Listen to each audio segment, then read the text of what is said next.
Good morning, live from Westminster on a historic day as the King prepares to outline the priorities of the new Labour government at the state opening of Parliament.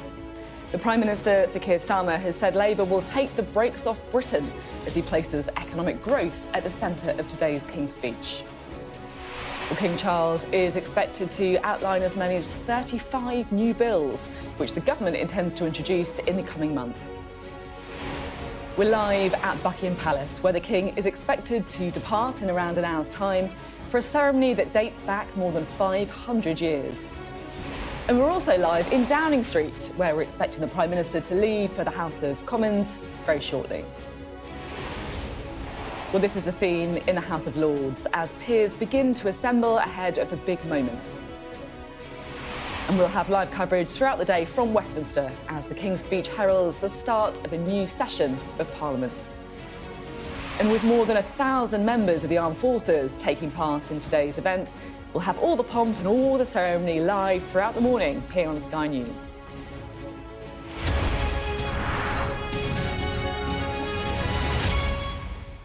Hello, good morning from Westminster. Today, for the first time in 14 years, Labour will set out its priorities for government. At this morning's state opening of Parliament, King Charles is expected to outline more than 35 new bills which the Labour government intends to introduce in the coming months. Well, Prime Minister Sir Keir Starmer has said that Labour is taking the brakes off Britain with the plans to be announced today. Joining me here in the studio throughout the morning will be our political editor, Beth Rigby, also our economics and data editor, Ed Conway. And we're also, I'm very pleased to say, joined today by David Leakey, who is a former Black Rod, one of the very key roles at the state opening of Parliament. David's here to try and explain to us some of those procedures that take place in Parliament as part of the King's speech. We'll have more from all of them in a moment. But first, this is a scene right now at Buckingham Palace, where we expect King Charles to be leaving in around an hour's time for the Houses of Parliament. And we're live in Downing Street this morning too, where we expect the Prime Minister, Sir Keir Starmer, to leave for the House of Commons very shortly. And today's events, well, they all take place here at the Palace of Westminster, where the King will officially read out the new Labour government's legislative programme. And that, of course, signals the formal beginning of the new session of Parliament. Right, let's take a look, shall we, at some of the detail of what we're expecting to be in the King's speech today. So, the government's already announced plans to give more power to the Office of Budget Responsibility. Now, that would allow the watchdog to independently publish a forecast of any major fiscal events.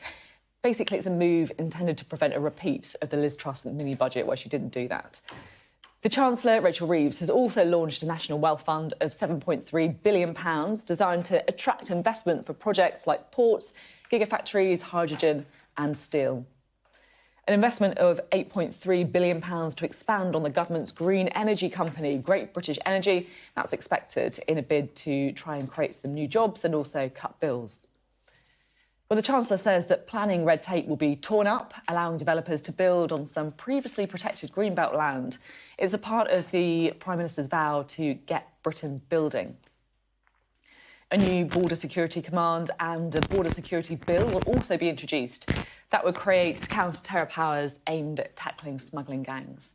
And there'll be legislation to give mayors and councils more control over issues like energy, planning and transport. An education bill will include plans to make all schools follow a national curriculum and create a register of all children who are not in school.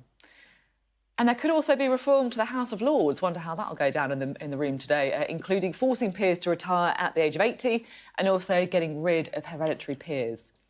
Another plan is to move the rail industry into public ownership, so that would create Great British Railways.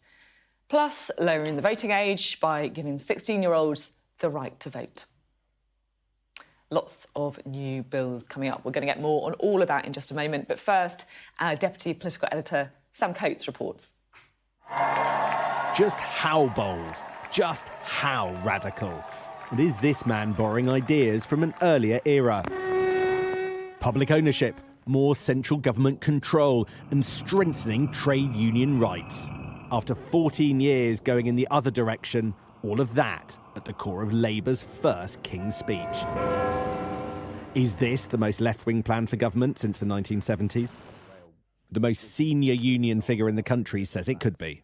I think without doubt it's going to be a radical King's speech, and it needs to be when you look at the scale of the challenges that the government's facing. And I think it's sending a very clear message out to the electorate that the government will stand by working people, their families and communities. They'll intervene. You can use the label left wing. I actually think it's a King's speech that's going to meet the needs of the British people. A flagship bill to create Great British Railways to bring trains back into public ownership.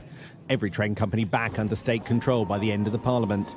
Sir Keir Starmer, the first Prime Minister in 4 decades to embrace government solutions to private sector problems like this. A programme for the next 18 months. Signed off only on the 3rd occasion this cabinet has ever met.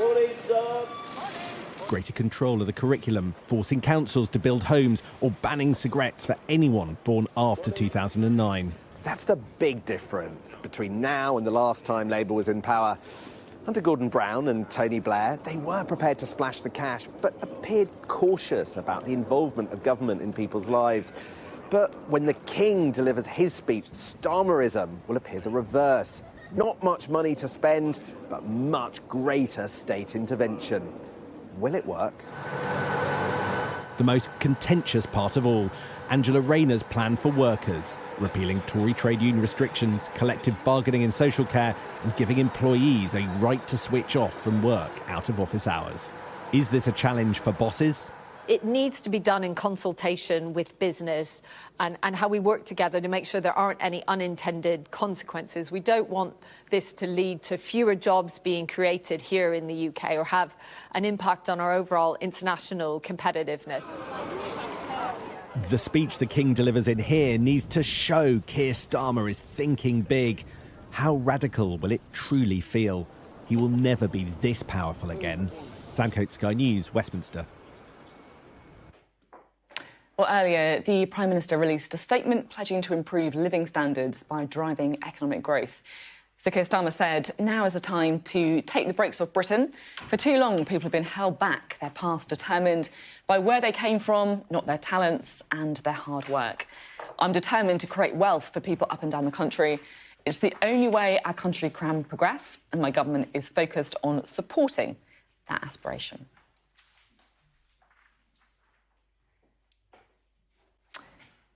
Right, let's bring in our panel, shall we? We're joined, as introduced already, by our political editor, Beth Rigby, our economics and data editor, Ed Conway, also here, plus the constitutional expert, David Leakey. Great to have you all here. Beth, to you first, because, look, this is about the ceremony, it's about the pomp, it's about, you know, the constitutional proceedings, but it's also about politics. And this is, I guess, a real first time we're going to see the legislative programme by the new Labour government.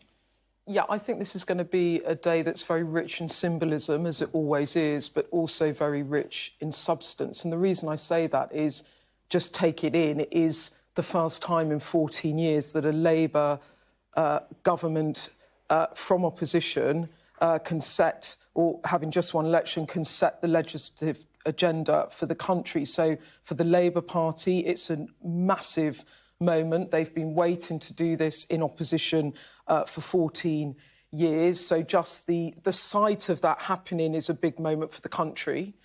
But also in terms of substance, this is the moment in which Keir Starmer not only gets to set out his legislation for his Parliament, but he really gets to set the tone again from the speech he made on the steps of Downing Street to the campaigning he did to say what sort of Britain he wants to run.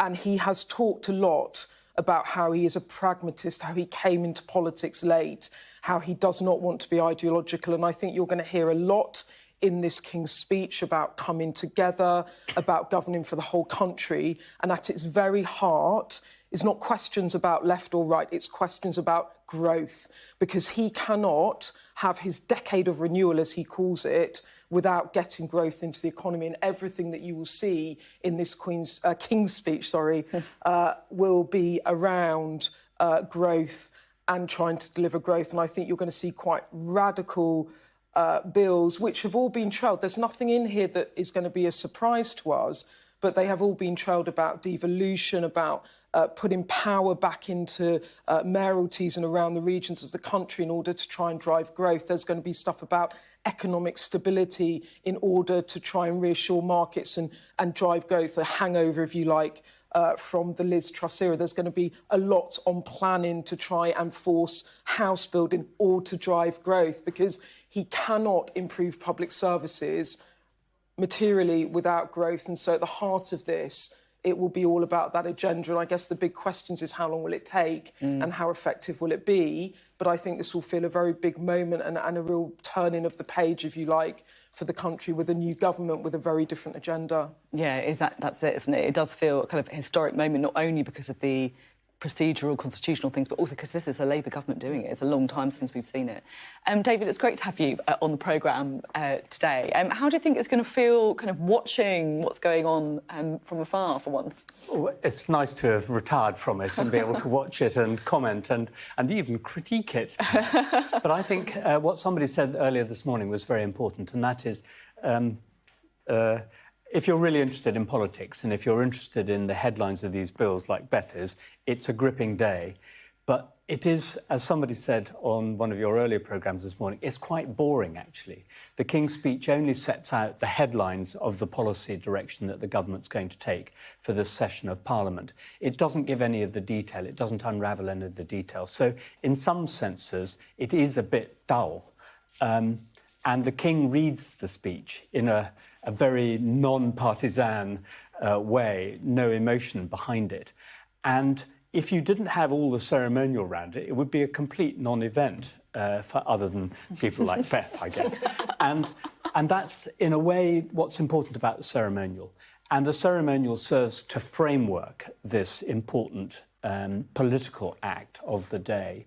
And it's rather like birthdays. A lot of people, don't want the number to be known or keep it very quiet.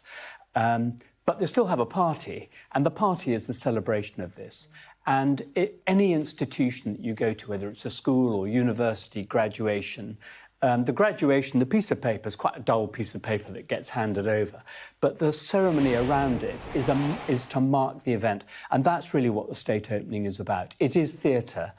It's constitutional theatre. It pays homage, if you like, to the tradition of our constitution, of our democracy, of our monarchy, and the colours in this, the pictures there of the peers in their red robes in the chamber. People think this is how they work every day. It isn't. They put these red robes on for 1 hour every year. They wear ordinary, business clothing every day. And the guards, the Army, Navy and Air Force street lining, the bands that are out there, the pageantry, it makes it an occasion. And within Parliament, it's also quite special. I was going to say there was a party atmosphere, but I'm afraid in these days of political correctness and, dare I use the word, wokeism, some of the parties are a bit more muted than they used to be, certainly when I was there. I mean, it was a great celebratory day. And after the state opening, all round the parliamentary offices, Prosecco corks were popping. And there were great parties because it is it's a gaudy day, and it is a great celebration of our Constitution. And the other bit of theatre here that goes on today is the bringing together of the three elements of our Constitution, of our legislative Constitution, and that is the House of Commons, the democratically elected chamber, the House of Lords, the revising chamber, if you like, and the sovereign. Because every act of Parliament, every bit of legislation has to go through both houses. And contrary to what some people think, that the House of Lords have great influence over legislation, they do. I don't know, they pass 3,000 or 4,000 amendments every year. The percentage of those that get changed back by the House of Commons is maybe 1 or 2% of those amendments get changed. The House of Lords is there with the expertise to improve legislation, to revise it. But the final say always goes to the House of Commons. So this is a day when you have the House of Commons in the House of Lords together with the sovereign, and it's the sovereign who signs off legislation. So the three elements of the constitutional legislation come together. So it's the symbolism that Beth was talking about, it's the theatre, the ceremonial, and it's the politics all in one. I love the idea of the Prosecco courts popping as people kind of celebrate. Because as you say, it is the theatre, isn't it? And the opening of Parliament as well. And it's lovely to have you here. We'll have lots more from you throughout the morning and throughout the day as well. But Ed, I did just want to bring you in. Beth was just saying that this is going to be a King's speech that is all about growth. Because really, I guess, it's a government whose hands are kind of tied. Yeah, and I mean, to echo what Beth and David were saying, you know, this is kind of that moment where all of the stuff that we've heard about in abstract and in manifestos and maybe a couple of announcements, because we did get some announcements from Rachel Reeves about what she wants to do with planning. This is kind of the moment it's crystallised and it starts to become a part of the legislative process and everything becomes more real. You know, this is when it becomes real. We've had so much electioneering and politicking, and this is where you start to realise, well, this stuff needs to be written into law, and this stuff is... And I think for what will be very interesting is to see just how much the economy and growth are at the forefront of what the King reads out, because... that is certainly the way that Keir Starmer and Rachel Reeves wanted to frame this decision on the election. How high up is that? How much talk is there of the mistakes that were made in the past with the mini-budget?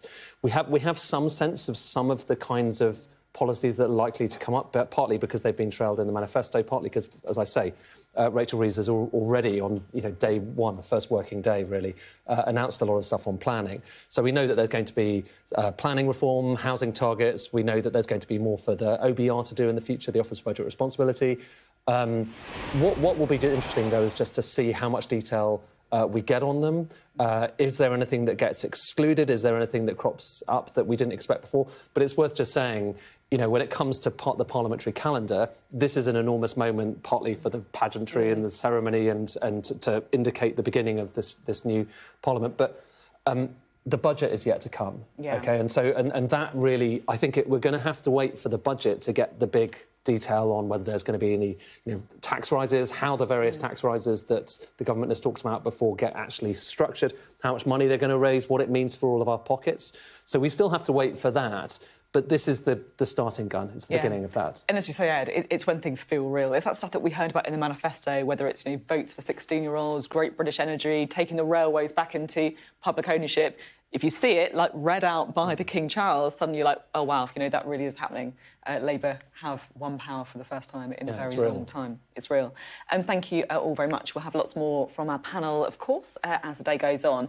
But as we've just been talking about, it is a day of pageantry, it's a day of pomp, so it feels right to go live now to Buckingham Palace, and we can speak to our royal correspondent, Laura Bundock. Laura, what's happening where you are?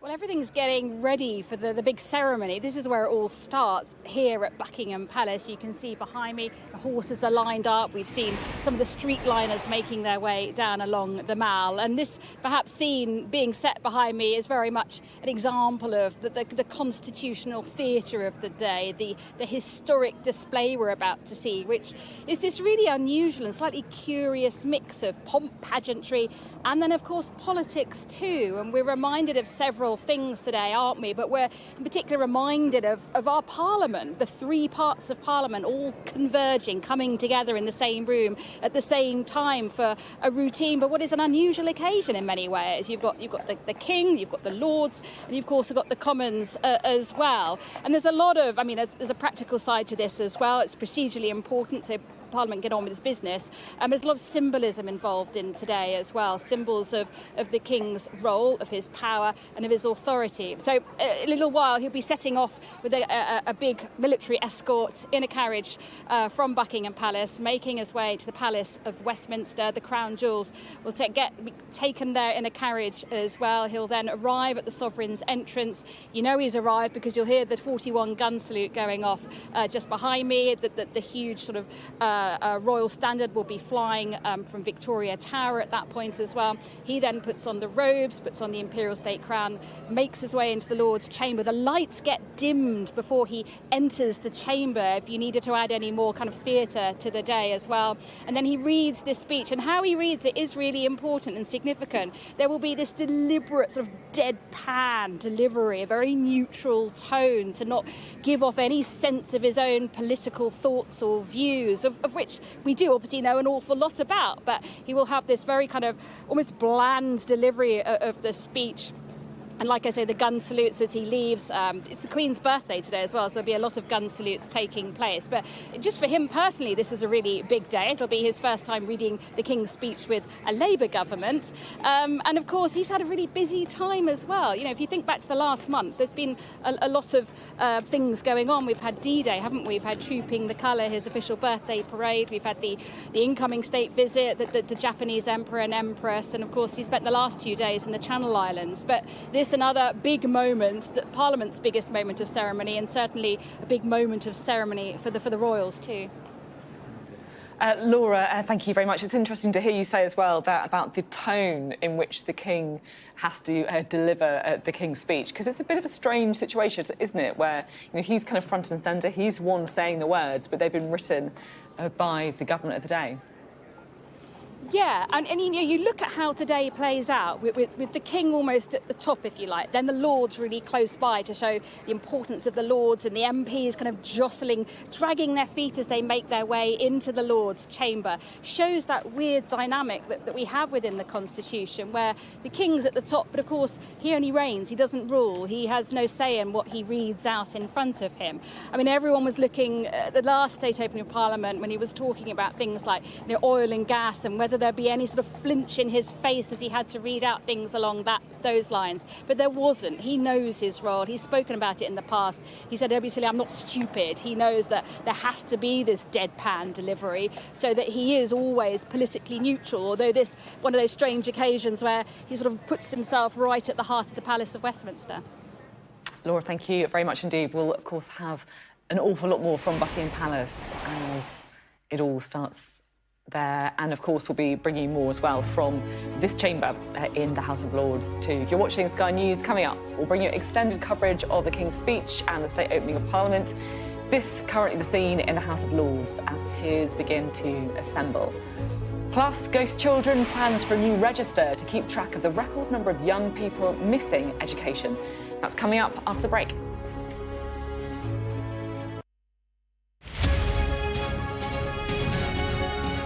I was diagnosed with metastatic melanoma 4.5 years ago, which is regarded as life-limiting and incurable. And I felt incredibly isolated. I didn't know anyone else with melanoma or anybody with stage 4 cancer. And during lockdown, when I had my treatment, I found some online groups, and I found the power of sharing stories and hearing other people's stories gave me hope. So I decided to try and collate some other stories of cancer and hope to help people not feel alone. We have a number of stories covering a range of different cancers. There's about 13 different cancers. My story is in there. But we have stories of people who have set up charities. As a very good friend of ours, Kate Rackham, helped set up a breast cancer awareness charity. Nicola Nuttall has shared her story of her daughter Laura, who unfortunately was diagnosed with glioblastoma.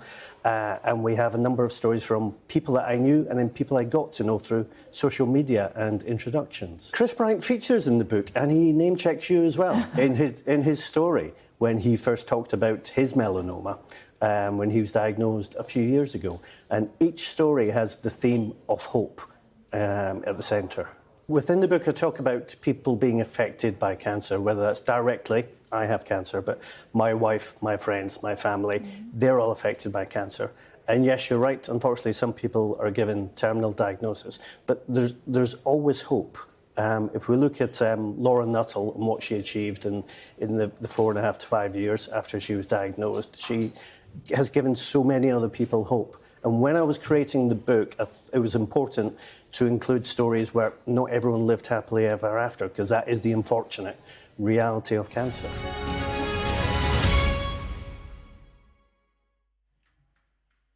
Hello, welcome back to our live coverage of today's King's Speech, where King Charles will be setting out the legislative programme of the new Labour government. He'll, of course, be leaving from Buckingham Palace in just over half an hour's time, we think. And, of course, the state opening of Parliament, really one of the most colourful events in the calendar. We'll have the household division and other elements of the armed forces lining the streets, music and fanfares, and escorting the King's carriage procession from Buckingham Palace to here, to Parliament Square, to Westminster. You can already see, of course, the members of the armed forces already lining the streets. The flags are up. There's going to be music. There's going to be pomp. There's going to be ceremony.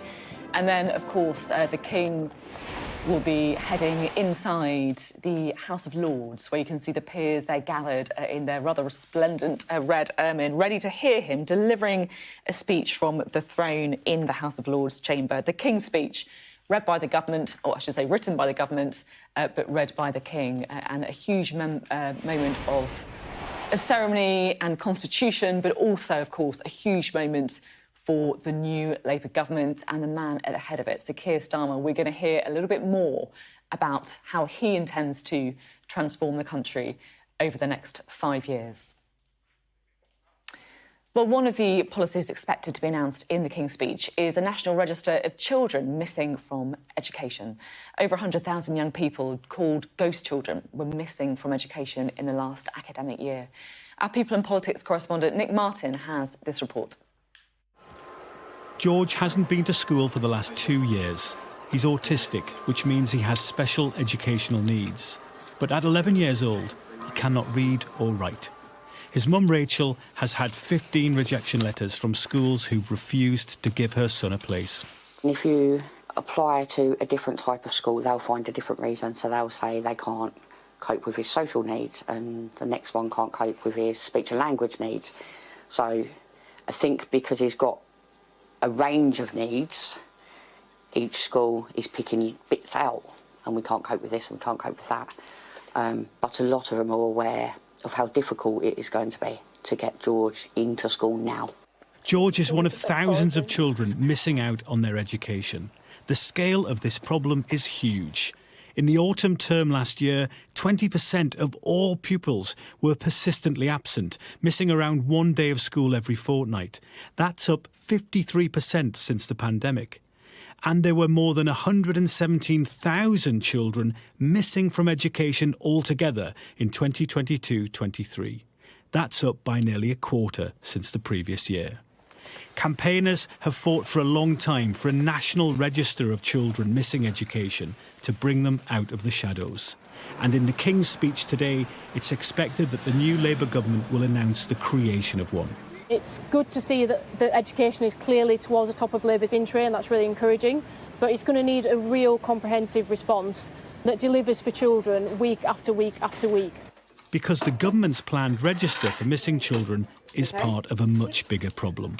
It's a small step, but George isn't missing from education. Everybody knows where George is. We can't get him an education, so there's more to be done.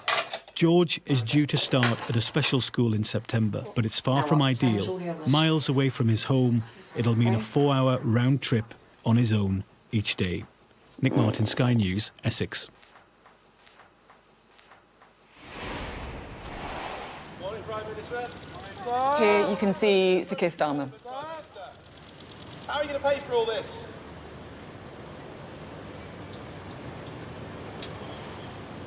How are you going to pay for all this? No answer, perhaps unsurprisingly, to that question, where you can see there the Prime Minister, Sir Keir Starmer, travelling to Parliament for the King's speech, a short trip in that black car from his new home at number 10 Downing Street. And he, of course, would like to witness the King reading out his legislative programme for government. And this is the scene at Buckingham Palace, where you can see the procession, the escort, gathering and getting ready. Let's bring in David Leakey at this point, shall we? What are we looking at here? So in Buckingham Palace, somebody described it to me as organised, very carefully organised and choreographed chaos, because you've got a lot of people inside Buckingham Palace riding horses, so the colonels of the regiments, who are all senior retired officers, members of the royal family and so on. So they all have their own individual way of mounting horses, and then the horses get a fit of the vapours and won't do what they're told. And so it's always the problem with animals. And as we've seen, the household cavalry have had a couple of incidents where horses have thrown their riders and scarpered off around the streets of London. These things can happen, and so when you're dealing with animals and ceremonial horses, they are well disciplined. I've ridden these horses. I was trained on these horses and ridden them, and they have their own quirks, their own nature, and if they're not feeling like it today, they'll tell you. I love it. They look very well behaved, the ones on our screens now, at least. They're very well behaved, but and they can get spooked, and that's what quite often happens at these ceremonial events. I remember the horse I rode once was called Kitty Hawk, and one of the officers in the Household Cavalry Regiment said to me, "Oh, Kitty Hawk's a lovely horse. She'll give you a very settled. She's very mature, no problem at all. But just beware when the band starts playing." And I said, "Why?"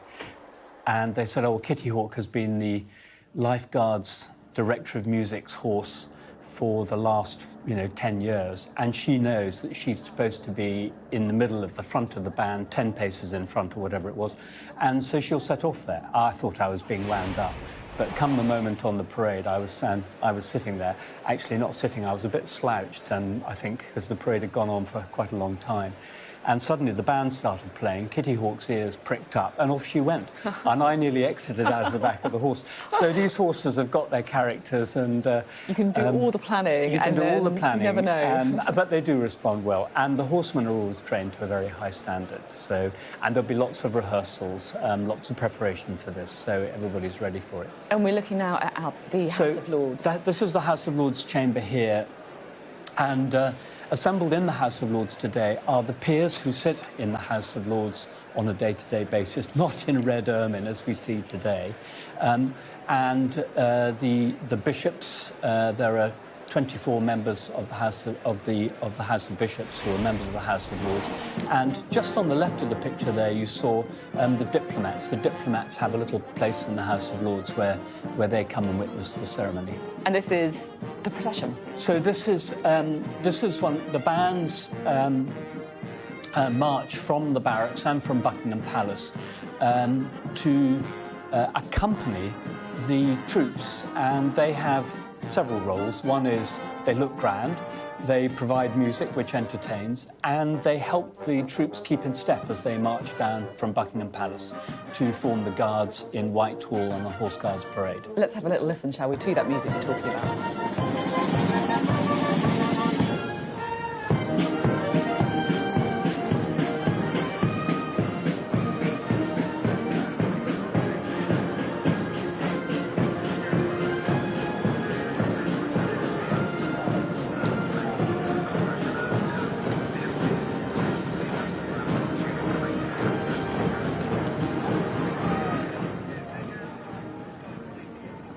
So you'll notice the guardsmen there in that case, and the streetliners here you can see in the picture from the Royal Navy. There are also streetliners from the Royal Air Force and a band of the Royal Air Force as well, and band of the Royal Marines will be playing. So it's a truly tri-service ceremonial contribution to the parade. What's interesting, if you look at the soldiers' uniforms, if you'd looked maybe 5, 6, 7 years ago, you would have seen many more of the junior soldiers with 3, 4, 5, 6 medals, campaign medals from the Balkans, from Iraq, Afghanistan, Kuwait.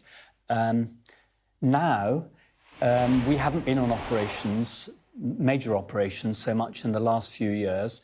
And so you see fewer soldiers with rows of medals, and it's a reflection of the difference in the commitments. That's not to say the soldiers aren't busy, because when they're not on operations, we're always training for operations. And all those ceremonial soldiers are not just ceremonial, as some people rudely call them, wooden tops. They are all operational soldiers.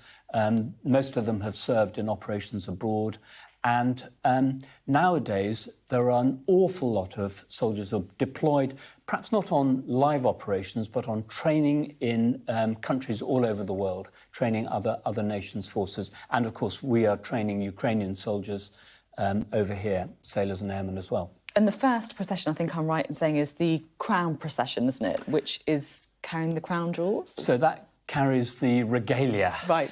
And the regalia, well, there is the crown itself. The crown travels in a carriage with the state regalia, and the state regalia consists of the cap of maintenance and the sword of state. Someone could give you a long historical explanation, but the cap of maintenance has to do with the financing and is representative of funds and finance. The sword of state is representative that the sovereign holds the military security power in the state. And it's interesting, armed forces, when you join the armed forces, you swear your allegiance to the sovereign, not to Parliament or to the Prime Minister, but it is to the sovereign. So those are symbolic things. And of course, the crown itself is the ultimate symbol of sovereignty. And that is always present at the state opening of Parliament. Not always worn by the sovereign, of course. The Queen, Queen Elizabeth II, in the last few years at the state opening, the Lord Great Chamberlain carried the crown on a cushion because it's quite heavy. And I think, the Queen was in her 90s, as you know, and wearing a heavy crown for the best part of half an hour is quite a lump to have on your head. Okay. And, so it was crowned. But I'm sure the King will be wearing the crown today. Yeah, we'll expect to see that, won't we? I think it's the third time he's read a King's speech. The second as monarch, because, of course, he read the speech in 2022 on behalf of the Queen, as you were just talking about there. I should say that part of the organisation, of course, is the ceremony that goes along with it, as well as the politics, but it's also the policing of what happens. We have just had a statement through from the Metropolitan Police saying that there is a significant policing presence in central London ahead of the state opening of Parliament.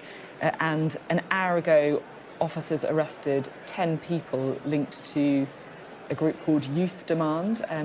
10 people arrested in Westminster on suspicion of conspiracy to cause a public nuisance.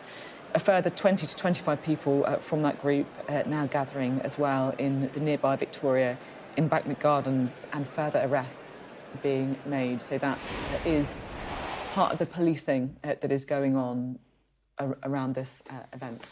As I understand, the Youth Demand are involved. There's a couple of things that they have been protesting about, one of which is weapons sales to Israel in the Gaza conflict, and also an end to new oil and gas. Although, interestingly, that is something that an end to new oil and gas exploration is something that this government has committed to. Be interesting to see whether that comes up in the speech today. Yeah, definitely one to watch out for as well. And of course, there's lots of people as well, we should say, who will be absolutely loving the pomp and ceremony around the monarchy, around Buckingham Palace, the pictures that you're seeing here, and others who will be very against it as well. What are we looking at now? So this is the carriage which, if I'm not mistaken, is carrying the controller. He's known as the controller, who will be carrying the crown. When it arrives at the Palace of Westminster in the House of Lords, he will disembark from the carriage. You can see the crown. You can see just through the window the cap of maintenance on the left of the carriage as we're looking at it. The sword of state, you can see the handle sticking up on the far side, and if you look very carefully, the crown is sitting on a cushion in the middle of the carriage. The person you're seeing there is the controller of Buckingham Palace. He's the sort of administrative organiser of the ceremonial from Buckingham Palace. So he controls all the ceremonial that's run out of Buckingham Palace, and it's very symbolic. What function does the cap of maintenance provide? The cap of maintenance is just a symbol of the sovereign. The sword of state and the cap of maintenance are symbols of the state. And they're transported from Buckingham Palace in this carriage with a with what they call the regalia escort, found from the household cavalry. So it's escorted. When the carriage arrives at the House of Lords, you'll see them disembark, and the sword of state, cap and maintenance, and the crown are taken up into the House of Lords. In fact, the crown isn't taken straight to the House of Lords. The crown is taken out of the carriage and it's given to the crown jeweller, who takes it to a little room at the bottom of the sovereign's entrance staircase, the grand staircase. He takes it into a little room and gives it a final inspection before it's then handed back to the Lord Great Chamberlain, who then takes it up to the Royal Gallery. And the crown is then presented so that everybody can see it. In the Royal Gallery, it's put on display. There are 600 guests in the Royal Gallery, and it's placed on a table there, and everybody can see it. The television cameras will see it. So it's on public display. As, again, part of the theatre, this is what's going to happen. And then when the sovereign arrives, the crown is taken into the robing room so that the sovereign can place the crown on his head in the robing room. And the robing room is aptly called.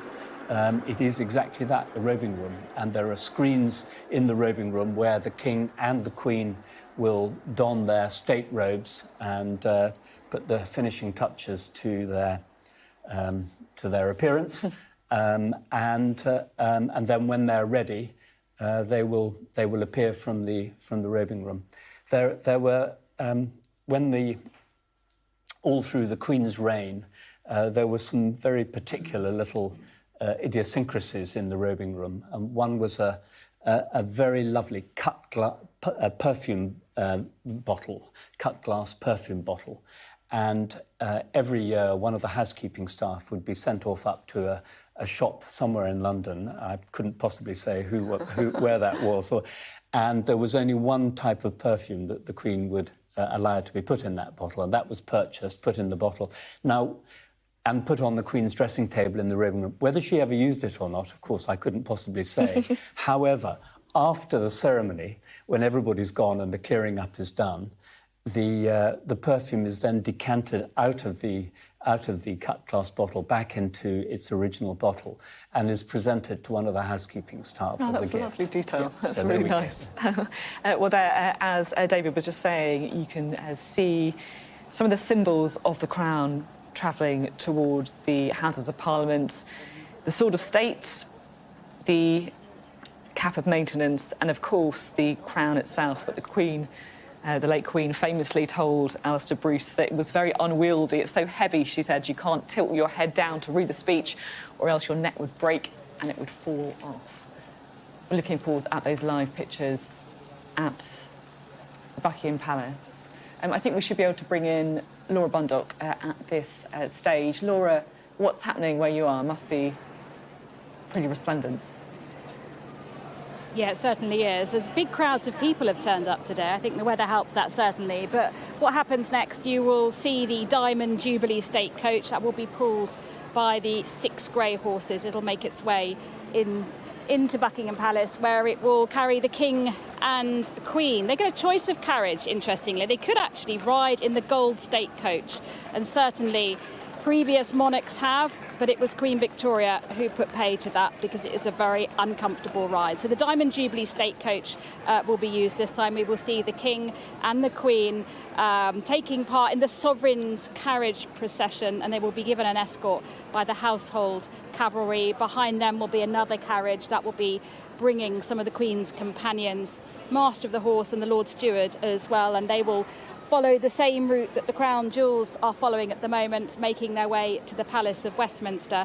Also getting ready and sort of out of this shot in Green Park are the King's Troop Royal Horse Artillery. They will be the ones firing the 41 gun salute as the King arrives in Westminster, and then a second one to mark the Queen's birthday as well. So there'll be plenty of noise from outside Buckingham Palace, but you can see the escort assembling there outside the palace, waiting for the King and Queen to step into that Diamond Jubilee State Coach, which will take them to Westminster.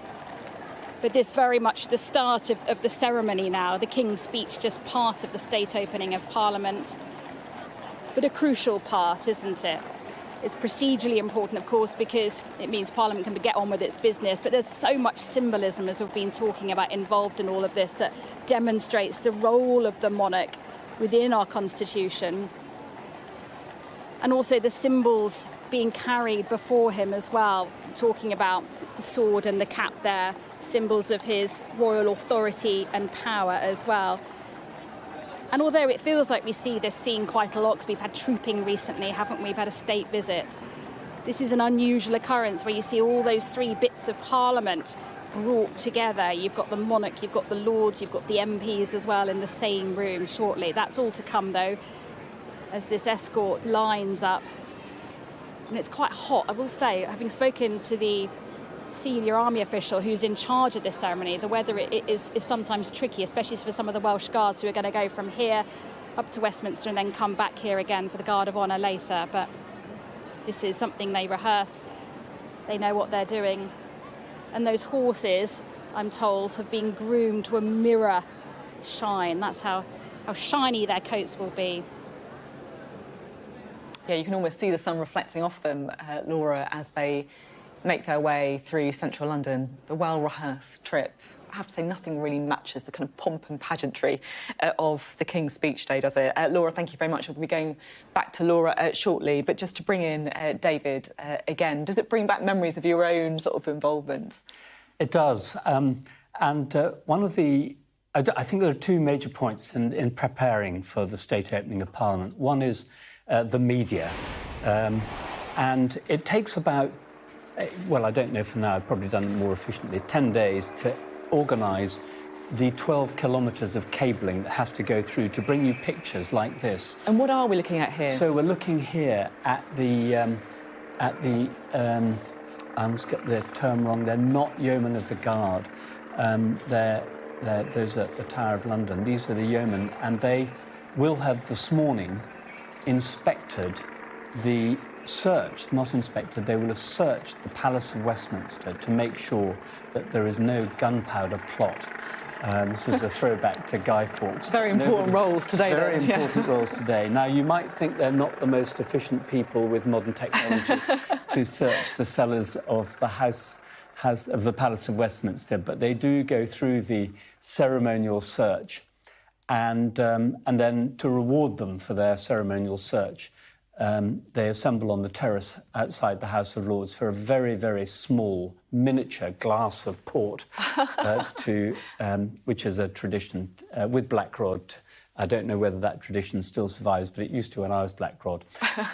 The second thing I think is very important about this is that it takes a long time to prepare the Palace of Westminster. There's quite a lot of reorganisation in the House of Lords chamber, the robing room, the Royal Gallery, are all transformed from their normal daily business use, and they're used every day for all sorts of events and working spaces in the House of Lords. They have to be transformed for this event, so that all takes time.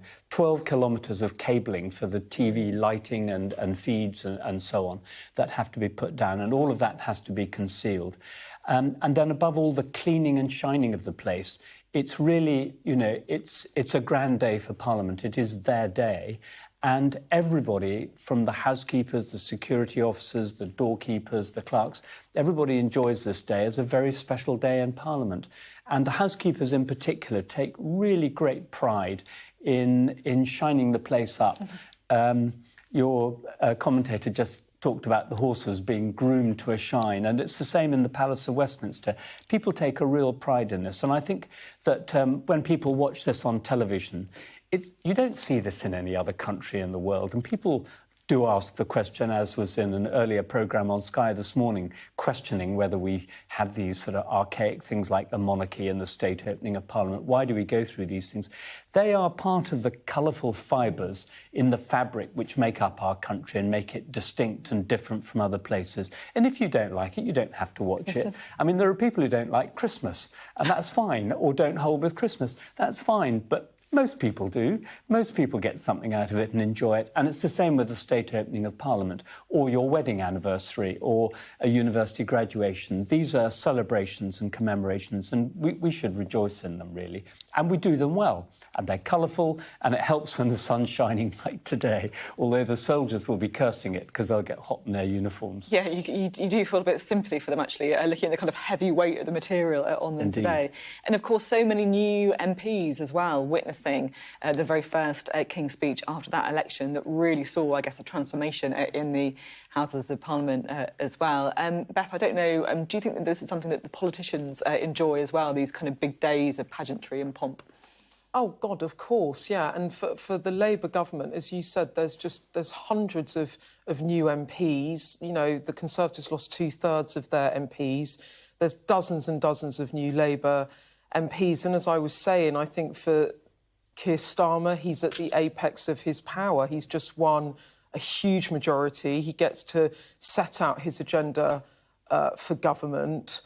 And that is going to feel very special to those shadow cabinet ministers now in government that have been working for months behind the scenes, putting together this plan for government. And I think that this will be a moment, if we look back at Tony Blair in '97, his first Queen's speech, some of the most significant pieces of legislation and things that happened in New Labour were laid down at that moment, be it the introduction of a minimum wage, reducing class sizes, devolution to Scotland and Wales. And within this bill, within this programme for government, I'm looking at thinking, what will be the things that in 5 years' time you might look back on and go, they were the most significant elements of Starmer's administration? Will it be the creation of GB Energy in order to create more renewable energy? Will it be further devolution to the mayors? Will that change our country? Will it be the planning reforms? Will that really get house building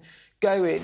Will none of it work? So it is a massive... It's a massive moment. And as I said, for the Labour Party to have been out of power for 14 years, Rachel Reeves was at an event, the Labour Together event on Monday night, and she looked absolutely glowing, I have to say. She looked so happy to be the Chancellor, and she stood on the stage, and it was, you know, a Labour think tank. There were hundreds of people in this very stuffy, hot room. And she said one day in government already has been better than her for 14 years in opposition. And that's what the energy of this new Labour administration is. Now, they also know that they have a very short honeymoon period. One of them said to me when we were on the NATO trip last week, they said, we're aware that we have this momentum, but the honeymoon will likely be short-lived.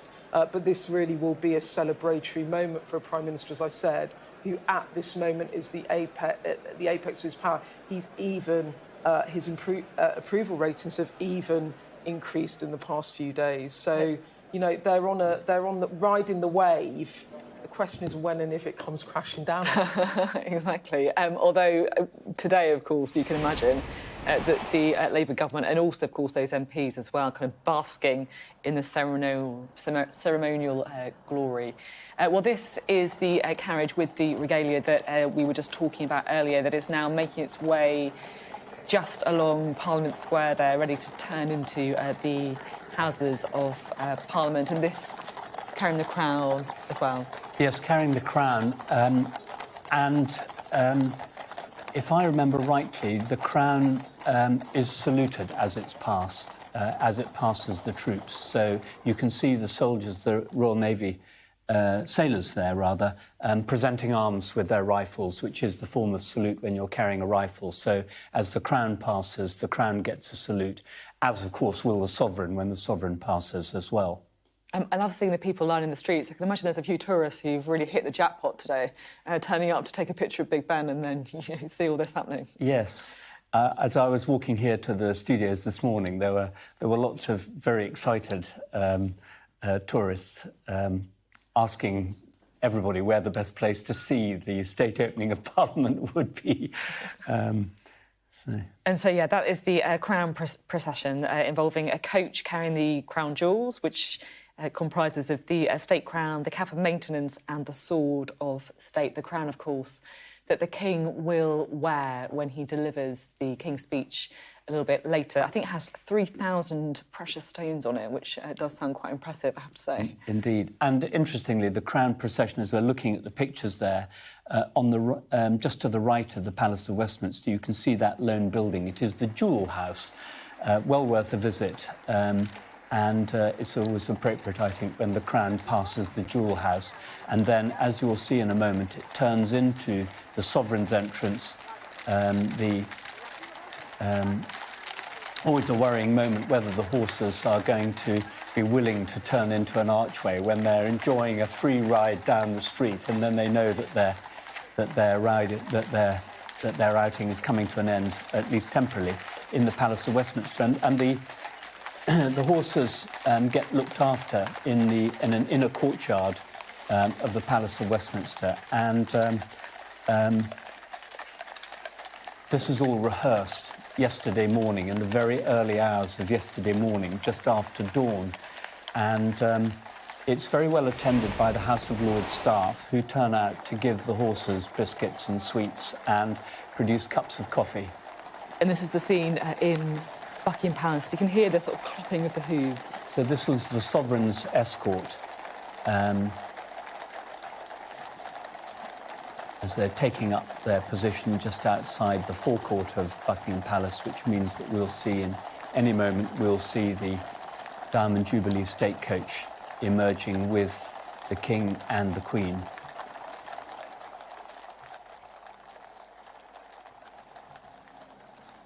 You can see they're ready, aren't they? They're poised to wait for that carriage containing the King and the Queen as well, as you say. It is the King and the Queen. And this is a rather tradition of the military. People always ask, you know, what do you do most of the time in the military? And I said, wait. And it's the same on ceremonies as it is on operations. There are moments of high intensity and activity and precision. And then before that, there is the period of training. And between the training and the periods of activity, there is the waiting. And it's one of the parts of military discipline. You have to be prepared to wait for the moment, and you have to be there and ready for that moment. So the Sovereign's escort is in two parts. So the first part that we saw emerging from the forecourt was the Blues and Royals, and we're looking here on the screen at the lifeguards. You can tell the difference between the lifeguards wear red tunics and the Blues and Royals blue tunics. But these two regiments form part of the household cavalry. As you say, the waiting. The waiting. That they are currently doing now, because the King, we are expecting very soon to be leaving Buckingham Palace, making that short trip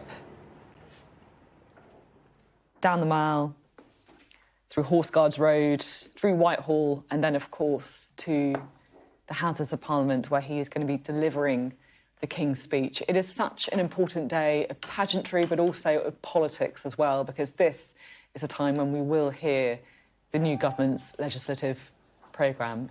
We can see some movement, can't we? So what we'll see now is the Diamond State Jubilee Coach. Let's have a little listen.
Well, you can see there the King and the Queen, escorted by the sovereign's escort, so the household cavalry, from Buckingham Palace to the Houses of Parliament, where he is due to deliver the King's speech in around half an hour's time. And who can we see travelling with him? So travelling with him, well, the Queen will be in the coach, the sovereign's escort there. It's a great scene of pageantry, and I think there are two things that you may remember on some of these ceremonial processions. There have been incidents. People have fired starting pistols to try and frighten the horses. People have thrown things in the path. There's a huge security operation around this, and whilst we look at the ceremony and enjoy that, there are a lot of people who are keeping a very sharp eye on the grounds. First, of course, the Metropolitan Police, but also the ceremonial streetliners. Although they are ceremonial, they also have a security role, and all those riders, and they will have rehearsed the drills that have to be carried out if there is an incident. And there are contingency plans should there be an incident, not just in this procession, but actually for the whole of the state opening of Parliament.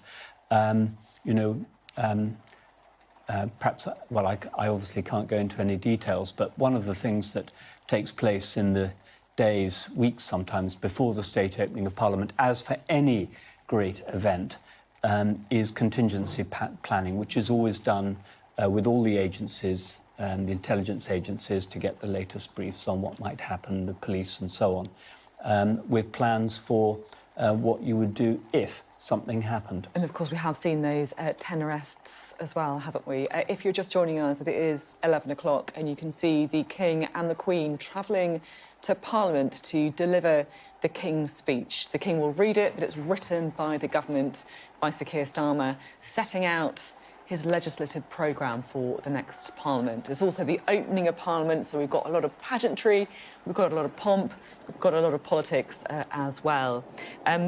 David Leakey, I should say, it's obviously a very big day for the King. It's also the Queen's birthday today.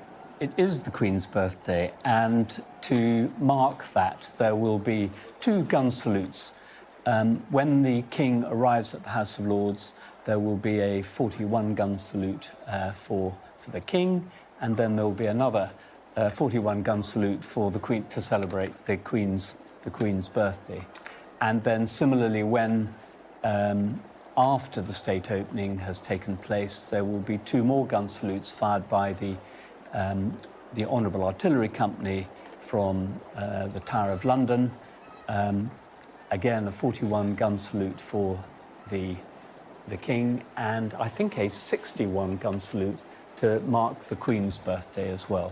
So really not holding back. Not holding back on the fireworks today. And you can see there the kind of resplendent image there of the King in his carriage, escorted by the household cavalry with those horses, of course, groomed to a mirror shine, making their way towards Parliament. Let's bring in Laura Bundock, shall we, our royal editor. Laura, I imagine that the atmosphere where you are is really quite electric. It is. I mean, this is a day, if you're into this kind of pageantry and pomp, this is the day. And there are lots of people who've been turning up. I think some just surprise tourists. You might be able to hear behind me the clatter of the King's Troop Royal Horse Artillery making their way into Green Park for those gun salutes. It's quite a sight. And those gun salutes marking the arrival of the King at the Palace of Westminster, so 41 for that, and then another, as we've been saying, 41 to mark the Queen's birthday, which is today. And then the gun salutes move to the Tower of London. So the King leaves, there's 41 fired, and then it's 62 for the Queen's birthday. So a huge amount of work for the people behind me. It is a busy day for them. But yeah, this is kind of where all the ceremony starts from. And these moments, you know, for fans of the royal family, for fans of this kind of thing, it is what they want to see. I think we will get perhaps a little glimpse later on as the King makes his way closer to Westminster that not everyone feels like that. There will be protesters gathering as they did last time, holding up those yellow flags saying, "Not my King." But certainly, you know, it is a a real day of theatre, a real day of kind of drama, and a very historic day as well. It is a big day for the King too. I mean, let's just remember he is still, and I was reminded actually by his office today, he is still receiving treatment for his cancer, and yet we've had this incredibly busy few weeks when it comes to this kind of display, with Trooping the Colour, his official birthday parade recently, the state visit, the Japanese emperor, and of course he took part in the D-Day commemorations as well as having come back from the Channel Islands late yesterday afternoon. So it's a busy moment, but this is an important moment for him. It is one of his duties as king. He is the only person that can do this. So his speech, although he doesn't write it, it is an important moment in all of the constitutional theatre that we'll see kind of as the kind of coming hours sort of unfold, really. But he will be heading towards the Palace of Westminster. He arrives at the Sovereign's entrance there. He is welcomed by some of the great officers of state there who will take him to the robing room. And you can see the King's Troop, Royal Horse Artillery, making their way inside Green Park. There are signs up all around the park, actually, if you come here this morning, just warning people that there will be these gun salutes taking place, because, trust me, if you're near them, they are loud. And it's not just the King's arrival, as I say, they will be marking the Queen's birthday today as well, as is customary.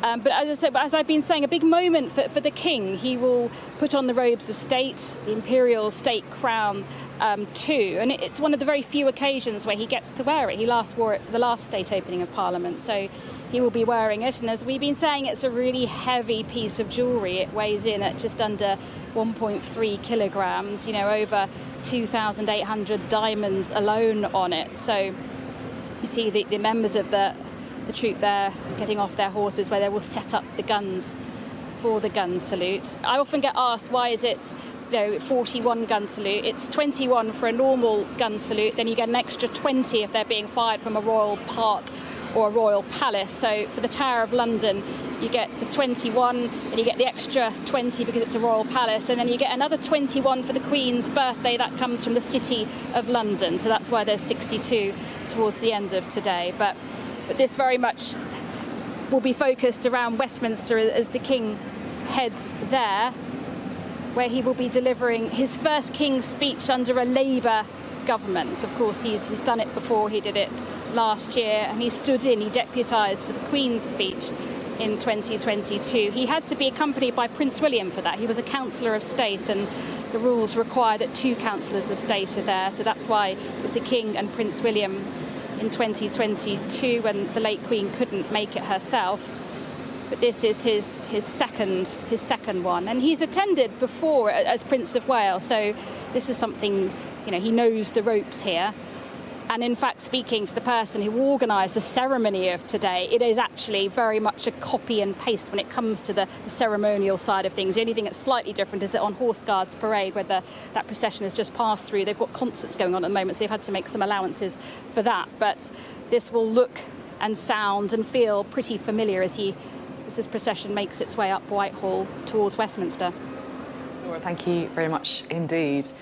That familiarity, the kind of constitutional theatre, it seems to me is such a big part of these days. I find it fascinating. Everything has to be just so, exactly the right number of gun salutes, exactly the right people escorting to the King at the right time.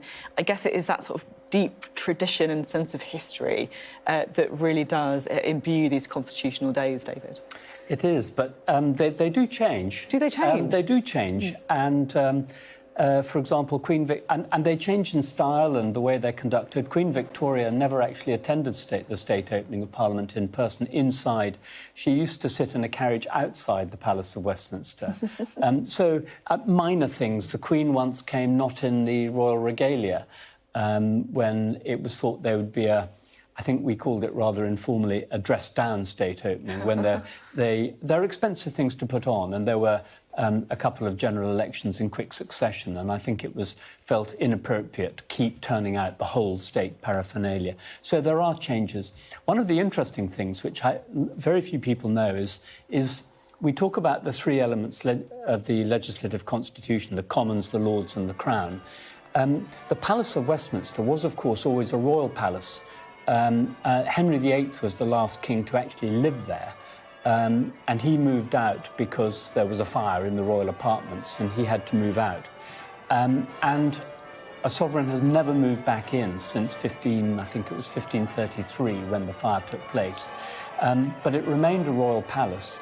And people ask the question, is it still a royal palace? And the answer is sort of yes and no. Because when there was a Labour government in, Harold Wilson, the Prime Minister, in 1965, I think it was, the Queen decided on, Queen Elizabeth, the late Queen Elizabeth, decided on her initiative that it was inappropriate that the sovereign should own and control and manage the Palace of Westminster when, occupied by the democratically elected House. I'll come back to that maybe a little bit later. It's fascinating to hear these stories. Here we are, we can see the carriage of course entering Parliament Square, and we can hear those bells as well.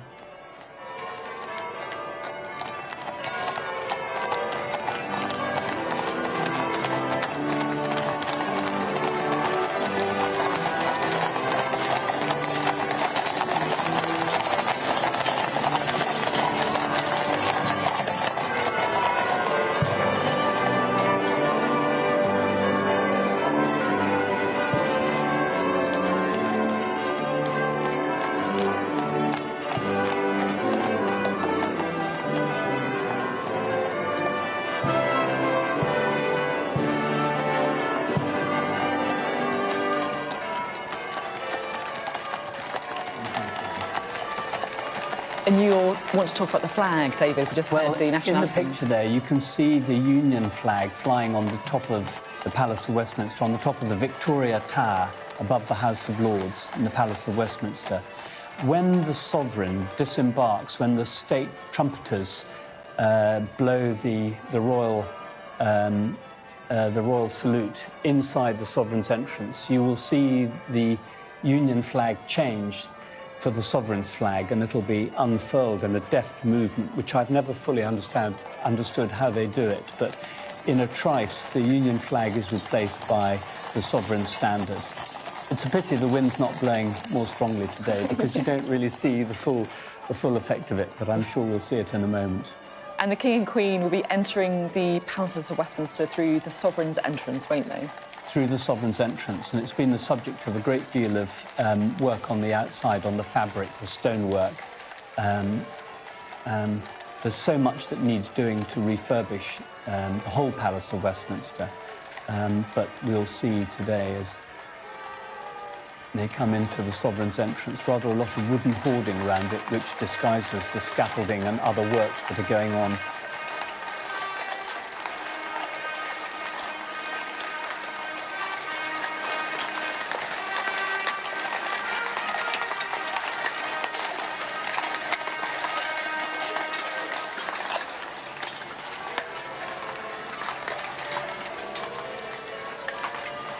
And it's the only route the sovereign is allowed to take into the House of Lords. I don't think so. I think the sovereign, if invited... No, I know the sovereign has gone in through other entrances. In fact, I remember greeting the Queen at the west door of the Westminster Hall. But for state events, the sovereign's entrance, and there you can see the Union flag, you can see being hauled down, and the sovereign standard is flying. And the gun salute starting, which we can listen to.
Well, the gun salute there taking place in Green Park ahead of the King's speech. People have been warned that this was happening because I have to say it would be quite something to hear if you weren't expecting it. And in the chamber of the House of Lords, you can see the assembled peers wearing their formal red ermine dress, awaiting the arrival of the King, who will be, of course, delivering the King's speech from the House of Lords very shortly. The flags have been changed. The King and Queen are currently entering the House of Lords, ready for the King's speech, which, of course, is going to be read by King Charles, but it's written by the new Labour government, by Sir Keir Starmer and the team around him, setting out the bills that they are prioritising and the legislative programme of the new government. So it is a huge day of theatre, of pomp and ceremony, a day where we can really see the constitution of this country in full display. But also, of course, it is a day of real politics and political significance too, because there are going to be over 30 bills, we believe, presented today. And of course, that time when we get a sense of the incoming Labour government, the first, of course, for 14 years.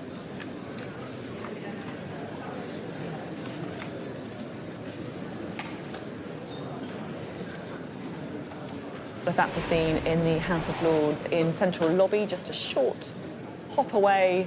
You can see other people assembling there. We believe them to be some of the new MPs who are keen to get their glimpse of history being made as well. As we're awaiting, of course, the arrival of the monarch. Beth, I'm always slightly fascinated when you see the two leaders walking side by side in these kind of state events, you know, the body language between them. You can hear so much, can't you? Yeah, and the most memorable one, I would say, in recent history was Boris Johnson and Jeremy Corbyn, who clearly really strongly disliked each other. And Boris Johnson would try and make some small talk, and Jeremy Corbyn would be very stony-faced and did not want to be in conversation at all. I think that the body language between Starmer and Sunak will be quite different, not least because both men actually, in Sunak's case, his resignation speech, and then Starmer, in his case, the new Prime Minister, his acceptance speech on the steps of Downing Street on becoming Prime Minister, they both heaped praise on each other. And if you think about what the whole energy and messaging is of the new Starmer administration, it's all about bringing people together, putting aside partisan politics, governing for the whole country, being a government of service, governing for people that did not vote for him. This is the sort of messaging that was repeated in the election, and now he's really stepping up. So he wants to be a Prime Minister that will try and bring different sides together, not least because they're very worried about reform, the rise of populism, the way in which people think politics is not working for them and they're going to other parties and smaller parties. So he knows he's got a job on his hands. So I think what we'll see is probably quite warm language between them. I think, Sophie, will it be the first time we've actually seen Rishi Sunak since he stood down as Prime Minister? I can't remember seeing him. I mean, I've just in a daze, so I'm not sure. No, I think you're right. And also, I have to say, I'm quite intrigued to see how he looks, because it must be pretty painful, to be honest, to hear someone else deliver. He only did last week. Yes, was he? Briefly. Well, I was at NATO, so I missed that. For brag. It will be amazing to see, or interesting to see Rishi Sunak and his demeanour there, because he's got, of course, listen to the King read out someone else's speech. And of course, he only got to do one King's speech, didn't he? He'd hoped to do more, but in the end, he only got to do one. Although I expect that some of the legislation that he began in the last term, Labour will want to pick up. I think that they will want to, example, bring in the smoking ban bill that he had begun to legislate for.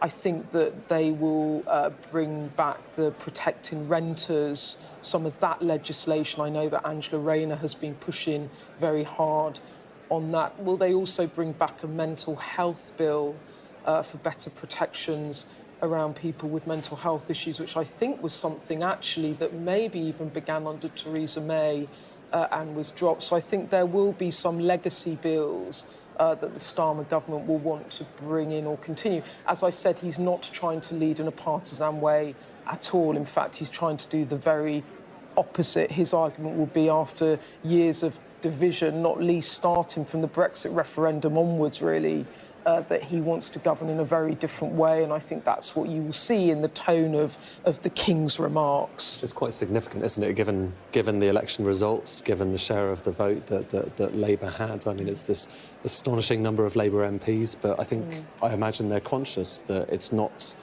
necessarily the enormous kind of electoral mandate that you might have seen in previous governments. The most seats on the lowest vote, really, didn't he? Exactly. And actually, when you look at it in numerical terms, Jeremy Corbyn got slightly more votes in 2019, their worst performance since 1935 in terms of seat numbers. As Labour, they were very, very efficient in how they won seats. So they won dozens of seats on very small numbers, which means they know they can flip very easily the other way. Yeah, it's something that you've definitely seen them be aware of. But at the same time, I guess, when you see the legislation laid out by the King, the bills that Keir Starmer wants to pass, my goodness, that mandate is going to make it easier for him to get that legislation through Parliament. I think we can... Sophie, although he's having problems already with some of his backbenchers, isn't he, over some things? Yeah, certainly, the child benefit in particular. Let's have a look now at the Houses of Parliament, where you can see some MPs assembling there, of course, in the House of Commons chamber. It doesn't look quite as grand as the House of Lords, I have to say, after we've been looking at those wonderful pictures of the throne and the dress in the House of Lords. But this is a scene on the green benches in the Houses of Parliament, of course, as that new raft of MPs gather, cramming up next to each other to witness history being made. And David, an awful lot will be going on behind the scenes right now, won't it? Yes, I would like to say yes, there's an awful lot going on behind the scenes, but actually it's now not behind the scenes, it's in front of the scenes. This is where the action is taking place. And it's all on television, it's public, everybody can see. You're looking here at, as you said, the rather drab decor of the House of Commons chamber on one side, and here you're looking at the gentlemen at arms, who are the sovereign's closest bodyguard in Prince's chamber, and they stand guard literally just the other side of the throne, the other side of the panelling there in Prince's chamber. The gentlemen at arms in their fine uniforms, they're all retired officers of the British Army, and they turn out for ceremonial occasions. As I said before, you can see the peers here in their red robes, and they wear these for 1 hour a year. And yet, whenever anyone posts a comment about the House of Lords and something that's going on there, some business that's being transacted, for some reason the media shows a photograph of the House of Lords, serried ranks of them in their red robes. I think we can see Lord Lamont there speaking to, I believe that's Baroness Neville Rolfe, yes. Corporate affairs director at Tesco. There you go. I used to deal with her in my old life as a business journalist. Yes, having their conversation there. And also, David, I'm right in thinking as well, aren't I, that the King at some point, of course, needs to get changed into the ceremonial niceties, if you like. He does. So, having arrived at the Palace of Westminster, he will have walked up the sovereign staircase and directly into the robing room, and he will be putting on the robes of state and the robes of state and the crown. So that, of course, all going on as we are witnessing the scenes in the House of Commons and also the House of Lords, as those benches fill up as well. The King, of course, putting on the crown, the heavy crown, the crown with 3,000 jewels in it, ready for the King's speech. Little anecdote here. When the Queen was getting changed, the Duke of Edinburgh used to... we had some chairs put out in the robing room so that they could sit and relax and have a sip of water. And we had some televisions put in there so that they could see the coverage from the news channels and the media outlets whilst they were waiting, because the timings are all very, very precise. I think, unless it's changed this year, the Sovereign will emerge from the robing room at 11:27 precisely. And during that wait, the gap, the Duke of Edinburgh would sort of look at the television channels and would get impatient. I don't want to see any more news. Here we go. What are we looking at here, David? So this is the... I think that was the speaker going in. Speaker, I think. The speaker, yes. This is why the timings are so precise. Mr. Speaker will have processed from his apartments into the House of Commons chamber, where they will close the doors and he will open the session with prayers. Here you can see the Sergeant-at-Arms carrying the mace of the House of Commons. And what is the mace? And the mace is the symbol of the sovereign's authority, and the House of Commons is not in session and is not authorised to conduct any business unless the mace is there on the table. We can see there the Speaker, Lindsay Hoyle, So with that Lindsay mace. Hoyle, Let's yes, have a with listen the to see if he says something.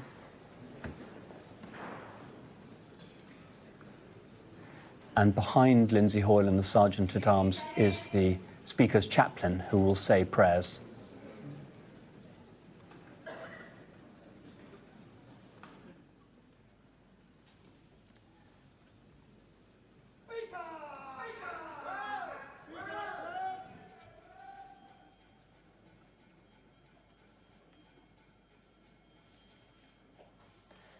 Well, there you go. The mace is on the table. The mace is on the table. They never show in public the prayers that go on.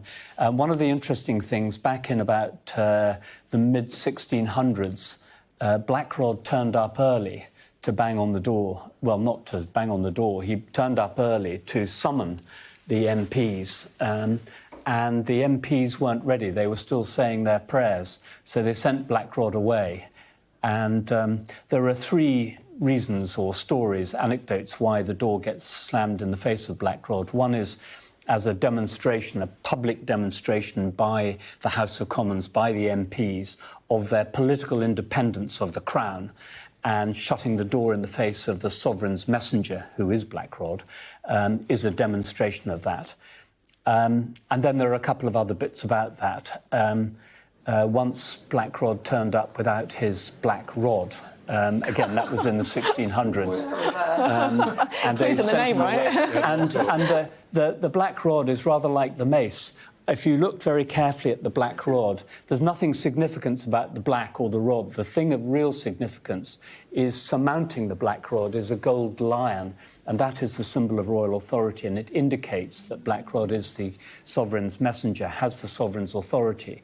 And Blackrod turned up without his rod one day and was sent away to get it. On another occasion, they were astonished to find that it wasn't Blackrod himself, but he'd sent somebody else. You might ask why Blackrod didn't go himself. The story is, and this isn't recent, this is 400 or 500 years ago, the story is that Blackrod was on the day too drunk to go himself. So there is this slamming of the door in Blackrod's face, this demonstration of the political independence of the Crown, of the House of Commons. You will then see there's a pause after the Blackrod has knocked on the door, and then you'll hear a cry from inside the Commons chamber saying, "It is Blackrod." And this is an indication that it is Blackrod. He's got the sovereign's authority, he's Blackrod with him, and then he is admitted to the chamber. So that's how all these things come about.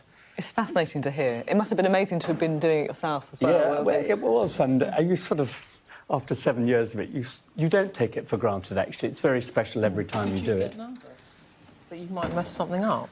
Forget your black rod, for example. You know, one day I will explain when I forgot my black rod. It was a very close thing. It was a very, very close thing.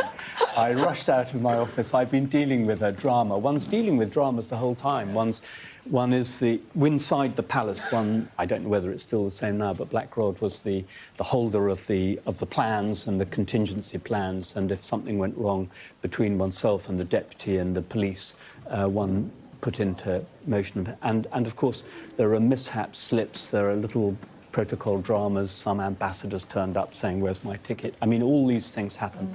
And I'd been dealing with some drama and suddenly realised the time and rushed out of the office and left my black rod behind. I got it in time, but that's a relief. But only just.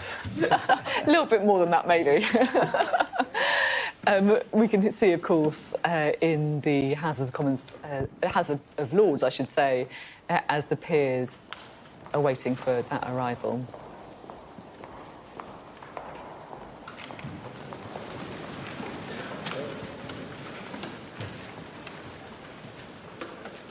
So I can explain what's happening here. Black Rod is now taken up a position in the middle of the Palace of Westminster, midway between the House of Lords and the House of Commons. And at the same time, this is the scene in the House of Lords there. The King taking his position, sitting down with the Queen by his side.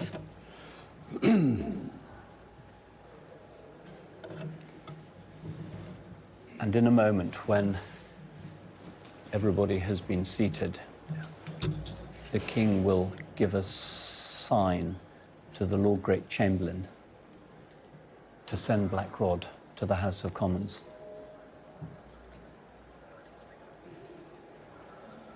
My lords, pray be seated.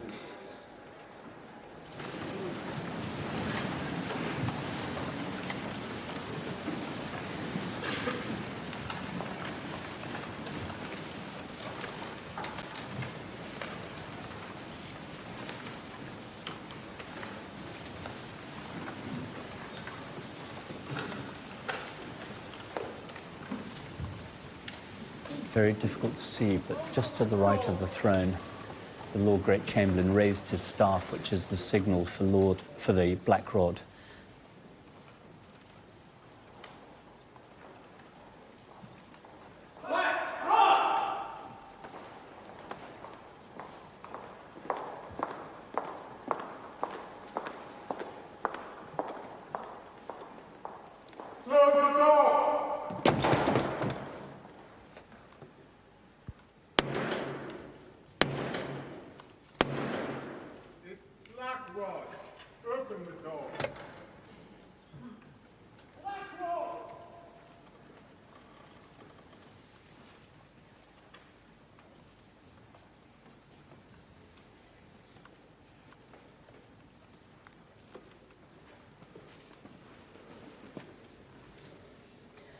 Mr. Speaker, the King commands this Honourable House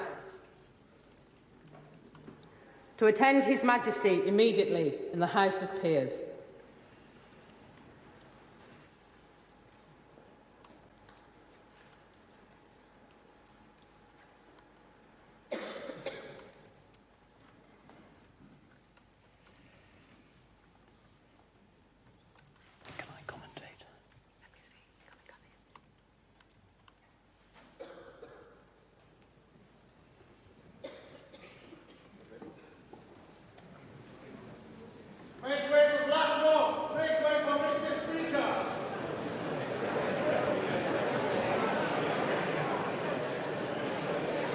So what happens now is that Black Rod and Mr. Speaker lead the MPs, and first you will see the clerks, the Speaker's chaplain, and then there they are, the Prime Minister and the Leader of the Opposition. All smiles, very chatty. All smiles and chatty. The front benches, the Shadow Cabinet and the Cabinet going up sort of paired together, and then the MPs following.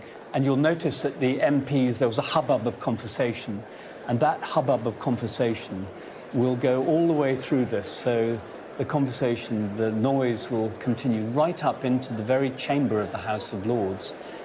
And it is another mark of the politicians expressing their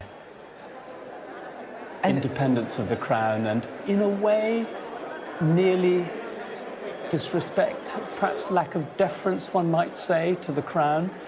And I must say the Queen used to occasionally, wanting to start the speech, would have to wait until the MPs assembling in below bar in the House of Lords, until the hubbub had stopped.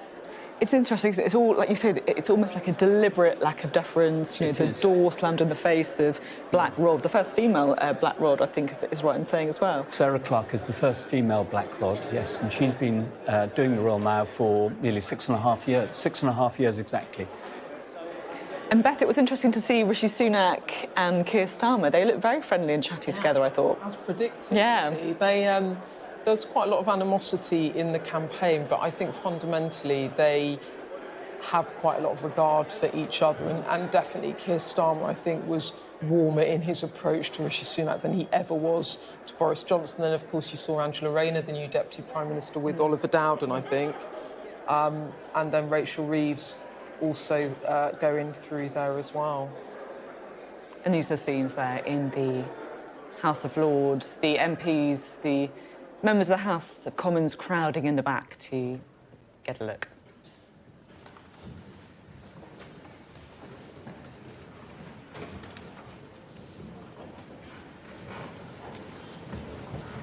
So the Lord Chancellor now comes forward and presents the Sovereign with the King's speech.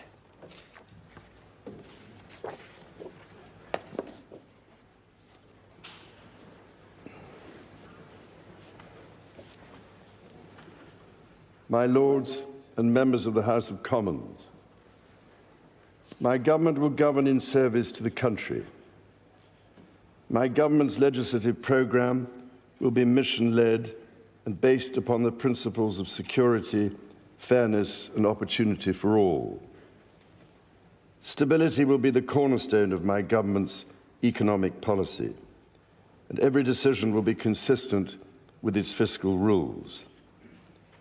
It will legislate to ensure that all significant tax and spending changes are subject to an independent assessment by the Office for Budget Responsibility. Bills will be brought forward to strengthen audit and corporate governance alongside pension investment. Securing economic growth will be a fundamental mission. My government will seek a new partnership with both business and working people and help the country move on from the recent cost of living challenges by prioritising wealth creation for all communities. My ministers will establish an Industrial Strategy Council. It is my government's objective to see rising living standards in all nations and regions in the United Kingdom. My ministers will get Britain building, including through planning reform, as they seek to accelerate the delivery of high-quality infrastructure and housing. They will also pursue sustainable growth by encouraging investment in industry, skills and new technologies. My government is committed to making work pay and will legislate to introduce a new deal for working people, to ban exploitative practices and enhance employment rights. It will seek to establish the appropriate legislation to place requirements on those working to develop the most powerful artificial intelligence models. My government believes that greater devolution of decision-making is at the heart of a modern dynamic economy and is a key driver of economic growth, and my ministers will introduce an English devolution bill. Legislation will be introduced to give new powers to metro mayors and combined authorities. This will support local growth plans that bring economic benefit to communities. A bill will be introduced to allow local leaders to take control of their local bus services. My ministers will bring forward legislation to improve the railways by reforming rail franchising, establishing Great British Railways, and bringing train operators into public ownership. Taken together, these policies will enhance Britain's position as a leading industrial nation and enable the country to take advantage of new opportunities that can promote growth and wealth creation. My government recognises the urgency of the global climate challenge and the new job opportunities that can come from leading the development of the technologies of the future. It is committed to a clean energy transition which will lower energy bills for consumers over time. A bill will be introduced to set up Great British Energy, a publicly owned clean power company headquartered in Scotland, which will help accelerate investment in renewable energy such as offshore wind. Legislation will be brought forward to help the country achieve energy independence and unlock investment in energy infrastructure. A bill will be introduced to support sustainable aviation fuel production. My government recognises the need to improve water quality, and a bill will be introduced to strengthen the powers of the water regulator. My government will seek to strengthen the border and make streets safer. A bill will be introduced to modernise the asylum and immigration system, establishing a new border security command and delivering enhanced counter-terror powers to tackle organised immigration crime. Legislation will be brought forward to strengthen community policing, give the police greater powers to deal with antisocial behaviour, and strengthen support for victims. Measures will be introduced to improve the safety and security of public venues and help keep the British public safe from terrorism. My government will bring forward plans to halve violence against women and girls. My ministers will seek to raise educational standards and break down barriers to opportunity. Action will be taken to get people back in employment following the impact of the pandemic. A bill will be introduced to raise standards in education and promote children's well-being. Measures will be brought forward to remove the exemption from value-added tax for private school fees, which will enable the funding of 6,500 new teachers. My government will establish Skills England, which will have a new partnership with employers at its heart, and my ministers will reform the apprenticeship levy.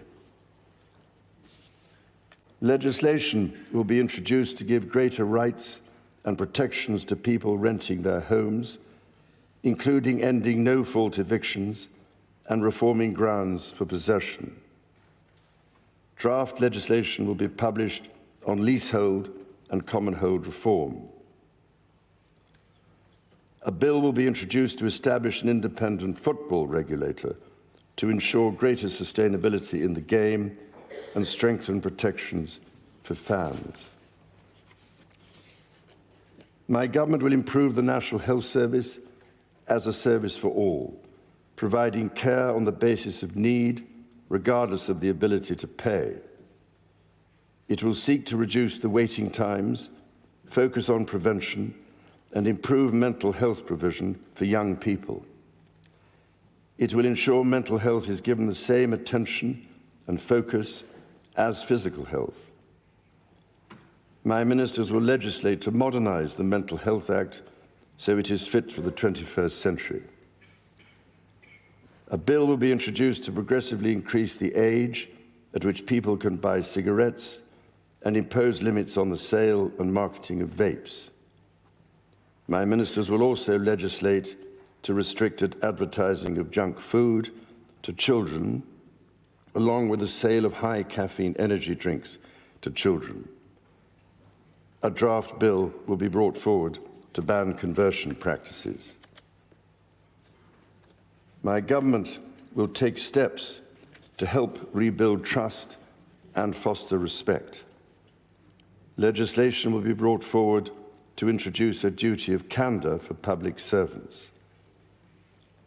A bill will be introduced to establish a statutory Armed Forces Commissioner to act as a strong, independent champion for our gallant armed forces and their families. Legislation on race equality will be published in draft to enshrine the full right to equal pay in law. My government will strengthen its work with the devolved governments in Scotland, Wales and Northern Ireland, so that the best outcomes possible are delivered for citizens across the United Kingdom. My ministers will establish a new Council of the Nations and Regions to renew opportunities for the Prime Minister, heads of devolved governments and mayors of combined authorities to collaborate with each other. My government will continue to support the political institutions and devolved government in Northern Ireland. In consultation with all parties, measures will be brought forward to begin the process of repealing and replacing the Northern Ireland Troubles Legacy and Reconciliation Act 2023. Measures to modernise the Constitution will be introduced, including House of Lords reform, to remove the right of hereditary peers to sit and vote in the Lords. My ministers will strengthen the integrity of elections and encourage wide participation in the democratic process. The government will propose a modernisation committee of the House of Commons, which will be tasked with driving up standards, improving work practices and reforming procedures. My government will ensure a strong defence based on the North Atlantic Treaty Organisation's common values of individual liberty, democracy, human rights and the rule of law. Its commitment to NATO will remain unshakable. It will maintain a strong armed forces, including the nuclear deterrent. To ensure that the United Kingdom's defence capabilities are matched to the changing nature of global strategic threats, my government will conduct a strategic defence review. My government will continue to give its full support to Ukraine and its people, and it will endeavour to play a leading role in providing Ukraine with a clear path to NATO membership. My government will seek to reset the relationship with European partners and work to improve the United Kingdom's trade and investment relationship with the European Union. My ministers will seek a new security pact to strengthen cooperation on the mutual threats faced by the United Kingdom and the European Union. My government will play its part in trying to secure long-term peace and security in the Middle East. It is committed to a two-state solution with a safe and secure Israel alongside a viable and sovereign Palestinian state. Later this week, my government will host the European Political Community meeting at Blenheim Palace. The Queen and I look forward to our visit to Samoa alongside the Commonwealth Heads of Government meeting in October and our visit to Australia. Members of the House of Commons, estimates for the public services will be laid before you. My Lords and members of the House of Commons, other measures will be laid before you. I pray that the blessing of Almighty God may rest upon your councils.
And there we have it, the King completing his speech at the state opening of Parliament and leaving the very crowded chamber there in the House of Lords.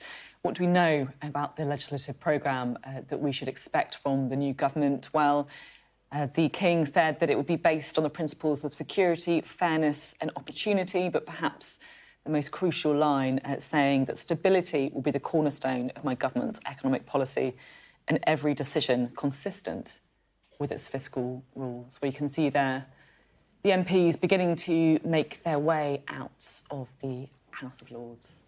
Let's bring in our political editor, Beth Rigby, shall we? Beth, what did you make of the King's speech? Well, it didn't have any surprises in it, but that is very intentional because this is a government that thinks that trust has broken down between voters and government, and they want to deliver exactly what they said they would in that general election. If you look at the introduction to the King's speech, which I have in front of me, this is the introduction from the Prime Minister. He says this will be a government of service. It will be about uniting the country in our shared mission of national renewal. An era of politics as performance and self-interest above service is over.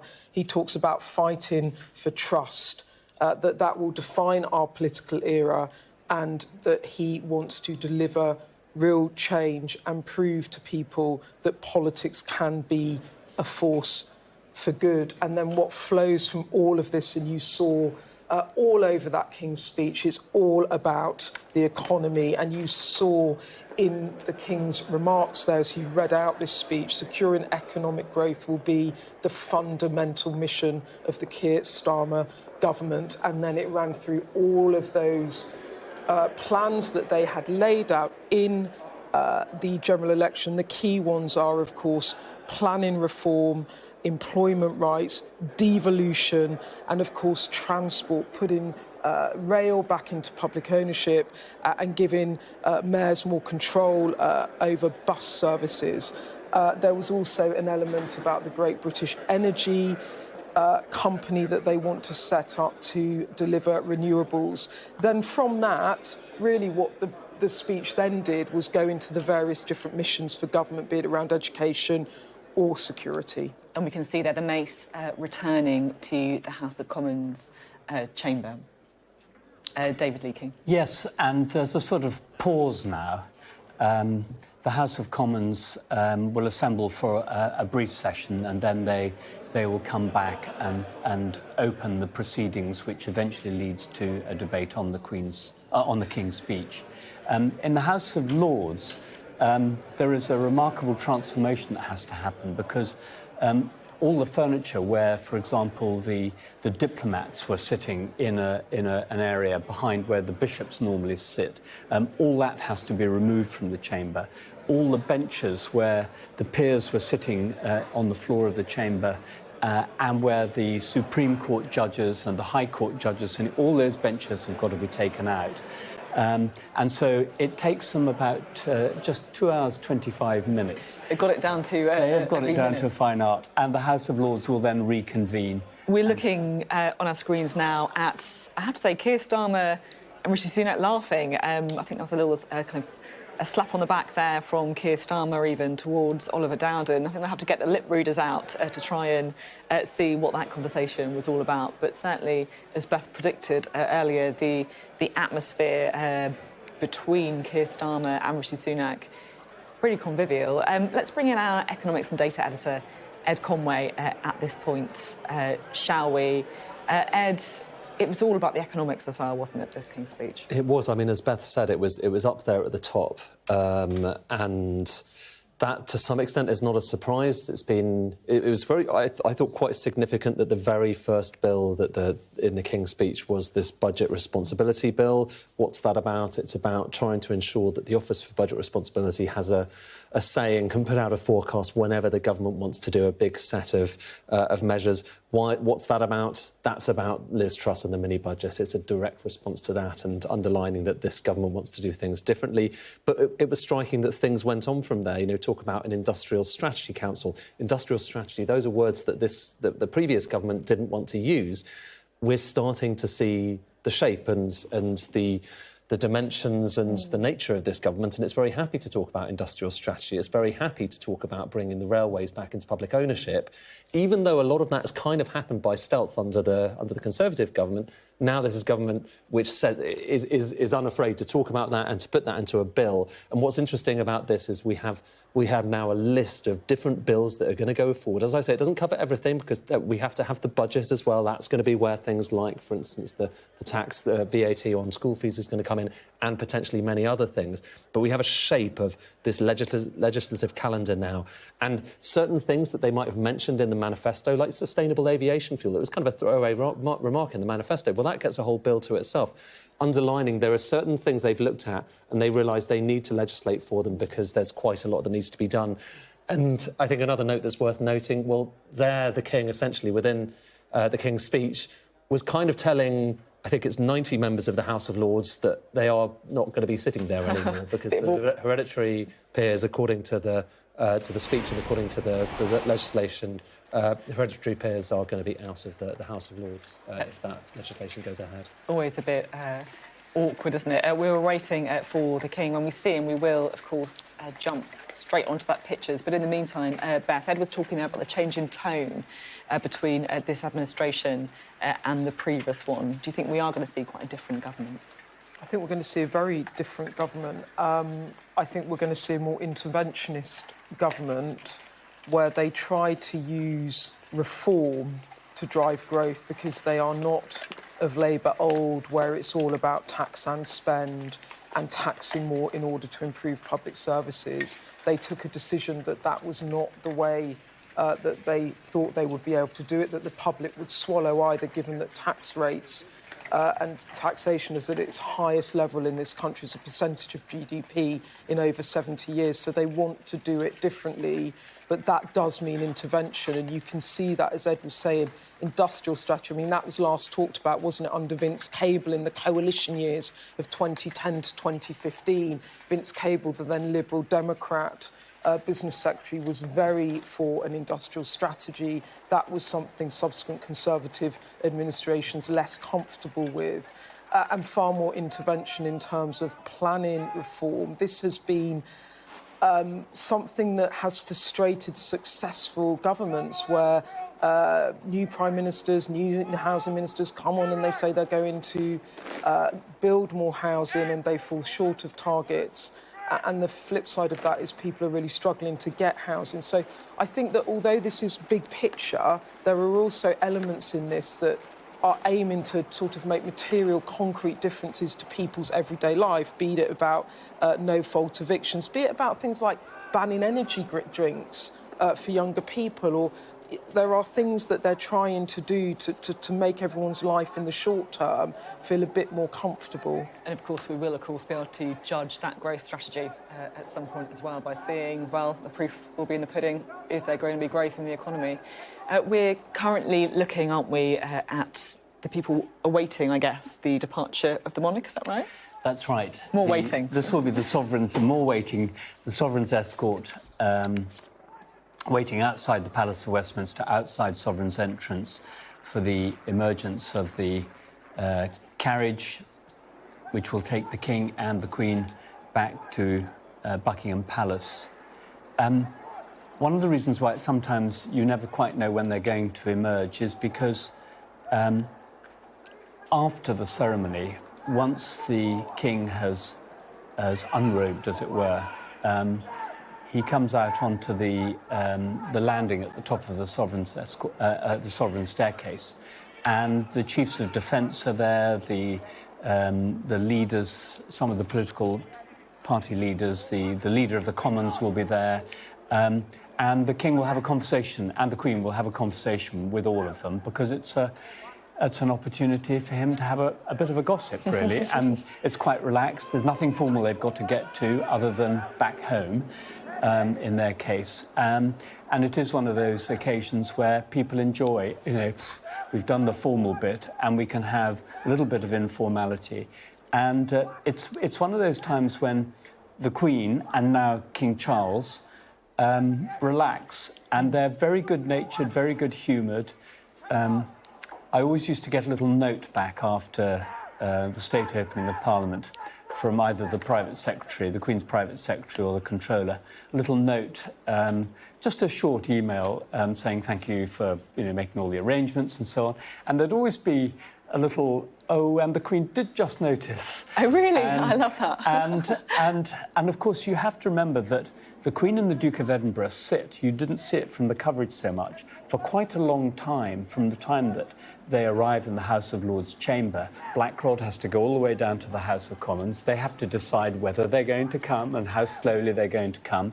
And the Queen would then look around the House of Lords, and of course, she'd been there many, many times, and she would notice things.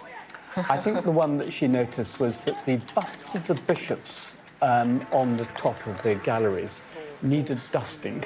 That's extraordinary. What an anecdote that is. Thank you very much. It is now 12 o'clock. You are watching Sky News, where we've just heard the King outline Labour's plans for government, saying the future is to be based on the priorities of economic growth, security, fairness and stability. He announced a large number of new bills, including plans to bring rail services back under public ownership, speeding up the planning process to build more homes, and major reform to the House of Lords that will remove the right of hereditary peers to sit and to vote. Well, the King is about to start his journey back to Buckingham Palace. A little later on this afternoon, MPs will start debating the contents of the King's speech. That's at around 2:30 p.m. this afternoon. So we'll, of course, have that for you live here on Sky News. Well, as you join us, it's quite a long King's speech. 40 bills were announced in total. That's more than we were expecting. It was 1,560 words in total. So a long new programme of government for the new Labour administration and, of course, that new Prime Minister, Sir Keir Starmer. Here with us this afternoon is our panel, our political editor, Beth Rigby, our economics and data editor, Ed Conway, and the constitutional expert, David Leakey, who's just been telling us that brilliant story about the little notes that were left from the palace, including the Queen, the late Queen, noticing some dusting that needed doing. Yes, well, I think dusting wasn't quite the word she probably used. I think attention was probably the... and also noticed once that a bust wasn't present, it had been removed. It just shows the level of detail and knowledge and expertise on not just those little things in the House of Lords chamber, but everything. The Queen always had something to say, something to observe on. You can hear the...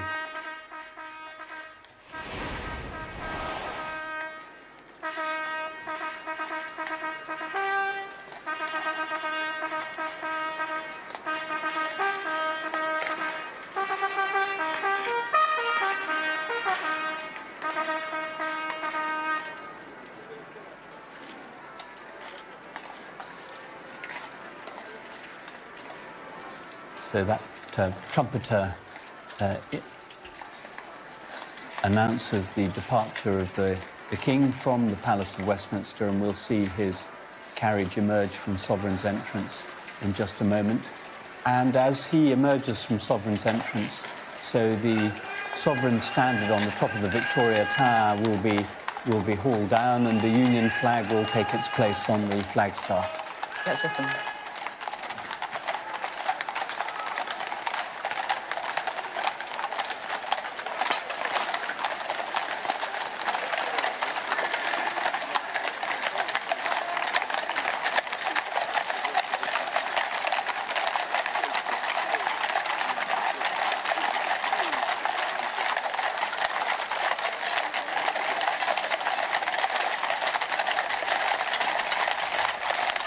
The King and Queen leaving the Palace of Westminster to make that journey back to Buckingham Palace after delivering the King's speech, setting out, of course, the legislative programme of the next government. We can go now to our royal correspondent, Laura Bundock, who is at Buckingham Palace for us.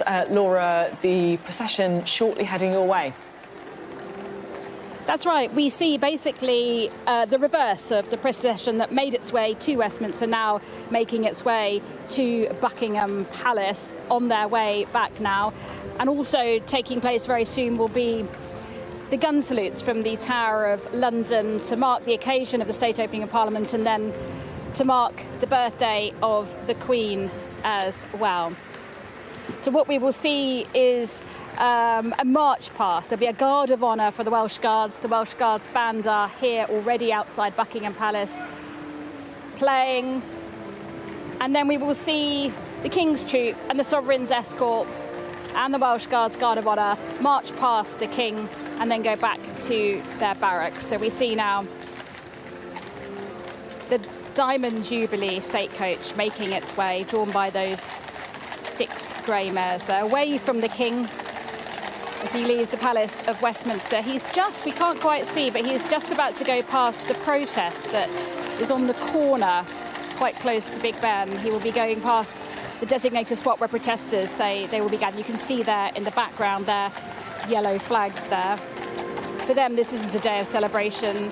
They believe it sort of points to an outdated, unfair constitution of political injustice as well. But we see the rest of the carriages leaving Westminster and they head towards the palace. They're carrying people like the Queen's Companions of Honour, and well, also the regalia will be coming back this way too shortly.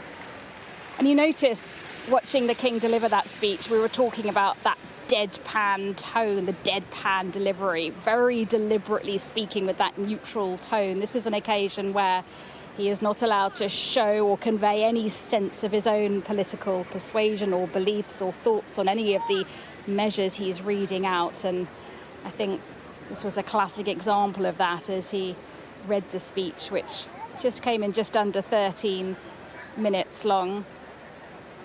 It has been a really busy time for him. Remember, as King, you know, he has a busy agenda, but of course his cancer diagnosis and subsequent cancer treatment has meant he had to cancel for many months all engagements. He's returned to work relatively recently, and it's been busy. We've had the D-Day commemorations, trooping the colour, the Japanese state visit as well. So it has been a busy time for him. Not much, though, left in his calendar before he'll head off on holidays. He's got one engagement later this week. And he mentioned there in the speech, didn't he, about his visit to Australia coming up as well, due to take place in October. He and the Queen will visit Australia.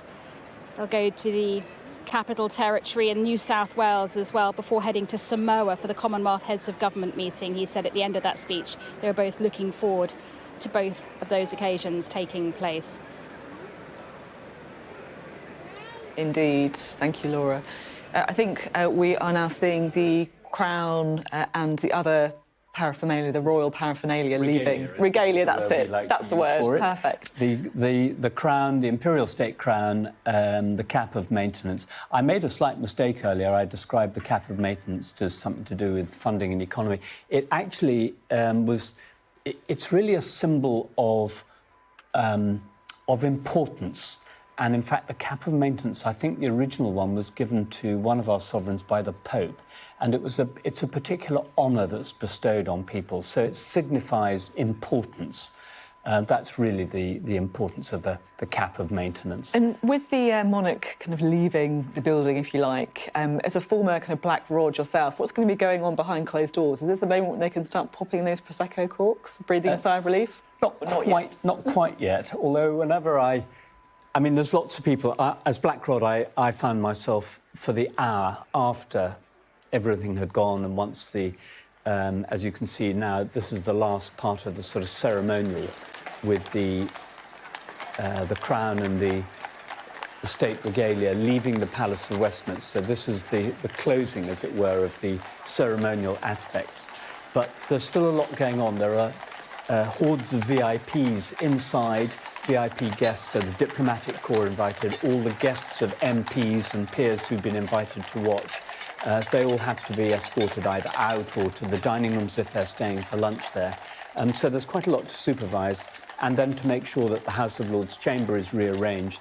So, and I used to spend a lot of time going around thanking people because it's a big team effort there. Although Black Rod sort of holds the reins inside the Palace of Westminster on the organisation of this event, all the police, the security officers, the housekeepers, doorkeepers, sergeant-at-arms in the House of Commons, lots and lots of people involved in this. And so a lot of people to thank for their contribution to making sure it ran smoothly, including the media for, dare I say it, behaving well. We do our best. How did it go? I think it, from what I could see of it, and we didn't see too much, I think it went well.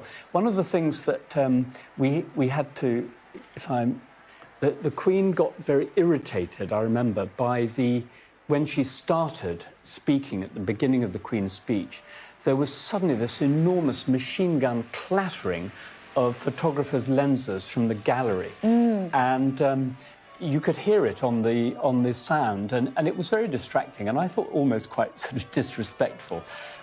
So we then I had to issue an edict, through the media channels that there were to be no shutter clicking. So everybody had to use, I'm not an expert on cameras, but cameras that didn't click anyway. I wonder if, do you think there'll be any kind of little helpful notes then from the palace on things to improve on, work to do? I'm sure there might be. I'm sure there might be. It's one of the reasons why Blackrod starts his walk down to the House of Commons from Central Lobby. Blackrod used to start from inside the House of Lords, from the bar of the House of Lords. And of course, it took that much longer to get down to the House of Commons. And I think it was the Duke of Edinburgh who was seen drumming his fingers on the armrest of his chair, waiting impatiently for some minutes. And of course, that did allow the Queen lots of time to inspect the House of Lords chamber. But it was one of the reasons why Blackrod was asked to start not from the House of Lords itself, but from halfway down from Central Lobby, to shorten that wait for the sovereign, waiting for the MPs to arrive.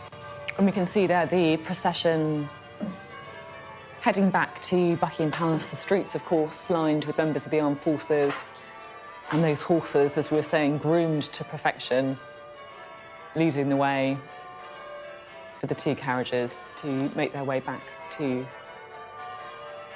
Buckingham Palace.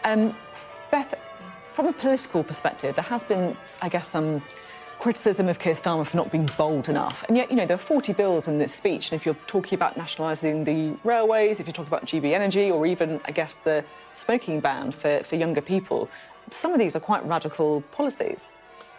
I think the issue around radicalism was more around would-be Prime Minister talking about how the country was broken and then putting in a plan for government that hinged upon one thing, which was growth, which can be hard to come by, can take a long time, might not work. And so it was more, I think, a discussion around the proposals that he was making, would they meet the moment about the demands of the country? And there's certainly many in his party that felt that, yes, he didn't want to raise taxes on working people, that's national insurance, VAT and income tax, but should he pursue more wealth taxes in order to raise more money for public services? They have decided not to do that.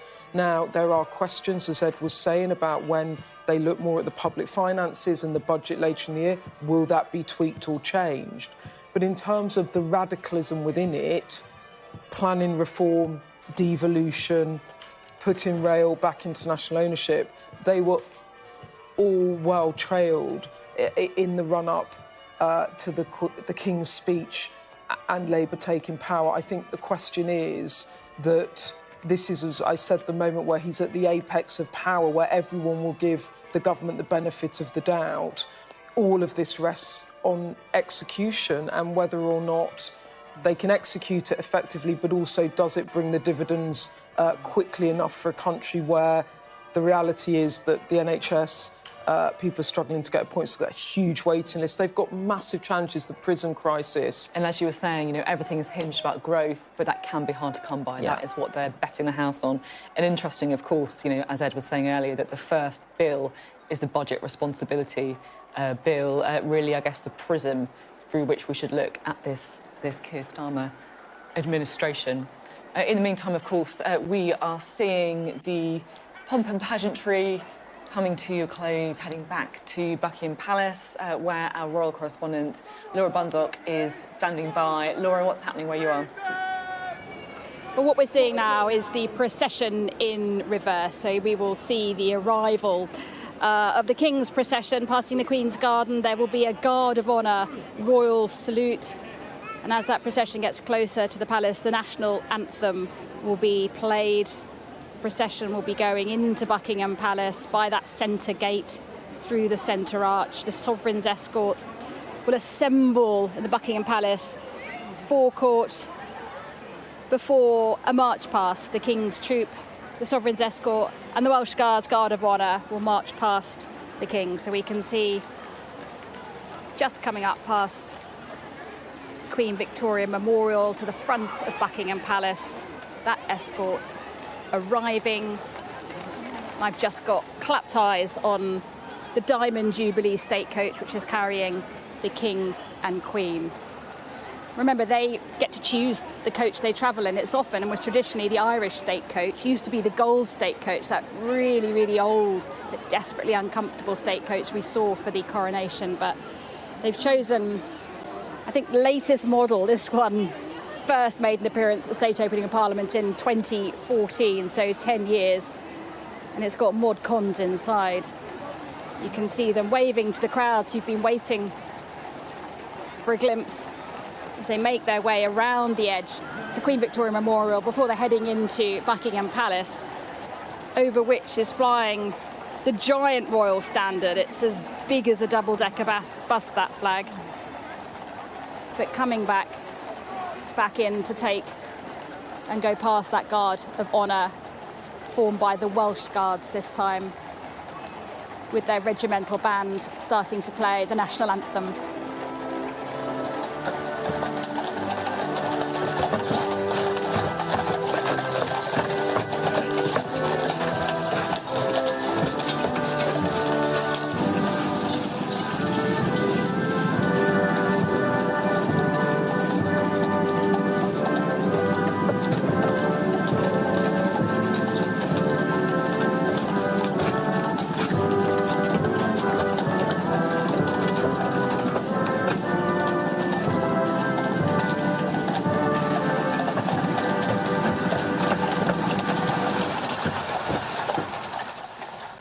There you have the national anthem welcoming the King back to his home in Buckingham Palace.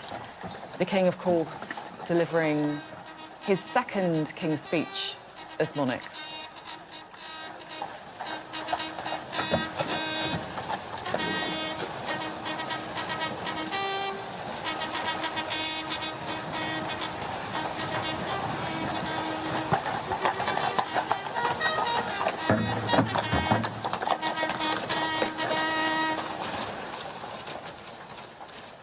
And the King and the Queen now back inside Buckingham Palace after making that procession in reverse, delivering the second King's speech as monarch, setting out the new legislative programme of the new Labour administration. A really historic day, a day of pomp and pageantry, but also a day of politics, and the politics matter an awful lot too, with 40 new bills announced, and we're really getting a sense now of the kind of Prime Minister that Sir Keir Starmer is likely to be as well. I just want to bring back in David Leakey, former Black Lord, someone who knows an awful lot about these days. David. So there is another significance to what we've just witnessed going on in the Palace of Westminster, and that is a ceremony of theatre, of pomp, of pageantry, as you've described, but of very, very high standards. High standards of everything. The horses, as you say, groomed to a shine, the palace cleaned to within an inch of its life, the doorkeepers, the ceremony, all done well, the king, the peers in their robes. And you will have noticed most of the MPs dressed smartly, probably not so obviously with the men, but the ladies perhaps just dressed up a little bit for the day, you might say. And I think this is important because the hallmark of this is dignity, and the dignity of Parliament and our legislature. And one hopes that those new MPs, in fact, all the MPs who've experienced that day, the dignity of it, the solemnity of it, will perhaps bring some of that into the politics after the different sort of theatre of the general election and the campaigning and some of the sort of circus of the politics, and try and bring some dignity, some solemnity and standards into our political life. I hope some of that might rub off. Yeah, fingers crossed. You never know, right? I think it's more fingers crossed, more in hope than expectation. Live in optimism. I just want to bring in Ed Conway at this point, if I may, because look, there's a lot of politics, there's a lot of pageantry, but the point that you made earlier about the very first bill being all about economics really feels significant. It does feel significant, and it underlines that this is a government which does want to focus on growth. There were only 2 mentions of tax in there. So if you're looking at this this Labour government, very powerful Labour government, and wondering is it going to take a different path to the one that it mapped out before? Well, this does look very consistent with the path that they talked about in the manifesto. I think in certain ways it is very radical, because it is talking about public ownership, it's talking about industrial strategy, it's talking about big new investments like Great British Energy. There's that's lots of money, but by the same token, it's trying to focus on what are the kind of things that we can do to generate growth. And as Beth was saying earlier, the focus is more on reform. How do we change the nature of the economy to make it more susceptible to growth, whilst also at the same time trying to make it more fair? And there was a key bit here about the Make Work Pay, this employment rights bill.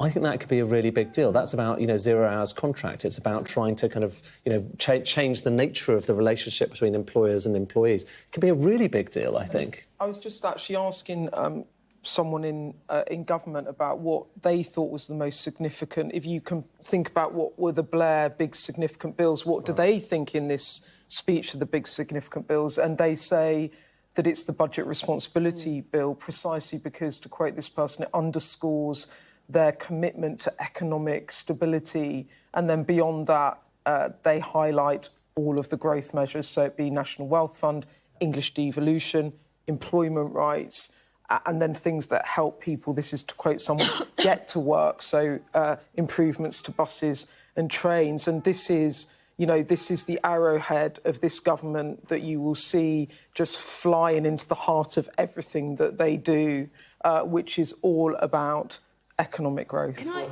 Sorry. So some economists and people, even some business people, will look at the employment rights bill and they'll say, "Oh, is that really going to encourage growth, or is that going to be a friction that gets in the way of growth?" And I think so this debate now really begins. I'd be really interested to get both your opinions on this, because there's something that I'm trying to square in my head. Because on the one hand, they talk an awful lot about devolution, and they do so in the King's speech here as well. But on the other hand, it seems to me that this is a very centralising government. If you talk about planning, about overriding local concerns, I just don't understand how they can be those two things at once. And in doing so, they would only be following in the pattern of basically every government, including, going back to Thatcher, if not earlier. So many governments. Think about George Osborne and devolution. Think about Tony Blair and devolution. They've all talked a good game on devolution and actually introduced certain measures like kind of metro mayors or indeed the devolution of the nations. But in practice, a lot of the power has come back into the centre. You can make your own decisions as long as they're the ones that we want you to make, effectively. Thanks both very much. We can just see now, I think, the Crown returning to... What's going on? David, yes, you tell me. This is the Crown returning to Buckingham Palace with the state regalia, the cap of maintenance and the sword of state. And the carriage you're just seeing are the sergeants-at-arms from Buckingham Palace, who are the sort of close protection, ceremonial close protection for the state regalia when they're in transit. And that is the Garrison Sergeant Major, who presides over all the household divisions, state ceremonial, make sure that everything happens on time. He's the some would say the silent orchestrator. It's very interesting. He doesn't say much or shout much on these occasions, but he is the man who makes sure that the parades, the ceremonial, is all planned meticulously and then takes place meticulously. And he will have, as always happens after any military activity or operation or training or parade, there will be an after-action review of everything that's gone on to make sure it can be improved and lessons learnt for next time.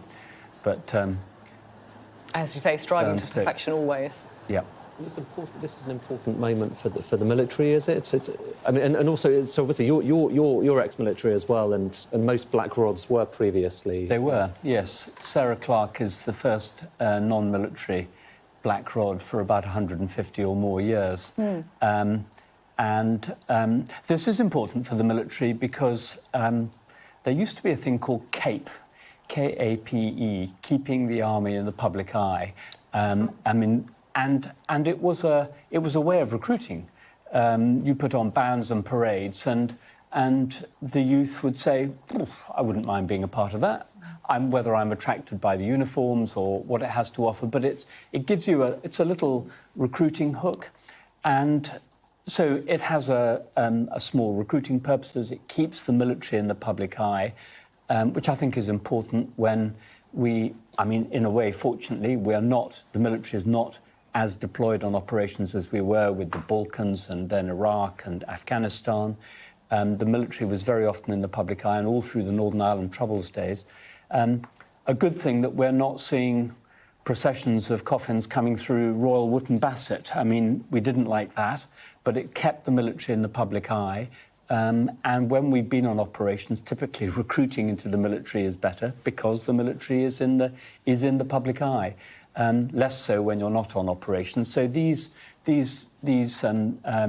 whether it's a fly pass or a fleet review or a state opening of Parliament, they do help keep the military in the public eye. And all these soldiers we see in their ceremonial outfits and performing the ceremonies and pageantry are all trained soldiers who can all go and do the business and have done. Speaking of striking back to the policy, striking how towards the end of the speech there was a lot about the military, about NATO, about the nuclear deterrent. Again, you know, that's perhaps the Labour Party really underlining how different this Labour Party is to the Jeremy Corbyn Labour Party of the past. Yeah, absolutely. And I mean, they knew after the 2019 election loss, there was a big review about where did Labour go wrong. It was led by Lucy Powell, actually, who's now the leader of the House of Commons, and there was a massive issue around Labour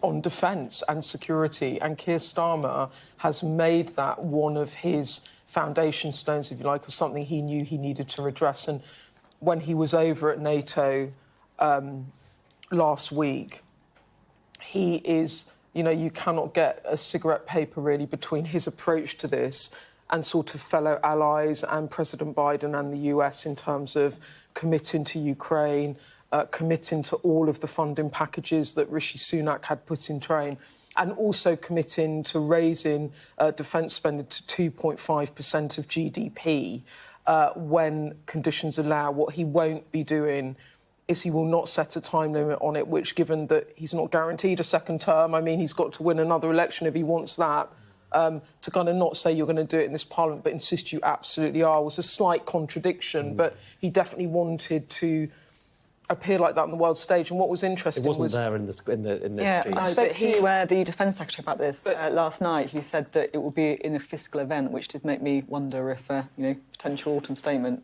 Yeah, well... Right.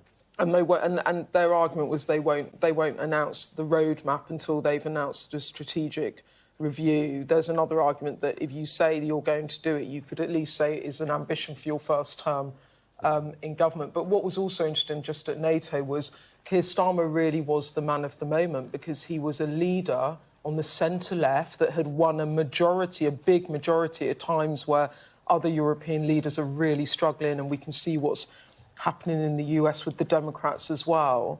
And everyone wanted a piece of him because they wanted to kind of have a moment with the man that has been really successful. So, for example, Maloney, it was meant to be a brush by. That's when they kind of have a little chat in the sidelines of a meeting, and it turned into a proper sit-down. And, of course, a number of European leaders are coming over tomorrow as well for a big event at Blenheim Palace. Politics. Interesting, given Maloney's politics. And also she was clearly quite close with Rishi Sunak. So It's all about momentum when you first win and trying to keep that momentum, or at least take advantage of it while you still have it. He's the man with the majority. That's what they're really interested in. Thanks very much. I should say we have had a bit of reaction from the Liberal Democrats. Ed Davey, the leader of the Lib Dems, on the King's speech, saying after years of crisis and chaos under the Conservative Party, it's clear our country faces enormous challenges. The Liberal Democrats will carefully scrutinise the government's plans, striving hard to stand up for our constituents.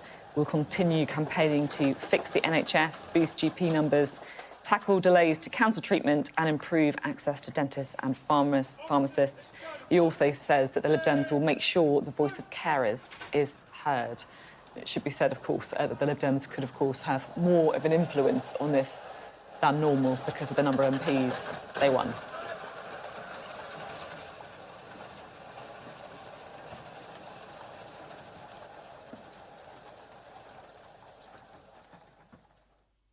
It's 12:30. You are watching Sky News, where this morning we've heard the King outline Labour's plans for government, saying the future is to be based on the priorities of economic growth, security, fairness and stability.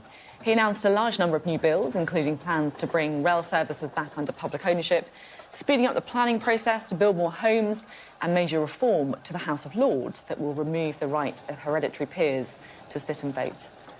Well, the King is now back at Buckingham Palace. A little later this afternoon, MPs will start debating the contents of the King's speech. That will be at around 2:30 p.m. this afternoon, and we'll, of course, have that for you live here on Sky News. Now, as parts of the capital were brought to a standstill ahead of the King's speech, 10 members of a group called Youth Demand were arrested in Westminster. So these are the latest pictures that you can see there. 10 members of Youth Demand arrested. The Metropolitan Police say the protesters are being held on suspicion of conspiracy to cause public nuisance after the group stated it was planning to disrupt today's proceedings. You can see those arrests there in Victoria Park Gardens, very, very close to the Houses of Parliament. You're watching Sky News on the day the King has announced the new Labour government's priorities for the months ahead. Coming up after the break, a plan for stability and growth. We will take an in-depth look at Labour's plans as outlined in this morning's King's speech. And MPs prepared to debate the measures in the Commons later this afternoon. We'll bring you all the build-up live here on Sky News.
Well, 40 bills and the first real look at Labour's legislative programme for government. Let's take a closer look, shall we, at the details of today's King's Speech. Our Deputy Political Editor, Sam Coates, is here. He's been pouring through all the details. What have you been looking at? Thank you, Sophie. Yes, the King's Speech is a curious, antiquated, costly thing. It's a bit like a sort of antiquated press release in some ways to explain the government's agenda. But you get quite a lot of detail on the day that the King's Speech comes out so that journalists and others can see the direction of travel for the government. So here it is. Here are all the 40 bills. That's not the highest number of bills in a King's Speech, but it is up there, which is consistent with it being a new government wanting to change direction.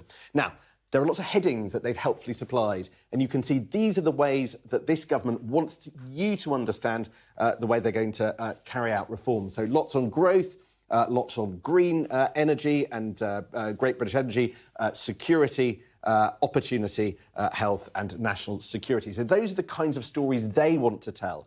But to be honest, if you break it down, there are lots of different ways that you can really interpret this King's Speech. One of the fascinating things is just how different it is compared to the kind of King's Speech that you would have had under a Conservative government, under perhaps Rishi Sunak if he was there. Look at all these ones highlighted, these bills highlighted in yellow: planning and infrastructure, employment, passenger railway stories, better buses. All of these highlighted here in some way mark an increase in the role of the state, in the role of government in people's lives. Those are the hallmarks of it being a Labour King's Speech rather than something that you would see under the Conservatives. Now, one of the things you get with a King's Speech is a sense of what they're prioritising and what the new government is actually putting in the slow lane. And one of the ways that you can see that is by seeing which bills actually have this word, draft, in front of them.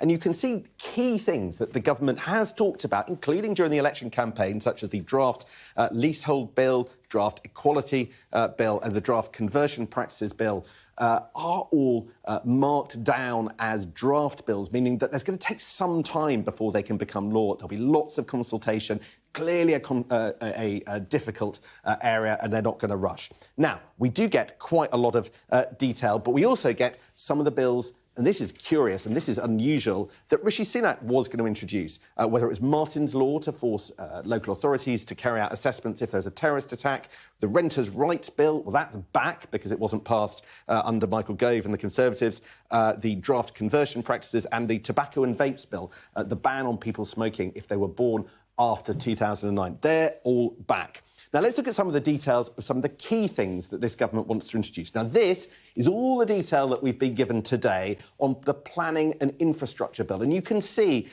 just how this government wants to speed up house building. So they're going to try and make the process for delivering key bits of infrastructure easier. They're going to make it easier for the government and local authorities to compulsory purchase things.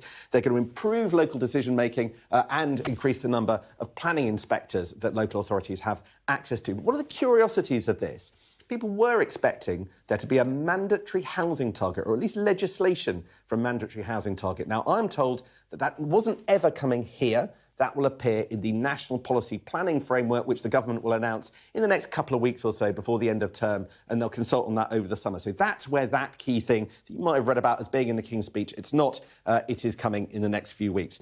Now let's look at this. This is possibly the most controversial thing in the King's Speech. It's the Employment Rights Bill. It's the thing that's going to give workers more right, trade unions. It's going to roll back some of the restrictions on them. And you can see just how many different things that there's got, whether it's parental leave, sick pay, banning exploitative zero-hours contracts. But you can see just how radical this could be. Look at this single thing called a fair pay agreement. This is a return to collective bargaining in one sector, just one sector in the UK, and that's adult social care. Let me explain what that means. In other words, you could end up, and what's likely to happen, is that the social care sector get a higher minimum wage than the statutory, the legal one at the moment, across the whole of the social care sector. That would be pretty transformatory. I think businesses are looking very closely to see whether it goes beyond social care, but that's just one of the measures I think that businesses are quite concerned about and will be watching closely. Now look at this, something we heard from Labour quite a lot. Gordon Brown was certainly into one of Keir Starmer's predecessors, was reform of the House of Lords. And here we have a bill to do exactly that. It's called the House of Lords Hereditary Peers Bill. But look at this. What will it do? It will simply remove the 100 or so people who were born into being able to sit in the House of Lords because of the family that they are part of. What there isn't are the bigger reforms to the House of Lords, like introducing an age limit or even scrapping it altogether. This is sort of a holding bill. The rest of that is quite parked. Indeed, it is interesting because here you have all the bills that we saw at the start, but there are things missing. There's nothing, for instance, here on social care. There were rumours maybe of a commission on social care. I'm told that's not ready. That might not even be the route that they go down. Nothing here in order to introduce votes at 16 and 17, something that Keir Starmer talked about on the election campaign trail. That will come in a later King's speech. So today, Sophie, we got the priorities for growth, some controversial areas, but Keir Starmer hoping that over the next 18 months or so, this provides a full-packed programme in order to start to change Britain in the direction that he wants to see. Yeah, we'll have to see how it all shakes out, won't we? Sam Coates, thank you very much indeed. Sam Coates there, talking us through the detail of the King's speech there. Well, let's zoom out for a bit, shall we? Here you have, of course, you're watching the moment when King Charles entered the House of Lords with the Queen beside him to set out the legislative programme of the government. And, Beth, we're just hearing some of the detail of the King's speech from Sam. But as you were saying earlier, it all really comes down to whether or not these measures actually improve growth, because the framing of this is saying that they're going to stick to the fiscal rules. That is going to be the number one rule for this government. Well, if that's the case and they are going to improve public services, then, by gosh, they need this growth plan to work. I think there's another reason politically also why they are saying that sticking to fiscal rules and economic stability is the cornerstone of their government, because it also relieves some pressure that is undoubtedly going to build from the trade union movement, from their own backbenchers and Labour activists that might want to see a Keir Starmer government indeed tax wealthier people more in order to redistribute more wealth around the country. So by making economic stability the sort of centre point from which everything else flows, you also give yourself some cover against what are going to be political attacks. And I think we're going to see it this afternoon, actually, in the House of Commons with one Labour MP, I think it's Kim Johnson, intends to table an amendment asking for the two-child benefit cap to be lifted. John McDonnell, the former Shadow Chancellor, has been talking about it. Anna Sarwar, the Scottish Labour leader, has been talking about it. Gordon Brown, the former Prime Minister, has been talking about it. But for Starmer, he wants to under-promise and then over-deliver. That is the whole edict of their approach to government. His view is that successive Conservative Prime Ministers made promises that they did not keep. And what he wants to do is show, not tell, really. And so this is all around reform in order to drive growth. But you're right, Sophie. I mean, you know, it's the kind of holy grail of every successive government. They want to grow the economy to be able to increase tax returns, to improve public services. Yeah, it's not like there's been any administration that said, actually, you know what, I'm not bothered about growth. I like to have low growth. And also, sometimes you cannot control it. You can put all the levers in place and then Russia invades Ukraine and you get an energy price shock, or you have a pandemic, and you can't control it. I think one other thing that's very interesting, though, politically about what the Labour government are doing is they've literally taken George Osborne's playbook of 2010 and they're playing it back at the Conservatives. So George Osborne would say Labour, ran down the government books and they were really damaging on the economy, even though it was a global financial crisis on which actually Gordon Brown did quite a lot of work to stabilise. But that Liam Byrne no money left note was absolutely crucifying.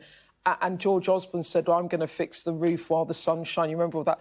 Rachel Reeves is now doing exactly the same, isn't she? And saying all of the woes of the future Labour government is all about the failures of the Conservatives, when, of course, it was more complicated in terms of a pandemic and a war in Ukraine as well for them I noticed that even with the quite positive inflation news today, rather than kind of just welcoming it, they were like, well, you know, this is fine. But actually, because of the years of Conservative failure, people are still really grappling. grappling. From the master, who's George Osborne, exactly. and now they're playing that playbook back at the Conservative Party. David Leaker, we're looking at some of the shots of today, some of those images of an incredible day of images. Does it bring you back to the times that you will have seen these kind of monarch speeches and helped to organise it as Black Rod?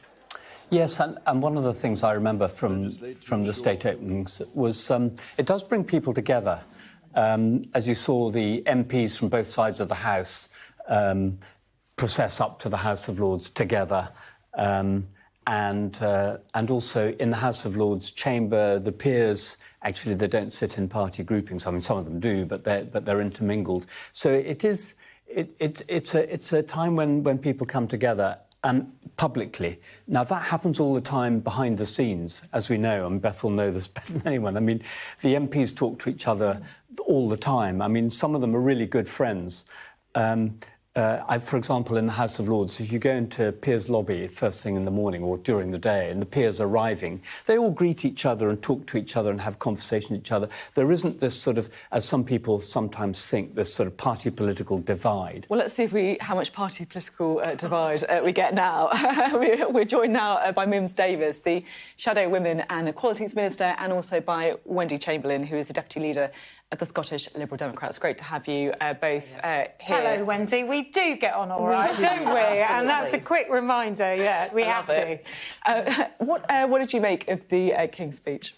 Well, it's quite a full shopping list there, and quite pleasing to see some of the work that we've been doing cross-party as well around public health and protection when it comes to vapes and smoking. So some positives there, and also some things that seemed a little bit at odds, if I'm honest.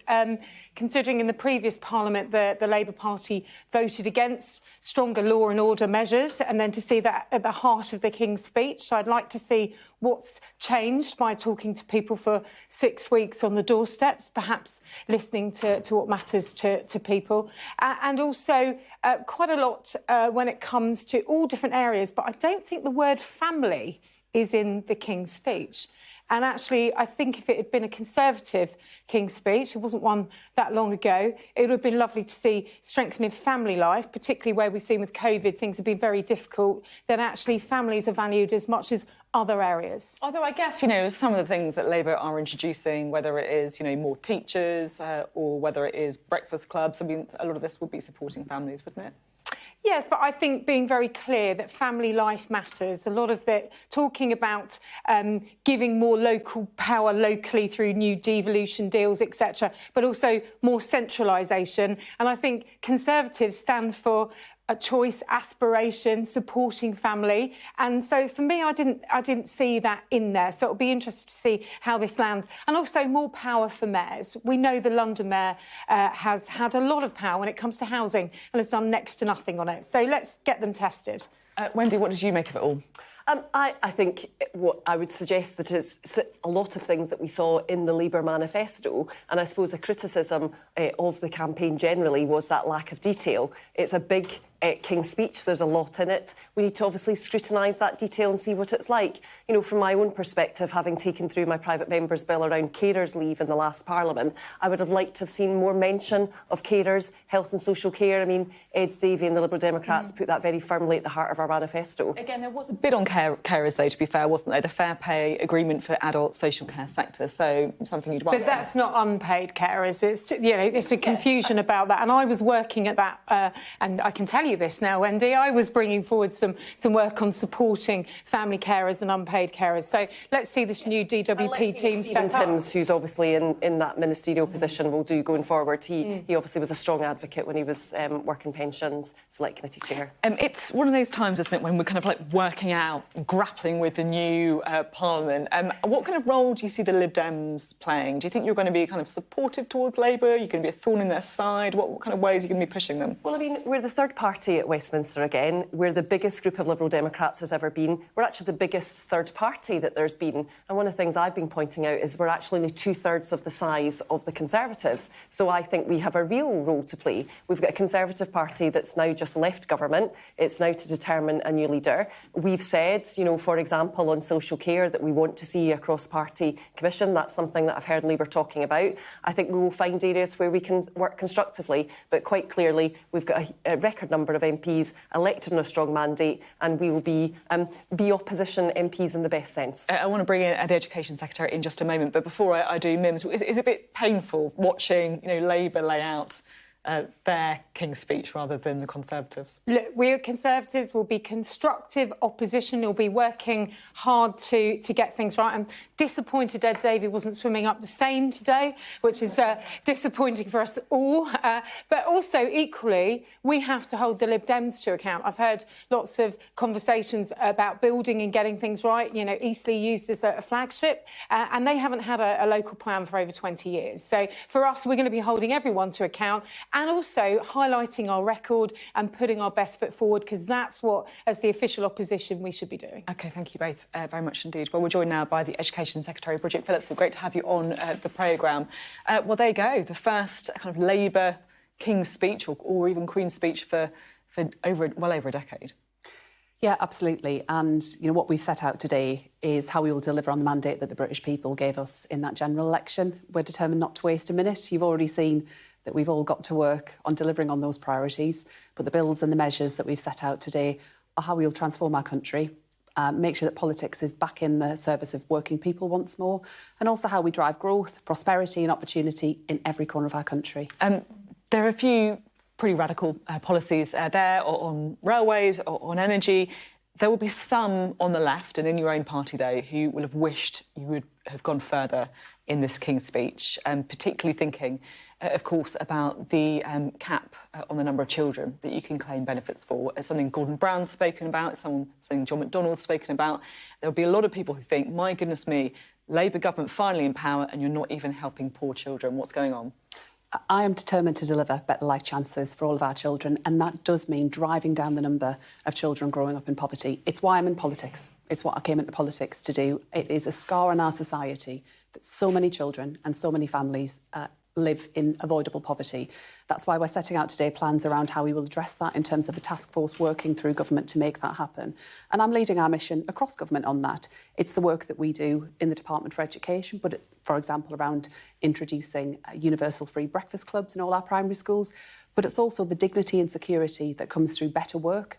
And it's also about dealing with some of those housing challenges, whether it's building more homes and also ensuring those in the private rented sector have got more security. That causes huge disruption to families. We will work across government to bring down the numbers of children who are living in poverty. And I'll be working really closely with Liz Kendall, our Work and Pensions Secretary, to make that a reality. Just to follow up on that, Bridget, I literally have just had a text message from a senior Labour MP saying that in terms of the pressure to lift the two-child cap, that the IMF and OBR are revising up growth figures. So the argument now amongst some MPs is scrapping the two-child limit is affordable within fiscal rules. So the point MPs are making across the Parliamentary Labour Party is to get on with the implementation. Look, I understand where colleagues are coming from on this. They're as passionate as I am about making sure we tackle child poverty. But what we were also really clear about in that election campaign was that we have to make sure the economy is on a sound footing. We will not play fast and loose with the public finances, as the Conservatives did in the past. And that involves making sure that everything we set out, we're clear about how we're going to pay for it. That hasn't changed just because we're now in government. In fact, it's more important that we're now in government. But if the growth forecasts change and the growth projections change and the facts change, then you can lift the cap. What won't change is our commitment to tackling child poverty, but you wouldn't expect me to speculate on what Rachel Reeves, our new Chancellor, will or won't say in a budget. Can I ask you something that I am struggling to get my head around with the new Labour administration? So you talk about devolution and the importance of, handing out power to other regions or other power bases outside of Westminster. But it does feel like this is quite a centralised government. And I don't use that as a dirty word, by the way. I'm talking about, with things like planning, you're saying that, yes, you will override local concerns. It feels to me like you're not being honest with people, that, yes, you are a centralised government and you are prepared to, have wield that power to get the things that you most prioritise? So I don't think those two things need to be in conflict. I appreciate there can sometimes be tensions, but take skills, for example, and we've set out today how we will establish Skills England to drive forward an ambitious landscape around skills. We know that there's some things that have to be done at the centre, have to be done from the centre of government, and that's what we'll make sure happens, like that coordination. For example. Absolutely. Again, it's centralised power, isn't it? But alongside that, we have to work with our mayors, with our combined authorities, and with local employers and businesses, because they know what the skills gaps are, they know where the opportunities rest. So it's actually about bringing some of that together. But we do need clear national direction in certain areas of policy, whether that's the railways, where it comes to standards in education. So it's and the basically skills like, system. you like devolution as long as they agree with what you're doing? No, devolution works most effectively in areas such as, for example, bus services, a clear case for giving that power to our mayors to deliver on better local bus services. But if you were to take the railways, for example, we need to ensure that there is that national oversight of what's going on. OK, just finally, who were you paired up with when you were walking around through to the House of Lords? Once you get past the first four or so, it starts to be a bit of a scrum. Really? So I was having a chat with Julia Lopez, who's the Shadow Culture Secretary. And how was that? All good? All good, all positive. Well, you know, we can have our disagreements, but I did hear that conversation there about a desire to seek to work constructively. I think that's, you know, we want to do that as well. We've got an ambitious mandate that we want to deliver on, but where we can find areas of consensus, of course, we will seek to do so. I thought actually Keir Starmer and Rishi Sunak were having quite a good old natter when they were walking through. Actually, it was perhaps new politics in action. And how about you guys? Well, it was a little bit of a scrum where I was. So I spent time with Rebecca Long-Bailey and then Desmond Swain and then a couple of our new colleagues. So, yeah, it's a lot of people finding their way, and the sort of protocols of it being 2 by 2 went slightly out the window, if I'm honest. People were joining as we were walking through. On the way back, I caught up with Douglas Alexander, who I haven't seen since before the election campaign, so it was good to have a chat with him. There you go. Thank you very much indeed. Good to have you on the programme as well. Well, it has been a day of kind of pomp, pageantry and theatre. The King's speech there, you can see the monarch, King Charles, announcing the new legislative programme of government for the first Labour government in 14 years. He reads the speech, but of course it's written by Sir Keir Starmer and his administration. 40 bills set out in the King's speech, and now, of course, we're going to be discussing what it means and how it will or won't transform the country on this historic day in Westminster.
Good afternoon, live from Westminster, where the King has laid out the priorities of the new Labour government at the state opening of Parliament.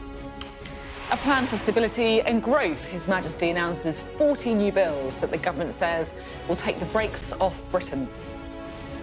My government's legislative programme will be mission-led and based upon the principles of security, fairness and opportunity for all.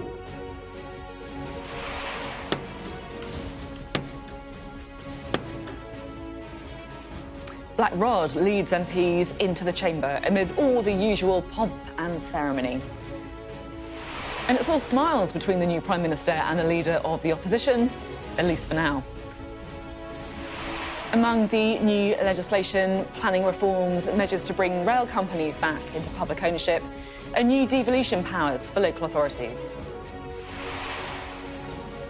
Tightened security as police make a number of arrests after protesters said they were planning to disrupt the state opening.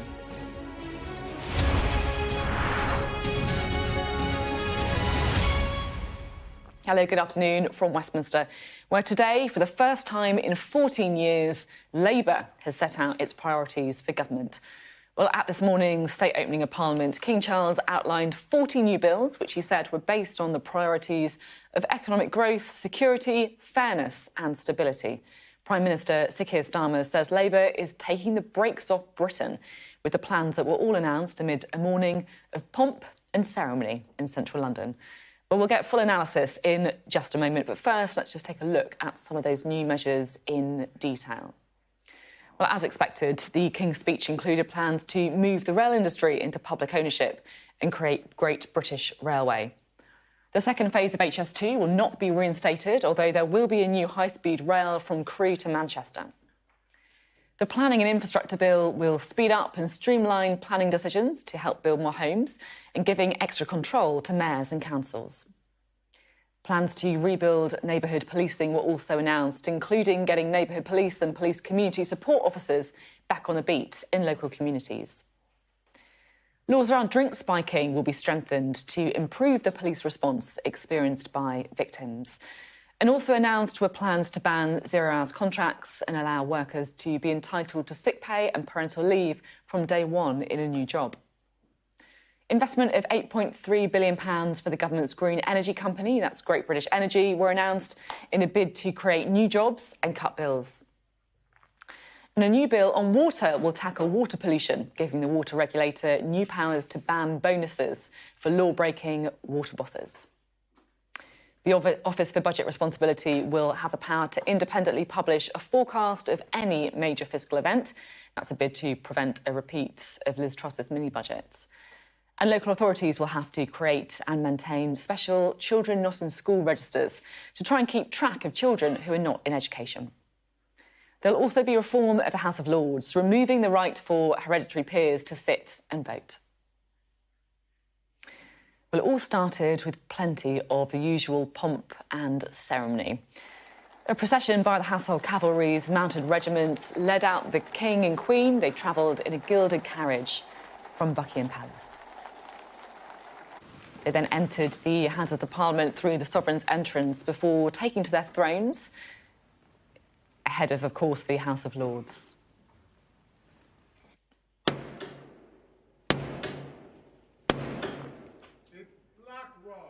Well, before she led MPs into the House of Lords, with the mother and father of the House in front, followed by the Prime Minister and Leader of the Opposition, and then, of course, the top Cabinet and Shadow Cabinet members, that's Black Rod there.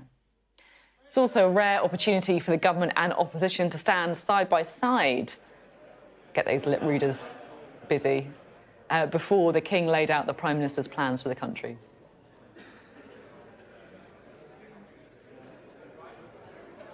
My Lords and members of the House of Commons, my government will govern in service to the country. My government's legislative programme will be mission-led and based upon the principles of security, fairness and opportunity for all. Stability will be the cornerstone of my government's economic policy, and every decision will be consistent with its fiscal rules. It will legislate to ensure that all significant tax and spending changes are subject to an independent assessment by the Office for Budget Responsibility. Bills will be brought forward to strengthen audit and corporate governance alongside pension investment. Securing economic growth will be a fundamental mission. My government will seek a new partnership with both business and working people and help the country move on from the recent cost of living challenges by prioritising wealth creation for all communities. My government will seek to reset the relationship with European partners and work to improve the United Kingdom's trade and investment relationship with the European Union. My ministers will seek a new security pact to strengthen cooperation on the mutual threats faced by the United Kingdom and the European Union. My government will play its part in trying to secure long-term peace and security in the Middle East. It is committed to a two-state solution with a safe and secure Israel alongside a viable and sovereign Palestinian state. Later this week, my government will host the European Political Community meeting at Blenheim Palace. The Queen and I look forward to our visit to Samoa alongside the Commonwealth Heads of Government meeting in October and our visit to Australia. Members of the House of Commons, estimates for the public services will be laid before you. My Lords and members of the House of Commons, other measures will be laid before you. I pray that the blessing of Almighty God may rest upon your councils.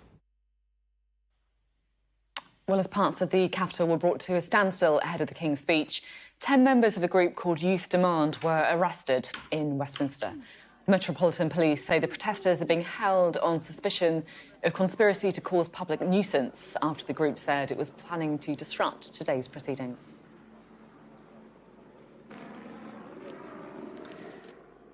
Well, it was a day of protest. It was also a day, of course, of pageantry, of pomp, of theatre, of kind of the theatre of the Constitution, I guess, kind of laid out, but it was a day of politics. So it feels right that we talk to our political editor, Beth Rigby, because putting the kind of ceremony to one side, what really matters about today are the bills that are being laid out. What's caught your eye?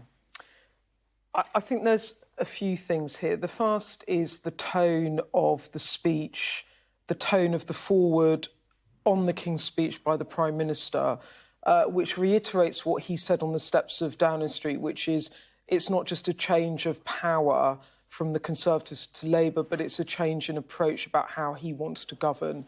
And there was a lot in the words on the steps of Downing Street that are repeated in the introduction here on his King's speech about talking about being a government of service, governing for everyone, the politics of self-interest being over, and this being a fight for trust to deliver real change. And then from that flows all of the bills and the plans around economy. The most significant, actually, if you ask senior Labour figures about in the 40 or so bills, is the Budget Responsibility Bill. And they argue that's because it underscores their commitment to economic stability and underscores what they want to do, which is to get higher economic growth in every community across the country. And then from that flows a raft of bills around economic growth, devolution. It's a very interventionist, activist programme, if you like, not with the traditional levers of tax and spend, which is what perhaps past Labour governments you'd be more used to them using, but rather in terms of planning reform, devolution, renationalising the rails, setting up an investment company to generate clean energy, all of it focused on growth, because that's how this Labour government believe that they can increase tax receipts and get more money for public services. Also within that, Sophie, is a Prime Minister who understands that the trust between the voter and the government has been very strained in recent years. The biggest thing I picked up around the country was scepticism, actually, and disillusionment with political leaders when I went around and spoke to many, many people during the election. And so every single thing in this King's speech is what they have said they would do. And those missions as well, all in there, all of those missions that he set out, those 6 first steps, all of it's in this document. It's interesting, isn't it? Because there's a lot in there, as you say, that is quite interventionist, also quite bold. But there will be other people who look at this and think, this is the first Labour government in 14 years. Why aren't they doing more for public services? Why aren't they ripping up the fiscal rules to, I don't know, lift children out of child poverty? Do you think that he may come under pressure from the left? I think he's already coming under pressure from the left, and we will see this play out, I think, in the Commons as early as this afternoon as the debate opens up. I mean, even as we were talking earlier about the pressure on the leadership to lift the cap on the two-child cap on benefits, even as we were talking about that, someone texted me, a senior Labour figure, saying because growth forecasts have been improved by the International Monetary Fund and other bodies, that actually they could lift the cap within fiscals. It costs £1.5 billion a year. It's not an absolute fortune. And you saw Bridget Phillipson, when I asked her about that, she pushed back on it. But this will be the pressure because, there is such strain on public services. And when we were in the run-up to the election, promising 6,500 teachers, it is a drop in the ocean of the amount of secondary school teachers there are in this country, in England and Wales. And then also in terms of the 40,000 appointments for the NHS, there's 7.6 million appointments on that waiting list. So there are real pressing problems for this incoming Labour government. But this is a moment where he is at the apex of his power and they're trying to frame it and set the momentum. I think what you've seen with the prisons crisis is how quickly you can get knocked off course by things beyond your control. And be it the prisons crisis, trying to settle with the junior doctors, settle in pay rewards in the coming years, dealing with the NHS backlog, dealing with school teacher shortages. I mean, the in-tray is tough. Sounds exhausting. It is exhausting. I need a holiday, but I haven't got time. Beth, thank you very much indeed. Beth Rigby there, our political editor. Well, it's a day of politics. It's also a day of pageantry. Let's go live now to Buckingham Palace and our royal correspondent, Laura Bundock. And Laura, you were saying before, weren't you, that the King always reads out the words with this kind of deadpan delivery, and that's what happened today.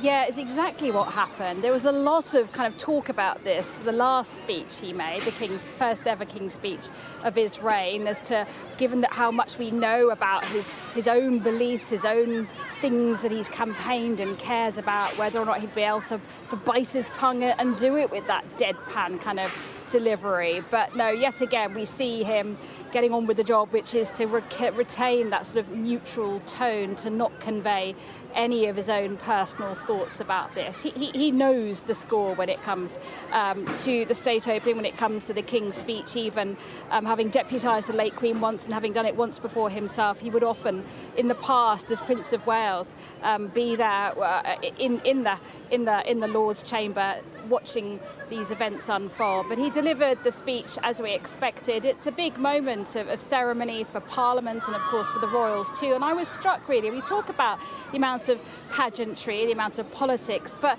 looking at that chamber with the lords with all their robes on, the King with his robe, the Queen, there's a bit of pantomime about it all as well, isn't there? We've been talking about this kind of the constitutional theatrics of it as well, but it is an extraordinary sight to see. It really is, and it does remind us that our constitution has the sovereign, it has the lords close by, and then it has the MPs as well. And although the King is front and centre today, he is obviously only the person who reigns. It's his government who rules, it's his government who writes that speech. And it's such a curiosity, I think, of the Constitution to see a day like this, which is the embodiment, I think, of those three parts of our Parliament. Anyway, as we've been saying, it's been a really busy time for him. He's had a lot of these sorts of ceremonial occasions. He's had the D-Day commemorations, he's had Trooping the Colour, his birthday parade, and of course that state visit by the Japanese Emperor as well. He was in the Channel Islands for the last 2 days. And bear in mind that this is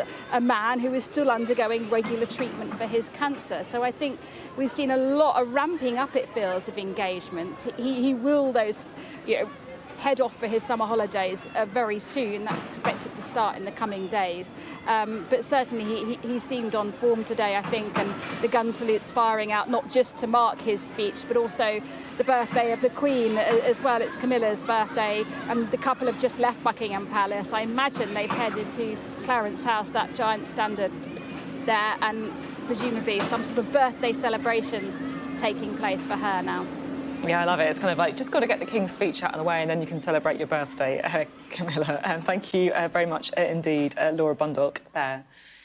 We've been talking about the pomp and pageantry, the theatre, if you like, of the British Constitution being laid out here in Westminster. It's also a big day, of course, for all of those new MPs who've been crowding into the Houses of Parliament. Our chief political correspondent, John Craig, is in Central Lobby for us. John, a very busy day. Well, later on, of course, we've got the first day of the King's Speech debate. There are 2 MPs proposed move the motion on the King's Speech, a new MP and a veteran. Then we'll hear from Rishi Sunak and Sir Keir Starmer. I have with me here a party leader who hopes to get called at some point during the debate, hopefully today, and a new MP who pulled off a spectacular scalp the election. Max Wilkinson is the new MP for Cheltenham, and he defeated the Lord Chancellor and Justice Secretary Alex Chalk. And this is, of course, Liz Saville-Roberts, leader of Plaid Cymru here at Westminster. So, Max Wilkinson, Wilkinson's sword cut down the Lord Chancellor. What are your impressions here as a new Member of Parliament? What did you think of what happened in the Lords, and what are you expecting later on today? Well, it's a wonderful thing to be involved in, and I'm really pleased to be here as the Member of Parliament for Cheltenham. Obviously, the Liberal Democrat role will be to provide constructive opposition to the Labour government. It is no secret that the country is in a real mess after many years of Conservative rule. And we need to be making sure that we're focusing on the things that we were going big on in our campaign, things like solving the national sewage scandal, making sure that we're having a bigger focus on health and care, and that was something that seemed to be missing from what the King was reading this morning. So it'll be interesting to see what comes out later. You mentioned sewage there. Your leader certainly made a splash, if I can say so, in the general election campaign. They're just talking about cracking down on water bosses' bonuses. Is that good enough?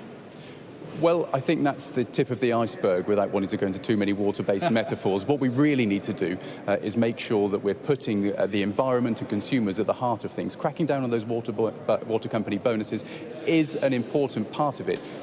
But really making sure that the sewage is not being dumped in the water in the first place is what we need to do. And the Liberal Democrats would transform water companies into public benefit companies, and therefore we would end up with people who are experts in the environment and experts in consumer rights in charge of the water companies, and I think that would re-centre what the water companies are doing around the outcomes that we want, which is clean rivers and streams and good bills for consumers. Liz Saville-Roberts, you've got 4 MPs, it's the same number as you won, I think, in 2019. How are you going to approach a Labour government differently from the way you approached the former Conservative government? Well, of course, there are some aspects of the King's Speech which I'm really glad to see the back of 14 years of austerity ideology and see new ideas coming forward. But, of course, as Plaid Cymru MPs, we're here to hold Labour to account with that focus very much on what is happening in Wales. And, of course, we have had 25 years, a quarter of a century of experience of Labour in power in Wales. So one of the issues that was really interesting to me was to see the emphasis on devolution in England. Well, of course, we have a model of devolution in Wales that was designed by the Labour Party a quarter of a century ago, which hasn't allowed us to build the economy there effectively yet. I would really have liked to see greater powers for Wales devolved to Wales so that we could actually build our own economy. You talk about Labour in Wales. You have propped the Labour government up in Wales from time to time, haven't you, your party? We are indeed responsible politicians, and where we can make a difference, we will. We're not just there in Wales to be in opposition. But it became evidently apparent under what now is the previous First Minister of Wales, Vaughan Gething, that it was no longer possible for us to work with them. And I think an awful lot of what we saw becoming apparent under Vaughan Gething's premiership was that reluctance for Labour to be held to account. very much believing that they could control the narrative and control the rules by which they behave themselves, regardless of public perception of judgment. I think that's very much the case in the £200,000 that Vaughan Gething received from a criminal environmental company. That has obviously come to fruition now that he must stand down. But I would say the lessons that we've learned in Wales will hold true here. Just on Vaughan Gethings, to what extent do you think Keir Starmer or the Labour leadership here in Westminster told him, hold on, don't go until after the general election? Or is that too much of a conspiracy theory? All we can say is look at the dates. We came back here last week. The Senedd rises at the end of this week. And senior ministers in Welsh Labour government decided that they no longer could work with the First Minister yesterday. I think people will come to their own conclusions. Max, how are you settling in here? I assume you haven't got an office yet. Have you found out where you get your post from, all that sort of stuff? What do you think of the place? I mean, some people say it's just like an old-fashioned public school. What are your impressions of the place? It's a strange place to come to work as a newcomer. Last week I struggled to find my way in and out. It was good to be acquainted with the loos when I finally found them. We're in a co-working space now as new MPs, so there's a big long corridor and you've got Conservative MPs who are new Lib Dems and new Labour MPs, and they're all in these co-working spaces, and I'm hoping I'll get an office in a couple of weeks' time. The biggest challenge in the early weeks is to be able to take up those casework items that are coming through from many members of the public in Cheltenham to do with the cost of living, to do with the NHS, things like school places, which are really time sensitive. And to do that on my own is a real challenge, but I'm getting through what I can. I said I'd hit the ground running as a new MP in the campaign, and I'm trying to fulfil my promises. It's not very easy to hit the ground running when you haven't even got an office, have you? You're hot desking, effectively, aren't you? Do you think perhaps that should have all been sorted out a bit quicker? Well, I suppose it's a really interesting logistical challenge that the parliamentary authorities have. My view is that it's fairly smooth, and the induction process was actually much better than I thought. Where I think it could be improved is probably saying from day one, here's your budget for someone to help you with admin and correspondence, and then you can get on with it. Because really, as new MPs, all we want to do is get on with serving our constituents. And I know there's so much to do in Cheltenham around the NHS, around the cost of living, looking after our local hospital, and that's what I need to get on with. Very briefly, are you in Plaid Cymru going to team up with the likes of the Scottish National Party, other smaller parties, perhaps even Reform, to take on... Oh, your look of horror when I said that. But incredulity. On issues like the two-child benefit cap, for example, are we going to see a coalition of opposition parties? Well, look, as Plaid Cymru, because we're never going to be a majority here, there are only 32 MPs from Wales now anyway, and that's gone down from 40. We've lost 8 MPs. We will always work with others where there are common interests, particularly on progressive causes. And one of the things I think the public want to see, they want to see politicians working together and not just spouting off about how we can complain about things, but actually being able to make a difference. Good, thank you very much. Liz Saville-Roberts and Max Wilkinson. Max, I assume your first interview as a Member of Parliament. Yes? I think possibly third. Oh, third. I've done some regional, but never with someone as important as you, John, so thank you very much. Keep talking to Sky News all the time you're in Parliament. OK, there you have, so we have a new boy, if I can call him that, and a party leader who hopes to catch the Speaker's eye later on today. Back to you, Sophie. Love it, John. So nearly there. Third is still decent, though. That's a bronze medal. John Craig, thank you very much indeed. You're watching Sky News on the day the King has unveiled the new Labour government's priorities for the months ahead.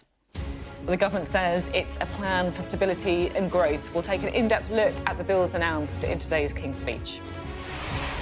Plus, we're going to take you back to the Houses of Parliament for a reaction to Labour's plans and as MPs prepare to debate the contents of the King's speech later this afternoon.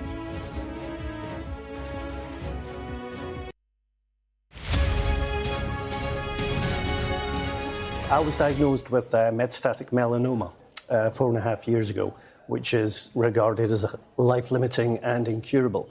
And I felt incredibly isolated. I didn't know anyone else with melanoma or anybody with stage 4 cancer.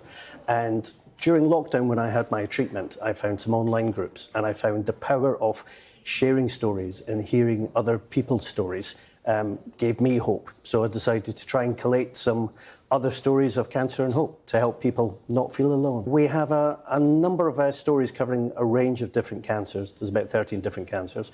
My story is in there. But we have stories of people who have set up charities. There's a very good friend of ours, Kate Rackham, helped set up a breast cancer awareness charity.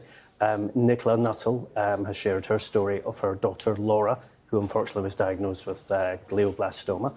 And we have a number of stories from people that I knew and then people I got to know through social media and introductions. Chris Bryant features in the book, and he name-checks you as well in his story when he first talked about his melanoma when he was diagnosed a few years ago. And each story has the theme of hope at the centre.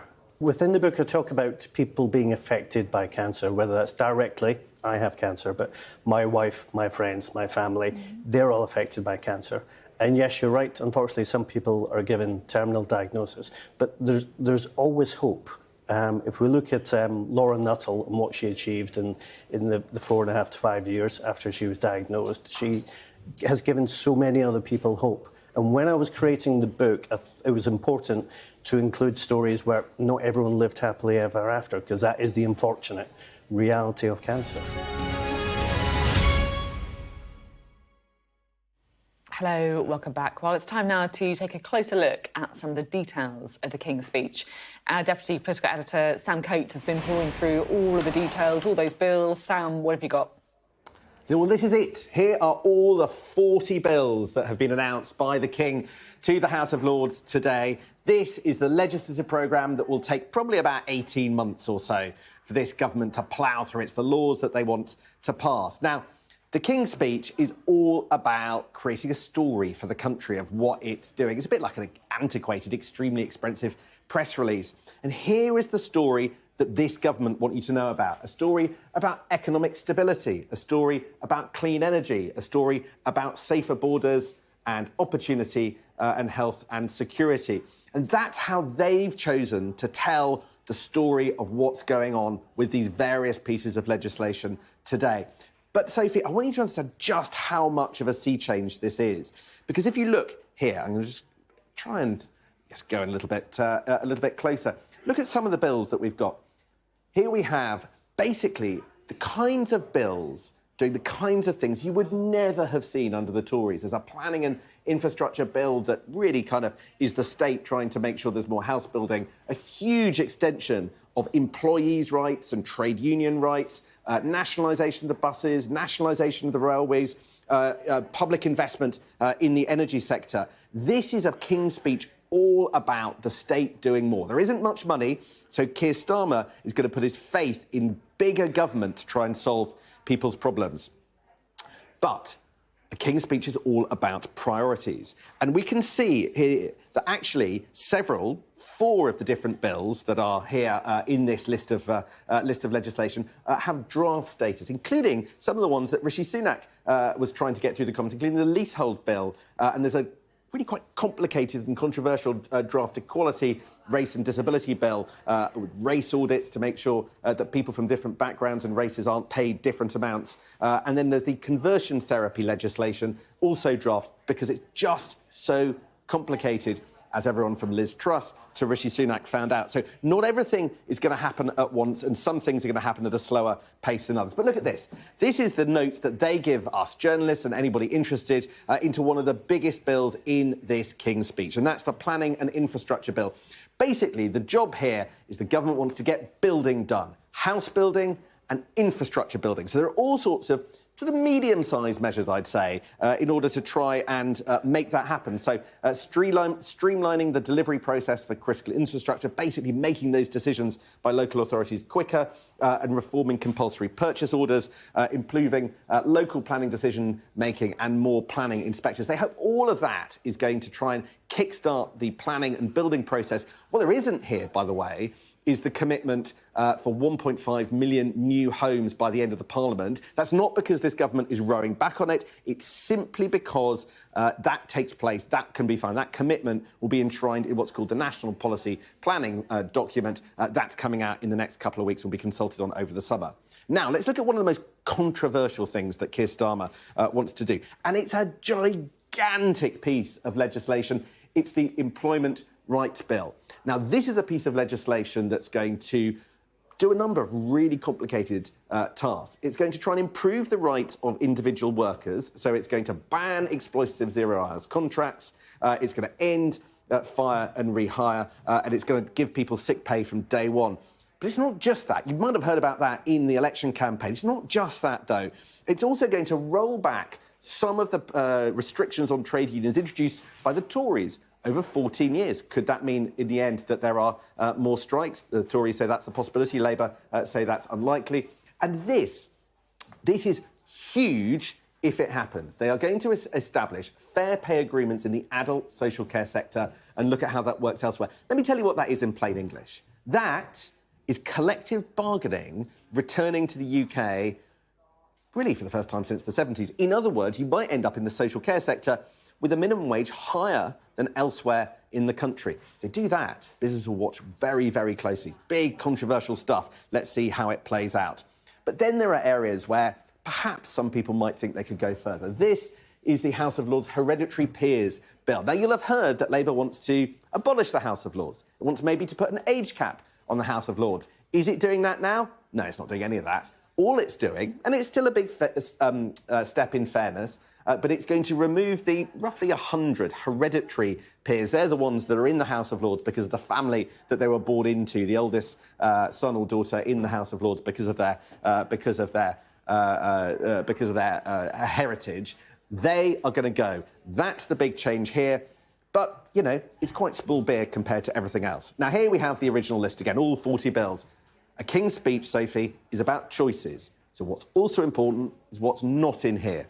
Nothing on social care, nothing on votes for 16 and 17-year-olds. Those things, Keir Starmer has decided, are going to have to wait. Thank you very much indeed. Sam Coates there pouring through all of the detail in the King's Speech. Well, it's just after 1:30. If you're just joining us, the King has given his second King's Speech as monarch. He's laid out the legislative programme for the new Labour government. 40 bills in total read out by King Charles on everything from planning to employment rights to nationalising the railways. That is, there you see the King Charles reading out the new Labour administration's King's Speech in a day of pageantry and theatre here in Westminster. Well, in the King's Speech, the government unveiled the Children's Wellbeing Bill, which will require local authorities to maintain lists of young people who are missing from school. Record numbers of children are now not registered in education, with a significant increase seen since the pandemic. Well, with me now is the Children's Commissioner for England, Dame Rachel de Sousa. Great to have you with us. Great to be here. So first, on this register of missing children, it's something that you're really pleased about. Absolutely. Look, I've been calling for it for years because since I became Children's Commissioner, I've been looking into the data, using my powers to get underneath the problem. And we really need to make sure we know where these vulnerable children are who are not in school and give them the support they need. So both the register is important. You know, even last year, 17% more children are severely absent, and it's more than 50% higher than before lockdown. So really, really important that we know where they are. And also, they've talked about bringing in a unique identifier, which means we'll use one number for a child, like the NHS number, and then all the services will use the same number. Now, that sounds a bit technical, but it's so helpful, because that means if a child goes to the doctor and has a problem, then the other services working with them will know. So we really do need this. And just before the election, I did a survey and asked children right across the country, and that was children in hospitals, in prisons, in schools, everywhere, what do they want the next government to do? So I've been assessing the King's Speech to see whether it's delivering what children want. And well, some things. Education was really high up the list, the wanting education but wanting support, and that's why the well-being bit is important. The counsellor in every school, that's good. The focus on special educational needs, that came out really strongly from young people. They also strongly want a financial education. That came up really high, and education about adult life, and that's been flagged in the bill. So there are some things that they really want. They were very concerned about cost of living, issues around parents being worried about the cost of food. So anything like to address around the poverty strategy that's been alluded to look good. So some things are there, although I think the kids would have wanted more. Yeah, this is the thing. Yes. You mentioned their poverty being a big issue, and it really speaks to me that children are saying this, because often they're at the sharp end of it, right? They're the ones with hungry bellies going into school, or not feeling that they are being given clothes or bedding, the things that they need. Yeah. One of the big drivers for this, according to research, according to experts like the Resolution Foundation or the former Prime Minister Gordon Brown, is this cap on the fact that you can't claim certain benefits if you have more than 2 children. Yeah. That wasn't in the King's speech. Do you think it should have been? No, so, I mean, the first thing I would say is every single child I spoke to talked about the cost of living right across the country, from Newcastle to Scunthorpe to London to Devon, and in every setting talked about mum and dad being worried about cost of food, and it been worse in the more disadvantaged areas, and children seeing that as a real equity issue. I'm the Children's Commissioner. It's my job to look at this from the viewpoint of a child. If you're that 3rd child, what are you going to say? It just doesn't feel fair, does it? So, I do, and I have argued previously that you're baking in poverty if you don't deal with it. So, yeah. It would be fair to say that you're kind of calling on, the Labour government to look at this as soon as absolutely, and address child poverty. And that is one of the things that's been, the addressing child poverty has been alluded to in the King's speech. But what I can say loud and clear from 1 million voices of children across the country is that they want child poverty addressed. They want the cost of living addressed. That's important. And don't get me wrong, they are like unbelievably ambitious, Sophie. Like when I talk to children, I meet the next 3 prime ministers, the next Elon Musk, the next, green entrepreneurs. They want a great education, they want school, but they are feeling it. And so it does need to be a priority. I think the counsellors in school was important. The mental health issues are really important. And I think also some of the things that have come through the King's speech around curriculum review are important. Yeah, what did you make of the curriculum stuff? It's quite interesting, isn't it? No details yet. So I've not really been able to get into... I was a head teacher for 20 years, so I'm really passionately interested in the education. When I talk to children, they said they know they need to work hard at their maths and their English and their core subjects. They get that. They understand that. They understand what they need, what the economy needs. But it's really motivating if you can study something you love. So I think there is a call for a bit more breadth, and, children particularly talking to me about vocational subjects alongside those academics, to give them, particularly as they're older, to give them a bit more motivation. So I think there are things that could be done, but we haven't got much detail yet. So yeah, this is the thing, we need more detail. The proof is always in the pudding. We've just got the kind of bare bones of it, if you like. Absolutely. And I think if I had one big message, it would be urgency. I think that if you look at the profession, if you look at, parents, there's a general warmth and, look, this is good, but now I want to see some plans to make things like special educational needs work in local areas, and to see some plans laid out so these things can happen and happen quick. Childhood lasts a very short time. Yeah, it does. That's certainly true. Thank you very much indeed. Great to have you on the programme today. Rachel D'Souza there. Well, the King's speech also revealed some of Labour's pledges to improve the nation's health. They include reducing waiting times, preventing disease with new rules on tobacco, vapes and junk food, improving mental health services and also modernising the Mental Health Act. I'm pleased to say that with us now to talk through some of that is the head of the NHS Foundation Confederation, Matthew Taylor. Good to have you here. What did you make of the King's speech? Well, the positive things are a recognition that the nation's health is not just about what the NHS does, but it's around a whole set of other factors. So we're delighted to see that the legislation on tobacco and vapes, which was, of course, tabled by the previous Prime Minister, and we applauded him for that, as being brought back, and hopefully we can begin the process of abolishing smoking. Also good to see an emphasis on junk food and how we protect children in particular from that. And also the mental health bill is important. That's been around for some time. The previous government committed to introducing it and then withdrew it, so it's good to see it there. So it's an interesting King's speech. It's a mixture, isn't it, of high-profile things which are around Labour's new direction, but also legacy bits of legislation which are carried over from the previous administration. Can I put something to you, and you tell me if this is fair or not? Because it feels to me that if you interview people like Wes Streeting, the new Health Secretary, the rhetoric around the NHS is very strong. They say that it's broken, that it needs reform, that they want to face up to the difficult truths. And yet, if you look at what's in the King's speech, it's only mentioned once. Most of the stuff carried through is stuff that was already going to happen anyway. So there are other bits of the King's Speech that are really relevant to health and care, by the way. The commitment around the social care workforce is very positive, but it's got financial implications. The emphasis on health and work and getting people who are out of work because of health and care related reasons back into work. The health service has got a big role in that. So there are other elements of this that are very relevant to us.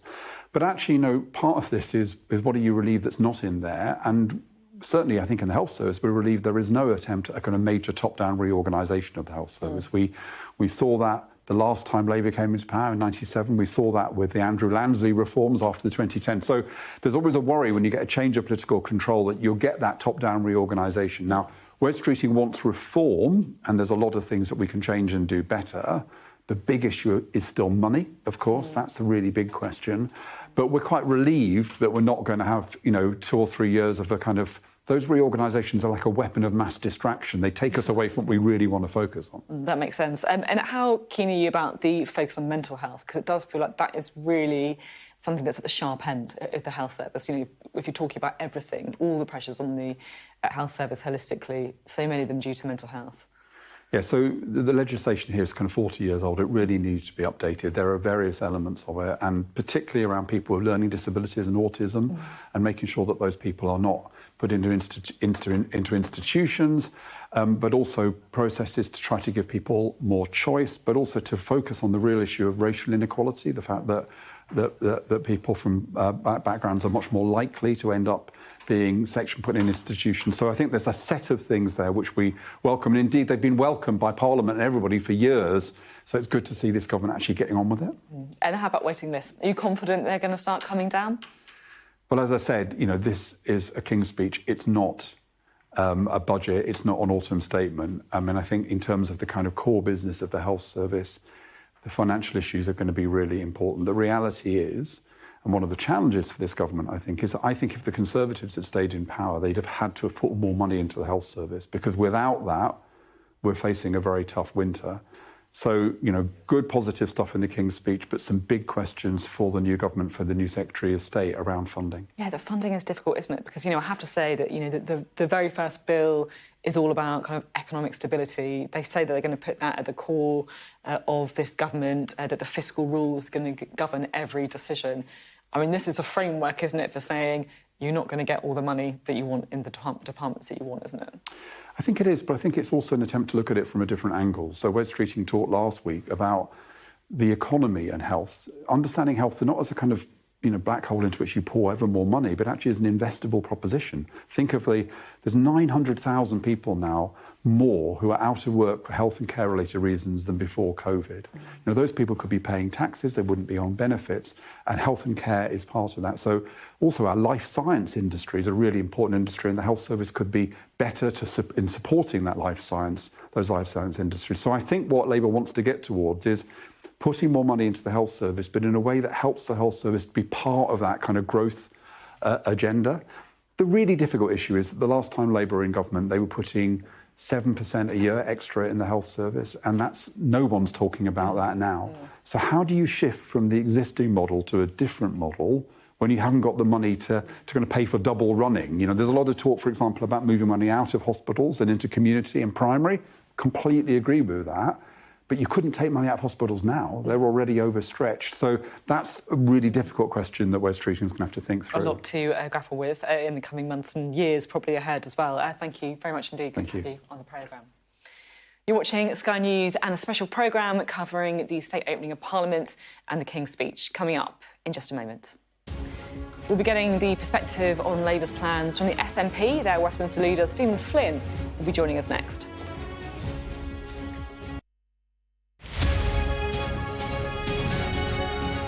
I was diagnosed with metastatic melanoma 4.5 years ago, which is regarded as life-limiting and incurable.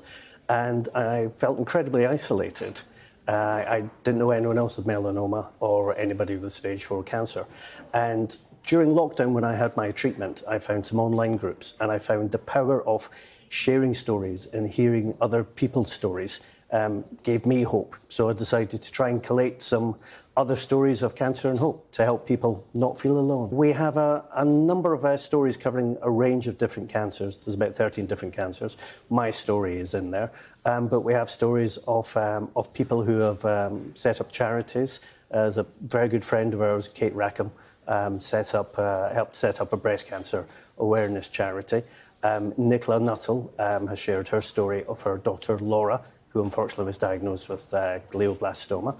And we have a number of stories from people that I knew and then people I got to know through social media and introductions. Chris Bryant features in the book, and he name-checks you as well in his story when he first talked about his melanoma when he was diagnosed a few years ago. And each story has the theme of hope at the centre. Within the book, I talk about people being affected by cancer, whether that's directly, I have cancer, but my wife, my friends, my family, they're all affected by cancer. And yes, you're right, unfortunately, some people are given terminal diagnosis, but there's always hope.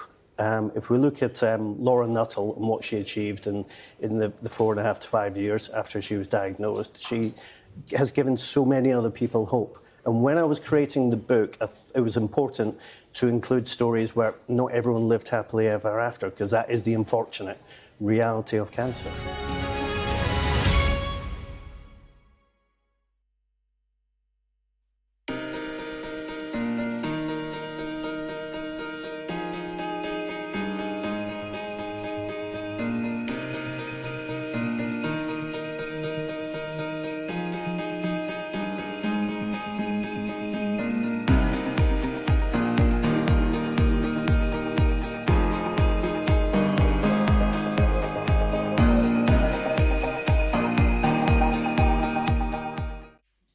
Hello, welcome back to our coverage of today's King's Speech. We're joined now by our economics and data editor, Ed Conway. Ed, we've got the charts. Yeah, well, this is just, I mean, just to show you the scale of what we're talking about in terms of the number of bills that were mentioned in the King's Speech.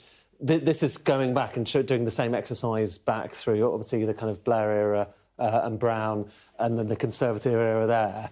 And I'll bring on what we just heard about from the King and Keir Starmer via the King just now. So 40 bills there, essentially making it kind of the most action-packed monarch speech that we've had since 2005. And our colleague Sam Coates was just pointing out, actually, a lot of the stuff in 2005 didn't actually happen. That was Tony Blair kind of trying to point out that he had lots to do, so leave me in place. But, I mean, what does that show? It shows that they really want to talk about a very extensive agenda. You know, there may not have been the surprises within this speech, but there was a lot. There was a lot of kind of wide-ranging bits of legislation. And worth noting as well, and you talked about it a moment ago, this is only one part of the legislative agenda we're going to hear about. The big stuff is probably yet to come, because that's going to come in the budget, that's going to come in the spending review, and that could dwarf all of this stuff in terms of the scale of the impact, potentially. I remember sitting here doing the King's Speech last year, 2023, and you can see it's, I mean, looking at your charts, it's just an awful lot more happening than last time. Not quite as piddling as those over there. But obviously, you then have to kind of ask the question, how much of this stuff will actually happen? So not all of these bills were actually implemented. Many of those bills weren't implemented, especially kind of, you know, during the period of the kind of minority government. So, you know, this doesn't necessarily mean it's going to be quite as far-reaching and quite as changing to the UK constitution and legal framework, but nonetheless, it gives you a sense of the ambition that they want to present. Yeah. At that point, let's bring in Stephen Flynn, shall we, the SNP's leader in Westminster, who joins us now. 40 bills, ambitious programme. Happy? There's still a lot missing, though, is there not? I mean, when we're talking about the economy, there's not a lot being touched on in terms of the single market. There's not a lot being touched on in terms of trying to increase net migration into the UK by perhaps looking at freedom of movement. But perhaps most fundamentally, there's nothing in there to do with eradicating child poverty. Now, the Conservative Party have obviously introduced a 2-child cap on benefits, which is putting hundreds of thousands of children into poverty.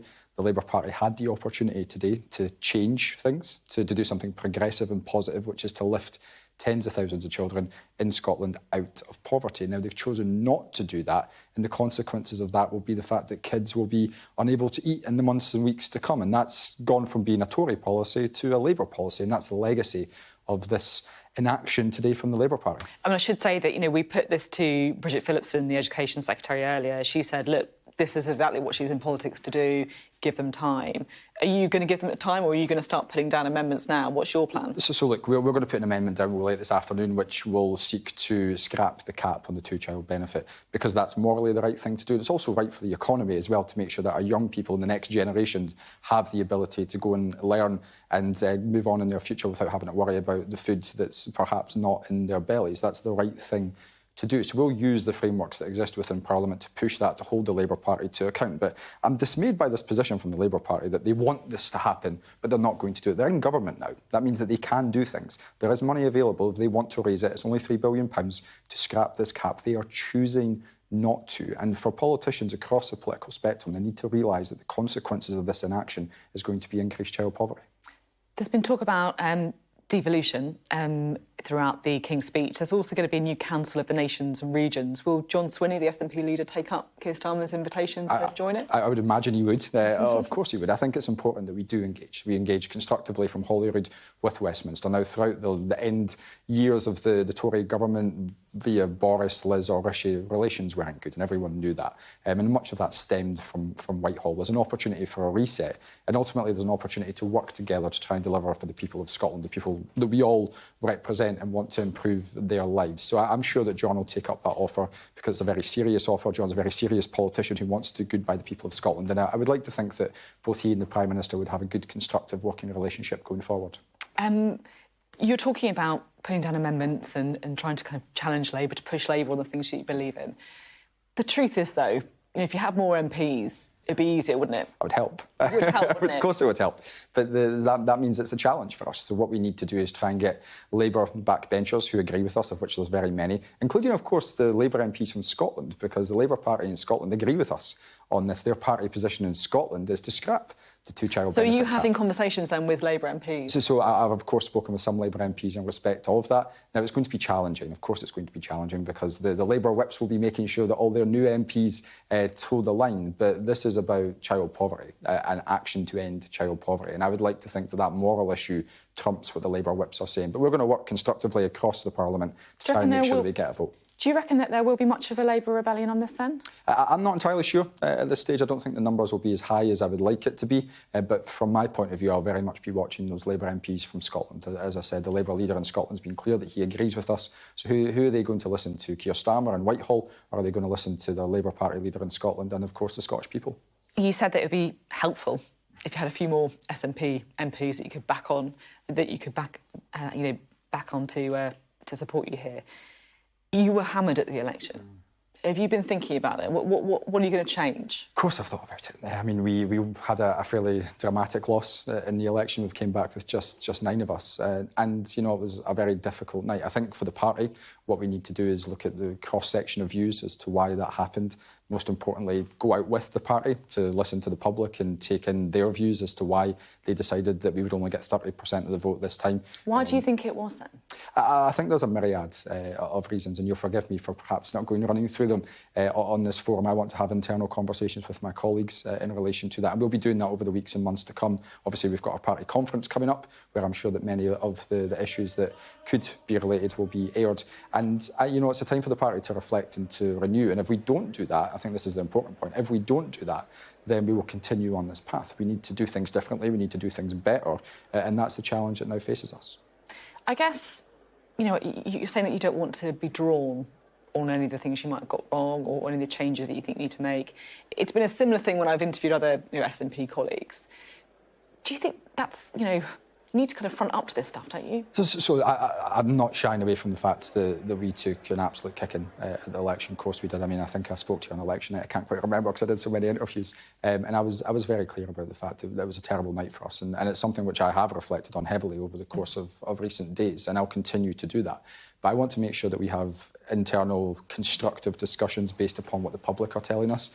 Now, there are people obviously speaking in the public domain, and they're perfectly entitled to do so. But I'll be feeding their views in and the views of others into the party leadership so that we can renew our relationship with the people of Scotland, and perhaps most importantly of all, renew the trust that's been lost. Because I don't think there can be any doubt that the trust in the SNP has been impacted massively, and that's been reflected in the election result. Can I ask what you make of days like this? You don't strike me as a big monarchist. I think that would probably be fair. I'm not. I think everyone knows that. But, you know, I see before I became an MP, I thought all this stuff is embarrassing, it's crazy, and it's mad. And then I became an MP and still got a front row seat and thought the exact same thing, because it is embarrassing, mad, and a bit crazy. But, you know, the people in Westminster like it. They like the pageantry, they like the pomp and the ceremony. And the King appeared to enjoy himself today as he was reading out the list of what's going to happen. It's not how I would do politics, but it is the way Westminster operates. I'm not sure it's very in keeping with what the public would expect, but we've just got to get on with it. And, you know, we'll be focused on the big policy issues, which the Labour Party have announced, some of which they haven't announced, and just trying to hold them to account in the best way we possibly can. Yeah, and it is fair to say there'll be a lot of people watching this, I'm sure, who would agree with you that this is all vaguely ridiculous, as well as there's other people who think that actually, you know, it's a great part of our heritage. It will certainly split opinion. Very, very finally, I saw a video of you praising Gareth Southgate. Yeah. I think surprised some people. Yeah, you did. I'll be honest. It really surprised me. It wasn't what I expected at all. No, I think I'm a Scotland fan. I didn't want Scotland. Really, I didn't want. Yeah, I know. This is news to everyone. I wasn't very sad when England lost on Sunday. But look, the reality is that Gareth Southgate's been a tremendous leader for the English national team on some of the biggest issues of the day, particularly supporting many of the young black players following the Italy game a few years ago when they lost. The promotion of women's football as well that he's been very keen to do. I think he's been a bit inspirational, to be honest. And he's one of these guys who's managed to unite the populace in a way that politicians often fail to do so. So I can recognise the importance of him, notwithstanding the fact that, of course, my views on the outcome of the football were slightly different. Yeah, you might not be cheering his team on. Thank you very much indeed. Good to have you on the programme today. Stephen Flynn there, the leader of the SNP in Westminster. Well, you're watching Sky News as we have our full coverage of the King's speech in this historic day here in Westminster.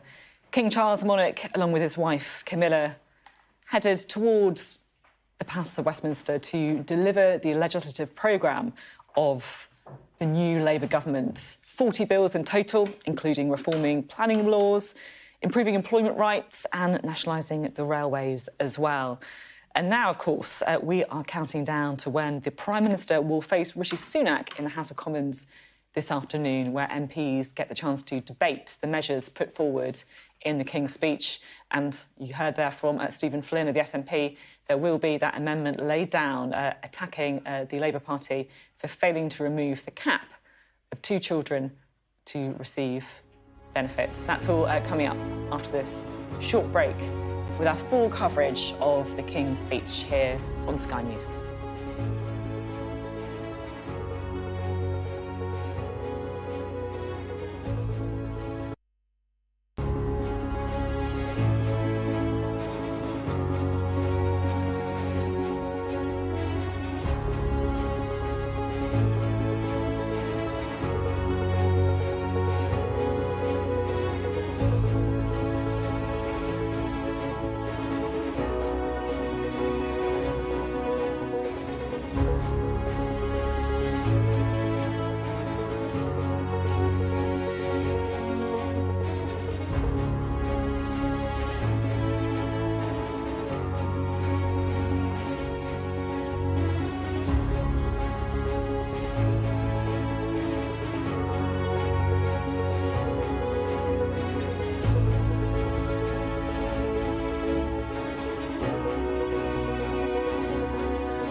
Good afternoon, live from Westminster, where the King has laid out the priorities of the new Labour government at the state opening of Parliament. A plan for stability and growth. His Majesty announces 40 new bills that the government says will take the brakes off Britain. My government's legislative programme will be mission-led and based upon the principles of security, fairness and opportunity for all.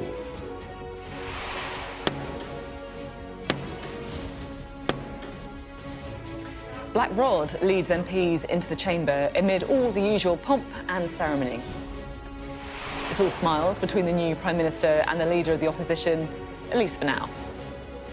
And among the new legislation, planning reforms, measures to bring rail companies into public ownership, and new devolution powers for local authorities. Tightened security as police make a number of arrests after protesters said they were planning to disrupt the state opening.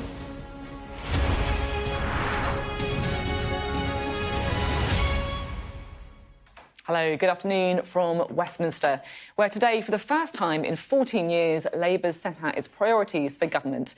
At this morning's state opening of Parliament, King Charles outlined 40 new bills, which he said were based on the priorities of economic growth, security, fairness and stability.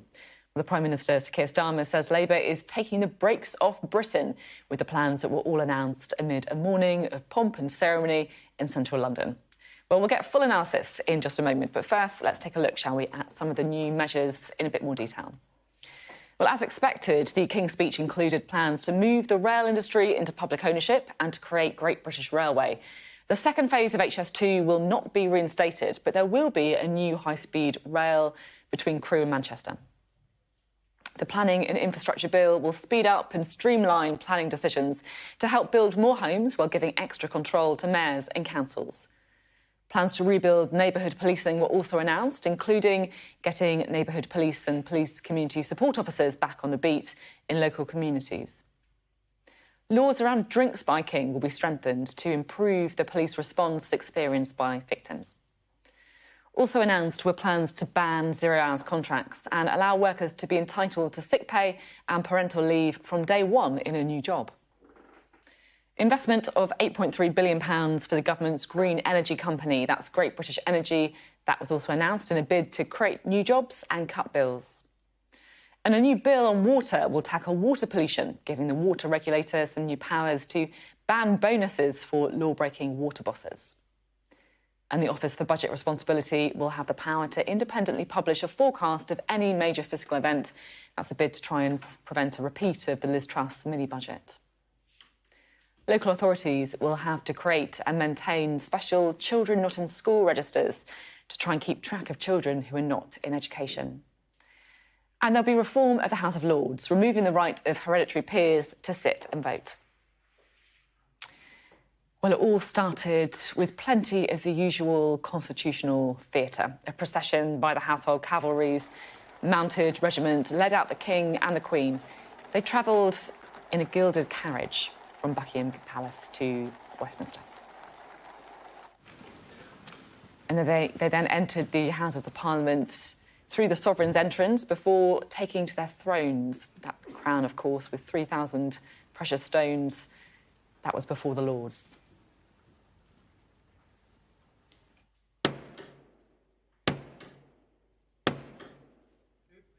Black Rod knocking on the door before she led MPs into the House of Lords, with the mother and the father of the House in front, followed by the Prime Minister and Leader of the Opposition, and then, of course, the top Cabinet and shadow Cabinet members before the scrum that followed after that. It was a rare opportunity, really, for the government and the opposition to stand side by side, in public at least, before the King laid out the Prime Minister's plans for the country. My Lords and members of the House of Commons, my government will govern in service to the country. My government's legislative programme will be mission-led and based upon the principles of security, fairness and opportunity for all. Stability will be the cornerstone of my government's economic policy, and every decision will be consistent with its fiscal rules. It will legislate to ensure that all significant tax and spending changes are subject to an independent assessment by the Office for Budget Responsibility. Bills will be brought forward to strengthen audit and corporate governance alongside pension investment. Securing economic growth will be a fundamental mission. My government will seek a new partnership with both business and working people and help the country move on from the recent cost of living challenges by prioritising wealth creation for all communities. My government will seek to reset the relationship with European partners and work to improve the United Kingdom's trade and investment relationship with the European Union.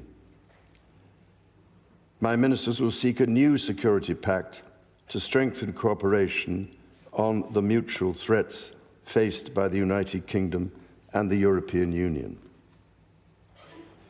My government will play its part in trying to secure long-term peace and security in the Middle East. It is committed to a two-state solution with a safe and secure Israel alongside a viable and sovereign Palestinian state. Later this week, my government will host the European Political Community meeting at Blenheim Palace. The Queen and I look forward to our visit to Samoa alongside the Commonwealth Heads of Government meeting in October and our visit to Australia. Members of the House of Commons, estimates for the public services will be laid before you. My Lords and members of the House of Commons, other measures will be laid before you. I pray that the blessing of Almighty God may rest upon your councils. Well, parts of the capital were brought to a standstill ahead of the King's speech. 10 members of a group called Youth Demand were arrested in Westminster. The Metropolitan Police say the protesters are being held on suspicion of conspiracy to cause public nuisance after the group said it was planning to disrupt today's proceedings. Right, let's bring in now our Deputy Political Editor, Sam Coates. We're also joined by our Economics and Data Editor, Ed Conway. Sam, you've been pouring through the speech. You've been looking at all the bills, the details. What's your kind of big zoom-out thought? So it's a King's speech with 40 bills. That's almost the highest. And it's not surprising that after 14 years of Conservatives in Downing Street, Labour want to get on the front foot and start reversing and taking the country in a new direction. And this is a moment where they set out their plans. And they want to tell a story of growth. Growth, green investment, opportunity and security. And if you look at the 40 bills, they kind of group them under those headings. But I'd also make a sort of broader point that we are seeing quite a reversal of the kind of politics that you saw in the Tory years. We are getting into an era where there isn't much money left, but Keir Starmer's big bet, when you look across all the different bills, is that the state getting involved in people's lives at this point, which is antithetical to what the Tories might do, is actually, in his view, the right solution. So whether that is more central control over the planning system, whether that's taking railways back into public ownership, buses also public ownership. GB Energy is interesting. If you look at the detail, I've only just had this drawn to my attention. If you look at the detail of GB Energy, it actually says it's going to be involved in energy production as well as simply investing in energy projects. So, rather like one of those council schemes that didn't always end up so well, you've now got a national one that's looking to be a generator. So I think we're going to be keeping quite an eye on that. But at its core, it's a belief that government can do good, which is the opposite of the Tory philosophy. And that comes through loud and clear. The question is, will it work, and will it work quick enough? Yeah, and we're going to find out, of course, won't we? We'll find out, of course, when the growth figures start coming out. Ed, what did you make of it? Because in many ways, this is a political speech. As Sam was saying, it's a break from what we've seen 14 years of Conservatism to a more interventionist Labour government. But it was also a speech that's very much governed by the economic picture. Completely. I mean, the first few of the bills that were mentioned were specifically about economics. Very interesting that the very first one was about fiscal responsibility. So that's where that you mentioned earlier, that the Office for Budget Responsibility will have a special power to be able to do its forecasts, even if the government decides it's not going to call on the OBR. That's a specific or semi-veiled reference to what happened in the mini-budget with Liz Truss. But as well as that, I mean, the framing was this is all about growth. There weren't really many surprises in there. Interestingly, as Sam says, actually, there were little bits of detail that kind of go a little bit further than what we already knew. So, for instance, with the National Wealth Fund, that's kind of more or less as set out recently. With the planning plans on building more houses, that's more or less as was set out recently. But with Great British Energy, there was a little bit more kind of wording. And that's significant because that's one thing we don't yet know, how it's actually going to be structured.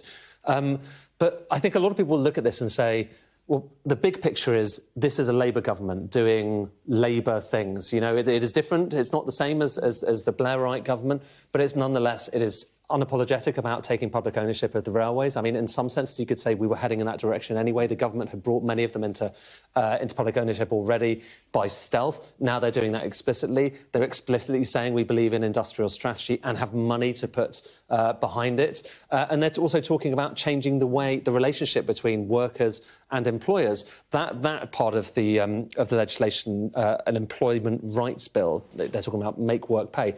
That could be enormous, like a really, really big deal. Getting rid of zero-hours contracts, changing the relationship with unions and potentially bringing back collective bargaining. Those are enormous things. They will all have economic consequences. But the one thing that's worth just noting is this is really only the first part of the information about what this government is actually going to do. There will be more stuff, more surprises and more figures to come in the autumn when we get the budget and the spending review.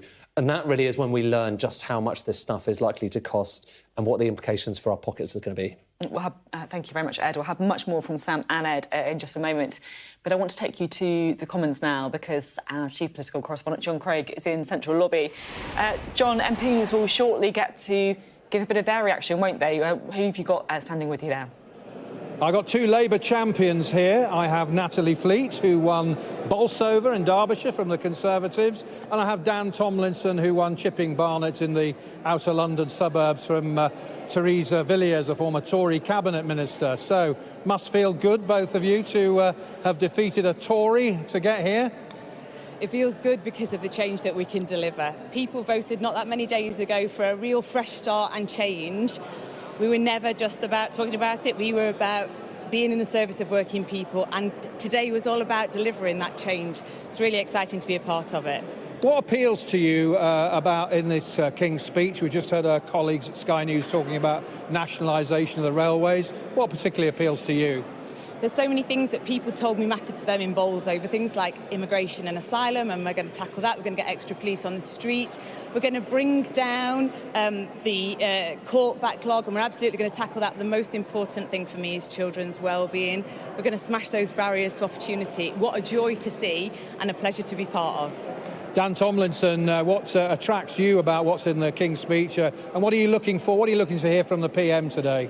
Well, before being an MP, I was an economist in my day job, and my focus in my career was on what can we do to get our economy growing again. And so I'm really excited about the planning reforms coming forward, the plans to make sure we give the OBR the independence and the powers that it needs to make sure we bring back economic stability to this country. So many people in the constituency that I now have the honour of being the MP for voted Conservative in the past but switched to Labour because they saw the economic chaos under the previous government and want us to deliver that change through bringing that economic stability. So I'm really excited about that. We should support businesses to be able to expand and grow, build more homes where people need them so we can support families and the cost of living. And all that change that we're going to bring about today is just very exciting. And what are your impressions of this place? You're a first-time candidate. You're not. Second time for you. What are your impressions of all this and what you've seen so far today? Well, it's a very grand building, and today was a very grand day. It was an honour to get to see a glimpse of the King and to hear him read out our plan for government. I've been trying to get used to this big Palace of Westminster, find my way around, but there's been fantastic colleagues on the Labour benches, and also I've been really welcomed by the staff here on the estate who've looked after us really well as we've begun to find our way around. And you, I think, attended, there was a photo call for the new, was it all the women Labour MPs, not just the new ones? Yeah. I don't know, how many are there now, do you know? I mean, it's 411 Labour MPs, isn't it? how many? I think it's probably more women than even 97, isn't it? Oh, yeah, absolutely. And it's fantastic. And as they were getting us together for the photo call, you realise it's not just a huge proportion of the new intake, it's not just the older intake, it is the Chancellor, it's a Deputy Prime Minister. This is really exciting. All those cabinet positions that we had to keep taking a step back for, because there's so many women on the front bench. And we sat in the chamber today for the King's speech, and I looked at the opposition benches and I saw men in suits, and I saw our benches, and I saw women ready to make a difference in their communities. Couldn't be prouder. It's all very different, isn't it, from the last Parliament? I mean, it's more diverse, more women, more ethnic minorities. It does feel very different. I mean, I remember 97, and of course there were a lot of women elected then, but even more now. Is it what you'd expected, this place, or is it perhaps still a bit old-fashioned? You talk about the grand building and everything. Do you think it's a bit old-fashioned, needs modernising a bit? I like the traditions. Today was fantastic, seeing Black Rod bang on the door 3 times, and being part of that was a great privilege. And one of the things about the fact we've got a new intake of MPs and a new government is that we're going to focus on the challenges that everyday families across the country are facing. Already in the last week, I've had a whole range of people from my constituency get in touch, struggling with the insecurity of renting in the private rented sector in this country. And for example, we are going to make sure that we ban no-fault eviction so that people have the security that they need and that they've been crying out for so long. There's a lot that we're going to change to back everyday families across the country and the constituencies that we represent. And I'm really excited to go and sit in the chamber and hear what Keir's got to say. And I'm going to let you do that now, because I know you've been asked to be in there for 2:15. It's going to be crowded on that government side, isn't it? Many congratulations on your victories, both of you, and the best of luck in your parliamentary careers. You better go and listen now, because it's 2:15. Thank you for talking to Sky News. Well, there you go. 2 Labour winners there, about to go and hear all the speeches in the chamber. Back to you, Sophie. John, thank you very much indeed. You managed to push them to 2:16. Hope they still get a seat, because those benches are going to be packed. Right, let's bring in our Deputy Political Editor, Sam Coates, and also we're joined by our Economics and Data Editor, Ed Conway. We've just been chatting, haven't we, about what a big event this is as King's speeches go or not. And Ed, you got a chart, haven't you? I mean, you can see it. You can see it here. We'll bring up the chart, and this is basically, we're going to show you just how many bills there have been in various different King's speeches, Queen's speeches, going back as into the 90s. So the higher the bars are, the more bills were mentioned within each of these speeches. You can see the kind of Blair era over there. That was, that certainly was and actually still is the high point, 2005. But just look at this. This is all the way over there. You can see that's 2024. That's Keir Starmer, and that's 40 bills. And it just pips 2021 in terms of the number of bills that are mentioned, is the highest since 2005. And it's certainly actually higher than almost all of those other Blair era Queen speeches. And it's just worth saying, not all of these bills will actually get passed. A lot of the ones in 2005 were not passed. A lot of this is just trying to give the impression of activity. Even so, as a statement of ambition, this, I think, says quite a lot. This is a government that wants to do stuff. And while there wasn't really much that was actually new in terms of new policy, putting it all together and having this sense of, well, this is a new government. It has a very new kind of vibe to it, and it wants to focus on different things. And it has quite a big agenda. And that, as I say, is before you even get to the budget, which probably is going to be the bigger stuff, because that's how we actually pay for things. I think that's a fascinating chart. But look at a couple of those years. So you highlighted 2005. That was it was a Queen's speech just after Blair won with for a third time with a reduced majority. And he was under pressure to quit. So what does he do? He had a Queen's speech packed full of stuff. Now, just behind you, Ed, for where I've been sitting, look at 2021. That was Boris Johnson's... A little bit further, Ed, gone. Boris Johnson's third, I think it was, Queen's speech, and there was an explosion of bills, I think roughly just below the 40 mark. Again, that was a Queen's speech at a point where Boris Johnson was in some political trouble. So what does he do? He looks very, very busy. All I'm doing, very gently decoupling the automatic suggestion that the number of bills that we see in that chart represents... rubbishing, did you say? Sorry. No, will actually happen. Oh, right, sorry. Will actually happen. And I think if you look at... I think one of the interesting things is 1999. What happens when a new government comes in is they announce a lot of bills, But it's only a couple of years in, when they've really got their feet under the table, do they start working out, having worked out how the levers of power work, what they really, really want to do with it. Really interesting and very good pointing and moving, Ed, if I I'm may always say so. on hand to point at things that Sam's talking about.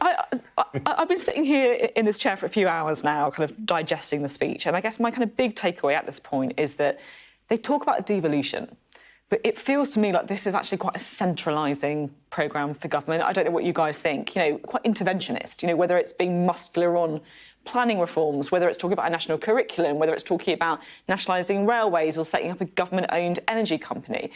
I guess look, in some ways that's what you would expect from a Labour government, isn't it? But it does feel that there's actually a bit of disconnect between that. Well, it's bringing a lot of activity, or certainly amounts of activity that previously were done in the private sector into the state. So that's kind of centralising it within the institutions of government. And definitely with GB Energy, we're still, as I say, yet to know exactly how it's going to work, but that is a bit something that was previously done in the private sector. It's coming back.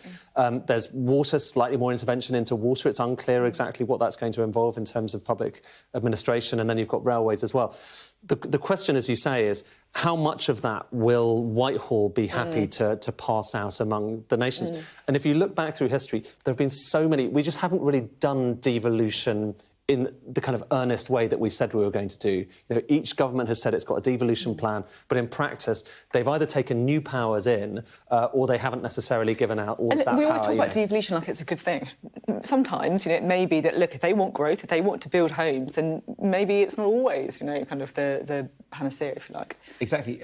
There's a lot of talk of devolution, and this government wants to make a lot of the devolution in this King's Speech. It isn't a huge amount. What they're doing is they're saying we will be prepared to pass legislation to hand over a few more powers to collections, groups of local authorities who decide that they can kind of come together in what's known as combined authorities. I don't think it's that transformational. Whilst at the same time, Ed was talking about private sector stuff being done by the public sector. Just in the public sector, take schools, for instance. One of the really eye-catching things is they're saying those big academy trusts, so those are collections of schools run by outside companies, well, they're going to come much more in-house, much closer inspections and regulations. All schools are going to be subject to the same curriculum under this King's Speech. That's nothing to do with the private sector. That's all to do simply with, again, as you're saying, the centralising instinct. Handing away power, particularly before you understand how you're exercising it, because you're only a couple of weeks into the job, is really hard. It's really interesting, isn't it? The other big thing, it strikes me, is growth, because, look, this is a government that is kind of like, put all its chips, if you like, on growth. It needs growth to happen in order to do what it wants. Ed, did you feel that throughout the King's Speech? Well, there's certainly... It would be nice, wouldn't it? I can't think of another chancellor or another government that's come in and said, well, we don't want growth. They all want growth. Every government since year dot has said we are hinging our plans on a big amount of economic growth. I don't know that there's anything you could look at in here and say, well, that's definitely going to cause growth. You could look at GB Energy and say, oh, well, maybe it might become a kind of institution which, like EDF in France or like some of these other national champions, might generate a bit of money and bring it back into the UK. But you could just as easily make the case that, no, energy is quite expensive at the moment, so this could lose lots of money. And some of those changes to employment law, I think a lot of employers will look at that and say, well, no, that's regulation. That's regulation. It's not growth. It's something that's going to kind of put grit in the wheels of commerce rather than actually helping me do what I want to do, which is make things and sell them to people. So I think that the jury is massively out on that. I think we still need to wait until we come to the budget. We need to wait till we come to the spending review. Even when it comes to devolution, a lot of these local, kind of the nations and also kind of local areas, they will be wondering, if you're serious about devolution, why can't we tax more? Why can't we have more actual autonomy to set taxes? Those are the big questions which this hasn't gone any way towards answering, and we'll have to see.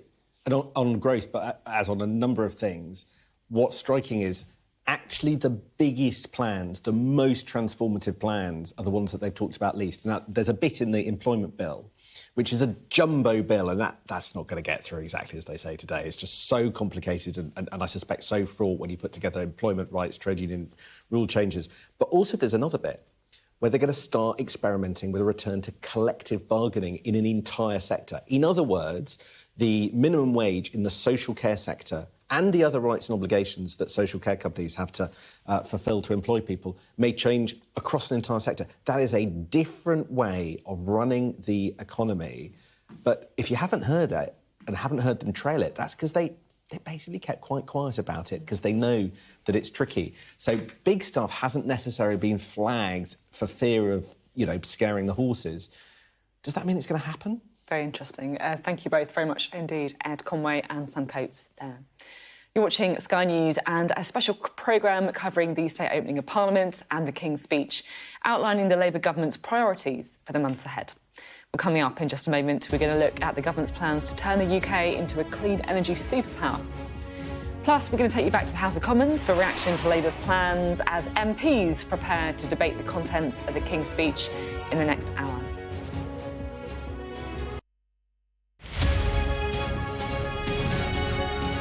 I was diagnosed with metastatic melanoma 4.5 years ago, which is regarded as life-limiting and incurable. And I felt incredibly isolated. I didn't know anyone else with melanoma or anybody with stage 4 cancer.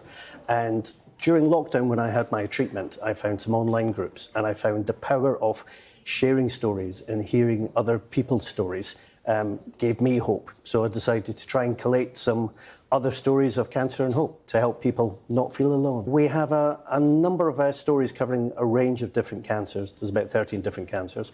My story is in there. But we have stories of people who have set up charities. There's a very good friend of ours, Kate Rackham, helped set up a breast cancer awareness charity. Nicola Nuttall has shared her story of her daughter Laura, who unfortunately was diagnosed with glioblastoma. And we have a number of stories from people that I knew and then people I got to know through social media and introductions. Chris Bryant features in the book, and he name-checks you as well in his story when he first talked about his melanoma when he was diagnosed a few years ago. And each story has the theme of hope at the centre. Within the book, I talk about people being affected by cancer, whether that's directly, I have cancer, but my wife, my friends, my family, they're all affected by cancer. And yes, you're right, unfortunately, some people are given terminal diagnosis, but there's always hope. If we look at Laura Nuttall and what she achieved in the 4.5 to 5 years after she was diagnosed, she has given so many other people hope. And when I was creating the book, it was important to include stories where not everyone lived happily ever after, because that is the unfortunate reality of cancer.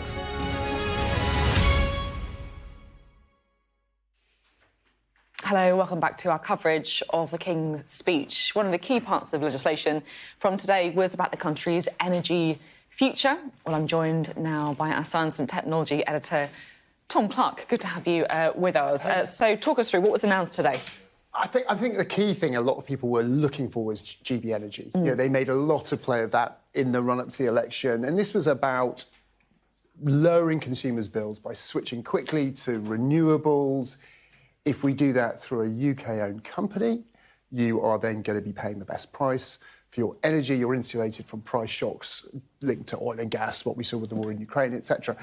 And a key test of that was GB Energy actually going to be a company in its own right? And the wording in the bill is important. It says GB Energy will own, manage and operate clean power projects. So it certainly shows the intention to set this up as a real sort of going concern, a taxpayer-owned company that will do these things. Big question is, and we haven't got the detail around what they're actually going to do with GB Energy. It's got about 8.3 billion over the course of the Parliament, 1.6 billion a year. That's just not enough money for them to do what Ørsted, for example, the Danish state-owned wind power company that builds a lot of our offshore wind at the moment. How can GB Energy really buy into those things?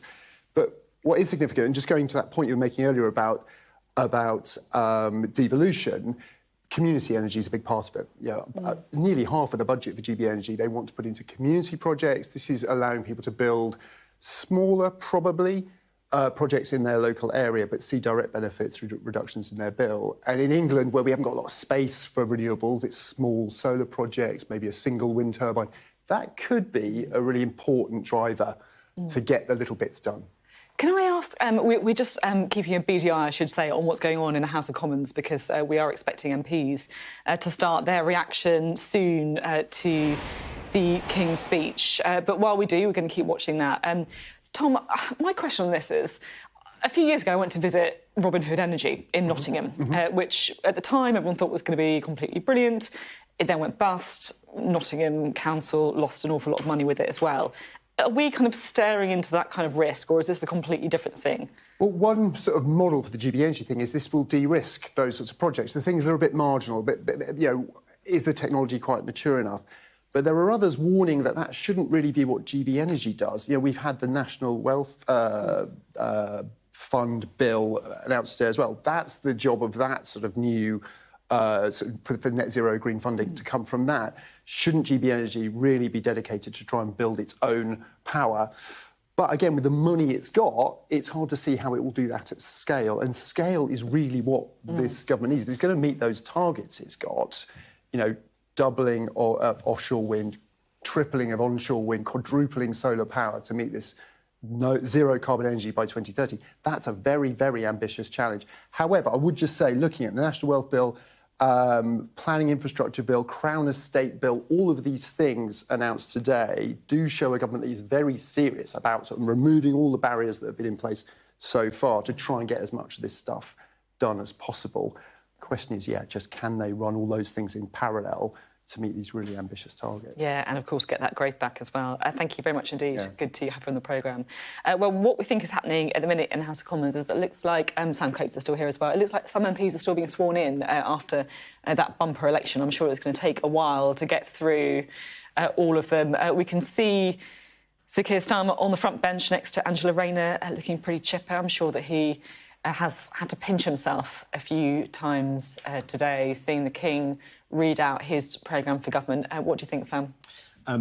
So this is about to be one of the sort of great moments of the parliamentary year.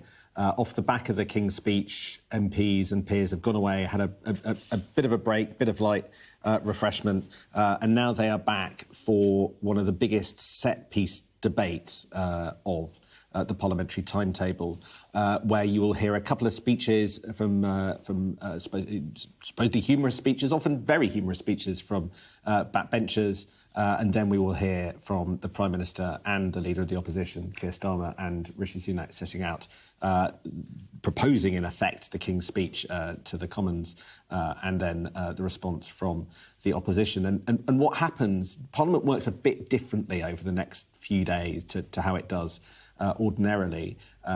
It is a Wednesday. There is obviously no Prime Minister's questions, and there won't be any normal business. Instead, we're going to get debates, general debates on specific areas like this over the coming days. Let's dip in, shall we, and see what the Speaker's saying.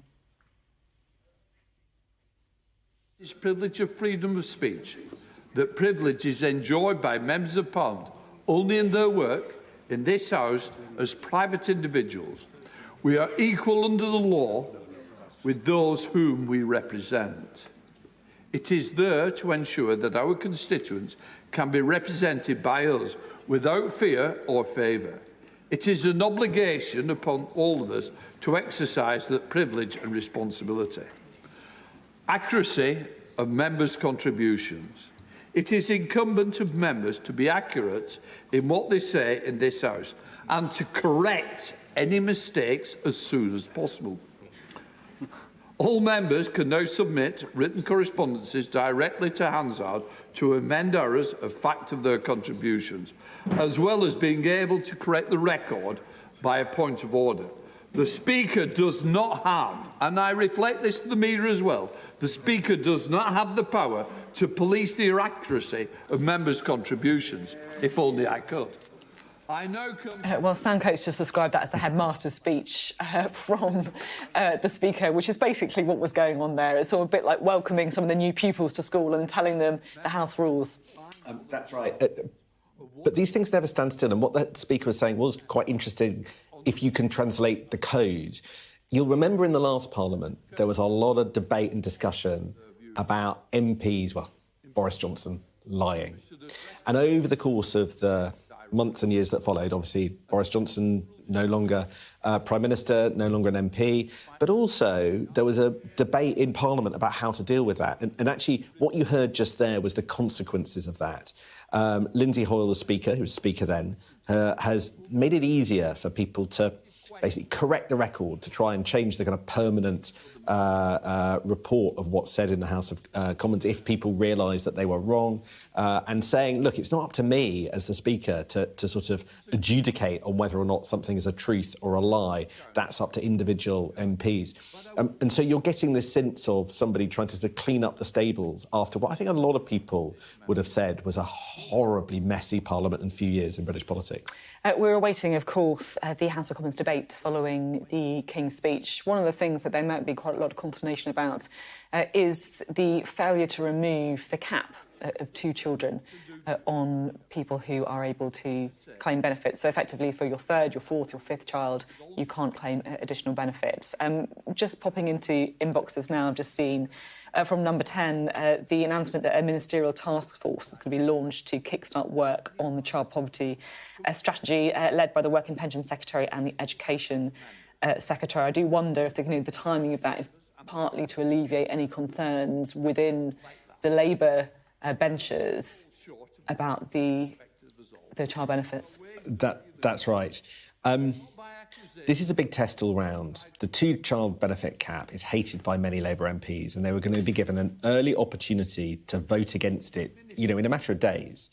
And whatever the size of that rebellion, any rebellion of more than one was going to be embarrassing and would be a test of Keir Starmer's authority, because he's made quite clear he stood on a manifesto that did not involve abolishing that benefit cap.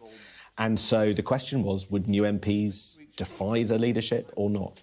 And so it now sounds as if what feels like a compromise, and we don't really know, it might be a fudge or it might be a victory for those who don't like it, has been announced. It's a ministerial task force, as you were saying, to kickstart the child poverty strategy. So what that's doing is it's dangling hope in front of those MPs concerned about that cap, presumably in the hope of stopping them voting against the government at the start of this government. So this ministerial task force, it would be led by Work and Pension Secretary Liz Kendall and the Education Secretary Bridget Phillipson, and together they're going to work out a strategy. Reading that, you can reasonably think that means at the end of it, when it reports the 2-child cap is abolished, but you don't know that for sure. So it's a gamble for MP. This is, isn't it, appointing a task force rather than doing the immediate action. I'm not sure how many people that will please, but they'll be hoping some. Let's listen in, shall we? I think that falls on deaf ears. But I would say that, colleagues, it's more likely to be called in the next debate for which you apply if you missed out on the last one. I know it can be frustrating not to be called in a debate or to be called very late. Prioritising the debates and question times, urgent question and statements in which you seek to participate is one way of trying to avoid that happening. Staff in my office are always offer further advice. What I would say is, and I say now, it'll be very frustrating for the government side, as there's so many. So just remember that. Don't take it out on my office. Please blame me at any time. When we now come to security and safety, finally, I want all members and everyone in the parliamentary community to be able to go about their work safely, both online and here in Westminster. The security of this building and those who work here depends on us all. We have a duty to be vigilant to assist those whose job it is to maintain this place as a safe place of work. But I also know it is about being a constituency MP. It is about meeting constituents, and it's about being able to represent those constituents within our constituencies that I take seriously. 2 members lost their lives. It wasn't in this House, but in their constituency. So whatever I can do to support you, I will. Make sure you follow all the security measures. I never, ever want to receive another phone call like I've done previously. So please, look after yourselves, follow the advice. Your families matter, your staff matter, and this House matters. Security is the top of my agenda. Before moving to the first business of the new session, I would like to express my best wishes to all honourable members and to all those who work in the House. And I've got to say, well, I can. Thank you to all the staff who's made this transition. So I really do appreciate it. Please, let's enjoy the next session. Now then, we start with the clerk. Outlawries Bill. Before I call Leader of the House, I can now formally announce that the arrangements for the election of the Deputy Speakers.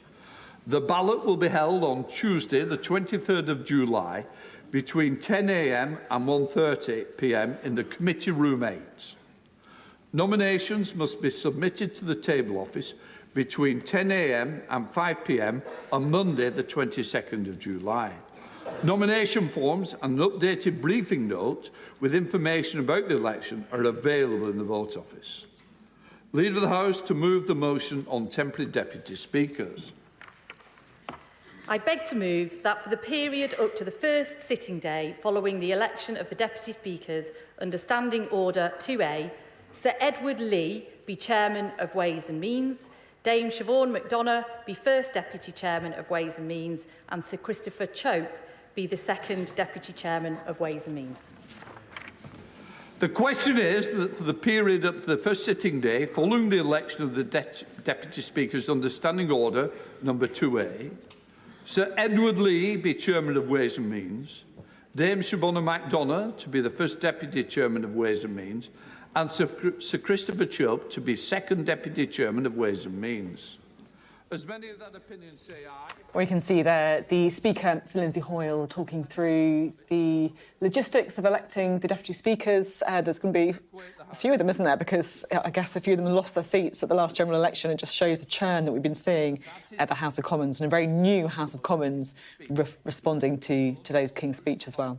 That's right. I mean, effectively what you're hearing is the start of term housekeeping from Lindsay Hoyle there. Security arrangements, kind of arrangements about how to get your offices up and running. There are a huge number of new faces on the screen in front of you, and all of them essentially just trying to work out how to do the job of an MP. It's a famously undefined role. You've got constituents with problems, you've got Commons work that you want to do, you've got select committees that you might want to be on, and you're going to have to vote on things like the deputy speakers imminently. So it's this is a sort of a day of acclimatising to it's really the first day of their new life, to be frank. So listening to Lindsay Hoyle lead through that. And that, of course, that task force into child poverty announced just before the debate on the King's speech, perhaps, of course, to alleviate the concerns, or to try and alleviate some of the concerns on the fact that they're keeping the cap on the number of children you can claim benefits for. Well, I should say that Peter Dowd, the Labour MP for Bootle, has been called by the Speaker. This is all part of the traditions ahead of the King's speech debate. Let's listen, shall we? Welcome to new and returning members, including my honourable friend, the late member for Stalybridge and Hyde.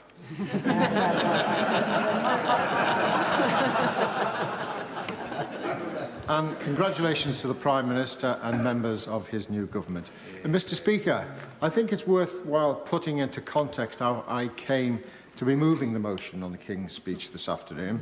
Last Thursday morning, I was standing outside the library, minding my own business, watching somewhat bewildered honourable members wandering up and down corridors, tentatively popping their heads into the odd room that may or may not have been a broom cupboard. And, Mr. Speaker, they were actually the returning members.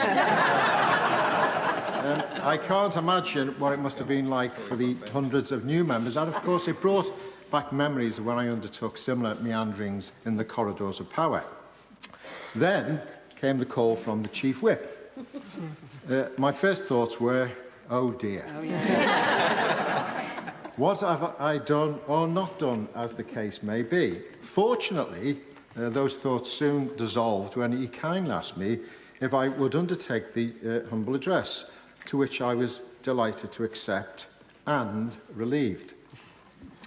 Mr. Speaker, unfortunately, I'm not the most competitive sort, which is just as well.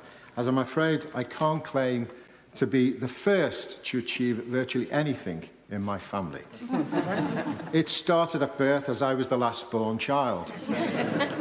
And although I was a councillor at a relatively young age, alas, I was not the first by a long measure from my family. I was the leader of a council, but not the first leader of a council in my family, nor even the first, for example, to unveil a plaque on a new public building. That was pretty much routine amongst my forebears. Nor will I be able to look forward to being the first person to reach 100 years of age in my family. My late grandmother, Nin, ticked that particular box in 1984 and drove the point home by living until she was 105. As for being the first MP in my family, well, I can't claim that accolade either, as there were two before me. One was the member, no surprises for guessing, Mr. Speaker, for Bootle constituency. And until today, my position in the back of the family queue has held sway for decades. So, thanks to a good Samaritan in the form of the Chief Whip, I am the first in my family to move the humble address to his bank. I am, as we say in Merseyside, made up. It goes without saying that being a Member of Parliament is an honour, but I think being an MP representing the town I was born in is the icing on the cake. For those who don't know where my constituency is, it used to be a small fishing village, then a bathing resort for wealthy merchants just north of Liverpool. How times change.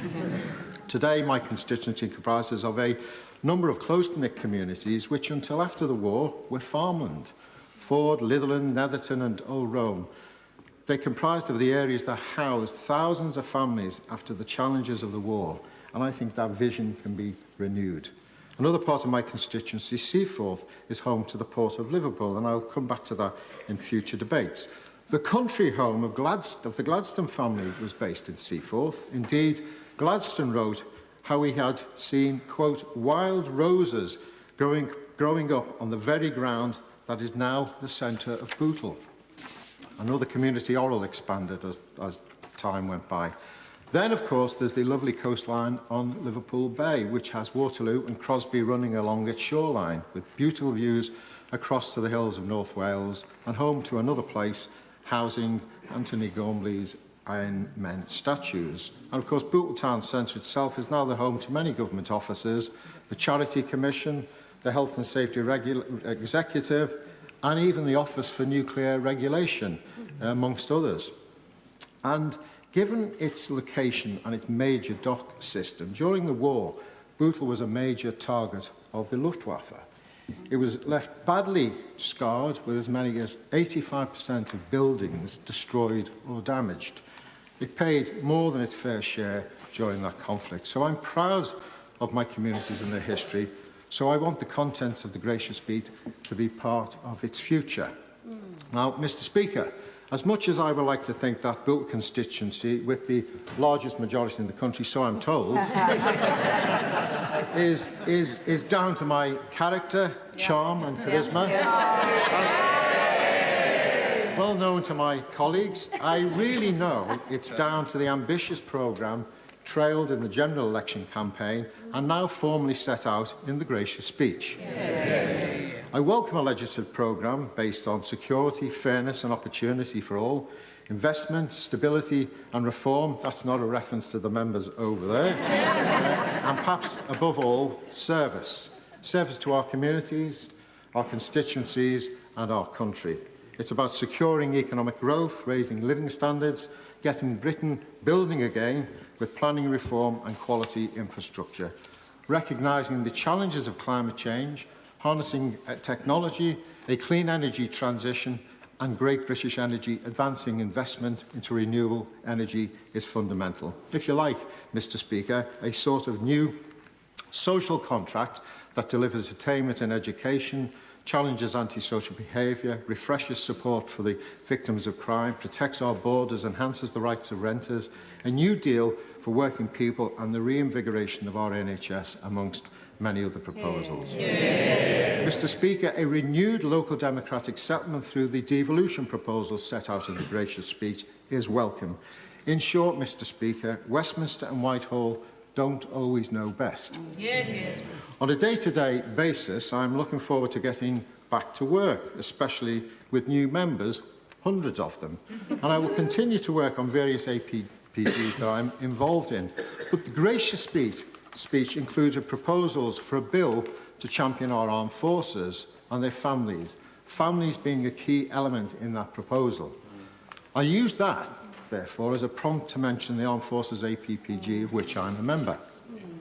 I also do this because, as an associate member of my local Crosby Royal Naval Association, having links with local veterans, of whom there are over 12,000 in my constituency, and as having members of my family in the armed forces, in addition to my mother and grandmother, both having received war widows' pensions for decades, I feel the least I could do was to participate in the Armed Forces APPG. And in the last year, I participated in the Armed Forces Parliamentary scheme, the RAF cohort, until it was so rudely interrupted by the general election. Peter Dowd, I should say there, the Labour MP for Bootle, giving the loyal address, which is customary, isn't it, Sam Coates, our Deputy Political Editor, still here. It's customary on a King's Speech Day, isn't it? That's right. 2 humorous speeches before the leaders get going is the idea, just a sort of gentle warm-up for the audience. There's the warm-up artist. It's a very, very hard gig. Some jokes land better than others. Some are more ambitious with their humour than others. It will be for every viewer to decide what they think of the current person speaking. There you go. I think we can read between the lines there. Thank you very much, Sam. I should say, for the more serious news, we have had a bit of breaking news, of course, that we were talking about earlier, which is the government announcing a new ministerial task force to, in their words, kickstart work onto the child poverty strategy, led by the Work and Pensions Secretary and the Education Secretary, to try and shape the strategy. Now, the timing of this, all important, because it comes amid rising pressure about Sir Keir Starmer's decision to not immediately scrap the cap on the number of children you can claim benefits for. Currently, a cap on the first 2 children. We've heard today from the Children's Commissioner saying she thinks that's wrong. We've also heard from the leader of the SNP in Westminster, Stephen Flynn, saying that he intends to move an amendment on that as soon as possible. Let's bring Sam Coates back in, shall we? This clearly is a bid to try and address some of those concerns head on. Do you think it will be enough? Well, it's a curious one, this. I mean, it's King's Speech Day, and we're about to hear from Keir Starmer, yet we've all just been sent quotes from Keir Starmer heralding the launch of this new child poverty strategy in the ministerial task force. Let me just inject a note of cynicism right at the off. The problem that Keir Starmer and Rachel Reeves and the Cabinet have always told us about the two-child benefit cap is that it is costly to reinstate. I don't think you hear any member of the Labour front bench saying, actually, on principle, we think it's a good idea. There are some in private who think, actually, you know, electorally there is support for it, but I don't think any Labour person would say, in principle, I support this. It has only ever been a question of money. We don't have the money to fund its abolition, and therefore, regrettably, and Keir Starmer's often quite clear, regrettably, it's going to have to stay in place. So you look at this task force. Yes, there is the Work and Pensions Secretary, Liz Kendall. Yes, there is the Education Secretary, Bridget Phillipson. But there isn't anyone from the Treasury on it. Like, this is a problem of money. And there's nobody from the sort of money bit on the task force. Money's the problem, yet there's nobody... So the question now is, because they've chosen not to answer the question in this way, is the moment that Rachel Reeves or Darren Jones, who'll be on Sky News just after 5, comes on our station, we will ask, if this task force recommends the abolition of the two-child cap, will you pay for it? Because the problem's never been the theory, it's always been the funding. But do you not think, though, that the fact that they are launching this task force maybe gives them a nice ladder to climb down, if they perhaps underestimated some of the strength of opposition, not only, of course, from people like the SNP or the Lib Dems, but from their own backbenchers too? They can say that, look, you know, we've been looking at this task force, has said that maybe it is something that we should do. Makes it a bit easier for them to do it. I mean, it might do, but, I mean, everybody's playing games at this, right? If somebody strongly believes that they want the two-child cap to go and the two-child cap hasn't... I mean, it's always constantly under review in one way or another. All government policies always are. This doesn't give you any certainty that it's going. If a new MP just needs something to wave at his constituents in the hope that that makes them go away, maybe this will work with some of them. Maybe there's a middle ground of a clutch who might have voted against the government in those amendments. But a little bit of this is performative politics. They haven't changed anything. They set up a talking shop. The talking shop doesn't contain the people that really make the decision, and we're going to go around in a circle for a bit, and they're going to hope that that buys off some new MPs. Well, maybe some new MPs will be bamboozled and dazzled by this, but maybe not. It does remind me slightly of the Defence Review as well, which buys a bit of time, doesn't it, I think, perhaps for the Labour government to launch a review, launch a task force. That means they don't have to come up with the money straight away. It does, and this government is going to have to buy time, because the big part of the King's speech is all about generating growth through planning and, other changes. But from the moment that you announce that you're going to introduce a planning bill to the moment that planning change causes a building to be built and people to start working in it and additional tax revenue being fed into public service, that's years and years and years, right? All of the growth that they're talking about really is going to take some time to turn up. This is a government that's got to buy itself time before it can do lots of things that it would really like to. It would really like to better fund public services. It would really like to put in a bit more in order to get more investment. And so, but here's a reason to be a bit more cynical, like I am. How do you know that this is genuinely a priority alongside all the other priorities that you've got? And also, one final thought. This shows, even though Keir Starmer has a 170-plus majority, that he is susceptible to pressure. He is susceptible to internal pressure from, we don't know how many, maybe half a dozen, maybe a dozen, maybe 3 dozen Labour MPs. They could never bring down the government, but here he is, anticipating a potential rebellion because he doesn't like the look. That tells us a little bit about him, I think. Sam, thank you very much indeed. Sam Coates there, our Deputy Political Editor. We're going to be keeping an eye, of course, on the House of Commons as MPs prepare to debate the King's speech. Currently talking in the House of Commons is Florence Ashlami, who is the Labour MP for Camberwell Green and Vauxhall. One of the warm-up acts, if you like, before we get the two party leaders debating the King's speech. We, of course, will have full analysis of that on Sky News as MPs prepare to give their reaction to the legislative programme of the new government. This means that I sadly no longer represent one of the Brixton estates I grew up on, as well as my church and my old primary school. The church is central.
transition that will lower energy bills for households. Good afternoon, live from Westminster. We are currently looking at the House of Commons, where MPs are preparing to debate the King's Speech. Today, for the first time in 14 years, Labour has set out its priorities for the next government. Currently happening at the minute is one of the loyal addresses. You're looking at the Labour MP Florence Eshelami, who is giving, I guess, one of the warm-up speeches, if you like, ahead of the speeches from the party leaders as they react to the first King's Speech of the new Labour government. 40 bills set out. We've really got a bit of a sense of Keir Starmer's priorities as Prime Minister.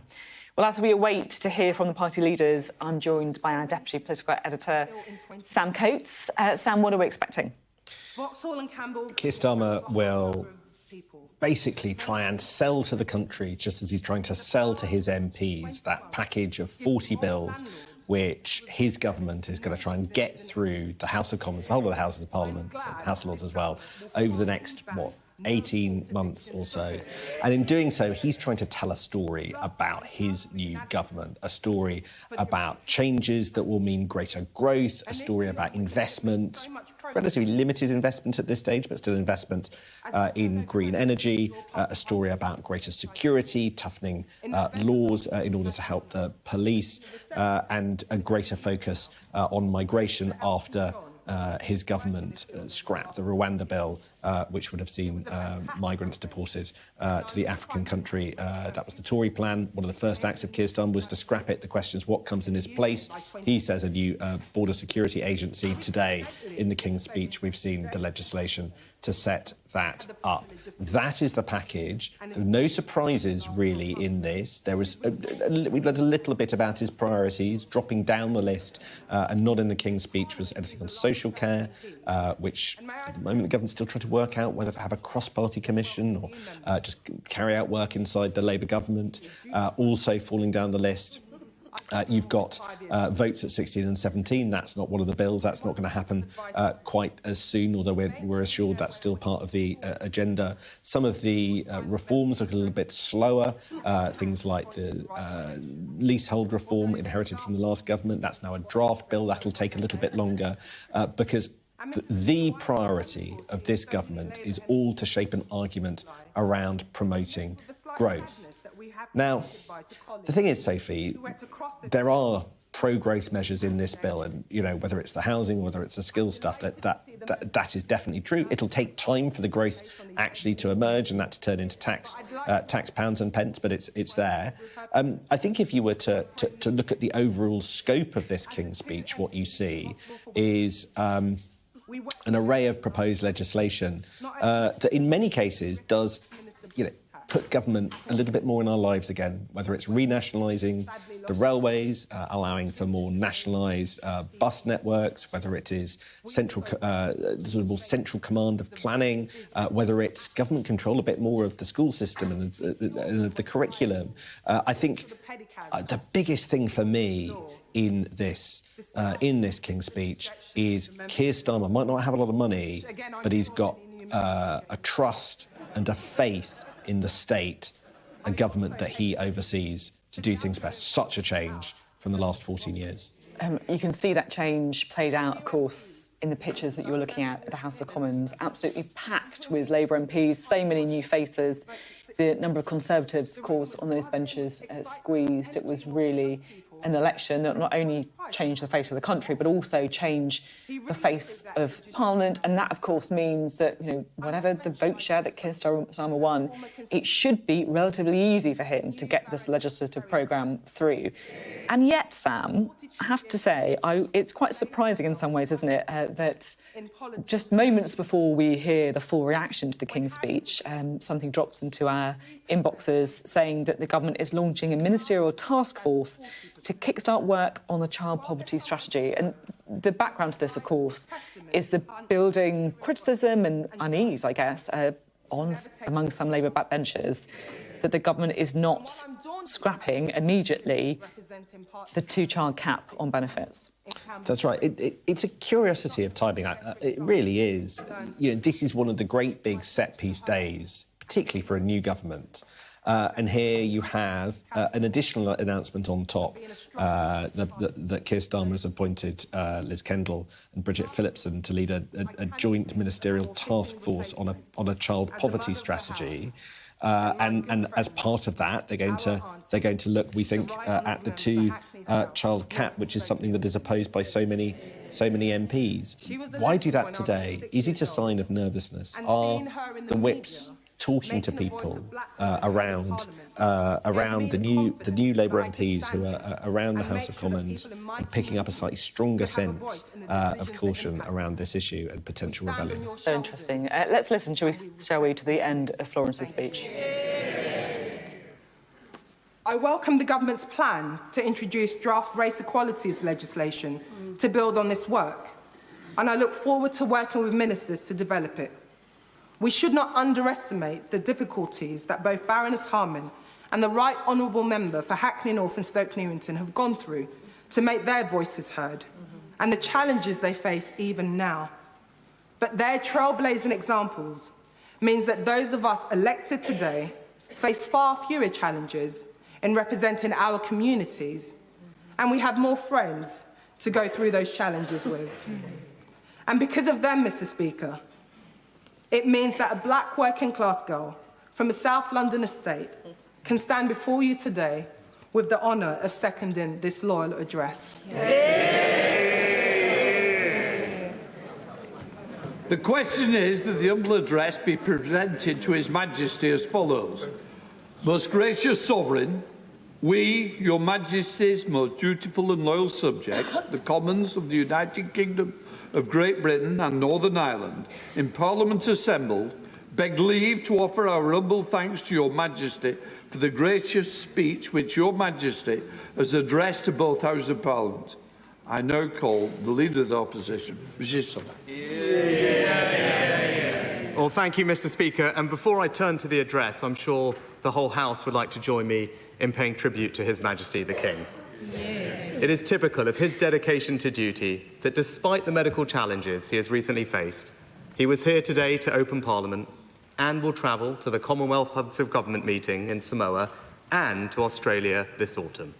The King is a true model of public service. I know that the Prime Minister will value his audiences with His Majesty as much as I did. And I think we all recognise that the King is aided by the constant support of Her Majesty the Queen, and I know the whole House will join me in wishing her a very happy birthday. Today we also pay tribute to Tony Lloyd.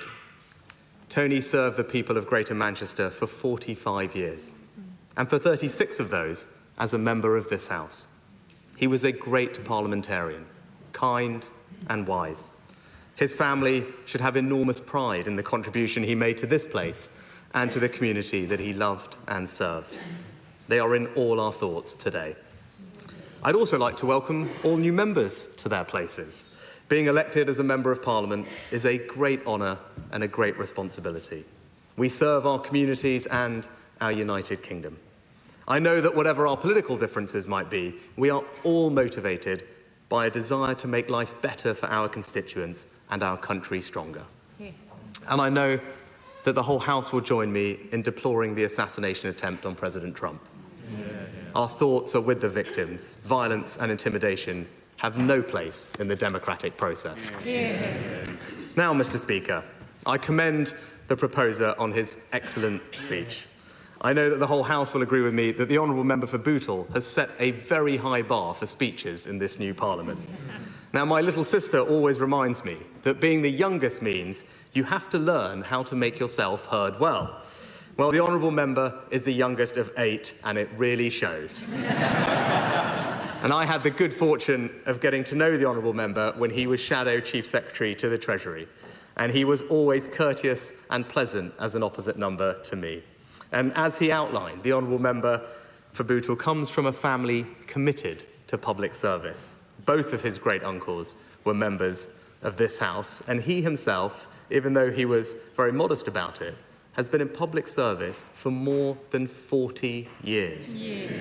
The new members of this House have much to learn from the honourable gentleman. And I know I speak for the whole House in saying how much we all admire his personal bravery in campaigning for more victim support following the tragic death of his daughter in a hit-and-run accident.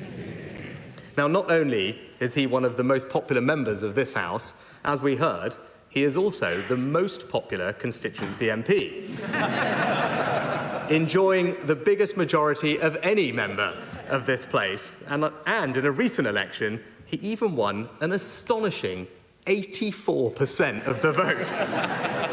He might be the only person who can persuade King Jong-un of the benefits of democracy. Although the People's Republic of Bhootal doesn't quite have the same ring to it. Now, I wonder whether he was chosen to speak today, actually, to head off him reintroducing his 10-minute rule bill. I speak, of course, of the honourable member's bill for a 4-day week. Now, I'm not sure if he's consulted with his whips on how compatible that would be with their desire to make Fridays a new norm sitting day. I'll say this to the honourable gentleman. If they won't let him have his 10-minute rule bill, he should work to rule. Although I suspect the Labour member for Merseyside needs no tips from this former banker on trade union organising.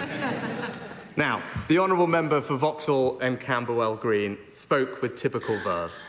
She is someone inspired by a desire to serve and her strong faith. But she never lets any of this go to her head.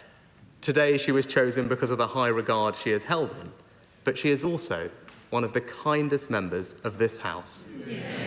Regularly baking Victoria sponges for her staff and others, although post the election result, perhaps red velvet might be now on the menu.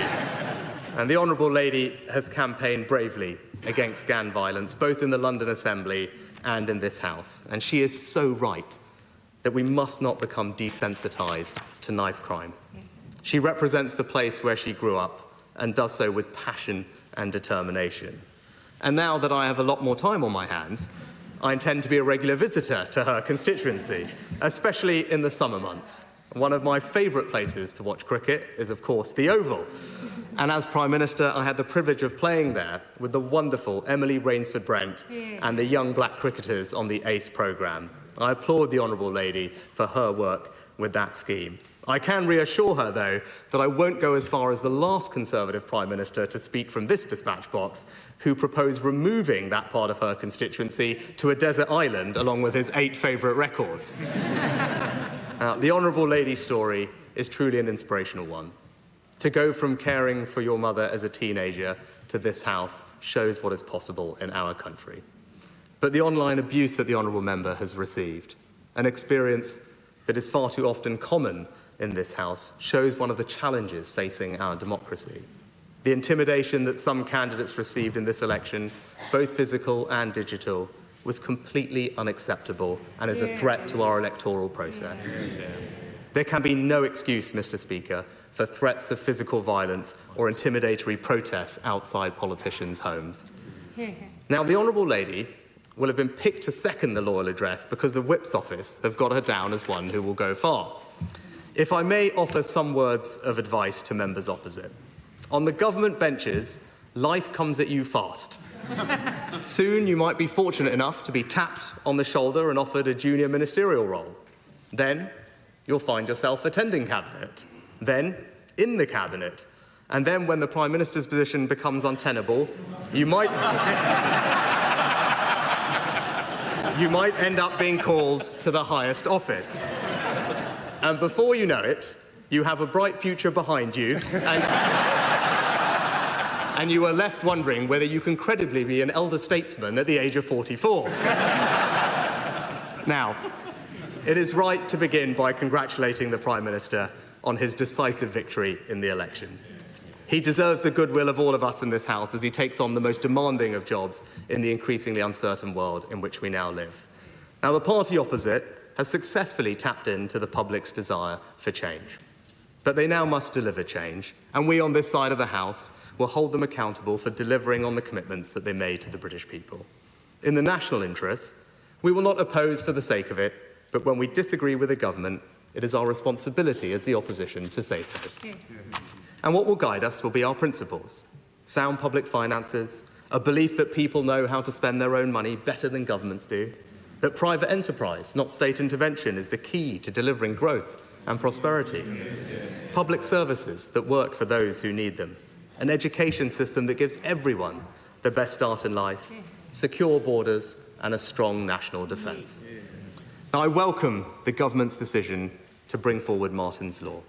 I'm sure that the Prime Minister will find, as I did, that one of the most humbling parts of the job is seeing people whose lives have been touched by tragedy and seeing how they don't turn to anger or bitterness, but campaign to ensure that other families do not have to endure the same pain that they did.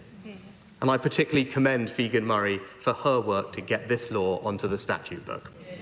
I can assure her that this measure will command consensus in this House, and we will work with the government to make sure that it becomes law as soon as possible. I'm also glad that the government will continue with plans for a smoke-free generation. I know there are deeply held views on both sides of this issue, and I have deep respect for those, especially on my own benches, who disagree with me on this question. Measures that end access to products are never easy, but I do believe that ensuring that our children can be the first generation that doesn't have to suffer the false choice to quit smoking or not because they will have never started is a truly worthy aim. It will make us a healthier, fairer country where people live longer and better lives. Now, the first duty of government is the defence of the realm. And we're fortunate in our country to be protected by armed forces who are unrivalled in the world for their professionalism, bravery and skill. And I know the whole House will agree with me that they are truly the best of us. Every month in my previous job, I became more concerned about the threats to our country's security. We live in an increasingly uncertain world. We need greater investment in our military if we are to deter our enemies and defend our interests. And as I warned earlier this year, there is an axis of authoritarian states who are a threat to our values, freedom, democracy and the rule of law, and we must collectively stand up to them. The world is more dangerous now than it has been at any time since the end of the Cold War. So I would urge the Prime Minister to commit to boosting defence spending to 2.5% of GDP by 2030. And if we lead the way on this, we can make 2.5% the new NATO benchmark for defence investment. This is the single best way to strengthen the alliance. It will show the Americans that we do not expect them to bear every burden. And it would show President Putin that NATO is serious about bolstering its defences and will also be the most effective way to deter further acts of Russian aggression. Now, in the last few years, there has been an impressive amount of consensus across the House on foreign policy, on the importance of supporting Ukraine, on the centrality of NATO to our national defence. And in that spirit, I commend the Prime Minister on his work at the NATO summit. And I'm glad that he and the Secretary of State for Defence have taken such rapid steps to demonstrate that while the government has changed, this country's commitment to Ukraine's security remains constant. And I also welcome the Right Honourable Member for Tottenham's visit to the Middle East. It is of fundamental importance to this country that as we make real progress towards a two-state solution, our friend and ally Israel has a right to defend itself and to live in peace. And let me turn next to another crucial issue facing not just our country, but the broader Western world: illegal migration. Now, the fundamental question is what to do with people who arrive here illegally but cannot be returned to their own home country. Now, our approach was to send them to a safe third country. The Prime Minister was clear that he would scrap those plans, and I acknowledge that. And our fear remains that without such a deterrent, the country will end up having to accept that a large number of those who cross the channel illegally will end up remaining here. And how to prevent that is something that the government, I know, will soon look to address. And when it comes to legal migration, I urge the Home Secretary to retain the measures that we implemented, which are forecast to halve net migration in the next 12 months. Now, if I may turn next to the economy, I understand well that the Chancellor is keen to paint as bleak a picture as possible, but I would just gently point out that this is not exactly what the facts say. Inflation at 2%, unemployment 4%, and the fastest growing economy in the G7 so far. The party opposite has inherited an economy that is already on an upward trajectory. Now, the government have set out plans. The government has set out plans to strengthen the role of the Office for Budget Responsibility, and we will examine those proposals carefully. But the work of the OBR already means that the party opposite did have the full details of the public finances when they set out their manifesto. Now, the OBR has rightly taken away from governments the ability to make forecasts say what they want them to. But they have also taken away from oppositions coming into government the ability to say that they did not know the true state of the public finances. As Paul Johnson of the Institute for Fiscal Studies has said, the books are wide open, fully transparent. In his words, trying to pretend that things are worse than expected really won't wash. Now, the party opposite promised no tax rises on working people and no plans for tax rises beyond what's in their manifesto, in full knowledge of the public finances. It would be difficult for them to claim that things are worse than they thought and then renege on those pledges, and we will hold the government to its own promises come the budget. I note plans for new employment legislation. Now, in this country, our employment rate is far lower than the European average, and that is thanks in part to our flexible labour market. I would urge the party opposite not to impose new burdens on businesses, but business leaders themselves have warned of the unintended consequences of those plans, that they could lead to firms being less likely to invest, less likely to hire, and so increasing unemployment in the long term. And I further note the government's desire to impose new, potentially rigid legislation on technologies like artificial intelligence. Now, we are third only to the US and China in the size of our fast-growing technology sector and lead the world when it comes to AI safety. And we should all in this House be careful not to endanger this country's leading position in this field, which will drive growth and prosperity for decades to come. And while today's speech did contain a slew of bills, what was missing was a concrete plan to tackle the unsustainable post-COVID rise in the welfare bill. Without action, the cost of providing benefits to the working-age population with a disability or health condition will rise to £90 billion. More than we spend on our national defence, schools or policing. Now, that's not only unsustainable, but also unfair to taxpayers. And that's why in government we had laid out a plan to significantly reduce the welfare bill, but crucially, to support all those that could back into work. Now, I hope the government looks at those proposals when it has the time to study them in detail. On this side of the House, we will continue to advocate for a welfare system that is both compassionate and fair to those who need it, but also fair to those who pay for it. Now, the government has set out plans to change the planning system.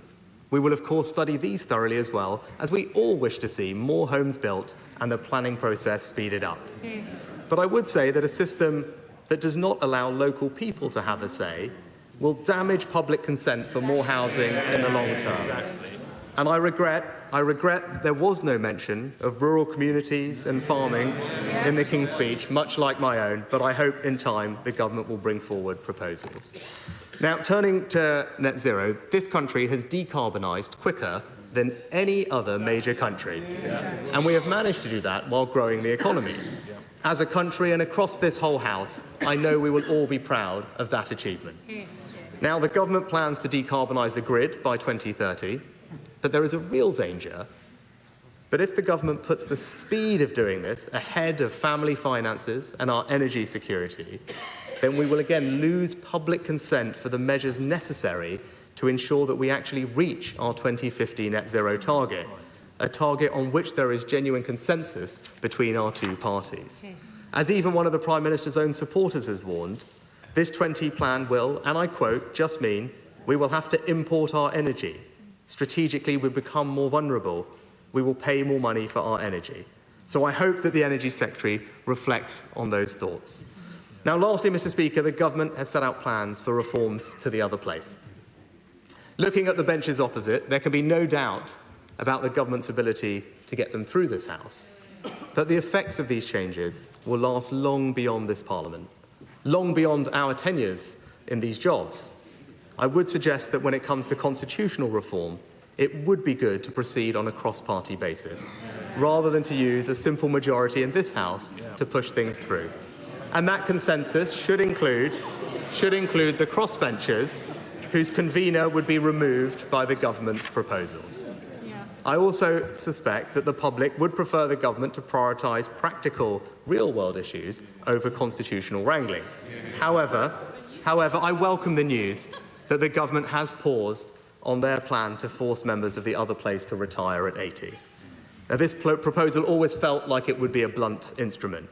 And indeed, in the dissolution honours, the Prime Minister nominated rightly the former Right Honourable Member for Derby South, who will be a strong addition to the other place, despite the Right Honourable Lady being already over the retirement age that the Labour manifesto proposed.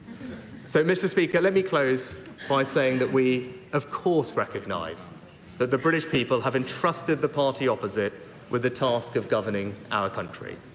On our side of the House, we will fulfil our duties as the loyal opposition, professionally and effectively. And across this House, we are all first and foremost patriots. We all wish to see our country and our people flourish and succeed.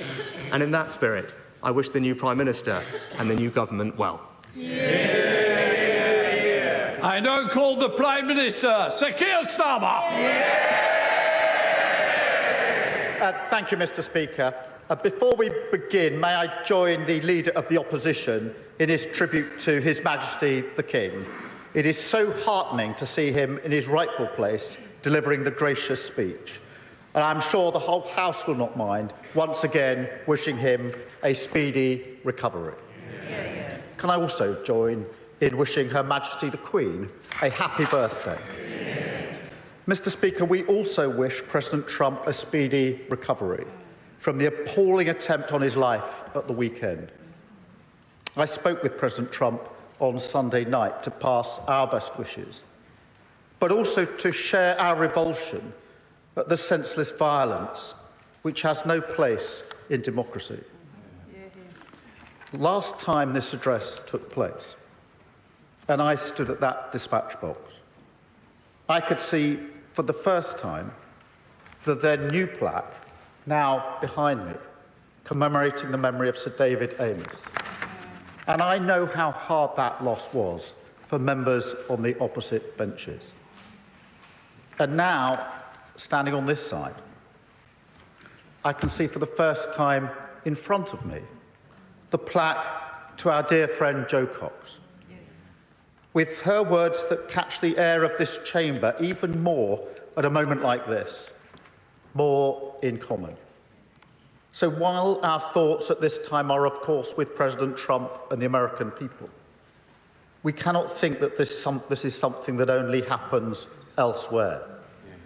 We must heed the words of President Biden to lower the temperature of our democracy, work across our disagreements, and find each other's common decency.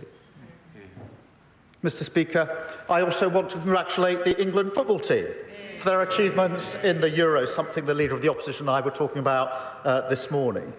Yes, the trophy eluded us again, but the team can be proud of another exceptional performance, something I'm sure the whole House would be only too pleased to recognise. And we pay tribute to Gareth Southgate, who shouldered the burden of national leadership with such dignity.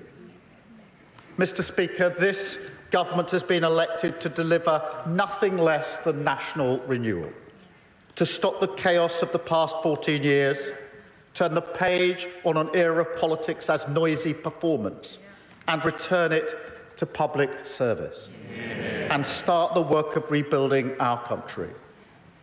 A determined rebuilding, a patient rebuilding, a calm rebuilding, a rejection in this complicated and volatile world of those who can only offer the easy answer, the snake oil charm of populism.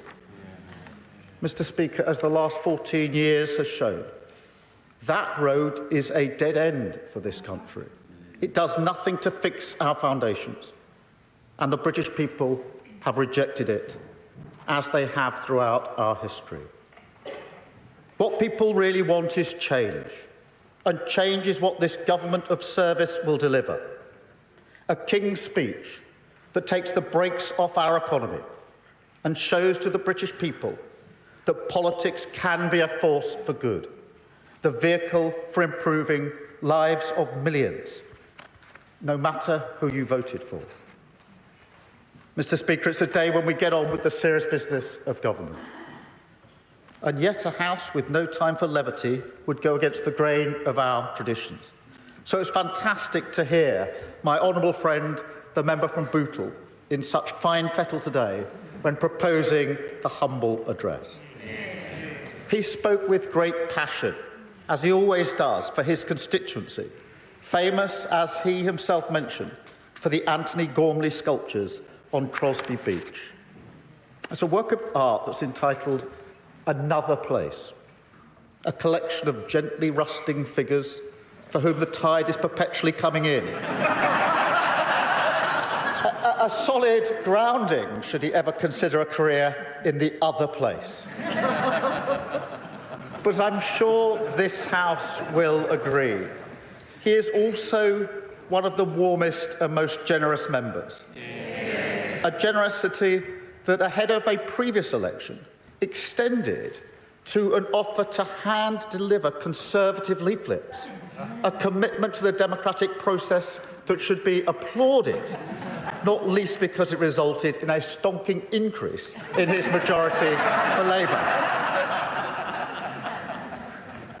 But, Mr. Speaker, as anyone who knows my honourable friend will confirm, while he does like to relax with a glass of wine and listen to Engelbert Humperdinck, for him, family always comes first. And the Leader of the Opposition referred to his daughter. And growing up, he was cared for by his 4 sisters. And now he is never happier than when he's with his grandchildren, who are convinced that he knows Mary Poppins personally, a belief I note he has never discouraged. He has been a tremendous servant to our family, the Labour family, and we thank him for his outstanding speech today. Mr. Speaker, the address was seconded by the honourable friend, the member for Vauxhall and Camberwell Green, a fitting tribute for a royal occasion, as I'm told she is known as Queen Flo on Instagram. The House will know her as a tireless champion for her community, as well as a founding member of one of our most vital affiliates, the Labour Friends of Karaoke. In fact, Mr. Speaker, I'm reliably told that Queen Flo doesn't mean Queen Bee, which we look forward to hearing at Labour conference. But, Mr. Speaker, truly it was a fantastic speech. Another demonstration that my honourable friend is a shining example of our movement. A young carer when growing up, a fighter for their causes on AIDS and HIV, on the health inequalities which still deliver poorer outcomes for black women, and on sickle cell, which her late mum suffered from. I know what it's like to watch your mum move in and out of hospital as a child, and so I respect and admire the way she now champions young people from poorer households and fights for the opportunities that they deserve. Perhaps most powerfully of all, she's spoken about her own experience arriving at the scene of a stabbing and has rightly demanded that we never allow ourselves to become desensitised to the tragedy of knife crime. As a fellow inner London MP, I know how much this is hurting our city, as it is towns and cities across the country. I know how much potential is lost and how many families fear that their child could be next. So be under no doubt, turning the tide on this violence is absolutely central, a key mission that this government of service will take on. Mr. Speaker, both speeches were in the finest traditions of this House. Let me also follow the Leader of the Opposition and mark the passing of our colleagues in the traditional way. Because since the last gracious address, the Labour Party has lost a stalwart of our movement with the passing of Tony Lloyd, who served in 36 years of distinction the communities of Rochdale, Manchester Central and Stretford. I had the chance to speak to Tony just days before he left us. That was when he was leaving hospital to go home, and he knew it was for the last time and that he wouldn't see a day like this. And without being partisan, I can tell you he would have loved to see the House set up as it is today. He would have told us, using his experience, to use every precious moment that we have to serve those communities that he held so dear, because that is what he stood for, the best of our movement, a champion of politics as a force for good. And, Mr. Speaker, that is the great test of our times. The fight for trust is the battle that defines our political era. And it's a task not just for this government, but for the whole Parliament. We are all responsible for the tone and standards that we set. And I want to thank the Right Honourable Gentleman.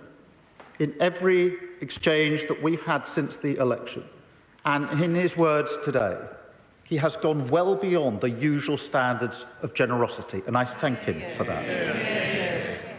And in that spirit, this King's Speech picks up some of the important business not concluded in the last session. And so, on football governance and the reduction of smoking, we hope to proceed in a manner that recognises the previous consensus. We will also carry forward the Holocaust Memorial Bill. So we build that memorial next to this Parliament and make sure every generation reaffirms our commitment to never again. And we will also honour the promises that I made and the Leader of the Opposition made to the family of Martin Hett and all the families affected by the horrific events in Manchester that day. Figan Murray, Martin's mum, walked 200 miles to tell us that Britain needs that law quickly. I told her then that she would get that from a Labour government, and we honour that promise today, and I'm very grateful for the indication of the cross-party support we will have on that very important provision. Because the security of the British people is the most fundamental priority of any government. And whether our fight is against terrorists, the vile criminal smuggling gangs that weaken our borders, or foreign powers which threaten the security of this nation, we will leave no stone unturned when it comes to keeping the British people safe. And we will recognise the bravery of those on the front line of keeping us safe, with a new Armed Forces Commissioner. That's not just a name or a role, but a strong and independent champion for those who have committed to the ultimate service, as a way we can show our respect. We will also move quickly on the lessons from the infected blood scandal that the House debated in almost the final act of the last session, a day when we undertook, all of us, a solemn responsibility, not just to deliver justice to those people, but also to take on the work of prevention, to make sure that those lessons shape the future of public service in our country. Because scandals like infected blood, Windrush, Horizon, Hillsborough are united not just by the scale of the injustice, but also by the indignity that the victims and their families have been put through, merely for standing up for truth and justice. So it is high time to bring in a duty of candour, the Hillsborough Law, because a government of service must also be a government of accountability and justice. That is what service means. Yes, I will. I thank the Prime Minister for giving way during his excellent speech, outlining the hope and renewal within this King's Speech, much needed in constituencies like mine, in Luton North, where over 45% of children are growing up in relative poverty. What reassurances can the Prime Minister give me and my constituents that he personally takes this issue very seriously and that his government will address it? Prime Minister. Well, I'm grateful for that intervention, and I give my assurance to her and to the whole House that I do take child poverty extremely seriously. I'm proud of the record of the last Labour government in reducing child poverty. It clearly had a strategy, and we will have a strategy, and I'm very pleased to have announced today the task force that will lead our strategy to reduce child poverty. No child should be growing up in poverty. And we will work across the House on that issue, and I will take an intervention. Very grateful. Thank you, Mr. Speaker. I'm very grateful to the Prime Minister for giving way on his newly announced task force, which, of course, Beth Rigby was announcing on Twitter as we were all within this chamber. Mr. Speaker, can the Prime Minister outline how many children will remain in poverty whilst that task force undertakes the work, which will ultimately lead to the same conclusion we are proposing, to scrap the two-child benefit cap? Well, look, I do welcome this. I know this is an issue across the whole House. I don't think there's a single member that doesn't care about child poverty. The point of the task force is to devise a strategy, as we did last in government, to drive those numbers down. It can't be a single issue. It's across a number of strands, and we will work with people across the House in order to do it. What matters is the commitment to do it and to drive those numbers down. That is what we did last in government, and we will do it again. But, Mr. Speaker, I'll just make some progress and then I will. Mr. Speaker, whilst I respect the tone of the Leader of the Opposition's contribution, I can't stop my mind wandering back to 9 months ago when he was at this dispatch box. His great political hero, Nigel Lawson, once said, "To govern is to choose." And every day serving the people of this country is a chance to make a difference for them. Yet, Mr. Speaker, the last King's speech was the day when the veil of his choices slipped. And we all saw a party, his party, content to let our country's problems fester, content to push aside the national interest, as they focused almost entirely on trying to save their own skins. Mr. Speaker, we will have time over the weeks, months and years to debate the measures in this King's speech and the choices of this government. But I defy anyone on those benches or elsewhere to look at the ambition and purpose of our intent and not to receive a return to the serious business of government. No more wedge issues, no more gimmicks, no more party political strategy masquerading as policy. This is an agenda focused entirely on delivering for the people of this country. Legislation for the national interest that seeks only to fix our foundations and make people better off. Solve problems, not exploit them. Because, I'll just make some progress in the work. Because, Mr. Speaker, with each day that passes, my government is finding new and unexpected marks of their claim. Scars of the last 14 years where politics was put above the national interest. Decline deep in the marrow of our institutions. We've seen that in our prisons, writ large. We've seen it in our rivers and seas, even worse than we thought. And we've seen it in our councils, pushed to the brink by the previous government, now unable even to deliver basic services to children with special educational needs. And, Mr. Speaker, we've already taken first steps on so many of the priorities we put before the British people.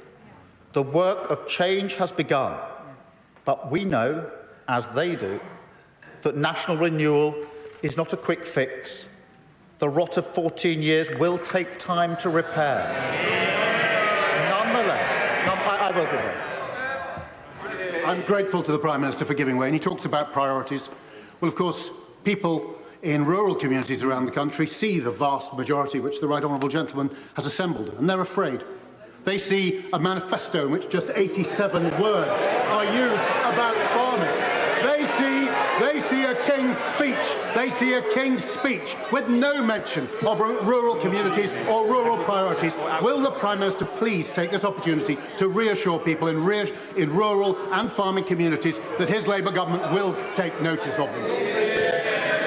Prime Minister, just to say, look, intervention one thing, but to actually make your speech is not the best time to do it. Prime Minister. Well, let me take this opportunity to reassure those in rural communities. I grew up in a rural community myself, and I think that if you look at the places that are now represented on these benches, you'll see the reassurance that has been given that will also be given again.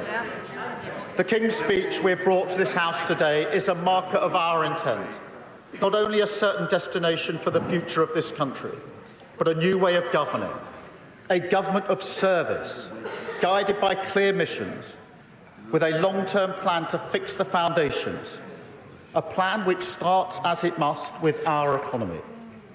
Under his watch, the last Parliament was the first in modern history to leave living standards in a worse place than they found them. The consequence not just of Tory irresponsibility, but of a more pervasive inability to face the future. A ducking of the hard choices. Eyes fixed always on the horse trading of Westminster politics. I will in a moment. Rather than the long-term national interest. Mr. Speaker, we don't just turn the page on that today, we close the door on it forever. A budget responsibility bill that will protect the living standards of working people from the chaos they endured under the last government. A commitment, no matter how fierce the storms, to economic stability as the foundation we build on. That is a Change Labour Party at work. And then on that foundation, we take the brakes off Britain, go further and faster on measures to generate higher economic growth. Workers and business united in the cause of wealth creation. We will reform the planning rules, a choice ignored for 14 years, to build the homes and infrastructure that Britain needs. We will level up rights at work, a choice ignored for 14 years, to deliver security and dignity at work. We will create a new industrial strategy, invest in cleaner, cheaper British energy, harness the power of artificial intelligence, improve our public transport, confront our historic challenges on technical education, transform our skills agenda in partnership with business, and push forward devolution to the cities, regions and councils of England. A plan for wealth creation that will finally lead us out of the pay more, get less doom loop. That is their legacy. And let me be clear, we will work with anyone invested in the future of our country. I've said, I'll just complete this. I said that we would serve everyone, whether they voted for us or not. And I meant it. So let me say directly to the benches opposite, if you're invested in the success of your community, we will work with you. This is a new era. We are turning the page. We're turning politics to service. Because that is what the people of this country want to see from their politicians. And service is a stronger bond than political self-interest. That is what country first means. The only way we can restore trust, and the reason this government of service was elected. Mr. Speaker, we were also elected to repair our public services with investment and reform, to make them once again beacons of justice for the communities that they serve. A signal to our country of the cause that fires national renewal. My determination for everyone in our country, England, Scotland, Northern Ireland, Wales, no matter where they started in life, to feel that success belongs to them. It is a cause, Mr. Speaker, that I do believe unites this House and indeed the people of this great nation. So I will. Mr. Speaker, can I commend the Prime Minister? There are many within this House, both sides of this chamber, both in opposition but also in your party, who welcome your election as Prime Minister and look forward to the delivery of some feel-good factors for all of this great nation of the United Kingdom of Great Britain and Northern Ireland. Always better together, is what I always say, and even those in the chamber who maybe have different ideas perhaps think the same as well. Prime Minister, in the paper, of my provincial paper 2 weeks ago, we recognised recognise that Northern Ireland was very much part of your 10-year plan. Can I ask the Prime Minister, can he perhaps outline exactly what that plan will be for Northern Ireland to ensure our position will never weaken and always get stronger? Can I just say, Jim, you'll be definitely bottom of the list, but don't worry. Prime Minister. I'm grateful for that intervention. It was very important to me and to my government that within days of being elected, I went to Scotland, to Northern Ireland and Wales with the message that I did about working together. As he will know, I worked in Northern Ireland for 5 years on reforms to the police service in Northern Ireland. It matters to me that we make progress on all matters across all of our nations, and that is the way that we will operate as a government. That was a statement of intent going as I did in those early days, and I will continue in that vein in direct answer to his question. Mr. Speaker, so as well as our plan to cut waiting times, we will modernise the Mental Health Act and finally drag it into the 21st century. And we will raise standards in our schools, improve the confidence, the well-being and the happiness of our children, because that is so often the barrier that holds them back. We will also work on landmark legislation on race equality, tackle the structural injustice of unfair discriminatory pay. Now, Britain has come a long way on matters like this. One look at this Parliament shows that we're moving forward. And I recognise the efforts of so many in this House, on all sides, to tackle this injustice. But, Mr. Speaker, we can still do more, and therefore we must, and we will. We will also begin work on banning conversion practices and bring forward tough new protections for renters. Promises that have lingered in the lobby of good intentions for far too long.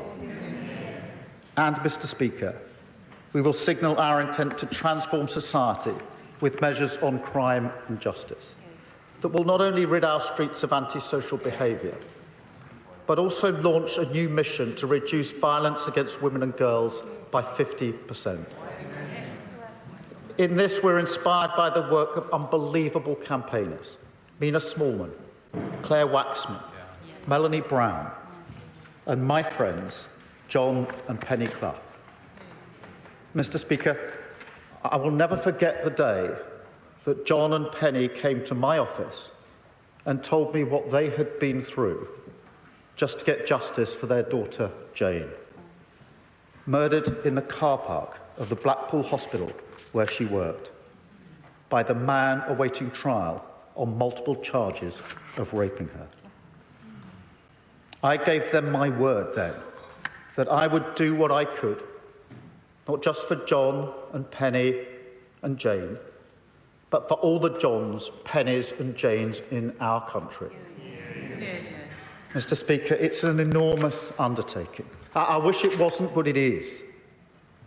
Just listen to the contribution made every year in this House by my honourable friend, the member for Birmingham Yardley. A grim reminder of just how many women are killed every year by domestic violence. And yet, as everybody who works in public service knows, government can make or break a life. I've seen it myself as a public servant. I also know from those campaigners what service can do when it listens and empowers people far beyond the walls of the state. So, Mr. Speaker, this is how we will go about our business: mission-driven, focused on ambitious goals, bringing together the best of our country, committed to the practical difference, big and small, that we can make together. That is the reward and the hope of service, the business of change, and the work of this government of service that we will take on. We will stop the chaos, fix our foundations, and take the brakes off Britain. A King's Speech that returns politics to serious government, that returns government to public service, and that returns public service to the interests of working people. That is the path of national renewal, the rebuilding of our country, and we take another step today. Thank you, Mr. Speaker.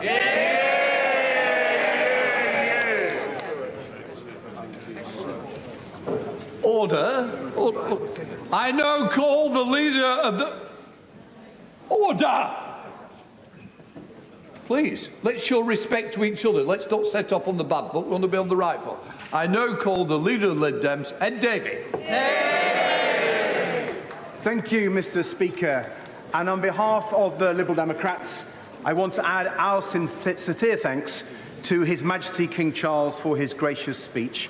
And like other party leaders, wish him to continue on his recovery and also join them in sending our best returns, happy returns on the birthday of Her Majesty.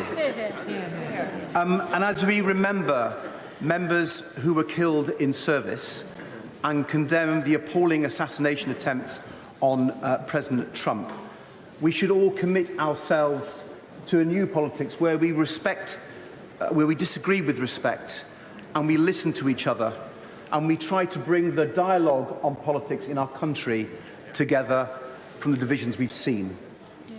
And can I join others in paying tribute to the late Tony Lloyd? He had many campaigns and many issues that he championed in this House.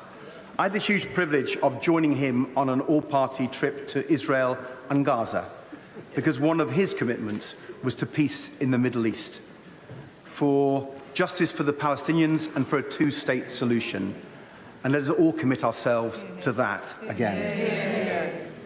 And I would also like to pay tribute, Mr. Speaker, to the honourable members for Bootle and Vauxhall and Camberwell Green for their accomplished speeches, proposing and seconding the loyal address.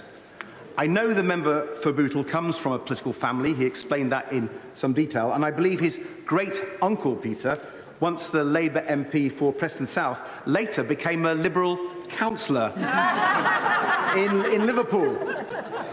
So may I say to the honourable gentleman, if he does follow in his great-uncle's footsteps, he won't be the first in his family to see the Liberal light, and our door is always open.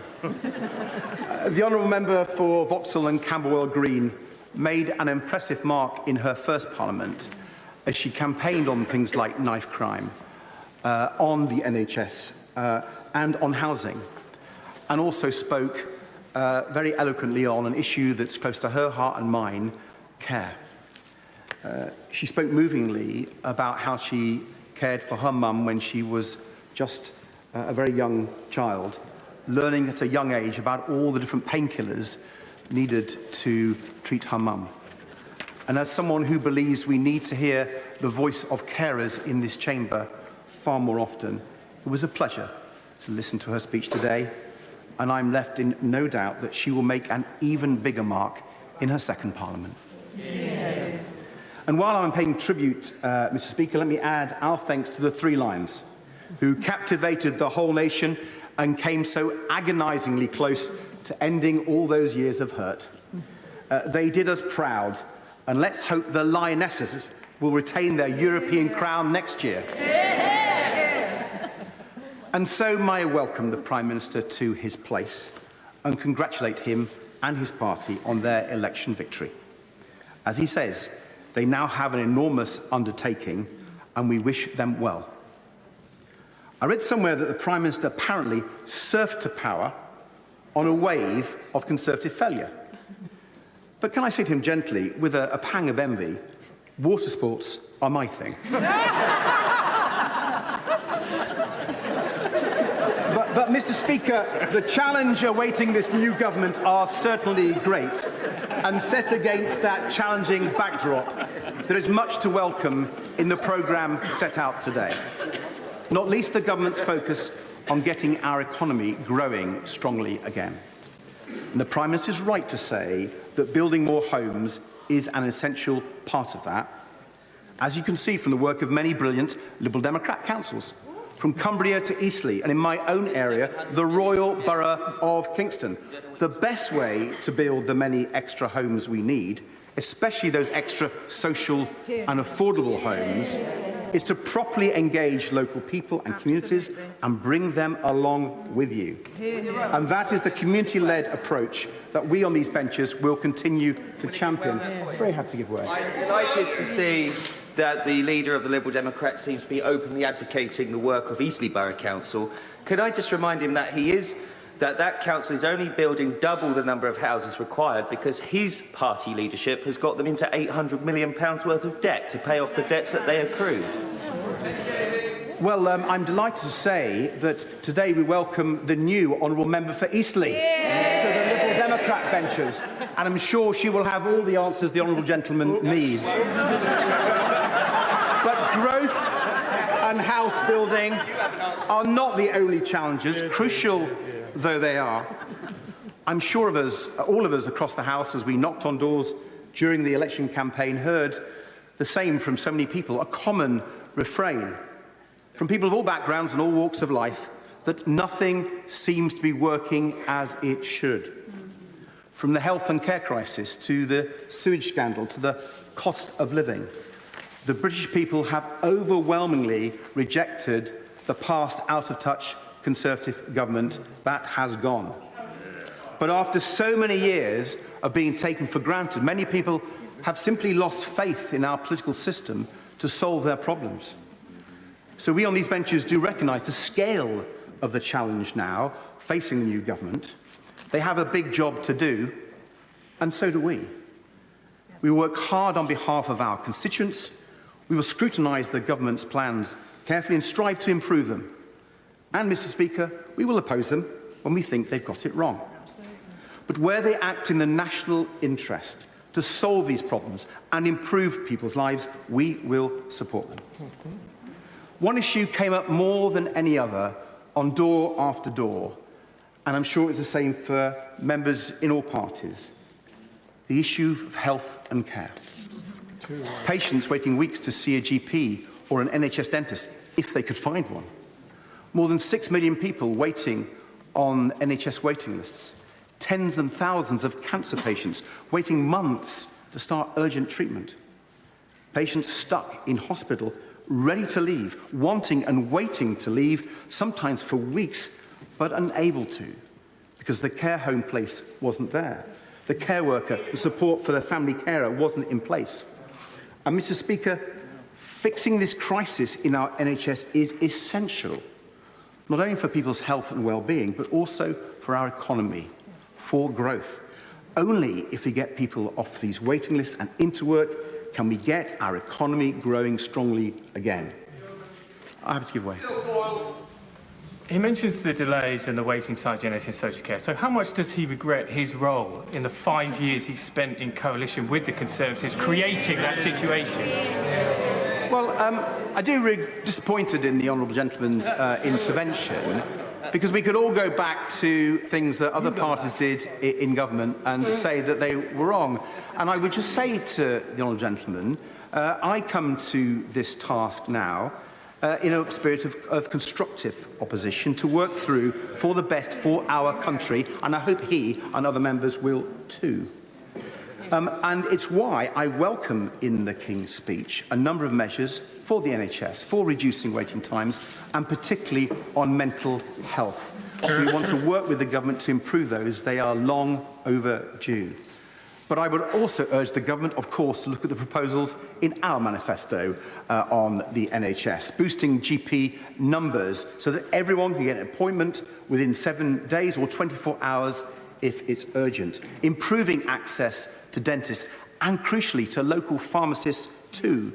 Because if more people can get the care they need early and locally, fewer people go into hospital. Giving cancer patients the care they deserve with a cast-iron guarantee that they will start treatment within 2 months after diagnosis. This is the scale of the ambition we need, Mr. Speaker, for our NHS right now, and I hope the government will show it. But there is another part of this crisis that needs to be fixed, and it needs urgent attention, and that's care. I spoke about my own caring journey during the election, first for my mum when I was a teenager, then for my dear Nana, and now as Emily and I care for our severely disabled son, John. And, Mr. Speaker, I've been incredibly touched by the response from colleagues from across the House who've reached out to tell me how important it is that we speak out on care. For people who need care and for their carers, both professional social care workers and for family carers, people looking after their loved ones. I've had the chance to hear from carers all over the country, of all ages, as they shared their personal stories with me. Like the couple who care for a son with similar care needs to John, who reached out to say they know what it's like to worry about what happens when you're no longer there to look after your disabled son. And they offered me advice. I was so touched by their kindness and generosity. Mr. Speaker, each care story is so different, and yet in many ways they have much in common. We all share in the special, wonderful bond we have with the ones we care for, and we all share in that feeling like no one else understands us. Caring has been in the shadows for far too long. Let this be the Parliament when carers' voices are heard, when we become the caring nation. Because caring is actually people doing extraordinary things every day for the ones they love, often in the face of difficult circumstances, physical challenges, no breaks, mountains of paperwork, countless appointments, endless phone calls, trying to navigate a broken system that is simply not designed to work for carers. So we on these benches will do our very best to get a fair deal for carers, whether on issues like carers allowance or the big challenge of fixing social care, so that our loved ones get the support they need when and where they need it. Now this, of course, will not be easy, Mr. Speaker. After years of neglect, fixing social care will be incredibly complicated, but we cannot shy away from it. So, although it wasn't in the King's speech today, I'm encouraged by reports the government is planning a cross-party commission on social care. We urgently need that to find a solution that will stand the test of time. So I hope we'll hear more about that from the government very soon. Fixing social care is essential, not just to give people the care and dignity they deserve, to support family carers, but also to fix our NHS. Without it, we can't. Now, if health and care was the only major crisis facing the government, that would be a big enough task. But clearly it's not. Inflation may have finally come down to normal levels, but the cost of living crisis persists. Families and pensioners are still facing record energy bills, sky-high housing costs and food bills. They need support and understanding. And that begins with the government's promise to be fiscally responsible. It would mark a big and welcome shift from the previous government's rather reckless approach to the budget. But with energy bills forecast to rise by 10% in October, clearly we need bold action to bring costs down, from home insulation to expanding renewable power. Liberal Democrats have a proud record of investing in renewable power, almost quadrupling it when we ran energy policy. And our policy drove the cost of renewable electricity below fossil fuel generated power. So I hope this government will act with the same level of ambition to tackle not only the cost of living crisis, but climate change too. Because urgent action is needed now to prevent catastrophic climate change. And we've shown how it can be done. And that, if you do it well, it benefits consumers, the economy and the environment too. So we welcome the focus the government has placed on this challenge, and we will push them to meet it. As we will when it comes to another environmental challenge, ending the sewage crisis. The election campaign showed clearly, for anyone who still doubted, the strength of public anger about the pollution being put into our rivers, into our lakes and onto our beaches. The government has made some initial welcome noises about holding the water companies to account, about making sure they put these environmental issues before profit. But we on these benches will be pushing ministers to act as quickly and decisively as possible to put an end to this appalling scandal. Health and care, the cost of living, climate change, sewage, these are big crises that just got worse and worse over the last years of the last government. And that government's failure to address them is a big part of why people's trust in politics is so low. This year's British Social Attitudes Survey found that 45% of people, 45%, almost never trust the government to put the national interest first, a record high. Now, I'm sure I speak for everyone in the House when I hope this government will prove that wrong. But restoring public trust and confidence in our politics is a major task for us all, right across this House, no matter our party. And I think there are two parts of how we restore that trust.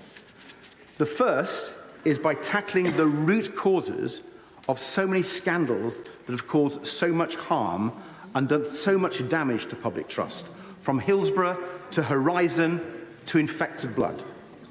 We therefore welcome the promised Hillsborough law with its statutory duty of candour on public officials. But we would urge the government to go further in this area. Given the vital role that whistleblowers have played in exposing these scandals, can I urge ministers to look at our proposals for stronger protections for whistleblowers, including a new office of the whistleblower? The second way to restore trust is by transforming our politics so it is relevant, engaging and responsive to people's needs and to their dreams.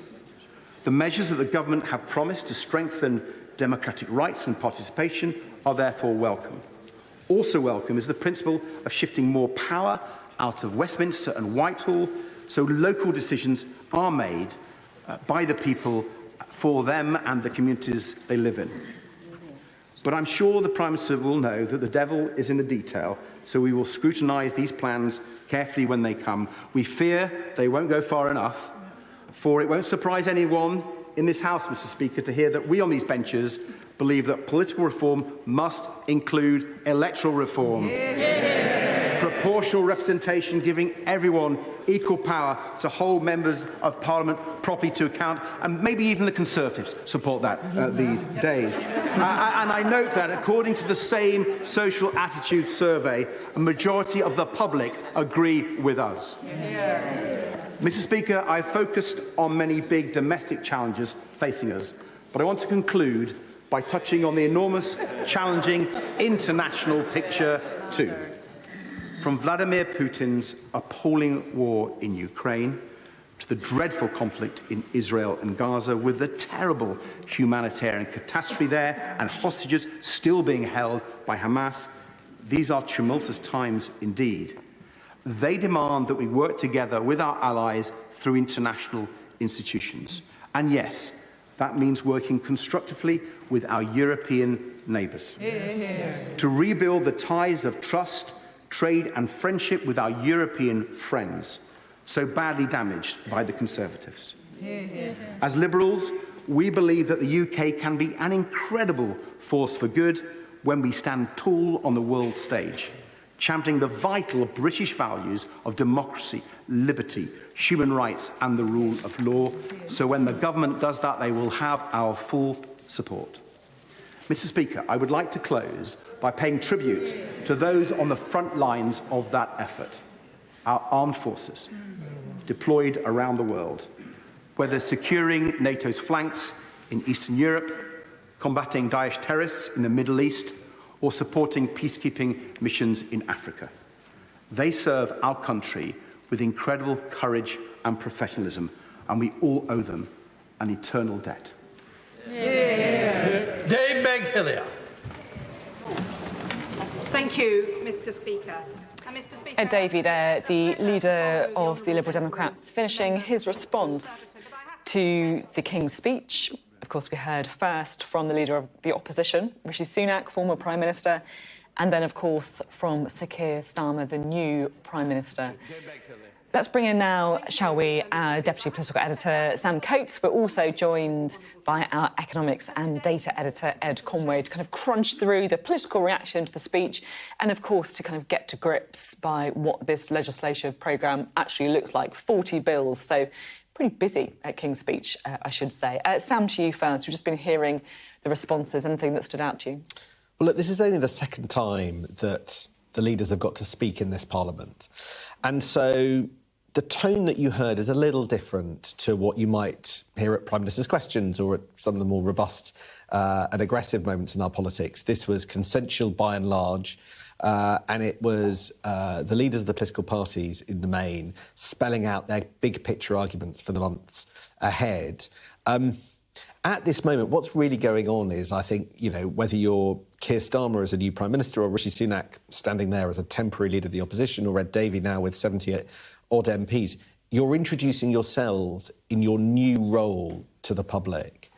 So on the behalf of Keir Starmer, I think the thrust of what he was doing was, first of all, to sound prime ministerial. It's a new job, and he needs to show he gets that new tone, and he did that by sort of rising above the day-to-day, or certainly wanting to look like that, and sounding consensual, offering to work with anybody from any party if it was going to mean growth. We'll see in practice what that means. We'll see, for instance, whether there is going to be a cross-party kind of convention on social care. Let's see. Some are for, some are against in the Labour Party. Do you involve your rivals or not? Big question. But in the chamber just now, that's what Keir Starmer suggested that his type of politics would want to be.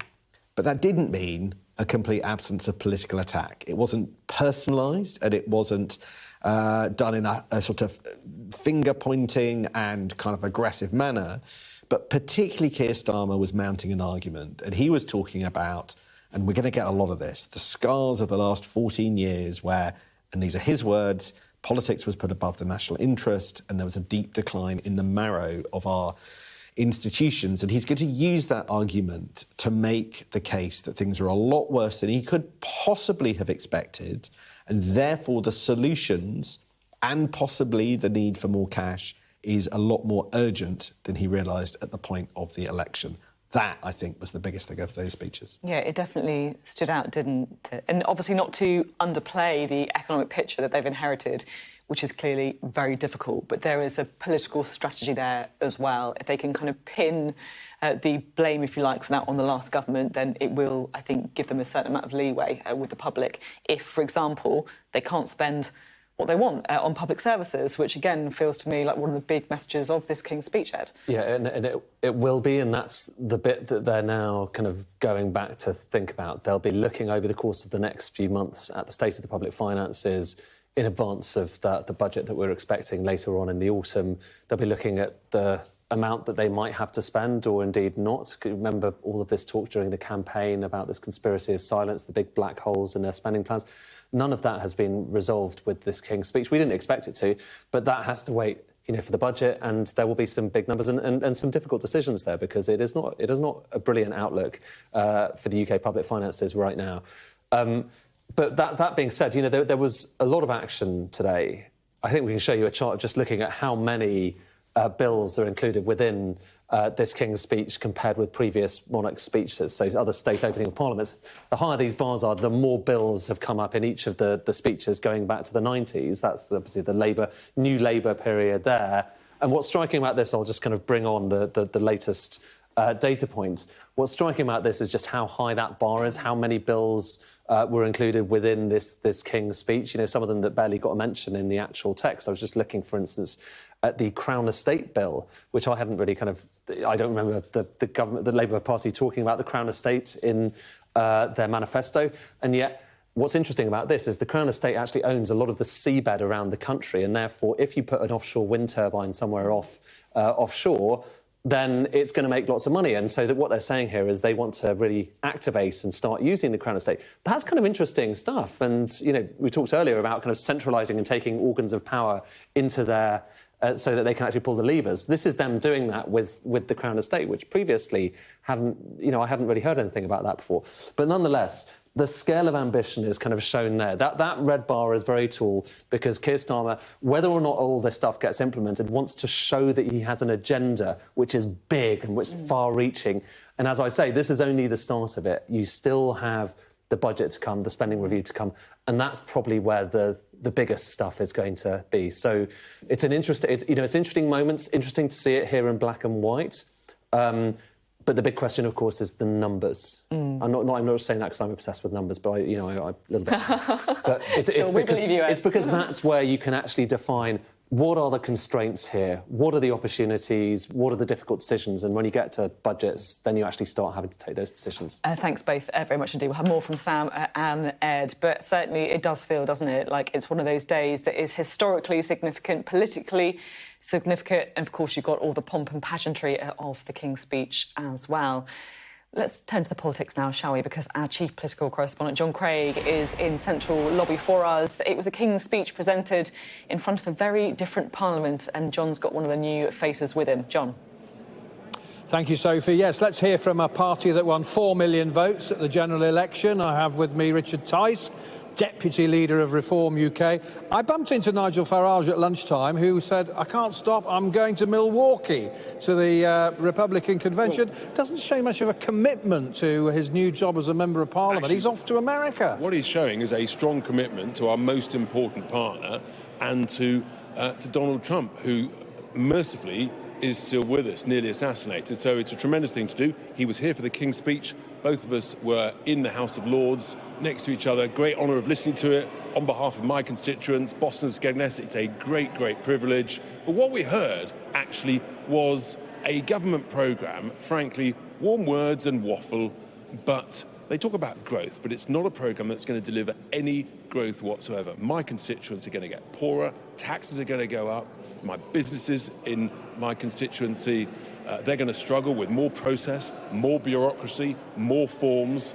And the reality is there was no mention about controlling immigration, which is a serious issue, massive issue in my constituency. He did talk about the new border force, there's a borders bill. But we know that's just a tweak. It's a different name for what's already going on. The only thing that will stop the boats is to leave the ECHR and to pick up and take back, which no one apart from our party has the courage to do. But he didn't talk about lawful immigration, which is completely out of control and is leading to a situation where, frankly, wages are being suppressed and the quality of public services, the pressure on housing rents, the pressure on healthcare, all of these issues are going to be impacted by mass immigration.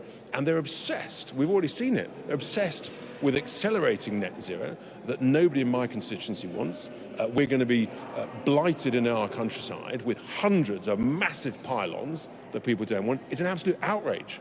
That's a very long answer. It's almost a speech. My next question is, well, what are you and your colleagues going to do about it? How are you going to behave here? Are you going to behave like insurgents? You're going to play by the rules, join the club? What are your tactics here going to be? Well, of course, we'll play by the rules. And it's very interesting learning all about the rules. It's like being a new school. But our tactics are to make a noise and to make up for our constituents, to talk about the difficult stuff that nobody else in this place wants to talk about. The madness of net zero, how actually mass immigration as opposed to what we want, which is smart immigration, is actually mass immigration is reducing wages and it's reducing the quality of life. We've got to talk about this stuff. And no one else wants to do that. So that's what we're going to be here talking about, and how you grow the economy, but cutting wasteful spending again. No mention of that. All it is spend, spend, spend. But governments are very bad at spending taxpayers' money wisely and carefully. Richard Tice, thank you very much. So there you have it from Richard Tice. The Reform UK MPs are going to make a noise. Yeah, they certainly are. John, thank you very much indeed. John Craig there in Central Lobby for us. Well, one of the government's key pieces of legislation in the King's speech is the Railways Bill, which will see track and train operation brought back under the control of a single body, Great British Railways. We're joined in the studio now by Andy Bagnall, who is the Chief Executive of Rail Partners, a body which represents the private rail companies. So big sweeping changes to our railways here in the King's speech, nationalisation. What do you make of it? Well, the first thing to say is that train companies absolutely agree that there needs to be quite radical reform. We've been calling for big changes on the railway for a number of years, since the last government announced the Keith Williams review of rail structures. But it's absolutely essential we get the right reforms. That's important for the UK's future growth, sort of economic prosperity, and, of course, achieving sort of net zero. And full nationalisation that's been set out in the King's speech today, in our view, is a more political rather than practical solution. We believe that that will increase costs over time. And there's an alternative form of public ownership, which is what we've been arguing for, that would give you the best of both worlds. So it would improve services faster and cheaper by having Great British Railways. We support that aspect of Labour's proposals. That's a governing body, if you like, to sort of sit above the railway, bring track and train together, make sure that all bits of the system are focused on delivering for the passenger. But then within that framework, you would harness train companies to play their part in looking outwards, focusing on the customer, investing and innovating to improve the railway. I guess some people listening, though, might be thinking, you know what, you guys have had your chance and you failed. You know, we've got delayed trains, cancellations. If you look at other countries around the world, Ireland, Italy, you know, nationalisation or part nationalisation has brought higher satisfaction levels. Well, look, firstly, it's really important that we diagnose correctly the challenges that the railway is facing. I'm a passenger myself. I commute regularly. I don't think anybody thinks that the railway is firing on all cylinders at the moment. But understanding what the causes of that are is absolutely critical to then getting the right solutions. And simply blaming the train companies for all the challenges that the railway is facing doesn't really stand up to scrutiny. There were some weaknesses in the previous system even before the pandemic. But then, of course, COVID had a huge impact on the railway, absolutely devastated the railway's sort of finances. That's partly driven the industrial action that we're facing. And also, and this is a less visible aspect of the impact of the pandemic, even though all the badges on the trains stayed the same, actually behind the scenes, the railway was effectively already brought into public ownership. Network Rail, of course, the infrastructure, that's been in public ownership for over 20 years. And about 40% in total of trains also are being run in the public sector. And so public and private train operators and the system as a whole, they face the same challenges. So simply assuming that removing the private sector and replacing it with a public sector operator will solve those challenges is wide of the mark. I mean, look, I think people will accept the challenges that you lay out. But is the question not that whether or not you, the private sector, are the ones who can find the right solutions? Because you've been grappling around. This is, I appreciate that COVID didn't help things, but this is things that have been going on for a long time. You know, trains twice as likely to be cancelled now as 10 years ago. Only 2/3 of trains arriving on time. Well, look, don't take our word for it. We think that the Labour mayors in cities like London or Manchester or Liverpool have got this right. That's a model that harnesses the best of both worlds. So you've got public ownership, a public authority to join the system up. But then within that, exploiting the investment and innovation of private operators to improve outcomes, to have cost discipline, ensure costs don't creep up over time, but critically use their commercial expertise to attract passengers back to the railway and reduce subsidy for the taxpayer. Can I ask you about HS2? Because the Labour government making clear they're not going to go ahead with the rest of HS2, but they are going to have this high-speed link between, I think, Crewe and Manchester. Is that the right compromise, do you think? So, look, ultimately, we have been strong supporters of HS2. We would like to see, you know, ultimately it built in its entirety. One of the key challenges that the railway faces in this country is it's very, very busy, and actually introducing new capacity, which HS2 would have done, would help alleviate some of those challenges. You mentioned Europe a moment ago, and of course, across Europe, actually, most European railways are seeking to copy some aspects of the British system over the last 20 years.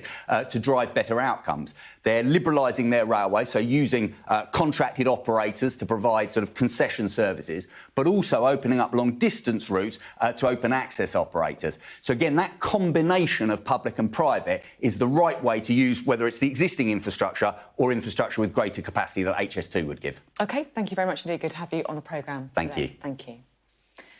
You're watching Sky News. Coming up, we'll have more reaction and analysis to the King's speech. We'll be joined by the Minister for Industry and Decarbonisation. That's Sarah James, coming up. Surely.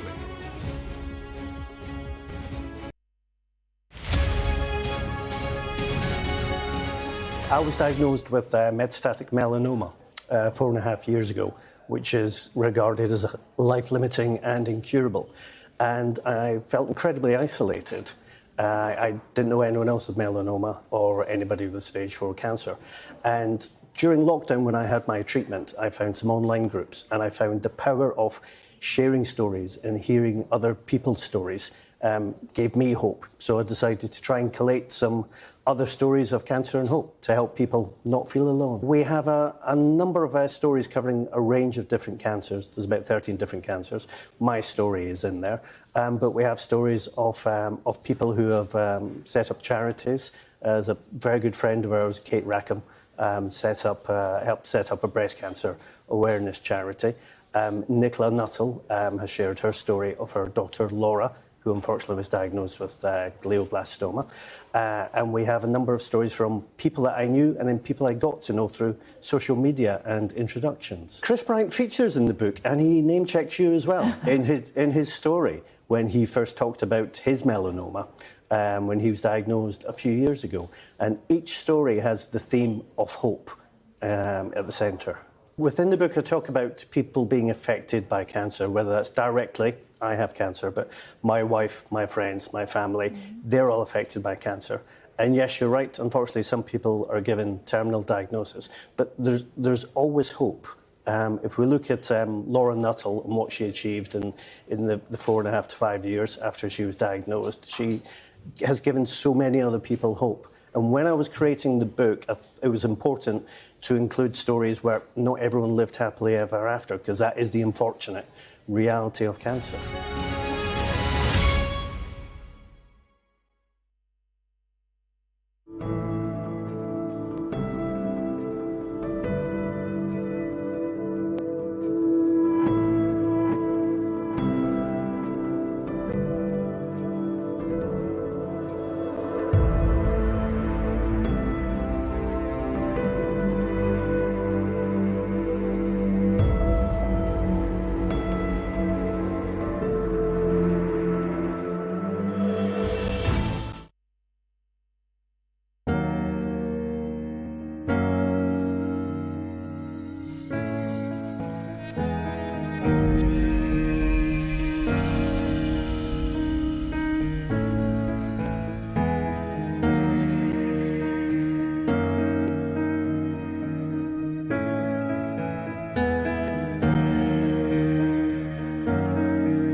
Hello, welcome back. Well, let's get some reaction now, shall we, from the government to the King's speech.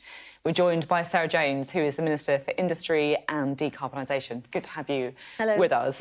Before we get to your brief, can I ask you about child benefits, right? Because we've got this cap on the number of children that you can claim benefits for. It's obviously been very controversial. Lots of people on your own backbenches, SNP, Lib Dems, oppose it and think that it's pushing children into poverty. Today, you've announced this task force. Is this a route to scrapping the cap? Well, look, I'd start by saying if you look at what the last Labour government did on child poverty, you can see where the ambition in 1997. It was, but we took 500,000 children out of poverty. I was like 12 then. And if you look what are you doing now? I was a bit older. If you look at what is in our manifesto now, whether it's the breakfast clubs, which is going to make sure our kids have got food in the mornings, whether it's the changes to making work pay, to make sure people have got good, solid, stable jobs, whether it's our reforms in terms of setting up GB Energy, to look at our bills, there are a whole raft of policies that are in our manifesto, that are in the King's speech, that will help people when it comes to money. And we will have a big strategy, as you've just said, on child poverty. Now, of course, there are lots of things that we will want to do. We will do them when we have the money to do them. And I think one of the... I was at an event yesterday with the Prime Minister, with a lot of ministers, and he said that one of the reactions he's had from ministers across the board is just anger at how things are so much worse once you get into a department than we thought. So we can't be complacent with public money. We can't be anything other than what we've said we would be, which is to be really careful with how we spend public money and what we do, and to not make promises that we can't keep further down the line. I absolutely get the fiscal responsibility that you want to see, but just trying to work out what your position is on this cap. I spoke to the Children's Commissioner earlier today. She was calling on you to scrap the cap. She says it's pushing children into poverty. You've launched this task force on child poverty today. I'm just trying to work out what it is. Is that going to effectively start the process to scrapping the cap? Is that what it's about? I think there's a lot more that we can do on child poverty that strategy will come up with across a whole range of measures, whether it's people's housing costs, their energy costs, their salaries that they earn. There will be a whole raft of measures. When it comes to Labour values and a Labour government, we all know where we want to go. We don't want any children. 1 in 3 children in Croydon, where I represent, live in poverty. I don't want that. So we will move at pace to do what we can to make sure our kids come out of poverty. OK, let's talk about your brief. You want to see clean electricity by 2030, a very ambitious target, and a big part of that is GB Energy. What exactly is GB Energy? It was one of the kind of flagship policies in the King's speech. What is it? Yeah. Well, the first thing is it's publicly owned. That's important. Based in Scotland. That's important. It's going to own and manage and operate clean energy. So what does that mean? Let's just break it down. There's kind of 3 main areas as I see it. The first is, if you look at some of the new technologies, the new answers to our energy crisis that are going to bring us jobs, that people are looking at around the world, and we want to be the first people to do it. Some of those aren't yet ready for market. They're not ready for the private sector to be able to embark on them. Look at some of the hydrogen projects, for example, where there's potential there, but we're not yet ready. So we can help with some funding at that early stage, whether that's in partnerships or not. Second phase is we want to have lots more clean energy in this country. So whether it's wind power or floating offshore wind or whatever the energy might be, we can partner and we can deliver some of that energy. And then the third pot is this 3.3 billion, which is from the 8 billion pot that we have here, which is very substantial. 3.3 billion for local projects. So a local authority or a local project that wants to create some energy source locally and have the power and the money to do that, that's what that pot of money will be. So it's a lot of things, which is why you're probably thinking, what is this organisation? But it's incredibly ambitious. It's rooted in reaching that 2030 target, and it's rooted in energy security, so we don't have to rely on Putin and others. We've got our own homegrown energy. And we've looked at other models around the world where actually the public own some of these assets, not just the private sector. So the government today says that GB Energy is going to manage and operate clean power projects. Own, manage and operate, yeah. What do we mean by that? Can we as consumers or could businesses go to GB Energy and buy their energy from them directly?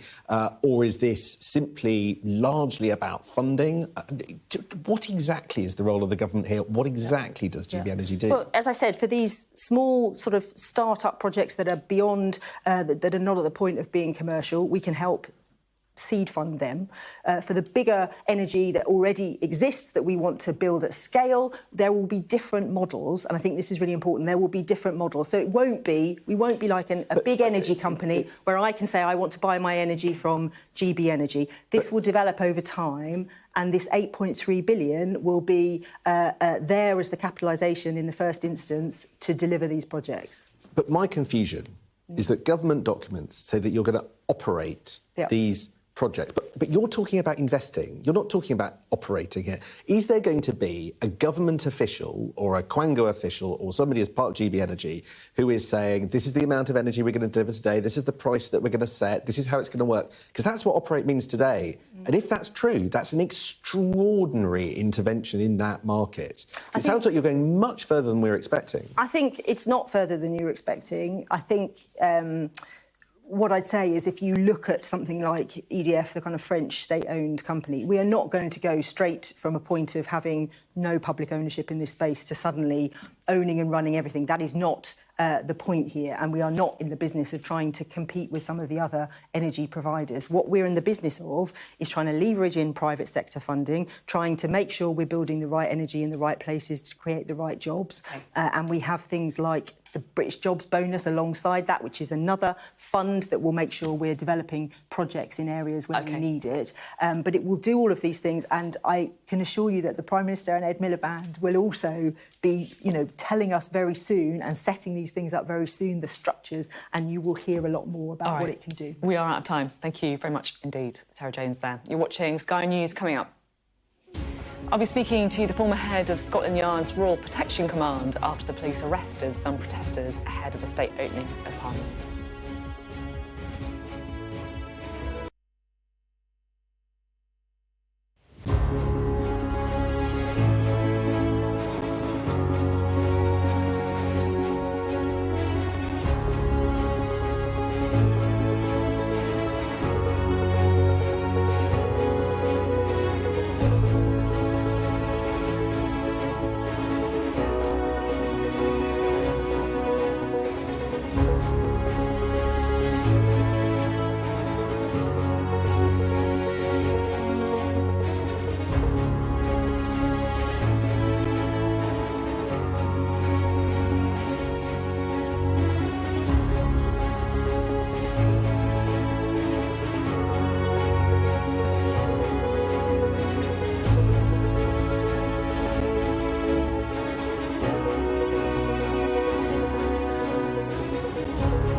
Hi, welcome back. Now, as parts of the capital were brought to a standstill ahead of the King's speech, 10 members of a group called Youth Demand were arrested in Westminster. Well, the Metropolitan Police say the protesters are now being held on suspicion of conspiracy to cause public nuisance. It's after the group said it was planning to disrupt today's proceedings in the King's speech. Meanwhile, members of Republic, the anti-monarchy group, held a separate protest outside Parliament as well. Chants of "Not My King" were heard as King Charles made his way to the House of Lords. Right, we can speak now to Di Davis, the former head of Scotland Yard's Royal Protection Command and also the head of the Territorial Support Group. Great to have you here.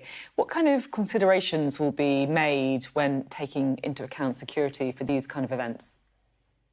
Well, the main thing to look at is, one, the law, and to ensure that those in charge and those actually carrying out the orders from above actually know the law.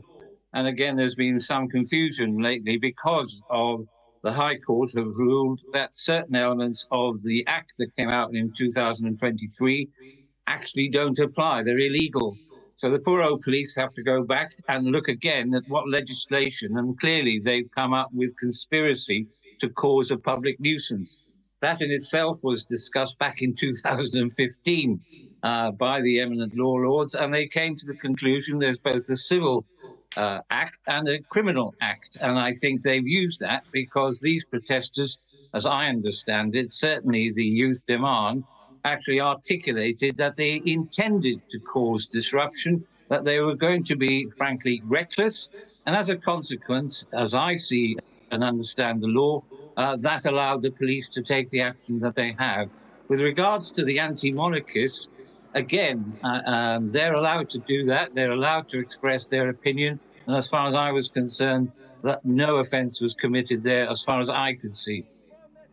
Is it hard to draw the line? Because there'll be lots of people who, might not really like the monarchy very much, or might have a problem with the government, or might be thinking that, yeah, there are really urgent issues that need to be right at the top of the agenda. Is it OK that people are being arrested for trying to cause a disturbance? Well, the law of the land says, yes, it is. And as a consequence, the police have an obligation, if you like, to act within the law themselves, but also to uphold the law. That's their job. And it goes back to 1936 when Sir Oswald Mosley was marching with the black shirts, the fascists. And since then, there have been various amendments, and mostly they're there for common sense. If they cause alarm, distress, or huge inconvenience, then you and I, as the public, the general public, the man and woman on the Clapham omnibus, as it used to be known, what do we think? And if we, or the police, think that we're going to be alarmed, distressed, or there's going to be serious public order, then the police are allowed to give conditions. They're a senior officer at commander level in the Met, assistant chief outside. They can give directions in respect of any march or any demonstration, as I understand the law. I think you joined Royal Protection back in the 1990s. How do you think the job's changed since then? Well, I think as we saw with President Trump, it's certainly the risk and the dangers in my day was provisional IRA, along with those who are mentally ill. We now call them fixated, and a variety of different people who use the royal family as a target.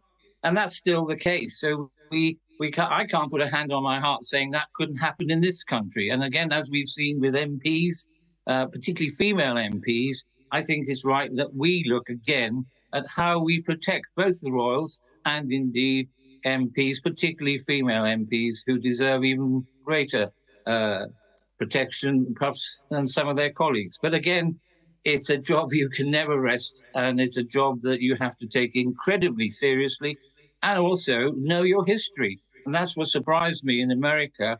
Didn't they know their history? The 17-odd attacks that have been on presidents, 4 of them fatal, 17 of them where attempts have been made, serious attempts. So really, people in charge of these things should select the right people to do their job. And with great respect to many, being 5'3" in certain situations doesn't cut it as far as I'm concerned. Thank you very much indeed. Really interesting to talk to you today. Thank you. My pleasure.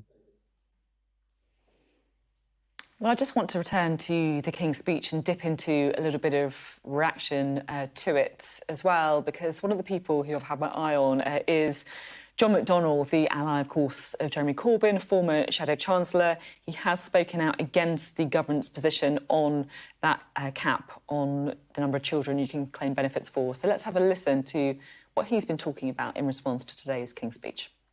There's elements I have to smile over. There is much that's drawn, I have to say, from the 2017 and 2019, but maybe manifestos, but maybe we shouldn't mention that. Like employment rights, the New Deal, rail nationalisation on buses, the GB Energy, the National Investment Fund, which reflects the National Investment Bank that we put forward then. In fact, a lot of the work that was put in by the Honourable Member for Middlesbrough into this King's speech almost made sections of it his own. So people, I think, wanted and expect delivery sooner rather than later. And I just want to focus on 4 areas of policy that I'm desperate to see change on. It does start with poverty. People have mentioned child poverty. It has to be our priority. 14 million people living in poverty, 4.3 million children, 1 million in destitution. I never thought in my lifetime we'd ever debate destitution again in this House, but destitution there is. I welcome the announcement today of the task force that will now look at poverty overall. But I have to say, setting up a task force is one thing, acting is another. There is a simple act, and we all know it. There's one simple act that could lift 300,000 children out of poverty this month, and it would be the scrapping of the 2-child limit. I was in this House when the Tories introduced it. It was introduced as part of the stigmatising of all those on benefit. I did a speech. I think I said I'd swim through vomit to vote against this piece of legislation, and some of the nauseous speeches from the Tories at the time almost meant I would have to. It was an appalling form of attack on the poorest within our community. I think we just need to lift that stigma, lift that impact, but we need to do it quickly. So yes, set up as task force by all means, but produce a timetable that within weeks we will scrap the 2-child limit. The argument is that can we afford it? And will it be within our fiscal rules? Many of you will have known that over this last few weeks, the OBR have lifted it and revised its growth figures upwards. The IMF has dramatically increased the growth figures upwards. And that's nothing to do with the Tories building a new economy or anything like that. That's the natural business cycle. And actually, I do think as well, it is part and parcel of some companies recognising a Labour government was coming. So let's take the benefit of that. It's no longer offence against the fiscal rule. The resources are there, and we can lift those poor children out of poverty with this simple act. So I appeal to my own party, to the Labour front bench. By all means, get the task force working, but let's now commit ourselves to scrapping the 2-child limit and doing it rapidly. On employment. John McDonnell, they're calling for the government to lift the 2-child benefit cap within weeks. So really trying to crank up the pressure on the Labour government there, John McDonnell. Well, joining me now is Andrew Griffith, who is the Shadow Science Secretary. Good to have you on the programme. What's your reaction to the King's speech? Well, there's a lot in it, clearly. This is the moment when the rubber hits the road. The government, with its mandate of sorts, lays out its agenda. For my party, the job now is to be a constructive official opposition. The country needs that. The government's got the lowest mandate of any modern-day government, about 34% of the vote. It's actually 35 bills, I'm told. So there's more bills in this than their percentage share of the mandate. And, you know, I've observed you've got some of Labour's greatest hits here. You know, you've got nationalisation of railways, you've got a state-owned energy company, you've got a lot more red tape, employment legislation. They're even trying to legislate and regulate AI, which is an emerging technology. Interestingly, one of the things that they are really going for is growth. Kind of gives me flashbacks to when you were in Liz Truss's government, and that's what you were trying to do as well, wasn't it? Well, I think it's what every government tries to do, is to grow the prosperity of people in the United Kingdom, give them longer, higher quality lives. There are some inconsistencies, and I'm not saying this is the first time you've ever seen those, but you've got, on the one hand, a push for planning deregulation, saying that's going to help growth, but you've also got the reimposition of top-down command and control targets. You have got some things that are going to make it very hard to mobilise investment. You've got that vindictive attack on private education. We've heard about non-dom tax. Well, no, if you're trying to get growth, Sophie, you need the capital to do that. We all operate in global economies. But just talking about planning, which is something that you tried to do as well, it does feel that they are really driving on that. They're prepared to override local concerns. Growth is everything. That's a good thing, isn't it? Well, we all want the homes the nation needs, for sure. But on the one hand, I'm just illustrating that, there's a tension here. On the one hand, they talk about devolution. That's putting communities in control, something I support. But if you believe in communities having the last word and making the decisions, you don't also impose top-down command and control targets from Whitehall. That's just one of the tensions that, as the opposition, it'll be our job, constructively where we can, but to tease out exactly where they come on this. You talk about planning, but actually the place where homes are needed the most and have built the least is London. And you didn't need a Labour government because you've had a Labour mayor with all of the planning powers in London. They could have got on and done that. So to me, it says it's not just about, oh, that it were, but it's not just about pulling one single lever. These are often quite complex issues. The other thing that we're hearing loud and clear from this Labour government is effectively saying that the inheritance that they've got is terrible, right? Whether it's prisons, whether it's the economy, across the board. Do you accept that you've left a poor inheritance to this government? Absolutely not. All governments, not every government gets things right all the time. But I think the one thing, particularly as it relates to the economy, is that the OBR makes the government books an open book, right? The data is out there. Paul Johnson says that, no government can come on in because of the way the OBR lays out what the economic state of the government finances looks like. And they've got a government that, unlike that note where we came in and it said there's no money left, inflation's now back down to 2%, having been 11%. Unemployment's around 4%, one of its lowest rates in history. And the UK economy, although all economies are struggling with the growth, the UK economy is growing the fastest of any G7. So you are going to see that. We heard a little bit of that from Keir Starmer today. They're going to try and throw up their hands, say things are much worse, as an excuse for trying to raise taxes. But that is not right. The British people should not be fooled by that. The OBR publishes all of the states of public finance. We also see the state of public finances with, the huge levels of debt, for example, as well, don't we? It's not all a rosy picture.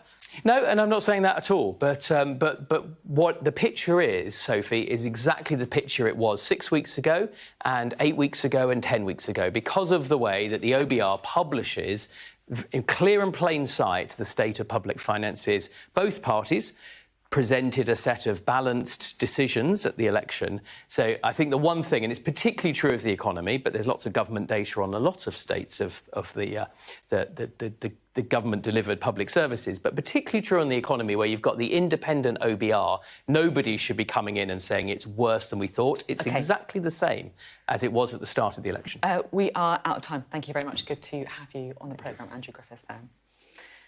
You're watching Sky News. Thank you very much for joining us for our bumper coverage of the King's speech and the debate ongoing. We'll have more of that in just a few moments, and I'll see you at 7 for Politics Hub.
decision on that.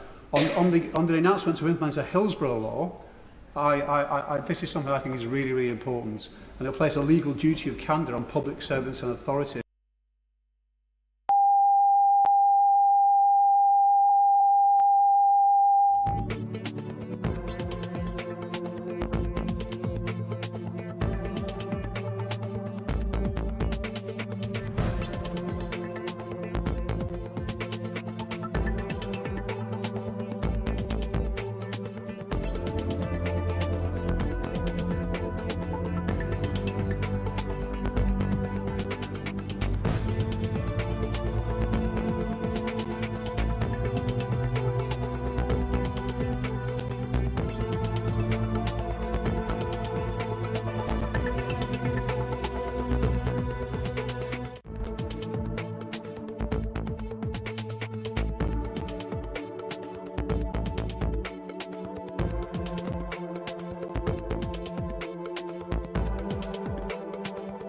Healthy lives for longer and put patients at the centre of decisions about their health.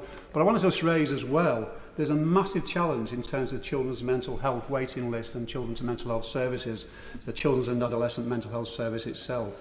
So I'd like really the government to focus on that particular part, because there is really real problem. I'm sure every member of Parliament here will face many constituents come to them around this issue.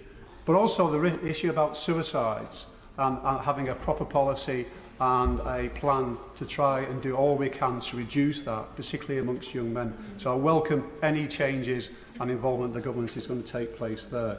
Now, planning, a lot has been said about planning, but I'd like to just really mention the issue about high streets. Many of us in our constituency are facing real issues around high streets and the way they've just been under massive pressure, many shops closing down and a need for renewal and regeneration.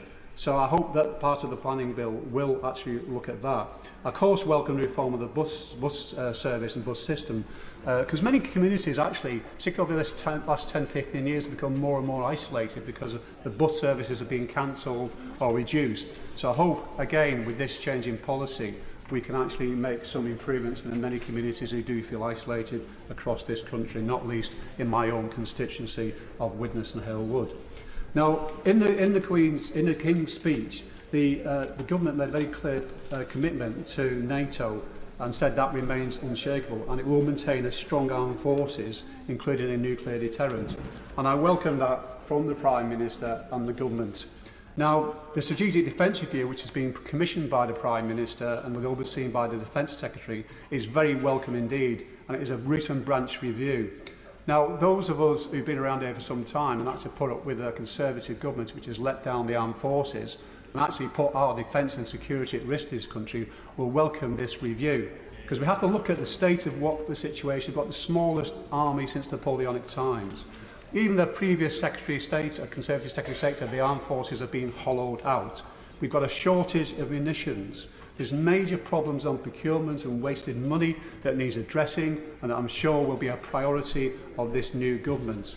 But also the focus as well has always been and will continue to be, and I'm again pleased to see the commitment in the King's speech about our commitment to Ukraine. But we face a real problem in terms of Russia, China, Iran and North Korea and the threat they pose to the world order and particularly democracies. So these are sort of big challenges that we've got to get to grips with. But looking again at our armed forces, about how we can improve, how we can make sure they get better funding, how we can make sure, very importantly, that funding that they do get is spent correctly and efficiently and not wasted. And I think it's very, very important for the future. Now, I'll certainly give way to the honourable member. Can I commend the honourable gentleman for what he's saying about the Defence Forces? Very obviously for us in Northern Ireland, there's always been a large recruitment of those who serve in the regular forces, but those who also are part of the territorial aspect of it. Does the honourable gentleman agree with me that when it comes to recruitment, in particular for Northern Ireland, there should be extra monies made available to ensure that those who want to join can join and the resources are made available for that particular purpose? I understand the honourable member's pitch for extra resources for Northern Ireland, but I think he will also recognise that there is a major recruitment crisis in the armed forces, which has been ongoing now for many, many years. It's not just an issue of recruitment, it's actually retaining good, experienced people. And that's really what we've got to really focus on. And I'm sure that the review, the defence review, will look at that as well. But also, it's about looking after our service personnel, making sure they get better housing and better facilities, make sure that the pay is right, but also the veterans as well, and making sure we have the proper services and support for them. So I agree with the Honourable Member in terms of recruitment is a challenge, and we've got to really, really sort that out because it's weakening our armed forces currently. Now, Mr Chopitz, I know time is going on. I just want to say a couple of things in conclusion. We still have a cost of living crisis in this country. Living standards are lower at the end of the last Parliament than at the beginning of the last Parliament. The tax burden is the greatest for 80 years. Our first King's Speech will be a down payment, just the start of legislative plans Labour will set out over the next 5 years. Transforming our country will need to be patient and have focused work over a long period of time. As the Prime Minister has made clear, this will be a government of service and will do things differently and properly. Rather than gimmicks and bills that don't work, Labour will be focused on real change for working people. Priti Patel. Thank you, Mr Chope. And I'd like just to start by saying how good it is actually to be part of the debate today for this loyal address, and in particular how good it was to see His Majesty attend the House today and wish him well in his recovery, and of course pay tribute to him on what is a record of service to our nation. And I do just want to congratulate all new members who have entered the House and thank the two members that spoke, the proposer and seconders, who are not in their place right now. But I think it's fair to say, this is a note for all new members, and I think existing members as well, that those speeches were made in the finest traditions of this House. And with that, of course, it's one of the few moments that we will have at the start of Parliament to, I guess, unite, to respect each other's speeches and contributions, but also just become accustomed with the traditions, formalities and conventions of the House as well. While at the same time, we get to do the greatest things that we all love, which is representing our constituents. And of course, for the new members in particular, this will become the regular pattern of work in this House, but also a reflection of the hard graft that goes in. And just to touch on that, Mr Chope, of course, we have all just come fresh from a general election campaign where a lot of graft was put in, but we're now here elected to represent our constituents in the normal traditions, but on the issues that sometimes may divide us, but actually where we can advance their causes through legislation. So if I may, I want to begin my contribution around this loyal address to make a few words, say a few words about the tone that I've seen from the new government over the last 12 days. And of course, you know, it's one of those inevitable features, isn't it, with a new government, that you could spend the next few weeks or their first few weeks continuing with that election campaign rhetoric. And we're going to hear this a lot, which is basically talking down the record of the previous government over the last 4 years. But of course, much was advanced over the last 14 years. And we're proud of our record and the transformation that we led, including of public finances. And, you know, these are big things that just don't happen over a few months and weeks. We're proud that we transformed public finances from the government borrowing £1 in every 4 to a much better fiscal position today. It's not easy to get into these fiscal positions, and I think the benches opposite should just reflect in terms of their own fiscal position that they're now inheriting. We're proud to have supported the creation of 800 jobs per day on average, having the faster economic growth of many of our competitors, cutting the tax burden on incomes on fuel duties, overseeing increases in doctors and nurses working in our NHS, more teacher numbers, and schools raising standards. That's a record that we are proud of, including, if I may say so, in getting more police officers on our streets fighting crime and law and order. So it's important, I think, just to be reflective of that. And if I may, in a very subtle and gentle, polite way, say to members now on the front benches opposite, now in government, it's all very well trying to rewrite history, because sometimes it does take away attention from the responsibility of having to govern and to do the big decisions and the choices through slogans. And if I may, Mr Chope, there are some policy areas that I would just like to touch on. One area is, of course, an area that I want to make some observations where the government has already put forward a programme of government, where I have some experience, which is, of course, having been Home Secretary for over 3 years.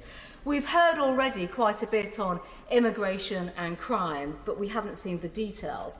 But so far what we have heard from the government, if I may say so, differs little from some of the measures that were already in place, such as a UK Border Security Command, which we actually set up a few years ago, in fact just over 4 years ago, to cooperate with international partners. And some of my colleagues who followed me actually in the Home Office will recognise much of that.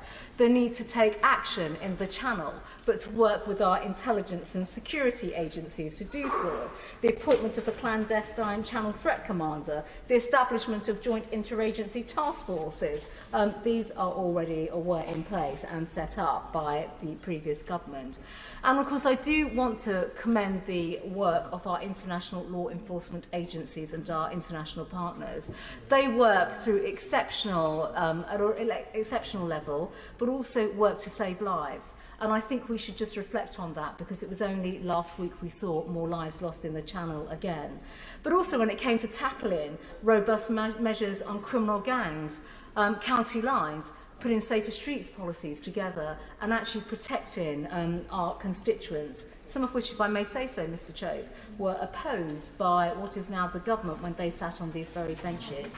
So it's important that we reflect that some things do not happen overnight. There's no single solution to tackling some of these issues, but it is through collaboration and working together that we can actually drive the right kind of outcomes as well. If I may say so as well, on law and order, we heard actually the Prime Minister speak about law and order today, and I welcome many of those comments and reflections on safer streets, on tackling counter-terrorism, but also basically when it comes to addressing some of the most appalling things that we still see and we will continue to see, which is violence on our streets, domestic abuse, victims suffering at the hands of criminals. And of course, none of us want to see prisoners released early from prison, but quite frankly, it's important that we do focus on the victims of crime and have the right punishments in place to ensure that those perpetrators of crime in particular are given tough sentences, which again I noticed were opposed in the previous Parliament, but actually we get that fairness back into our system when it comes to law and order. If I may, Mr. Chope, one of the great achievements of the last government was actually the expansion of renewable energy generation. I think we can be proud of our record of the past, actually, and be proud to be world leaders when it comes with the mix of renewables, passing 40% of all energy generated, and a huge improvement on the situation in 2010. Now, if I may, I do want to touch on, in fact, the Right Honourable Member for Harwich and North Essex has touched on this already, which is how we can actually work on generating new technology when it comes to energy. And with that, I genuinely believe that it's technology, not taxation, that is a path to a much more sustainable future. And with that, of course, I think colleagues actually in the government are now going to realise the reality of some of the projects that exist and will really be dominating their inboxes now, which is the National Grid's attempt through the Norwich to Tilbury plans to impose over 100 miles of new pylons and overhead power lines across the east of England.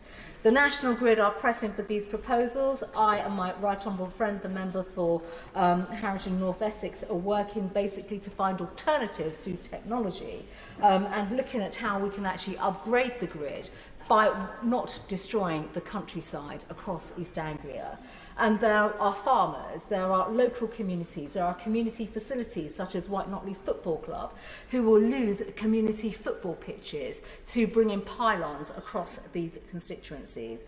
And that's a huge loss of local amenity. It's deeply concerning. My constituents and constituents across Essex and East Anglia want to see alternatives such as an offshore grid or the use of greater tunnelling being considered to actually build up this grid infrastructure capacity. And of course, the proposals for the Infrastructure and Planning Bill will be considered with a lot of detail, and I think, if I may say so, the right level of scrutiny does need to come to that legislation, along with the legislation that is being proposed around planning and new housing, and ensuring that local views and the views of our constituents are simply not disregarded. And if I may say so to the front bench of the government, I am aware that they're already proposing a consultation in this area. if I may give them some subtle and gentle advice, listening to the views of that consultation will be incredibly important, because this isn't about saying that people do not want homes. In fact, constituencies like mine have put forward so many plans for new homes. We've actually built over 10,000 new homes over the last decade, and actually they're family homes which have helped my constituency to become a very good commuter town, and a town that is actually successful when it comes to schools and families want to move to our area. But it is a case of getting the balance right, and that's incredibly important. It really is.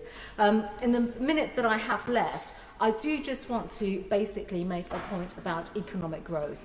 Of course, everybody across the country and in this House absolutely fundamentally believes in securing higher levels of economic growth. Every government wants that. Name a government that doesn't want that. We want more jobs. We want more job creation. We want more successful businesses. But actually, it is about being on the side of businesses and how we can effectively support them to employ people. In a constituency like mine, over 80% of my constituents are employed by small and medium-sized businesses. We're incredibly proud of that. But the minute more regulation and burden comes upon those businesses, I'm afraid they will lose the ability to grow their businesses and employ local people. And of course, that is the backbone of our economy, small businesses. And if I may say so, Mr. Chope, on a day like today when we see new bills coming forward, through the Loyal Address, through the King's Speech, it is right that as we go forward through this session of Parliament, that we literally give the scrutiny that is appropriate, the time that is appropriate to scrutinise these bills, but fundamentally make sure that we as members of Parliament and on this side of the chamber as His Majesty's loyal opposition provide the scrutiny but also the redress to ensure that constituencies' voice are heard, whether it's on planning, development, economic growth, but fundamentally making sure that Britain advances in the right way forward. Thank you. I call Kirith Entwistle to make her maiden speech. Thank you, Mr. Deputy Speaker, and can I thank the Right Honourable Member for Witham for her contributions to this debate as well. I'd also like to congratulate my honourable members for Bootle and also for Vauxhall and Camberwell Green for their excellent contributions. And I'd like to join colleagues in congratulating all of the new MPs who have joined me in this House this Parliament. I would also like to thank all of the staff and members who have welcomed me so kindly to this House.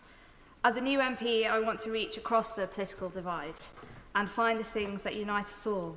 And indeed, this King's Speech offers hope that we can come together to tackle the issues of today for the good of this country. I have the rare honour of having the support in the recent election of all of Bolton North East's previous living MPs, both Labour and Conservative, and that I share one ambition in particular with both of them, and that is for Bolton to be better connected within the region and the rest of the country. And I welcome the announcements in the King's Speech on transport today.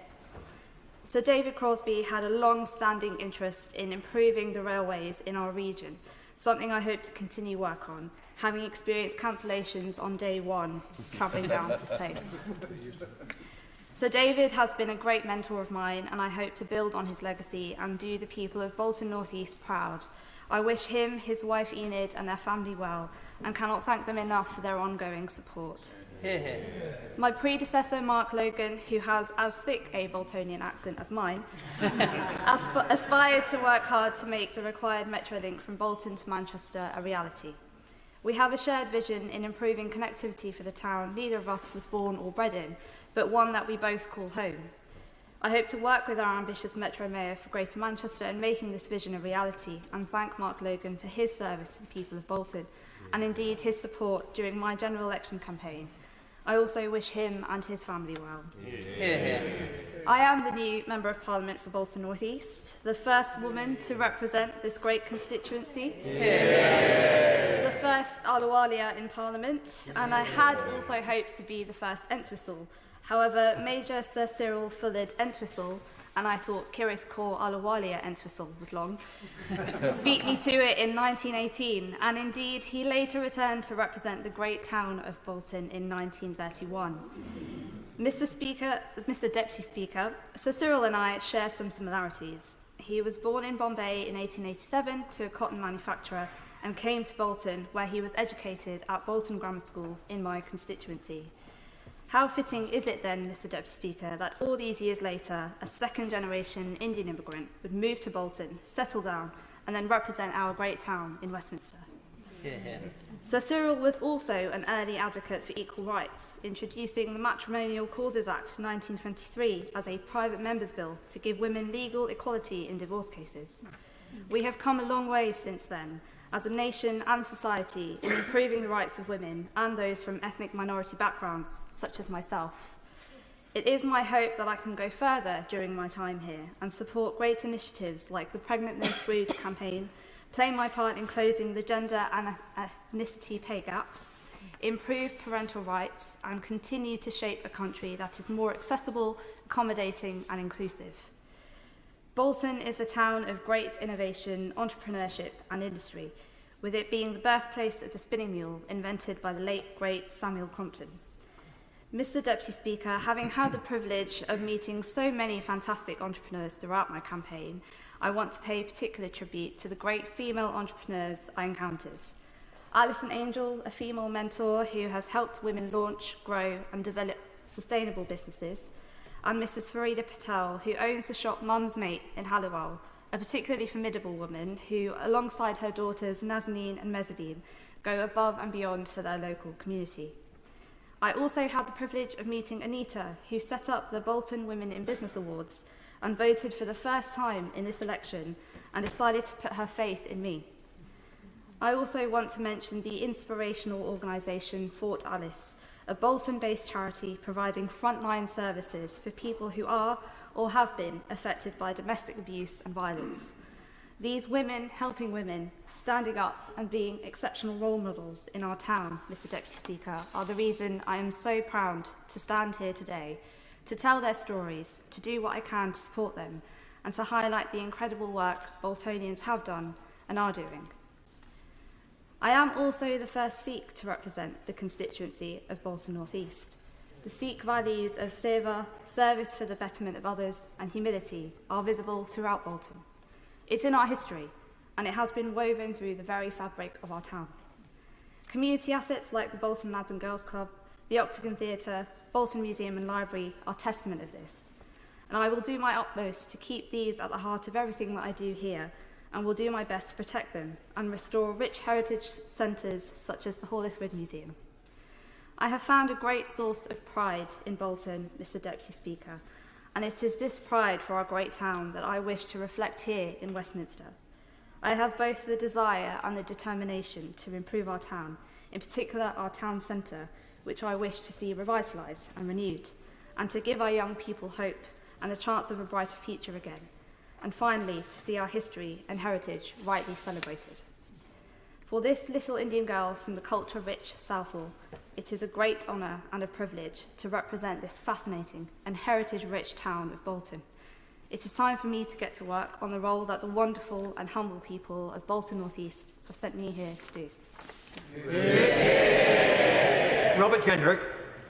Thank you, Mr Deputy Speaker, and can I begin by congratulating the Honourable Lady on her maiden speech. It's quite clearly a real achievement to be the first to make a maiden speech, and I'm sure members on both sides of the House will join me in congratulating her and wishing her well in the years ahead here in Parliament.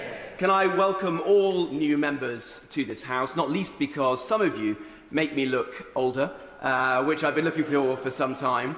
Well, I remember when I was first sworn in the House and I entered in a by-election and so swore in on my own in a class of one, and there was a real heckle on that occasion from the beast of Bolsover. And he said, "Is he here on work experience?" And everyone laughed. But I have a few more grey hairs now, 10 years on, and have just been through a difficult general election in North Nottinghamshire. And I want to begin my remarks by saying a special thank you to my constituents for doing me the great honour and privilege of re-electing me, made all the more so on a difficult night, clearly, for my party. I will use my time in this House over the course of this Parliament to represent them with all of the vim and vigour that I possibly can. Having served as a minister in each of the governments of the last 5 prime ministers, I know what a special privilege it is to serve as a minister, and so can I wish our successors in office all best wishes and all good luck in the years ahead. As a patriot, we all know that this government's success is our success, and we want them to tackle the great challenges facing our country and to enjoy their time in office as much as I did in my years in ministerial office. The course of the general election made a number of things clear to me. There were many things that I was deeply proud of that our government achieved and which I will fiercely defend in the months and the years ahead, taking a bankrupt country and righting our public services and public finances, ensuring a decade of good employment when we inherited high unemployment, particularly amongst young people, ensuring that we led Europe in the defence of Ukraine. I'll give way in a second to the honourable member, but let me finish my point. Ensuring that we reformed our education system, and so that we now outstrip countries all over the world for the literacy and the numeracy of our children. Ensuring that we were one of the greatest countries in the world for tackling environmental challenges, decarbonising faster than any other G8 country. For all those and other reasons, I will always defend the record of the last Conservative government. But I'll come on in a moment to some of the lessons that I learnt of its failings. But I'll give way to the honourable member first. I thank the honourable member for giving way. Is he suggesting that voters on July the 4th were ungrateful? Well, I didn't quite hear the honourable, but if he was asking whether or not the electorate was wrong, no. No politician should ever doubt the electorate. But it's right that we defend the things that we did well in government, and that there is a proper diagnosis of what we got right and what we got wrong. I think we did get some things wrong. When we stood in 2019, we promised to get Brexit done, and we did that. We got Brexit done, and we restored our sovereignty as a nation. A great and lasting achievement. But we also promised that we would secure our borders, that we would ensure a strong economy and lower taxes, and a strong NHS and public services, which the public rightly expect. And on those counts, we did not deliver the services, the lower taxes, the level of economic growth, and the migration system that we promised and which the public rightly expect. The baton for those things now passes to this Labour government. And where it succeeds, I will welcome and support it. Where it falls short, I will challenge it. Because we want to ensure that those great issues facing our country are properly addressed. We live in one of the greatest times to be alive, but it is a time of immense change, when there is a shift in power from west to east, when new technology like AI is upending old industries, where there is an age of mass migration, which is challenging the pace of change in our country, creating huge pressures on housing and public services, on integration, making it harder to build the united country that we all want to see. And I worry that what we saw today in this King's speech does fall short of some of those great challenges. There are undoubtedly bills which I welcome. For example, the bill on the Holocaust Memorial, a project that I have been involved in for many years, and I'm delighted this new government will take forwards. Some are radical, like the changes in our energy policy, and I worry that they are radical for all the wrong reasons. Despite having decarbonised faster than other countries, despite only being responsible for 1% of global emissions, we now find ourselves with a government pursuing, for ideological reasons, a net zero policy which is going to make it harder for our own consumers to afford their bills, which is going to further erode our industrial base, which is going to lead us in hock to Chinese technology, where we're trading dependence on Russian hydrocarbons for Chinese electric vehicles, smart meters and solar panels that will despoil our countryside, where new quangos will spring up, like Great British Energy, which serve no apparent purpose and take inspiration from their predecessors like Robin Hood Energy in my part of the world in Nottingham, a failed project that wasted £50 million of taxpayers' money. And already in the first few days of this government, I worry that 200,000 jobs in the oil and gas sector have been put in danger, just at the time when rightly the government is saying that we want to fuel our economy, to create jobs, and to change the dynamics that we've seen as a country since the financial crash in 2008. 20 or 30 years of low productivity growth and unsatisfactory economic growth. We should all be working to find ways to do that and to make that possible. I worry about the message on the economy that we're hearing. We want economic growth, but economic growth is founded on harnessing the entrepreneurship of our people. It is about creating a start-up country. It is about helping small business people to found businesses around their kitchen tables, like my parents did. It is not a statist vision of this country. It is not about using new quangos or a national wealth fund, which is an oxymoron because it's going to borrow the money it seeks to invest. It's not about changing our employment laws, which make us less competitive and will drive the kind of higher structural levels of unemployment that we see in Europe and which we mercifully have avoided over the last 10 years. And I worry about immigration, because we do live in an age of mass migration. And I have been honest, painfully honest, about the failings of the last government on this topic. But I worry that the same or worse mistakes are about to be made again. What we're seeing in the Channel is a national security emergency. We're seeing tens of thousands of people about whom we know next to nothing crossing into our country, breaking into our country in flagrant abuse of our laws. Some of them are subjects of interest being followed by our security services. This has got to stop. And scrapping the only known credible deterrent with nothing else to put in its place is going to surrender to the people smuggling gangs. That's wrong, it's a mistake, and I worry that we are going to rue the day that we did that. I also hope that the government will take seriously legal migration, because we have to accept that the public in this country, in most parts of our country, have been voting for 20 or 30 years for governments and in referendums promising to control and to reduce the level of legal migration, only for governments of all political colours to do precisely the opposite. And that is immensely corrosive to public trust and confidence in politics and in democracy. And as one of our colleagues said earlier about the rise of far-right parties around the world, if we centrist parties on the left and the right do nothing about this, if we do nothing about this, then you will see the rise of far-right parties in this country. And I think that would be a great mistake. So I hope that the reforms that I started to reduce the number of people coming into this country legally are taken forward and that we further reduce them. Because we could have used this King's Speech today to implement a legal cap on net migration, embedded by Parliament in law. We haven't done that. And that will mean further pressure on housing, on public services, and on the pace of change. Let me close with this. The Prime Minister has said that he wants this to be a new era in which politics is defined by service. And I think we will all agree on that point. It should be. But the question is, who do we serve? I don't think that we come to this place to serve the interests of new quangos and commissions and reviews. I don't think we're sent here to serve the interests of the legal fraternity and contested notions of international law.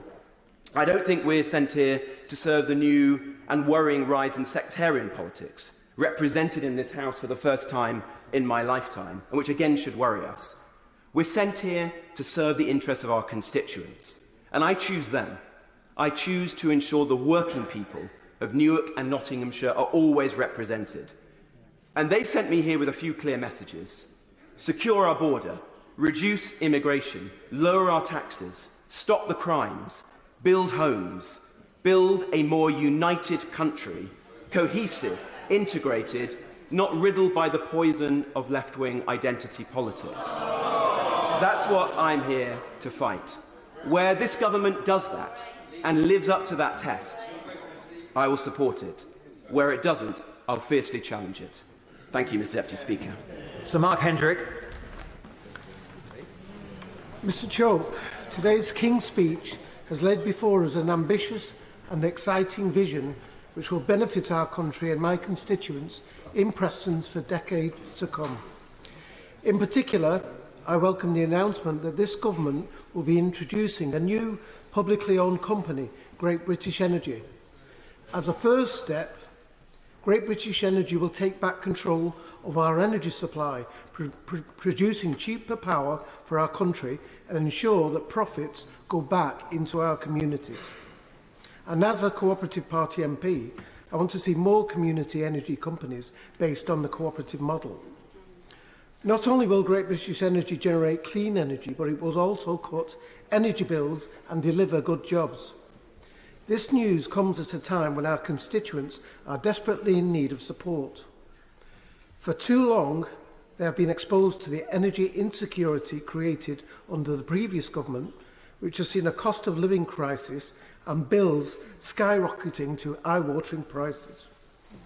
Every family and business in Britain is still paying the price of 14 years of Conservative failure with sky-high energy bills. The Conservatives have squandered our advantage in clean energy and left the country dangerously exposed to international energy markets manipulated by dictators like Vladimir Putin.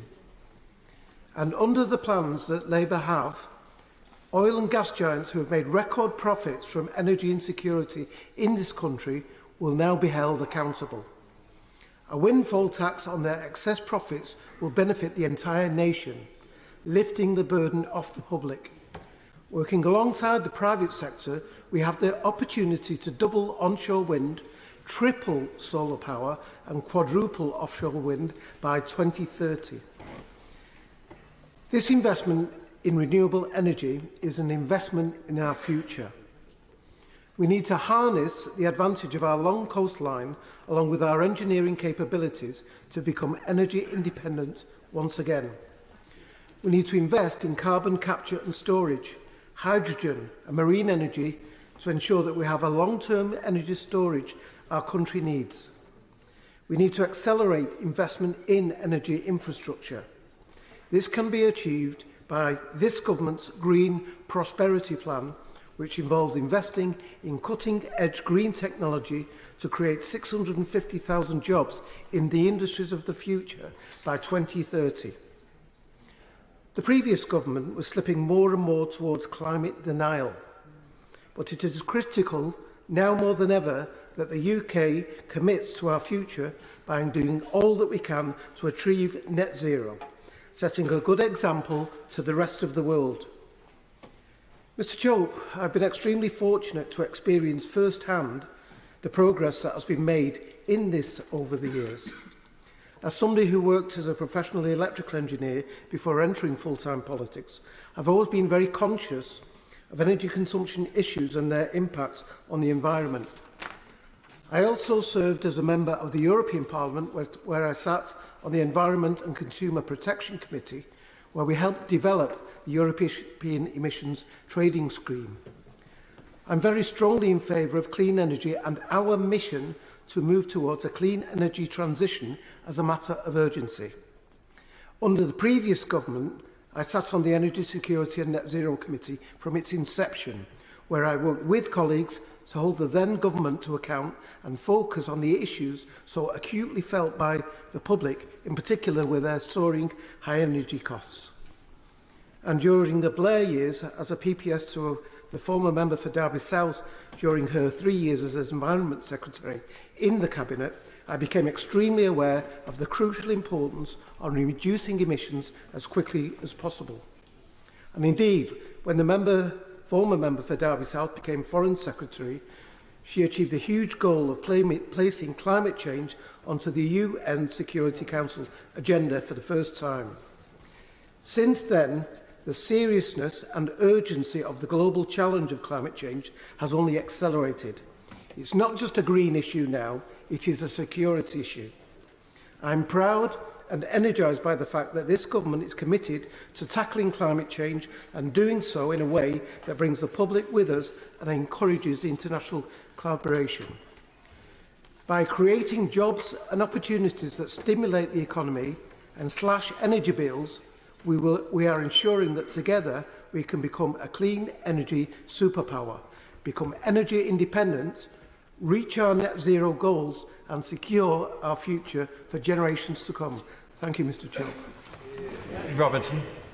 Mr. Deputy Speaker, and can I say what a privilege it is not only to follow the Honourable Member for Preston, but to stand here not only as returned representative elected to continue my representation of my home constituency, but to stand as the leader of unionism in Northern Ireland, to have the opportunity to speak for the people of Northern Ireland in our national parliament with the endorsement not only of my constituents but colleagues right across the province. It is a real privilege, and I am pleased to do it during this humble address and response to His Majesty's gracious speech. The election, of course, Mr. Deputy Speaker, you know, brought with it some challenges, and we don't have two of our colleagues that I would have liked to have been here with us today. And I thank Ian and Paul both for their contribution and service to national politics and to politics more broadly in Northern Ireland. But we're not without hope, and I think it is very clear that the additions to the parliamentary team, even though not of our party, will make a significant contribution to life in their constituencies in Northern Ireland and to this place as well. Mr. Deputy Speaker, in considering how to respond to this loyal and gracious speech, I think the first thing to say is that we hold His Majesty not responsible for one bit of it, but it is, of course, the agenda of this government. And if you were to ask someone in rural Ireland for directions, you might find them responding to say, I wouldn't start from here. Now, when I read through the King's Speech, I want to welcome the commitment to repeal the provisions of the Legacy Act. And I say that as somebody who, over the last 9 years, and alongside colleagues for longer than I, have been consistent in our approach to dealing with issues of legacy in Northern Ireland. And that's not something that everyone in this chamber can say. Over the last number of years, we appreciated the opposition that the Labour benches offered in the face of the Conservative government's pursuit of this Legacy Act. We appreciated the response that we got from colleagues opposite when they recognised that the removal of the pursuit of justice was obnoxious to victims, people who lost the opportunity to pursue answers and outcomes on behalf of their loved ones. But the corruption of justice in Northern Ireland commenced decades ago. The early release of prisoners was a corruption of justice. The on-the-runs legislation, ill-fated though it was a corruption of justice. And the letters of comfort indicating to terrorists that they would not face prosecution was a corruption of justice. And so I'm well aware this evening that the Prime Minister is due to meet with the Taoiseach of Ireland, Simon Harris. And I am well aware that as part of this King's Speech, he's indicated very clearly that he is keen to reset relations. And I think that is important. We should have good relations with our near neighbours. But I want to take this opportunity to say very clearly that the corruption of justice, which has now been highlighted by, and we have a commitment from government that they are going to act upon it, should mean that we should have an engagement that's based on honesty with the government of the Irish Republic. And there should be gentle and encouraging challenge to say they have failed in their responsibilities on legacy. When the courts have determined that the Irish government should bring forward inquiries as to what role was played by their state actors, by An Garda Síochána, and by others involved within their territory, there has been silence. In fact, all we've had over recent years from the Irish government was a case against the UK government on this legislation. So let's balance it up. If the engagement this evening is to be fruitful, if there is to be a positive outcome on what is a good commitment and a commitment that we welcome, then I think it is to ask our near neighbours to play their part in ensuring truth on that point and justice. Can I commend my honourable colleague and friend from East Belfast for what he said? When it comes to responsibility for the Republic of Ireland, what they should do, they should be held accountable for the fact that they give sanctuary to IRA terrorists who murdered my cousin in December 1971, and also Lexi Cummins, also my cousin, and escaped across the border. There's something wrong with the government and the Republic of Ireland in particular if they can give sanctuary to IRA murderers and killers and they think they can get away with it. I'm very grateful, Mr Deputy Speaker, to my colleague for that comment. I'd like to move on to public services. Over the last number of years, we've been campaigning about the fact that public services in Northern Ireland are constrained because the Barnett formula has not served us well, and we've been getting less than what the Northern Ireland Fiscal Commission and Council have accepted we need. That means year on year public services are being reduced in Northern Ireland. That means year on year we are not getting the sort of uplift required to make sure our constituents benefit from devolution. And new members to this House won't have probably experienced the protracted agony around devolution in Northern Ireland and the importance of getting it restored 5 months ago. But one part of that was ensuring that there was sufficient public finances available. And I think there is a key opportunity, though not mentioned in this King's speech, but hopefully something that the new incoming government will focus on, to draw upon the lessons of the Holtham Commission from Wales, to draw upon the positive uplift that is there, not to provide us with need, but what we need and what we need to reform, what we need to transform public services. Because at the moment, the challenges aren't about how we grow, how we develop the provisions for our people, irrespective of their community background in Northern Ireland. It's about what special schools we close. It's about what hospitals we close. It's about what services we stop providing. And I ask, as somebody who speaks for our corner of the United Kingdom in this place, that there would be earnest engagement on public services and public funding in Northern Ireland. Devolution was restored on the basis of an agreement that we reached with the then government, but it was supported by Labour in February of this year. Safeguarding the Union document allowed devolution to be restored and has contained within its key and significant commitments that we look forward to the Labour government honouring. Their members supported it at the time in February. They know the importance of it. And whilst I see reference in the King's speech to resetting relationships with the European Union, and as I said earlier, we should have good relationships and we should build upon those good relationships with near neighbours, we need to carefully nurture the arrangements that were agreed in February and need to be delivered. It's about removing barriers within our own country. We can focus on relationships with others outside, and we should, but that should not be to the detriment of that which makes this country work. There are opportunities about regional connectivity, opportunities to build on the Union Connectivity Review. The creation of a Council for the Regions and Borders looks quite like the East-West Council that was agreed back in February as part of the Safeguarding the Union document. We'll have to study the detail. If it's a rename and it's a rebadge, that's fine. But we need to talk about how do we move people and products from one part of our country to another. Where's the connectivity review work on the A75 when you move from Northern Ireland into Scotland and down toward Carlisle? How do we think about this as a national endeavour? There will be Scottish members of Parliament now newly elected on the Labour benches who will take a keen interest in making sure that the Union works across the United Kingdom, and we want to play our part in that. Mr Deputy Speaker, on defence, I've spent the last 8 years on the Defence Select Committee. I've spoken many times of the contribution from my constituency of Talis and the in-laws and how important they were in the initial weeks of defence of Kyiv particularly and Ukraine more generally. But the eye has been taken off the ball on support for key industries within my constituency and important for Northern Ireland as a whole in the defence sphere. You will have seen negative briefing in the last 24 hours around Harlan Wolff. I want to see a very clear commitment from this government that they believe in the contracts that have been awarded to Belfast. They believe in the renaissance of shipbuilding in Belfast.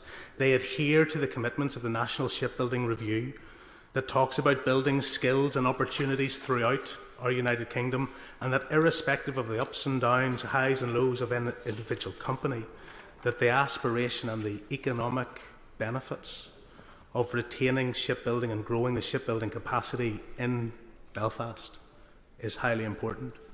So too the issues around Boeing wishing to bring Spirit Aerospace back in to their company. Significant issues arise in that for the economy of Belfast and Northern Ireland, the largest private employer with high-skilled manufacturing jobs in my constituency, but servicing the entirety of the United Kingdom, something government needs to focus on, something previous business secretaries did, and current secretaries for business are. I'm not suggesting they aren't, but there's a huge opportunity in the next 6 months that we need to land to secure the importance for us. And finally, Mr.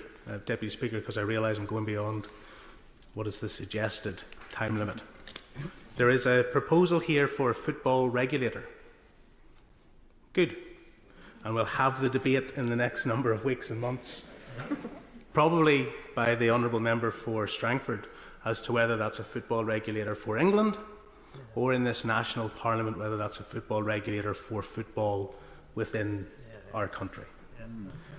But if I didn't close with this, I would probably have one less vote come the next election. My constituent, Davy Warren, who used to serve me on my way to school in the newsagents, texts me to say, "Gavin, support England if you like on Sunday. They're not your team, but they're the only team from our country, so support England if you like. But remind them all that Neil Diamond's Sweet Caroline is a Northern Ireland football team anthem." And the Green and White Army were very happy to lend that anthem to all of you. But we will reclaim it. And just to remind you gently that the last time Spain faced a home nation in any significant final or competition, and Jim Shannon was there and I wasn't born. Northern Ireland beat Spain. Thank you, Mr. Deputy Speaker. To make his maiden speech, I call Reverend Judge Just.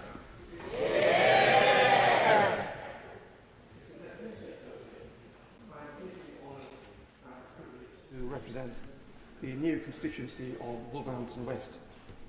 It was created by the incorporation of 7 wards from the previous Wolverhampton South West constituency, with 1 ward coming from the previous Wolverhampton North East constituency and 1 ward coming from Wolverhampton South East constituency.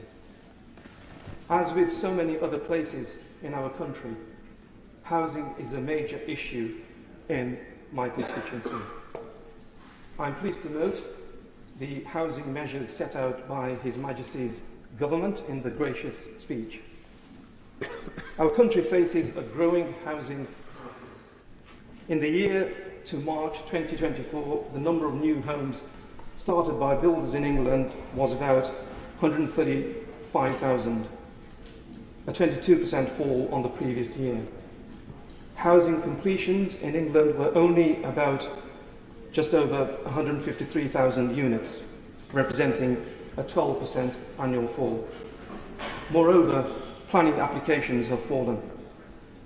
In late November 2018, Prime Minister David Lloyd George chose to start his general election campaign in what is now the Wolverhampton West constituency, with the famous Homes Fit for Heroes speech. He demanded better homes, saying, "What is our task? To make Britain a fit country for heroes to live in." I echo that sentiment and have every confidence that the government of today will deliver a significant boost to housing builds, especially, I hope, council housing, just as it did in the 1920s and the 1960s. Less than 25 years ago, it was possible to allocate a 1-bedroom Wolverhampton council flat in less than 48 hours. Now it seems that the waiting list in so many parts of our country nears 48 months. We desperately need a mass programme of building council housing, quite literally an investment for the future. I'm a proud son of Wolverhampton, a Wolfronian, so called because our city was founded over 1,000 years ago by Lady Wolfram, and it is perhaps the only city in our country founded by a woman.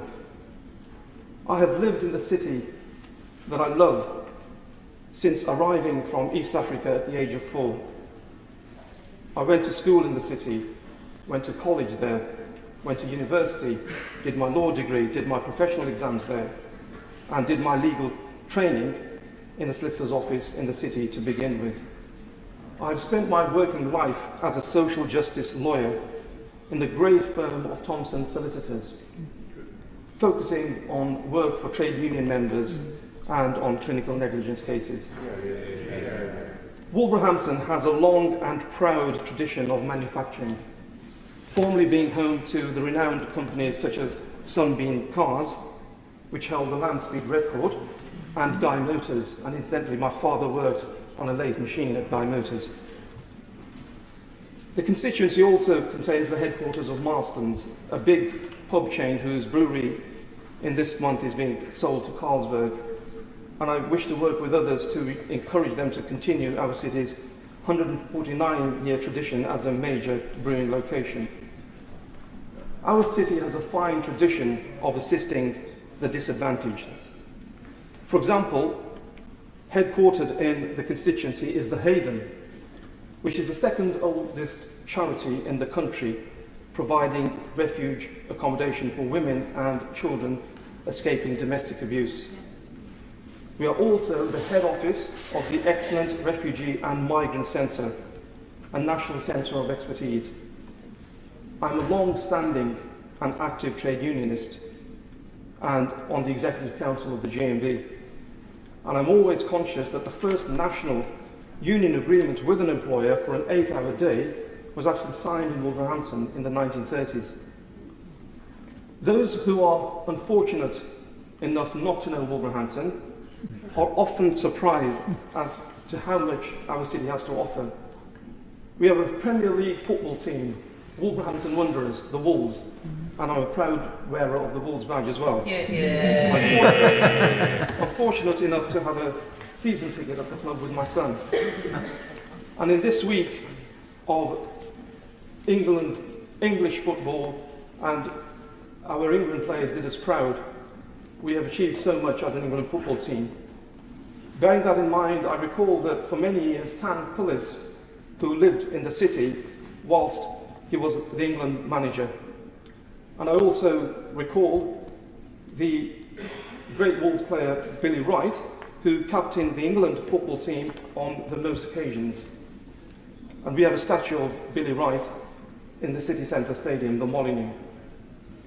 Correspondingly, perhaps the best-known captain of the England cricket team was Rachel, later Baroness Hayhoe Flint, who in 1963 hit the first 6 in a women's test match against the old enemy Australia, and who was unbeaten in 6 test series. Also capped for England in hockey, she grew up in the city and lived there all of her life. The constituency is also home to the country's first all-weather floodlit racecourse. Despite the budget cuts of recent years, there are 3 hospitals in Wolverhampton West and many fine schools, and I'm pleased to say 4 special schools. We are blessed with cultural facilities, such as the fantastic Victoria-era West Park, the 19th century Grand Theatre, the finest arts and crafts National Trust House in the country, Whittick Manor, and the Wolverhampton Art Gallery, home to nationally important collections of pop art and of Northern Ireland Troubles art. I will now note the contributions and influence of my predecessors, regrettably the most well-known of whom may be Enoch Powell. But having lived in Wolverhampton since the age of 4, I can attest that community relations have improved very markedly. And this has not happened by chance. It has come by because of hard work by very many people, including several of my predecessors, and by groups such as Wolverhampton Interfaith, of which I have been a member for several years. I want to pay tribute to the work done by my predecessors, Stuart Anderson, who was the MP before the last election, and then he decided to stand in South Shropshire. Jenny Jones, who fostered the developing democracy of Eastern Europe around the turn of the century, and most of all, the work carried out by the backbencher of the year 2008, my great friend and predecessor Rob Maris, with his assisted dying bill and his pioneering work on adaptation to climate change.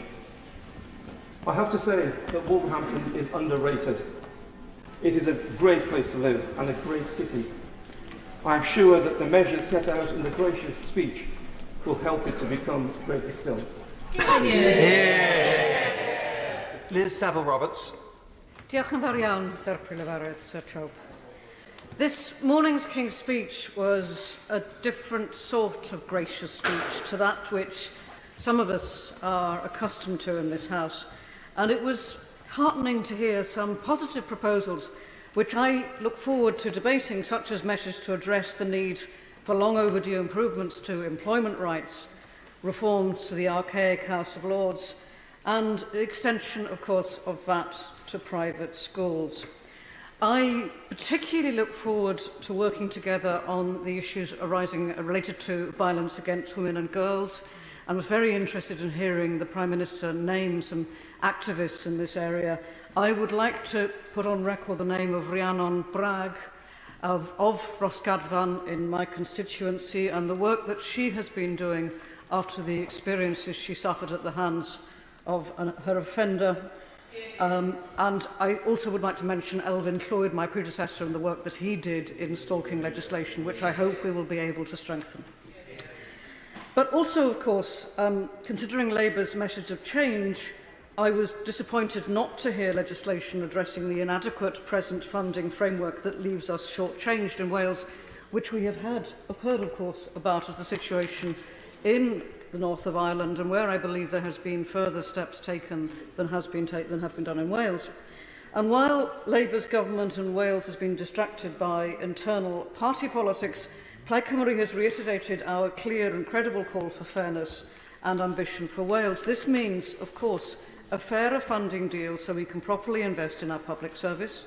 This means the billions owed to us from HS2 so we can connect our communities north to south. And it means powers over our natural resources so we can ensure energy profits are directed into Welsh communities, helping us build an economy fit for the future and creating well-paid green jobs.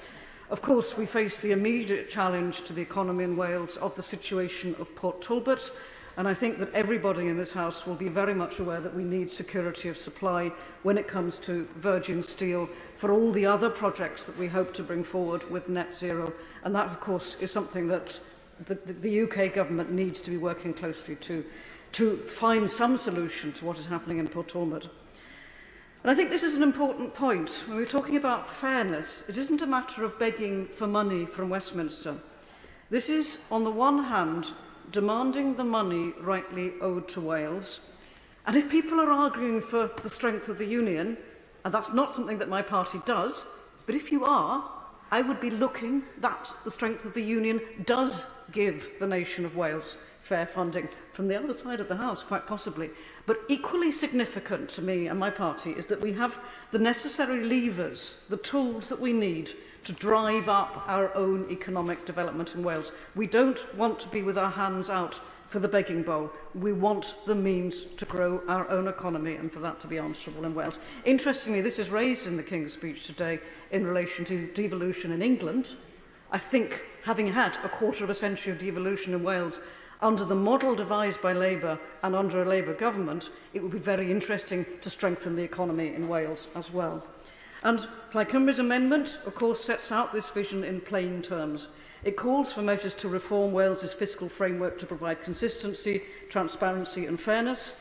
And it calls for replacing the Barnett formula with a needs-based formula, also to introducing multi-year funding settlements, to restoring the Welsh budget to 2021 spending review levels. This is how Labour could bring about real change in Wales. And indeed, of course, what's missing in this King's speech is just as important as what is in it. The decision not to scrap the two-child benefit cap shows Labour's choice not to prioritise the immediate needs in the here and now of nearly a third of children in Wales who live in poverty.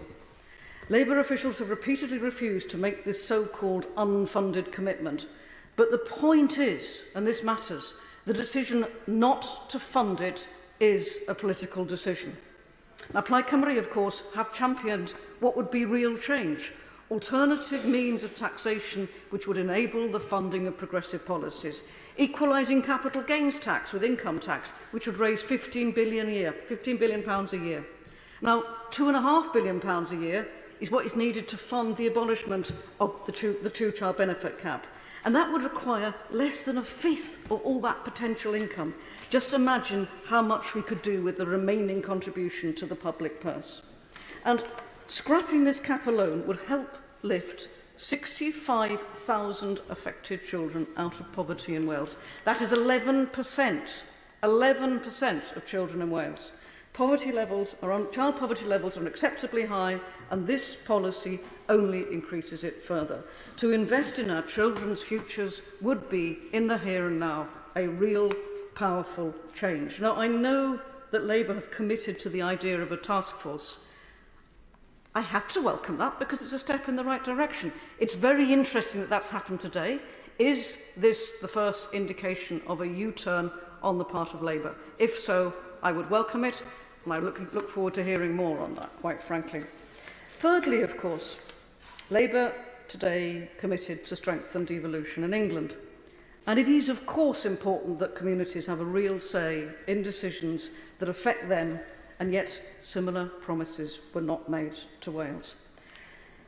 Labour's manifesto committed to strengthening the Sewell Convention and to consider, that weasel word, the devolution of justice and policing to Wales, which has already been considered, of course, because it's the policy of Labour's own party in Wales, but actually brought forward. And when we consider the state of our prisons as left to us, as bequeathed to us by the previous government, with their policy of 14 years of austerity, we need radical ideas if we are to tackle the blight of how we rehabilitate, how we deal with justice. And in Wales, of course, the key measures involved with rehabilitation in making our communities safer, those are in the hands already of the Senedd, namely health and housing. We need all this in place.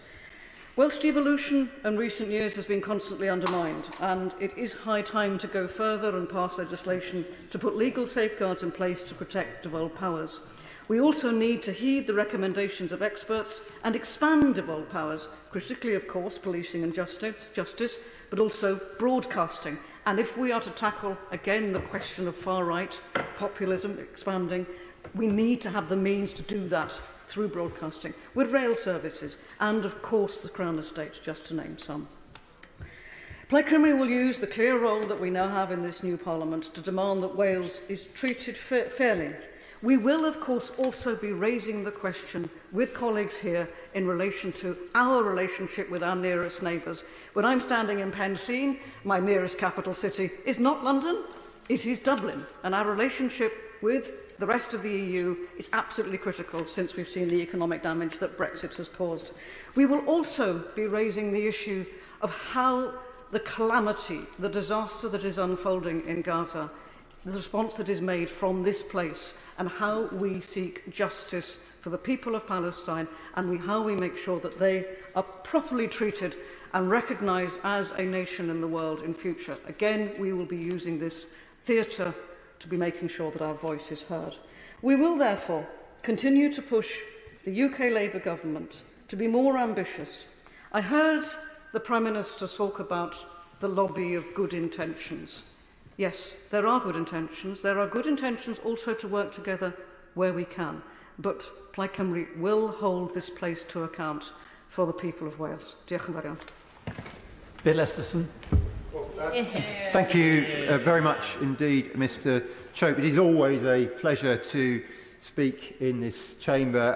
I've had the pleasure of doing so for the last 14 years, but I can tell you it's not a big improvement standing on this side of the chamber. And I look forward to giving full support to this new Labour government in its endeavour as it makes its first steps in changing our country for the better.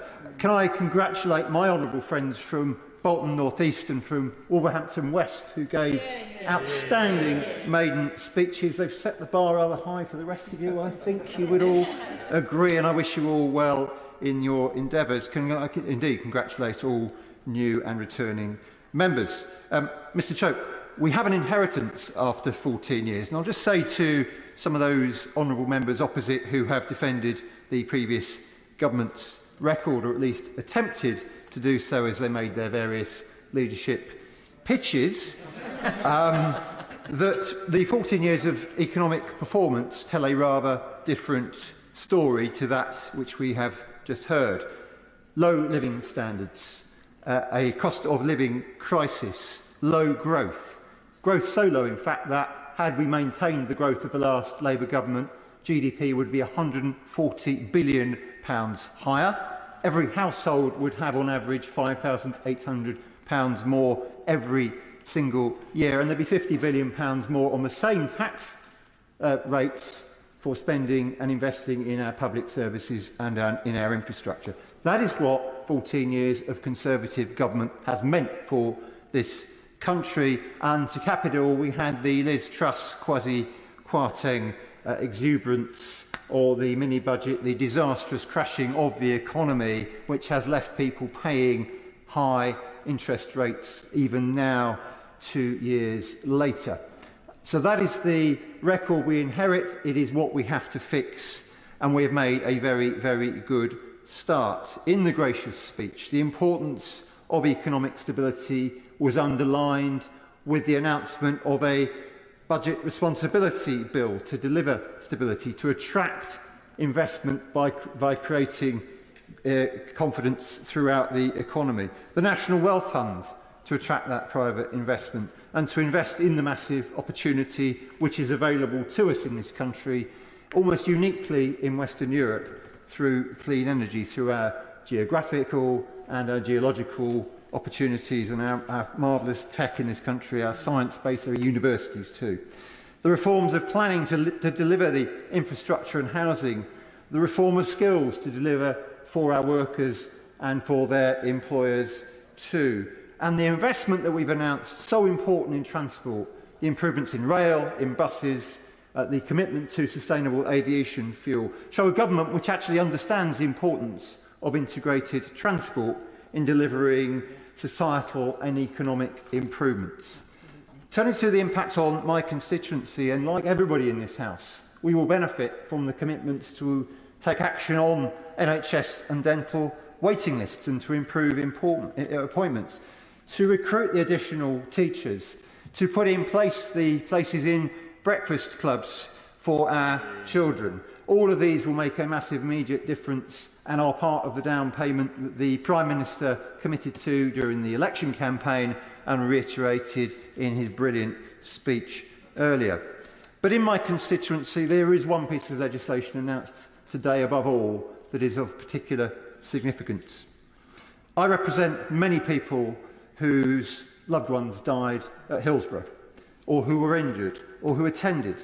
So I am very pleased, along with all of my Merseyside and Liverpool City region colleagues, and indeed many more in this House, for everyone who has campaigned so hard for justice for 35 years. The legal duty of candour on all public officials and authorities will now be created as it should have been done so many years ago. I move on to mental health. I am thrilled at the announcement and the commitment to mental health in the gracious speech. Maghull Health Park in my constituency has arguably the most comprehensive array of mental health services in Europe. We have medium secure and low secure to go with the well-known high secure Ashworth Hospital, and that is the best arrangement on a single location. But Merseyside Merseycare NHS Trust, along with the Liverpool Combined Authority and Liverpool City Region Combined Authority and Sefton Council, all want to see, as do I, investment in a world-leading diagnostic and research facility in mental health on that same site. I think what we heard today in the gracious speech, it gives me great confidence that such investment is likely to be available so we can make the most of what we're already very good at in this country and make so much more of it. And it must be right that, as the Sovereign said in the other place, that physical health should have the same attention, mental health should have the same attention as physical. Now, this brings me in more detail onto energy.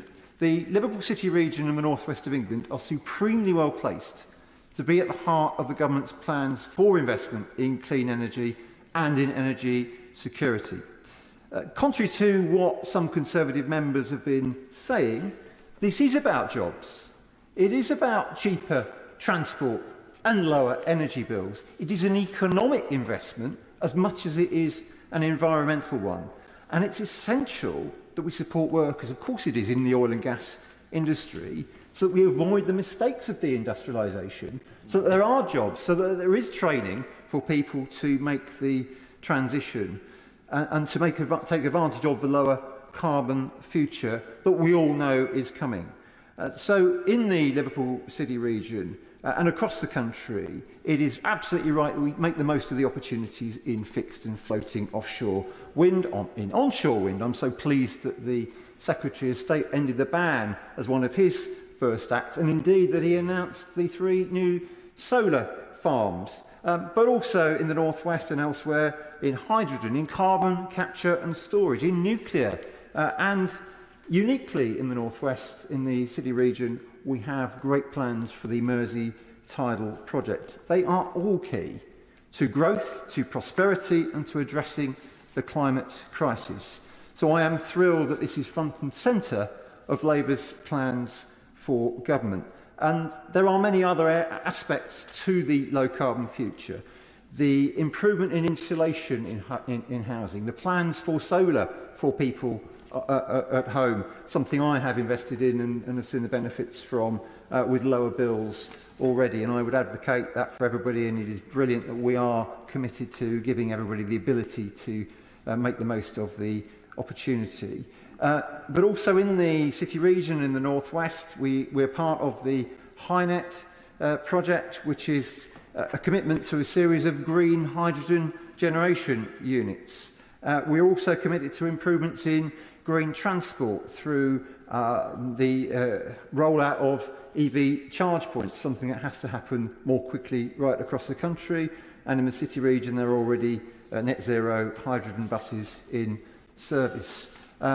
Elsewhere in the city region, Glass Futures is leading the way internationally on decarbonising the production of glass, and we are looking also at battery storage. So whether it's the city region or elsewhere in the country, this really is key, not just to Labour's energy mission, but to the mission of sustaining the highest growth in the G7.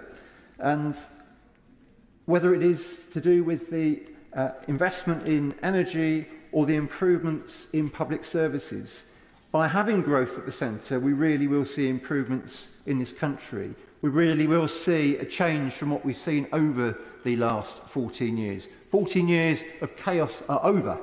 It's time to turn the page. It's time to work together, as the Prime Minister said, and as he offers to all members in this House and to people beyond this House, to work together to start to rebuild Britain. Today's gracious speech is an important down payment in securing Britain's future. Yeah. Roger Gale. Thank you, Sir Christopher. I would like to start by adding my congratulations to both my friend, the Honourable Gentleman, the Member for Bootle, and the Honourable Lady, the Member for Vauxhall, for their speeches earlier this afternoon. You and I, Sir Christopher, have heard, I suspect, quite a number of such speeches, and I hope that we can probably agree that they are amongst 2 of the very best that I have certainly ever heard. And while I'm congratulating, may I also pass my congratulations to the Honourable Gentleman, the Member for Wolverhampton West. He spoke movingly of his football team and his town, and in which he quite clearly has great pride. I don't think I visited Wolverhampton more than 60 years ago. If the Ambassador Bowling Alley is still there, then I recall that Berry Gordy brought the Motortown Review to Wolverhampton, and I actually watched Stevie Wonder playing 10-pin bowls in a Wolverhampton bowling alley. Think about that. Sir Christopher, it's 41 years since I was first elected to this House as the then youngest Member of Parliament for the new seat of North Thanet. And I'm delighted that 41 years later I find myself elected as the youngest Member of Parliament for Herne Bay and Sandwich. Colleagues on both sides of the House, new colleagues who haven't heard these speeches before, will find over, and you and I, Sir Christopher, both know this very well indeed, will find that over the coming weeks and months you will make great friendships right across the House, and that is as it should be. And out there in the real world, people don't understand that. They don't understand that we work so closely together. But we do, and so we should. And Jo Cox was absolutely right when she memorably said, there is much more that unites us than divides us. Yeah. And so it is with this speech today. And I should also place on record my thanks, and I hope the House, thanks to the whole House, to the manner in which both the Leader of the Opposition and the Prime Minister have managed with great dignity the transfer of power. We do state openings rather well. We do democracy in this country even better. And there are many who envy us for that, and it's a precious jewel that we should never lose. This King's speech has much in it that I trust we can all applaud. The clear reference to defence of the realm, which is so vital to our country. Our commitment to NATO. Our commitment to support for Ukraine in what is not just their war but our war, a war to defend democracy. And commitment to, not everybody will agree with this, but a two-state settlement in the Middle East. Those are all laudable, and we can all, I trust, support them. There are other areas that are greyer and that we shall have to take some issue with. And that is the job of opposition, and the Prime Minister would expect that. And the opposition will hold his feet to the fire and hold him to account when we think that he's got it wrong. There are three issues that I want to raise very briefly this afternoon. I have grave concerns about the proposed reforms of planning law. I, like many on the government benches now, represent a rural constituency. I fear for the loss of farmland. And in the proposed planning reforms, and I'm not sure, and this is a genuine confusion and concern, whether or not it is now the Chancellor of the Exchequer or the Secretary of State for Housing that is driving this policy. But I have a very real concern that local democracy will be removed and that we shall find ourselves with a slash and burn policy that will destroy yet more, not of the green belt, but of the land that we need to grow the food to feed our country. And I trust that the government will address that issue very clearly and very seriously indeed. Turning to the Department of Net Zero, the Secretary of State, the new Secretary of State, has moved very fast indeed to grant some planning consents that again give me cause for concern. I find it wholly unnecessary that we should use, in the case of East Anglia and in Thanet, prime agricultural land, grade 1 land, that generates wheat of bread-making quality for solar farms, when we have acres of rooftops in public ownership and acres of car parks in public ownership that could and should better be used to release, to protect the land that we need. And I have a particular concern about a project that's been referred to by my two colleagues from East Anglia earlier this afternoon, what is known as the Sea Link project, which is designed to run a power cable from East Anglia under the Thames and around the coast to make landfall close to Sandwich.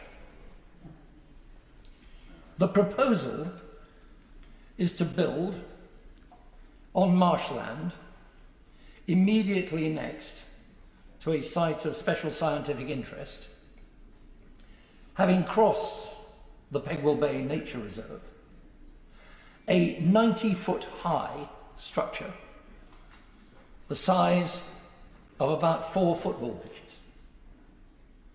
And National Grid have got this so horribly wrong that they've now realised that marshland is wet, and that therefore they have to pour thousands of tons of concrete into the land and drill down and pile before they can even begin to build their structure. And the point about this is that there are viable alternatives which have been suggested. And I hope that the new Secretary of State will take this concern on board and use his powers, which he has, to instruct National Grid to go back to the drawing board and get it right. We all want clean energy. We all want renewable energy. We all want to hit the net zero target, but just not at any price. And if we rush into this, we will get it wrong. And we owe it to the grandchildren of every member present to get it right. My final and very quick remaining concern is an omission from the King's speech. It is a sadness to me that, given the amount of comment and publicity, there is not one mention that I can see of animal welfare anywhere in the speech at all. And I would hope that at the very least, Her Majesty's new government will reintroduce and ram through the trophy hunting bill that 2 members of Parliament, one Labour and one Tory, tried to get through the last Parliament and failed.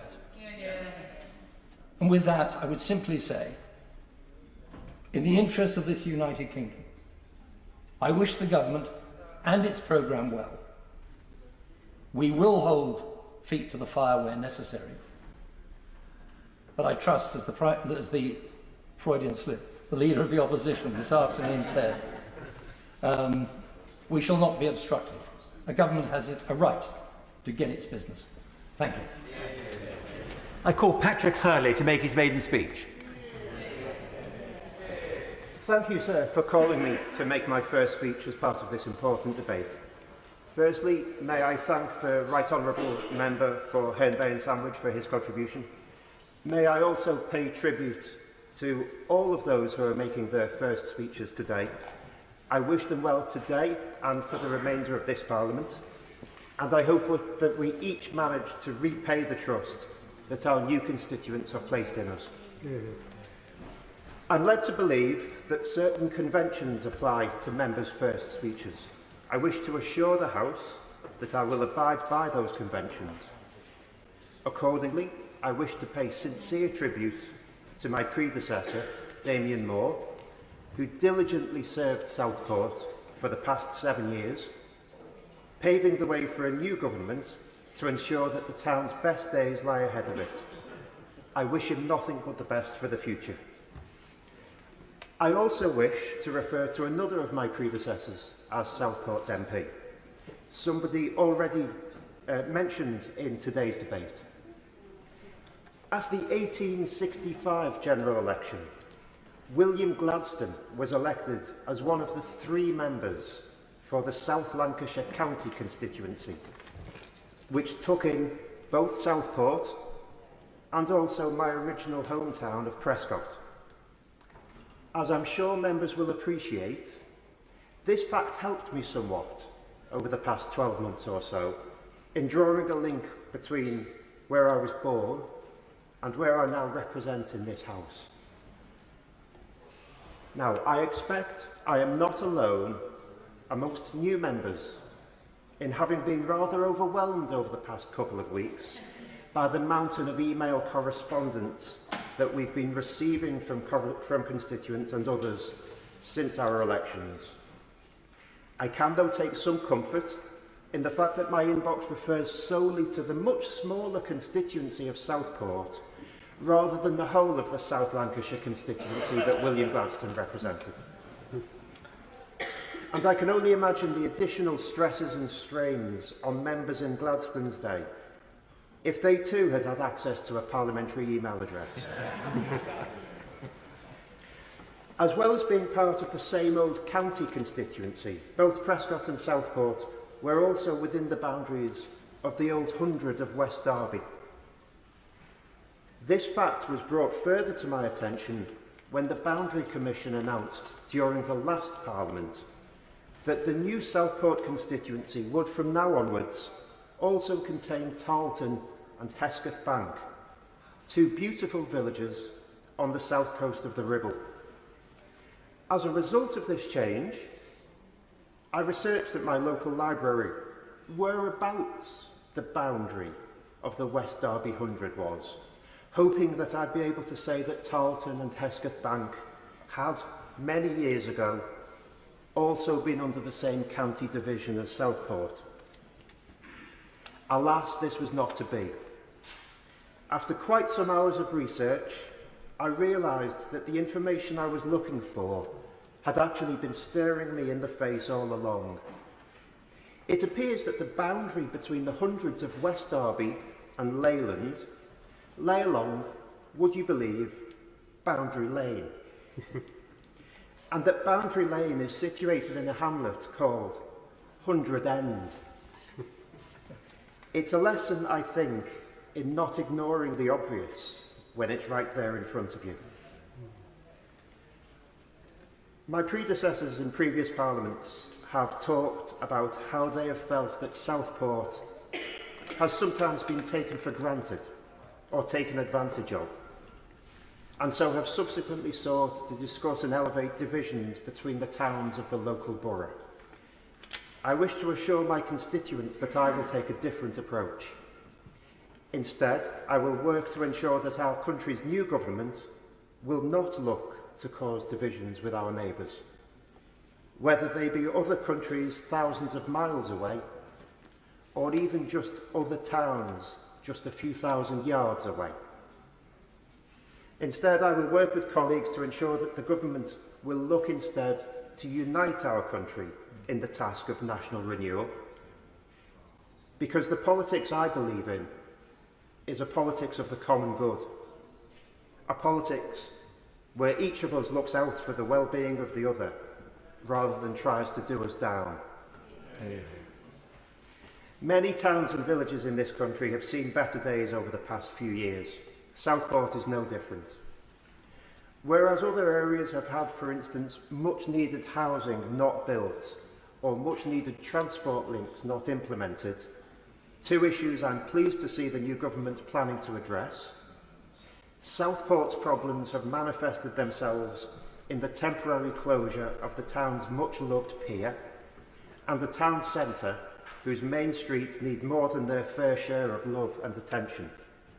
I promise to work with colleagues in this House and beyond to fix these issues. The new government's priority on economic growth is entirely the right approach. Unless we get the trend rate of growth back to pre-2008 levels, our task in this Parliament around reducing poverty will be much harder, and the government has my full support in its approach. I wish it to be known that I will do my utmost to make sure that Southport's best days lie ahead of it, that the decline of recent years will be arrested, and that the town's fortunes will be turned around, and that I will work with good people of good faith to bring that about, no matter what their party affiliation. And with that, I would like to thank you, sir, for allowing me the opportunity to make my first speech in this place, and I thank the House for the manner in which the speech was received. Order, order. We still have 25 members wishing to speak. So after the next speaker, who will be Sir Julian Lewis, I'm afraid I must impose a time limit of 7 minutes.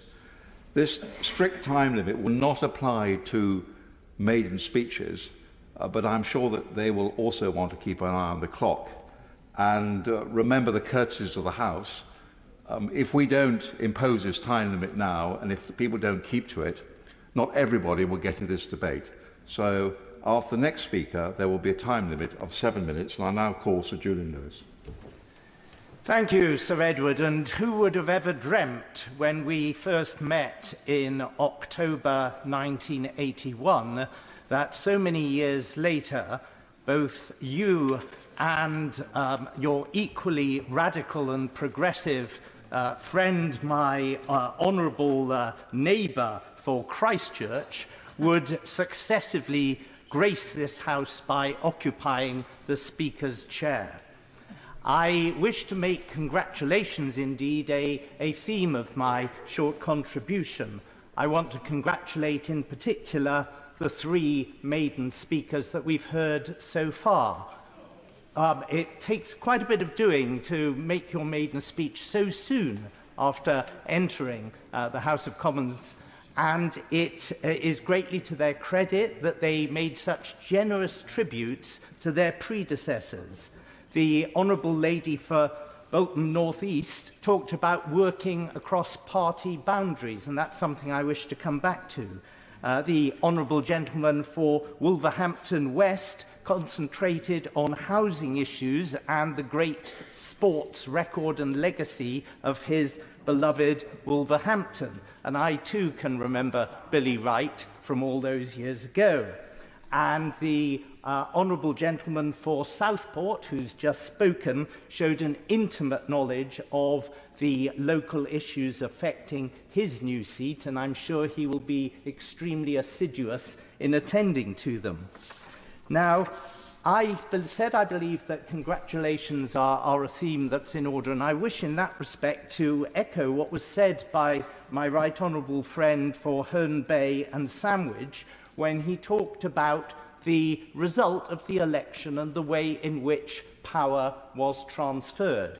Now, it goes without saying that whenever you have a general election and one side achieves a significant absolute majority, as has happened in this case, there will be a majority of people in the chamber who are feeling self-congratulatory. But I suggest that we all ought to congratulate ourselves and each other on the way in which we have handled the transfer of power. And it is a cause for great concern that when we look amongst modern democracies, both in Western Europe and sadly across the Atlantic, and more of our important relationship with the United States will be addressed a little later in my remarks, that the cause of democracy in those countries is so ragged and threadbare at the moment. Let us hope it is but a passing phase. Now, for those people situated on the opposition benches, I have to say that bad though the result was for the Conservative Party, people observing the benches today shouldn't think it was quite as much as a wipeout as might appear at the moment. But I have to say, I think 2 of us at least have had the experience of sitting on these benches before. And I was one of 32 first-time Conservative MPs elected in the Blair landslide of 1997, and I had 13 years on those opposition benches, and then I had, 5 years after that in a coalition. Which was the worse, I'm not sure. But what I would say, a piece of advice to all new entrants to the House, including on the government side, is this. If you want to enjoy your time in this place, ask yourself the following question and hopefully give yourself the right answer. Would you still want to be here if you knew that you were going to be a backbencher all your parliamentary career? And if the answer is yes, then you're in the right place. Cling to it, because then anything else that happens is a bonus. If the answer is no, then you made the wrong career decision and get out at the next possible opportunity, because you are never going to be satisfied, because people who come in with that attitude get disappointed because they maybe make it to the front bench, but they don't make it to be a cabinet minister, or they make it to the cabinet, but they don't get to be one of the top 4, or they make it to the top 4, but they don't get the top job. And you know what happens to many prime ministers who even get right to the top. So enjoy the status that you've got, bank it, and look on everything else as a dividend. Turning to the King's speech, just a couple of observations, because we don't have the time for anything more detailed. On the issue of planning presumptions, I'm always a little bit worried about presumptions in favour of this and presumptions in favour of that. Let's hope that's not a shorthand for ignoring what people want. In my constituency of New Forest East, the biggest local issue for the first 6 years of my time in this place was a proposal to build a giant container port on reclaimed land on Southampton water called Dibden Bay. And Associated British Ports said that without doing this, the port of Southampton would begin to die. And we fought this for 6 years, and we won. And guess what? The port of Southampton didn't die. They found other ways of dealing with the container traffic, which has thrived. And now we have the prospect of a free port in the area. And I like to think that the new people in charge of Associated British Ports will be a lot more sensitive about what they plan for the delicate parts of the constituency. So all I'd say is, do not trample roughshod over communities' concerns with major infrastructure projects, because sometimes you may not be getting the best project.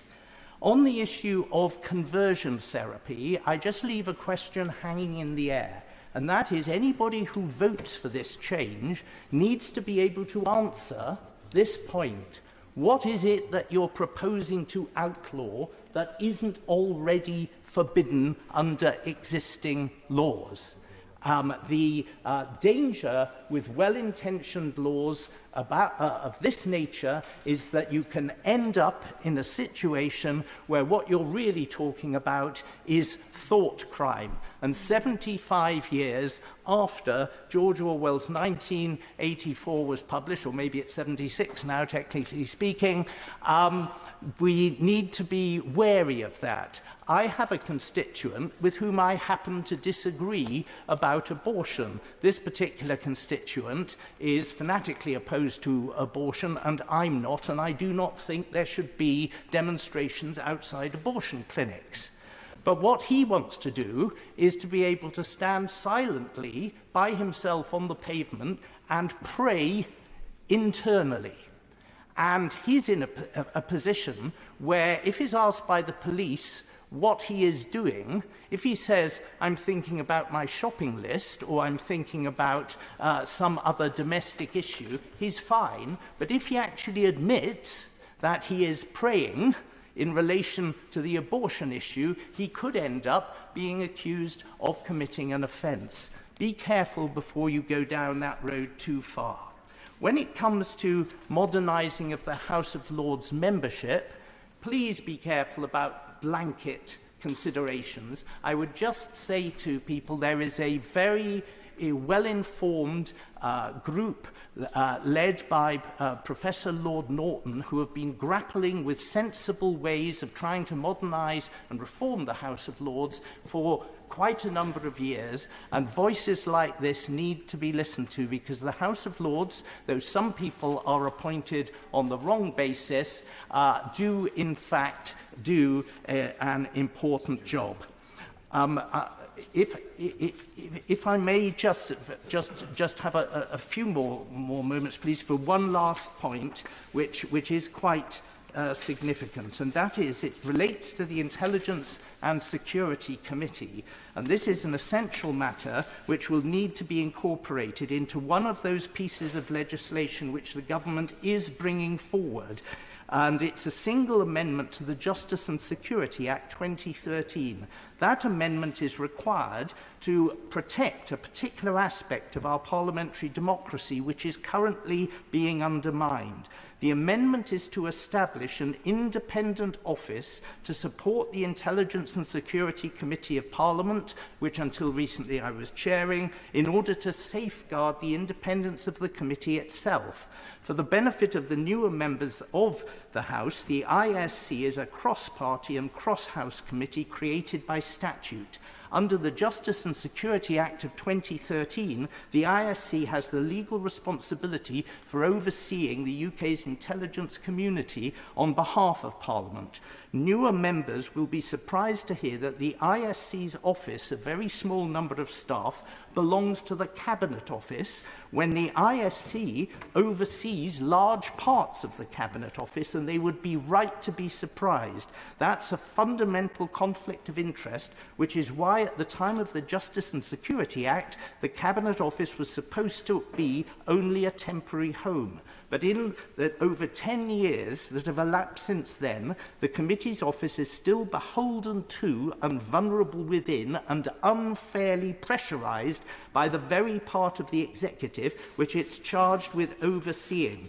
The executive should not be able to constrain and control the committee's democratic oversight on behalf of Parliament by exerting control over the committee's small team to the extent that the Cabinet Office officials are actually overriding the committee, as has happened repeatedly in respect of staff assessments in recent years, or starving it of resources so that it's unable to fulfil its legal responsibilities. The members of the ISC in the last Parliament therefore determined unanimously across all parties and both houses represented by its membership that it was essential for parliamentary democracy that the committee's office move out from under the control of the executive and be established instead as an independent body corporate with a link to Parliament rather than the executive.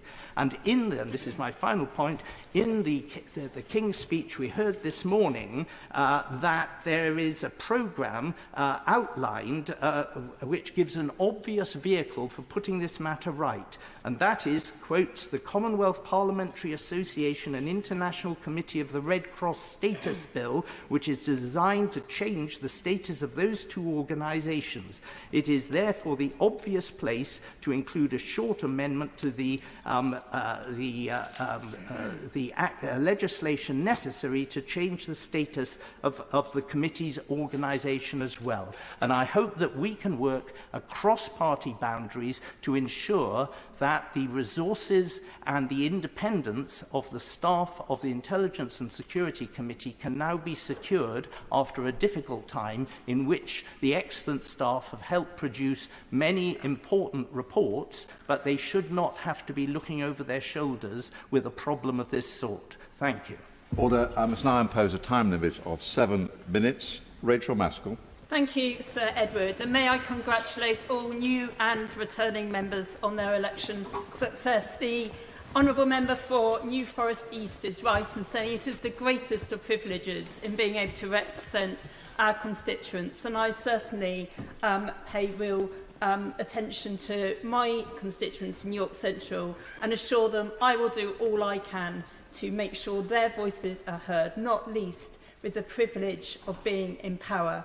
We must make the most of every opportunity, as today's humble address has clearly demonstrated for all to see. First, stabilising the economy, and I say to our Treasury bench, York Central will play its part, not only creating 12,500 new jobs in the York Central development, taking forward the advanced rail technologies and the biosciences, but also Bio Yorkshire, 4,000 green-collar jobs, a Green New Deal for York and wider Yorkshire. And it will be a huge privilege to work with our front bench to see that come to fruition. But it's not just about the economy. We will build the homes and the public services that we have longed to see from opposition. Entrenched now in inequality, we will overturn that injustice that has crushed so many hopes and crushed so many communities, and ensure that we build those services in the interests of the people we represent.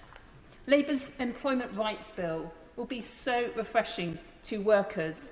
I refer to my register of interest, but I am a proud trade unionist and proud of the work of trade unions, working people working together for a better future, ending fire and rehire, the disgrace of the minimum service level agreements, and giving workers fresh rights on the day they start work.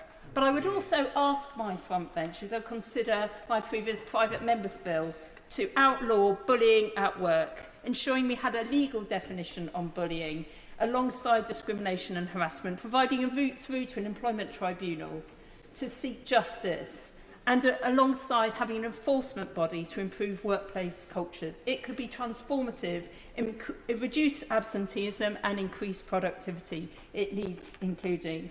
And as I stand here as a cooperative MP, of which I am so proud, I too will ensure that we embed our values in the future government's agenda, growing the cooperative sector, ensuring we have community energy alongside Great British Energy, creating those safer high streets, enabling local ownership so assets within our communities are once again given back to our communities.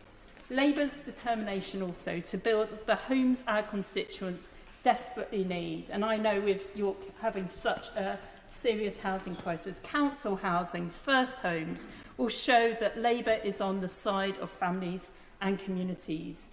With rents out of control and housing disparity failing our communities as the market determines everything, we can once again control that right that people should be able to live in a safe home. The Renters' Rights Bill and the draft leasehold and common hold reforms will make a difference to my constituents, and I'm proud that that was in the speech today. And also, I would say to my front bench, Airbnbs, short-term holiday lets, I'm still on the campaign trail.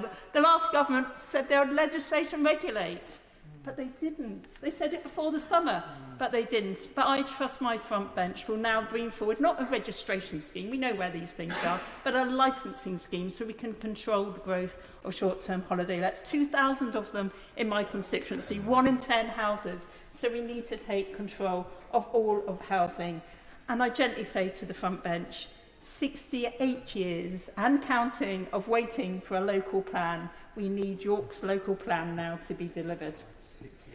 On the NHS, it will no longer be like pulling teeth to get action on NHS dentistry. My right honourable friend is already at work delivering for our future. But I would say, look at the Health Select Committee's report from the last Parliament on NHS dentistry. It set out a blueprint of how we can really reform dentistry to ensure access, treatment and better oral health. But as we know, the NHS as a whole is on its knees. And as a former physio, I know the importance of getting it back on its feet again. When we left office, the NHS in 2010 was the most efficient health service in the world. And our ambition in government must be to restore those credentials, but not just health, social care too. This must be the Parliament of social care. So we complete that deal, that people can have the security in later life, that this government will take care of them and they do not need to fear those latter years. But there's so much we need to do in health. We've heard today the Mental Health Act, Tobacco and Vapes Bill, and so much more is on our agenda. And I will do everything, as I have for over 30 years, in working for a better health service built by that radical reforming 1945 government, and I trust this government will be as radical and as reforming as that, ensuring the NHS is safe in public hands. And finally, I just want to turn to education.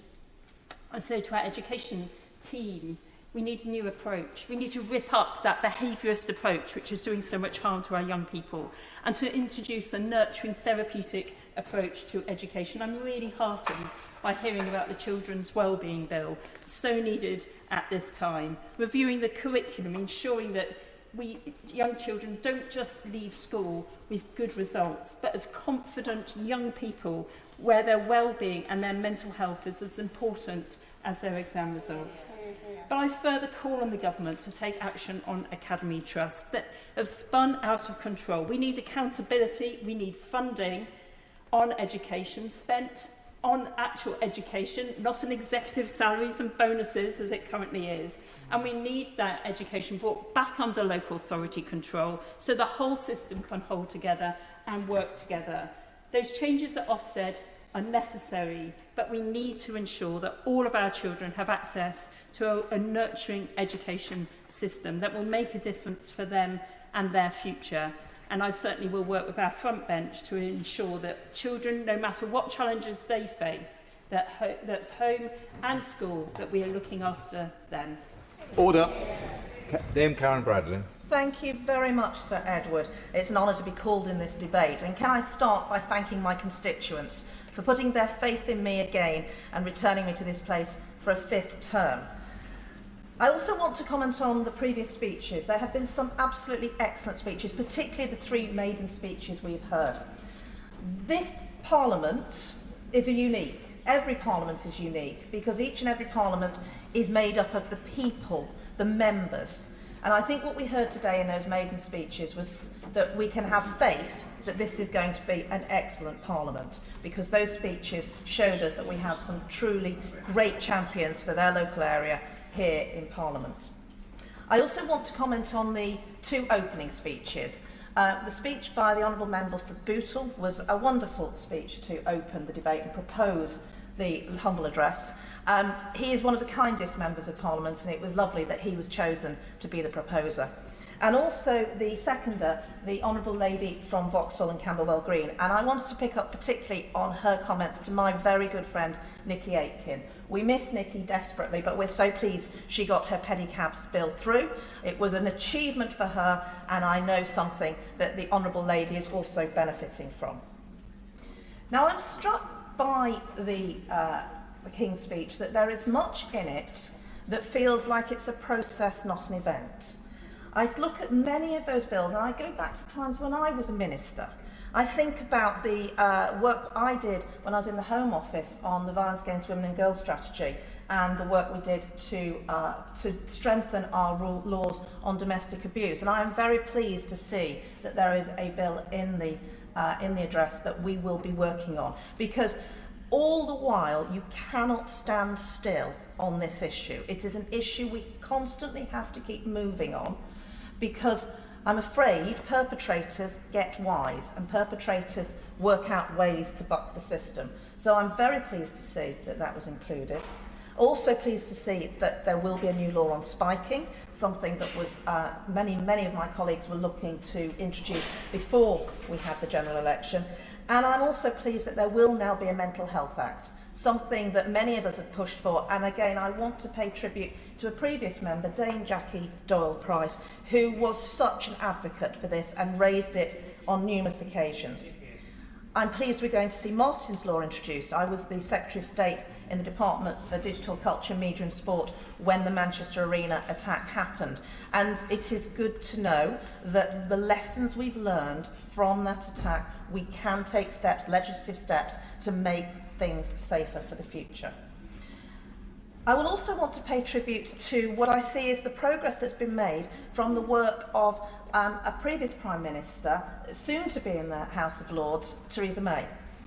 She introduced the race equality audit, where we looked closely at what was going on in the public sector and other organisations. Without that work, it wouldn't be possible to see a new race equality bill being proposed. And she also was the one who took the issue of Hillsborough seriously. And it was her that made sure we had the full inquiry and that we have found out the truth. And it is quite right that now that Hillsborough law will be brought forward. I had the honour in the previous Parliament of chairing what's called the British Group of the Interparliamentary Union, be heavily involved in Commonwealth Parliamentary Association UK, and also co-chairing the British-Irish Parliamentary Assembly. And it's good to see so many friends from all sides who were involved in those organisations. And I would say to any new members, please get yourself involved with these fantastic bodies that really give you an insight into global issues and build up connections and links with our friends in parliaments around the world.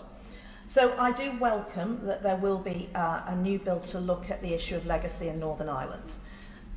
That issue can only be tackled if there is cross-party support on the ground in Northern Ireland. It cannot be imposed for here. We all want to see a solution to that issue, but certainly at the British Irish Parliamentary Assembly, this was a matter that was raised time and time again, so I'm glad that this will be looked at. I'm also pleased that there will be a bill to make the constitutional status of the Commonwealth Parliamentary Association settled. We did start that process, we couldn't get it finished, but it is incredibly important. And I would finally just comment on global issues, that the issues in the Middle East, I've seen firsthand through IPU assemblies just how difficult these issues are to address. And there are disruptors in the world who want to do us harm, and they are making sure that the views around the world are the views they want to see. And I feel that we do need to take this incredibly carefully and very seriously, because we need the hostages released, we do need to see a ceasefire, we need the humanitarian aid in, and we need to make sure international law is observed. My final point is a completely constituency point, which is around the status of the Staffordshire Moorlands. So we are a very proud and very unique area. We are part of the Peak District National Park. We have beautiful Churnet Valley, which is desperate for an AONB status, but we do face challenges. We are concerned about what might happen with devolution, as we don't want to be in a unitary authority across North Staffordshire. We want to keep our unique identity.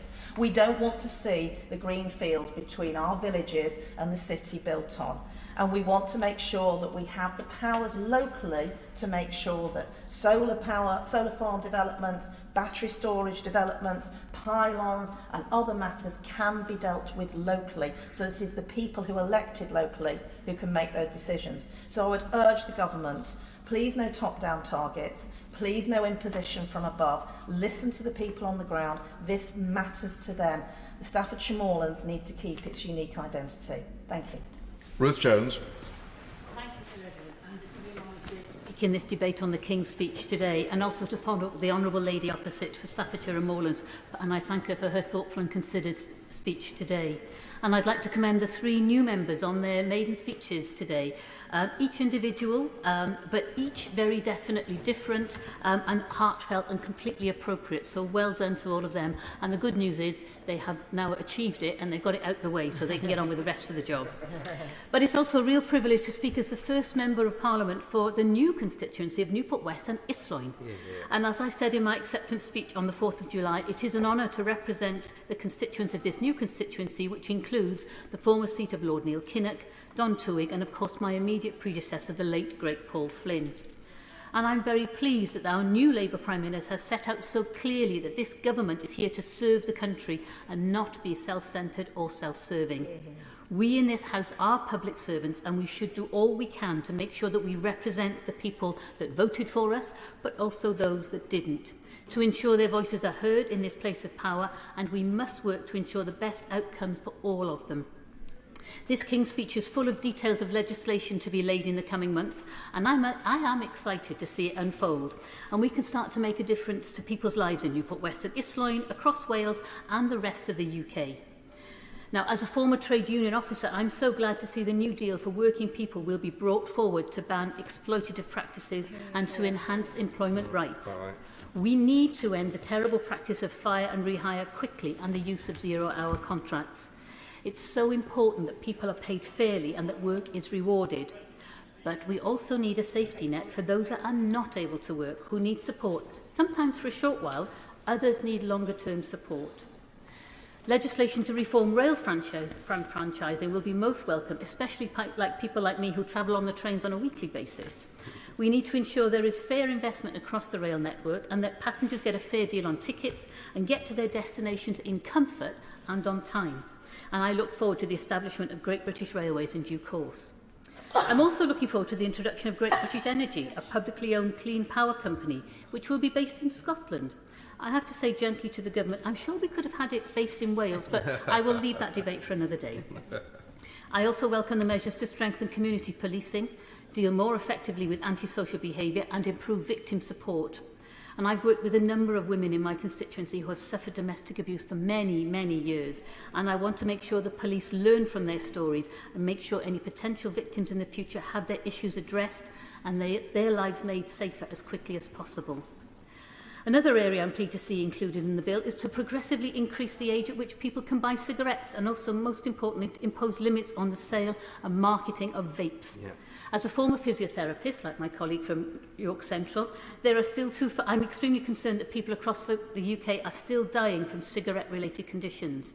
And I have treated patients who had irreversible changes to their lungs and other conditions directly due to smoking. The evidence between nicotine and poor health and premature death has been very clear for many years now. But we also know that the longitudinal evidence on vaping has not been undertaken fully yet, and we need to be cautious about the use of vapes, in particular the easy way children and young people are able to obtain them. The addictive nature of vapes is well known, and I've spoken to local school teachers who are finding pupils are having to leave lessons or even exams to vape. This is so disruptive to the individual pupil and the whole class, and it would be good to ensure safety and limit the access to vapes. This legislation can't come soon enough. I must also mention the plans to reform the House of Lords, as my predecessor Paul Flynn spent many years calling for this, and he would be delighted to hear this news and would immediately start asking when. He would be gratified, though, to hear the abolition of hereditary peers will be achieved within the first term of this Parliament. I look forward to learning more about these constitutional reforms and how the other place will continue to be a chamber to scrutinise the work of this chamber, because it's very important. This role has been so vital in recent months and years, as we witnessed in the last Parliament. But it would be remiss of me not to mention some areas that were not mentioned in His Majesty's speech. As the Honourable Member for Herne Bay and Sandwich, who's no longer in his place... Oh, no, sorry, he is in his place. I do apologise. Many members of this House are very well aware of the importance of animal welfare. I have hundreds of emails on this vital topic every month, and I must admit I was disappointed not to read of any animal welfare legislation, such as the banning of hunting trophies or puppy smuggling, the introduction of a kept animals bill, and the tightening up of the rules around trail hunting in the King's speech this morning. I do need to gently ask my colleagues on the front bench to make sure that these important pieces of legislation are brought forward in this Parliament. And I'm happy to be reassured that not everything makes the final cut of His Majesty's speech. But, Sir Edward, you can rely on me to speak out on animal welfare, because the animals can't. Sir Edward, there are so many aspects of this King's speech that I would like to commend, but I'm very conscious of others wanting to speak. So I will draw my comments to a close and end by confirming my support for the planned legislation, and would urge my colleagues on the front bench to begin their work straight away, to bring hope to people across the UK and make this country a place fit for the 21st century, safe and prosperous, and where people are proud to live and raise their families. Very good. Jeremy Corbyn. Thank you, Mr Deputy Speaker, and it's a great pleasure to be able to take part in this debate, and I congratulate the new members on the maiden speeches that they've given us already.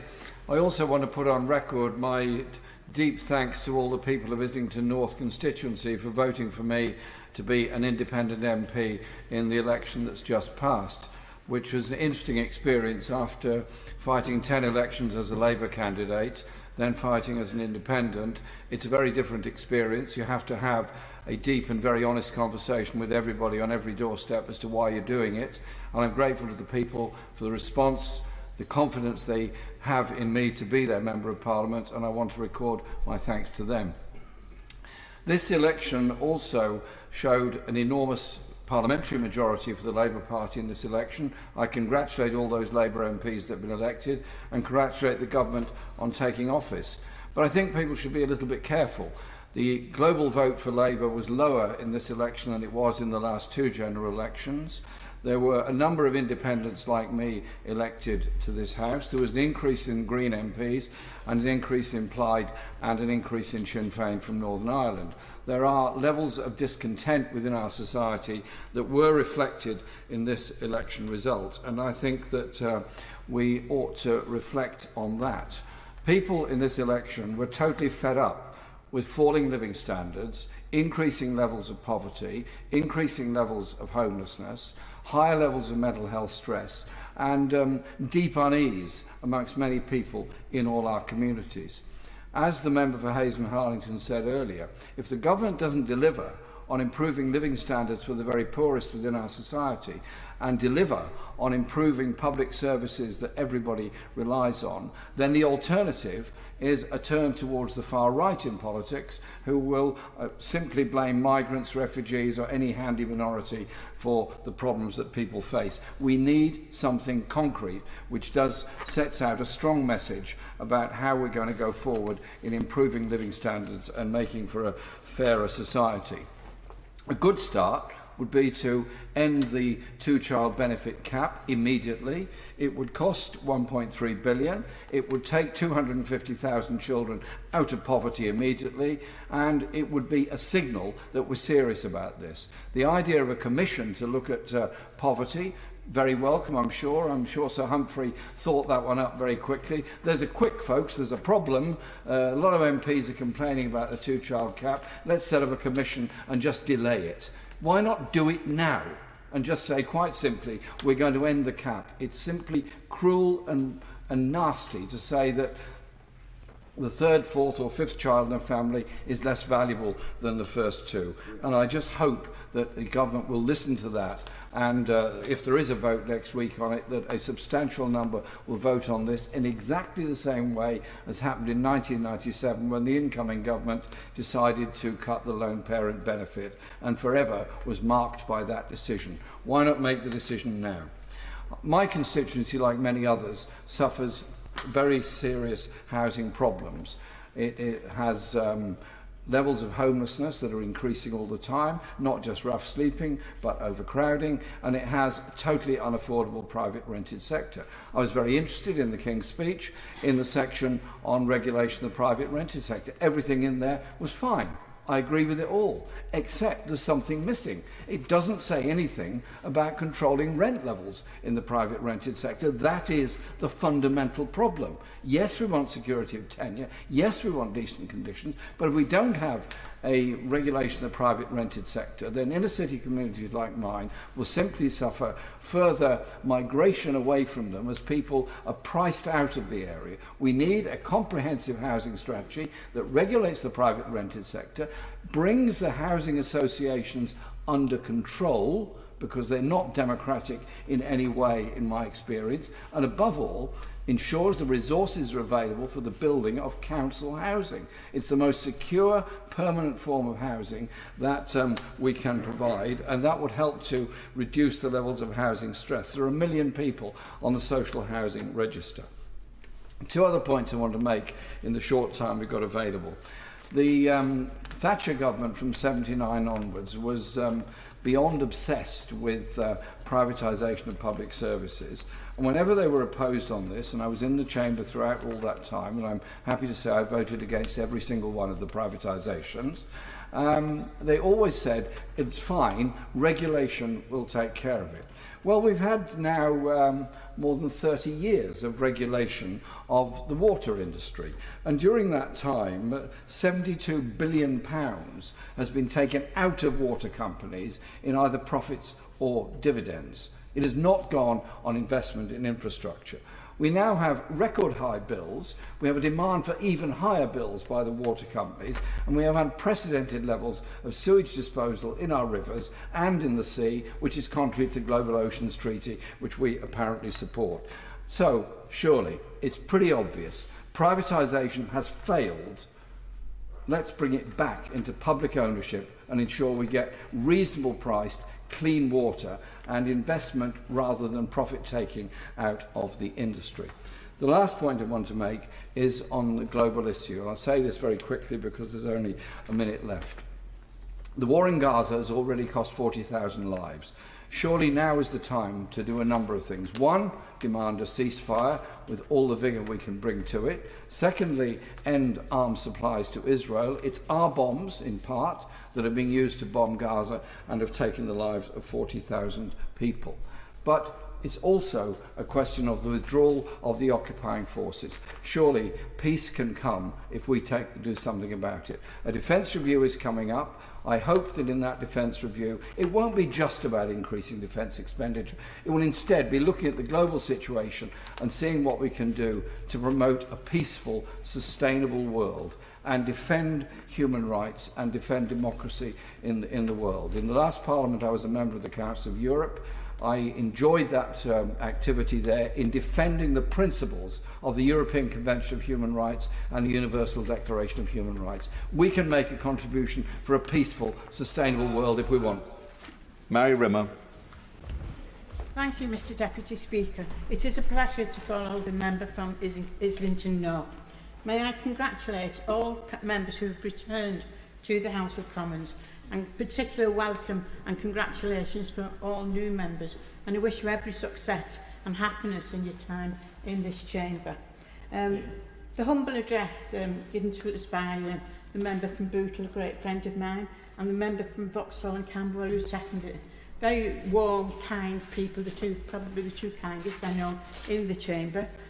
Very warm, very humorous and very interesting speeches. Highlight of the day, I think. Particular thank you to the public in St Helens South and Western, my constituency, for returning me once again to this chamber. It is indeed a great honour for me to represent the town I was born in, the town I hope to die in as well. Very much thank you. It's a great honour to represent those great people who worked so hard during their lives. Mr Speaker, Deputy Speaker, for too long social care and the needs of elderly and vulnerable patients have not been adequately considered. But it is just as important as our National Health Service. Indeed, the National Health Service suffers much from the lack of this appropriate and necessary recognition and consideration by government of social care. We have heard time and time again of record waiting lists, patients being treated in hospital corridors, and ambulance with patients in having to queue up for hours outside the A&E. I even had communication from the North West ambulance employers about the 30-odd ambulances blocked in the car park of Western Hospital. They'd already turned a corridor into a ward and do everything they can. You can't get ambulances because they're stuck on the car parks of the hospital, simply because the hospitals are above capacity. My local one in Western has been well over 100% capacity many, many times. It's a very popular hospital and it's a very good hospital, but it simply is overstretched.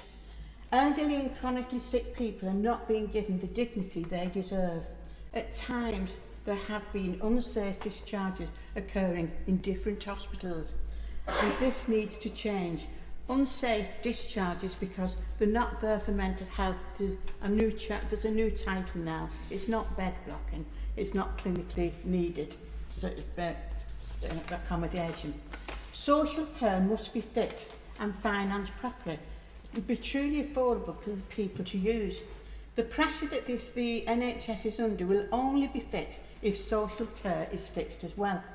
With the modern wonders of modern medicine, people are living longer, yet often this brings with it multiple complex needs. For our care system has not kept up with the changes. Families care and also need support. Care staff cannot leave a sick person alone waiting for an ambulance. Often they are waiting hours, and that has a knock-on effect on the working shift patterns and ultimately other patients waiting for the care and support they need. Elderly and vulnerable patients cannot be left without food, waiting for food, medicine and personal care. The NHS and care sectors need to be better integrated to stop situations like this happening.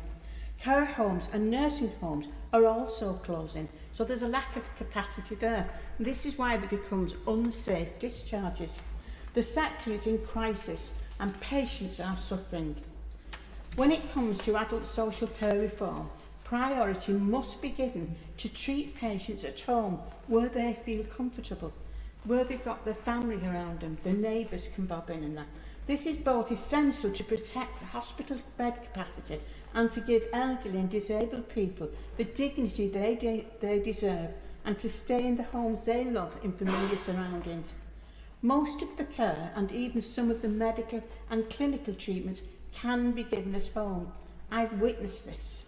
This would free up the NHS bed capacity for those that need the beds to get the treatment they can't receive at home. Even the current system of relying on local authorities that have had their budgets cut for over a decade is just not good enough. Even with the additional social care levy, local authorities are struggling to cope. The levy is based on the council tax levels and base, and so the areas with the lowest returns will receive pittance, and it's in those areas that we have more of these people who need the care and support.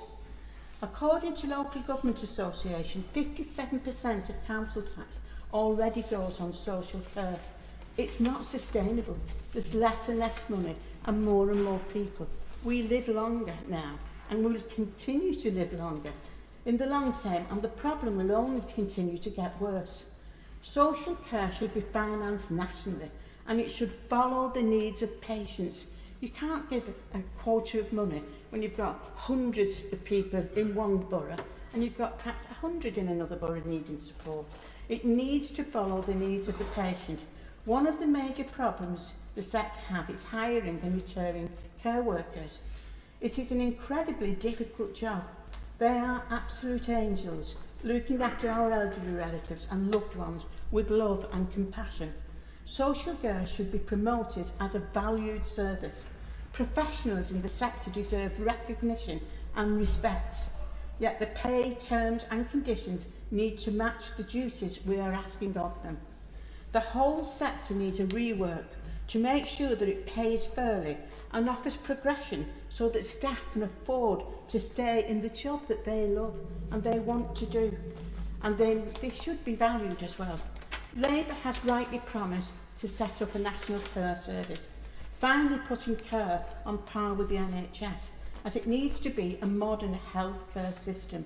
It should be social and healthcare profession. There needs to be a sector of social and healthcare professions. These reforms need to look at the funding model, the at-home treatment and staffing issues, and crucially, the integration with the NHS. Order. Sammy Wilson. Thank you, Mr. Speaker. First of all, can I make a correction for the member for Islington North?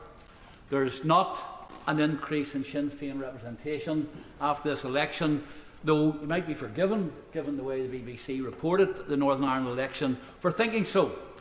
Secondly, can I congratulate the government on its success in the elections, and like other people said, we wish them every success, because of course a successful government means a successful country. And thirdly, can I just say to all of those who have made their maiden speeches today, it's a very nervous experience. I can remember my first time, and my party leader then, Ian Paisley, took me aside and he said, "Sammy, there's three things you've got to do. First of all, you've got to speak nicely about your constituency." Now, I've listened over the years to people speaking about their constituency in this House in their maiden speeches, and I always thought when I think of the area they're representing, they'd make great estate agents, given the descriptions that we had for some of the areas. Then he said, secondly, say nice things about your predecessor, despite the fact that spent a year before knocking doors, talking to people, addressing meetings, giving out leaflets, telling people why they shouldn't vote for him. And then, of course, the last thing, and this was from Ian Paisley, "Sammy, don't be controversial." And I think that was really capped it all. Anybody who knew Ian Paisley, that kind of advice. I've got to just say two things about the King's speech in the time that I have to me. The first thing, I'm pleased that the government is looking at how it can strengthen the union, look for ways of collaboration between the various devolved administrations, because sometimes devolved administrations themselves can be very divisive in terms of the coherence of the country. They claim all the benefits, and they claim all the credit for the good things that happen, and they blame Westminster for all the bad things that happen, and it can cause division. As a unionist, I'm pleased to see that through the Council, the nations and regions, that we hopefully will get that greater degree of collaboration, communication and understanding for different parts of the Union. Though I've got to say, Mr. Chairman, this issue cannot be addressed unless the government seriously looks at the damage which was done to the Union by the previous administration, when it made Northern Ireland the sacrificial lamb in order to get a deal with the EU, leaving us with the economic and the constitutional disadvantages and divisions which that has caused. And it's manifested on a daily basis, and the EU seems determined not to address it, whether it's veterinary medicines, which will wreck the farming industry, whether it's the latest one on dental amalgams, which will make dental treatment more expensive and very difficult in Northern Ireland, or whether it's the latest controversy about funding for the shipyard and whether that contravenes state aid rules, the disruption of supply chains. That issue has to be addressed, and we cannot have the economic division between Northern Ireland and the rest of the United Kingdom. And for a government that professes that it wants to strengthen the Union, it cannot ignore that elephant in the room. And equally, for many of the new members who have been elected, you came here because you want to have an influence on the laws that govern the United Kingdom. There are 300 areas of law in Northern Ireland which are not determined by this Parliament, not determined by people elected in Northern Ireland, but are determined in Europe without any input from anyone in the United Kingdom. And that's not democracy, and that has to be addressed. The second issue I want to just make quick mention of is the government's commitment to economic growth. Economic growth in any country depends upon cheap energy. And I am fearful that some of the policies which we've already seen implemented by the Minister and the promises made in this Queen's speech are going to make it difficult to achieve economic growth. In the previous Parliament, we lamented almost on a monthly basis the loss of energy-intensive industries. And it didn't matter if it was Port Talbot, Corby, Grangemouth, representatives from all over the United Kingdom saw the impact on their local communities and unemployment of jobs, thousands of jobs, being lost because of the energy policies and the costs of implementing net zero. And we cannot, if we are aiming for economic growth, we cannot allow the obsession with net zero to stand in the way of jobs in this country. And I notice in the Queen's speech on the commitment about net zero, we'll get lower energy bills over time. Initially, of course, we're going to have higher energy bills. We want to remove an infrastructure which we've got in place and put a totally new infrastructure in place. Windmills, new lines, all of the other infrastructure which is required to bring energy from places where we don't currently produce it to where we do need it. Strengthen the grid because we're going to use more electricity. All of that costs, and it will put up consumers' bills. And of course, at the same time, we make ourselves more dependent upon the country which supplies all of the vital metals which are required for that. And we don't even gain the environmental benefits. The member for Herne Bay and Sandwich talked about the impact on his community. I see the Antrim Hills in my constituency being stripped of peat to 3 metres deep to build wind farms. And this is supposed to be environmental improvement. And I look forward over the period of this government to examining just what the government does in this issue and making sure that we don't have contradictory policies of aiming for net zero but yet dipping our hands into people's pockets to pay for it. Mr Deputy Speaker, this is the first time I've ever got to speak from the government side of this House, having first been elected in 2015, some 6 Prime Ministers ago.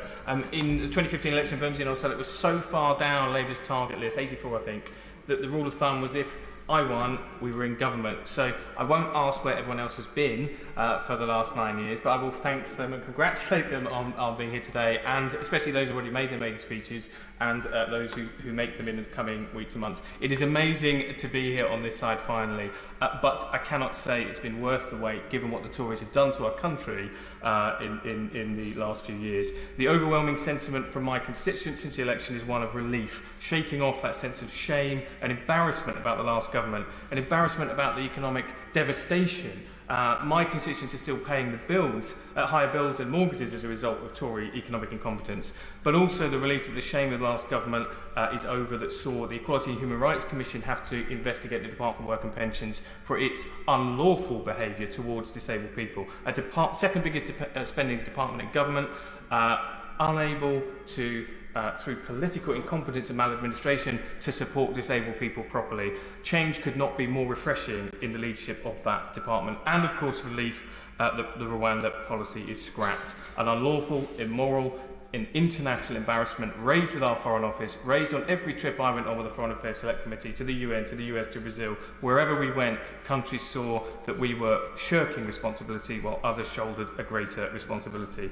And a relief for taxpayers because it is such a colossal waste, a humongous, knuckle-headed nonsense. I can't even repeat what Tory ministers called it when they were in government because it would be unparliamentary language, but a scheme that cost hundreds of millions of pounds at a time my constituents were told the £20 uplift on universal credit was unaffordable, that seeing a doctor or dentist was just not possible, that having enough police was a luxury, somehow not a government priority, all while pouring millions down the Rwanda drain. And for what? A scheme that sent no one but Tory Home Secretaries to Rwanda at an outrageous cost. For the price of sending one person to Rwanda, you could send 6 people into space, and the electorate gave their verdict 2 weeks ago when they blasted the Tories into space.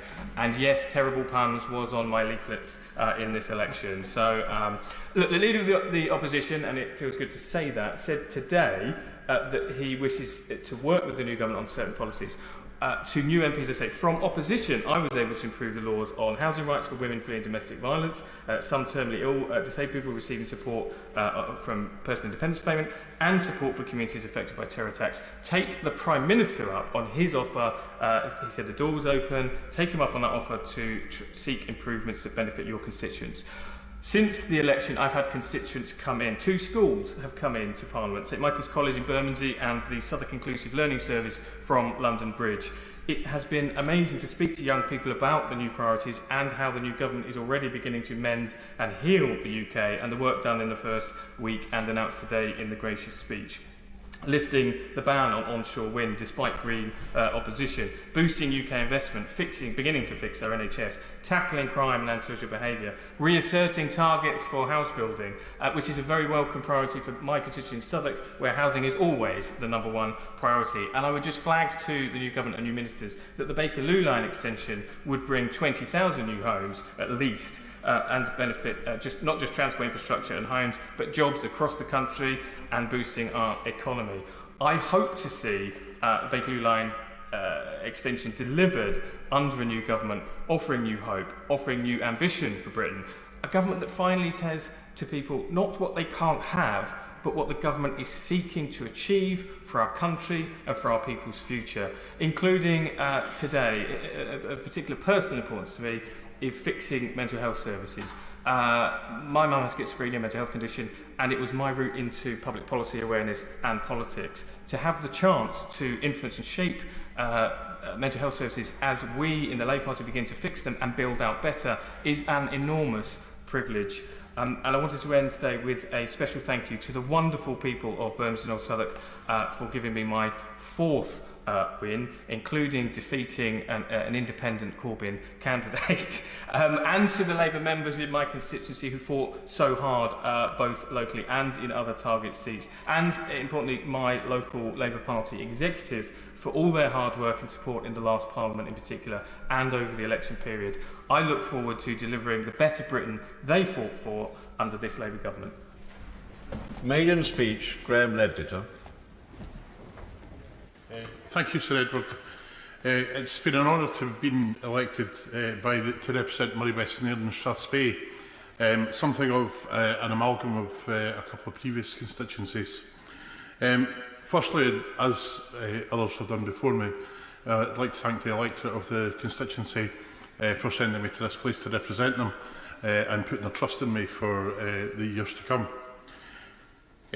On my arrival here, it's been an amazing job that's been done by the House staff and by IPSA and others, and I can't thank them enough for the welcome that they've provided as a new MP.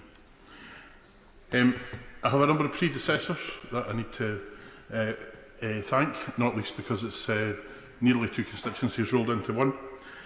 First of all, I've got Douglas Ross, who represented Murray for the Conservatives for several recent years. We weren't very close in the political spectrum, it has to be said, but there were a number of occasions where we did come together across party for the benefit of the constituency and the wider region, notably in the achievement of the growth deal for Murray and to maximise the spend that we got on that. I'm sure the official opposition would also want to thank him for his service in the Scotland office as well. My predecessor in Inverness, Nairn, Badenoch and Strathspey was Drew Hendry, who was a regular contributor from the SNP benches. He represented us as an opposition spokesperson on the economy, trade, foreign affairs, business, enterprise and investment and transport over several terms as an MP for that area. He was also an assiduous campaigner on energy poverty. It's a particular issue for the Highlands and Islands and Murray, and in the Government's Commission on Poverty, I hope that energy regulation is one of the areas that they will look at very seriously. My colleague, the leader of the SNP in this place, mentioned the two-child cap. I'll not go into too much detail on that because that's already been well covered. But energy poverty is a critical issue for many families throughout the Highlands and Murray. And bringing in, for example, a social tariff would certainly make a big difference to families right across the Highlands.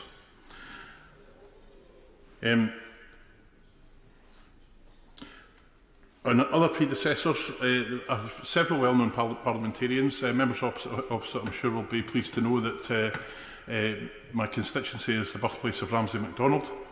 It has also been represented very ably by several very notable SNP MPs over the years. One of the most famous being Winnie Ewing, who reconvened the Scottish Parliament in 1999 and also represented the area in both the Scottish Parliament, in this place and in Europe. Her daughter-in-law, Margaret Ewing, who was an assiduous campaigner on poverty issues and again will be well known to older members of the House, or long-served members of the House is perhaps more parliamentary. And more recently, Angus Robertson, who led the party in this place for a good number of years as well and is now Cabinet Secretary in the Scottish Government. If we can take a quick stroll through Murray West Nairn and Strathspey, it goes from the White Sands of Lossiemouth, Birkhead and Nairn, right up to the Cairngorms peaks. It has the city of Elgin in it, which has now been established as a cathedral city for 800 years. They're celebrating the 800th anniversary of the cathedral being established. It has the Speyside towns of Rothes, Aberlour and Dufton. Dufton, of course, being built on 7 stills rather than 7 hills. And in the Badenoch and Strathspey towns, we've got Granton, Aviemore, Newtonmore and Kingnewsay, amongst others. We've got surfing and skiing, We've got mountain biking, there's a mountain railway, we have a national park and a major wildlife park with everything from pine martens to polar bears. Moving back up to the coast, in Ardersier, we have the Green Freeport that it is part of, and that's something that the Scottish Government has worked on closely with the UK Government, and I'm sure will continue to do so.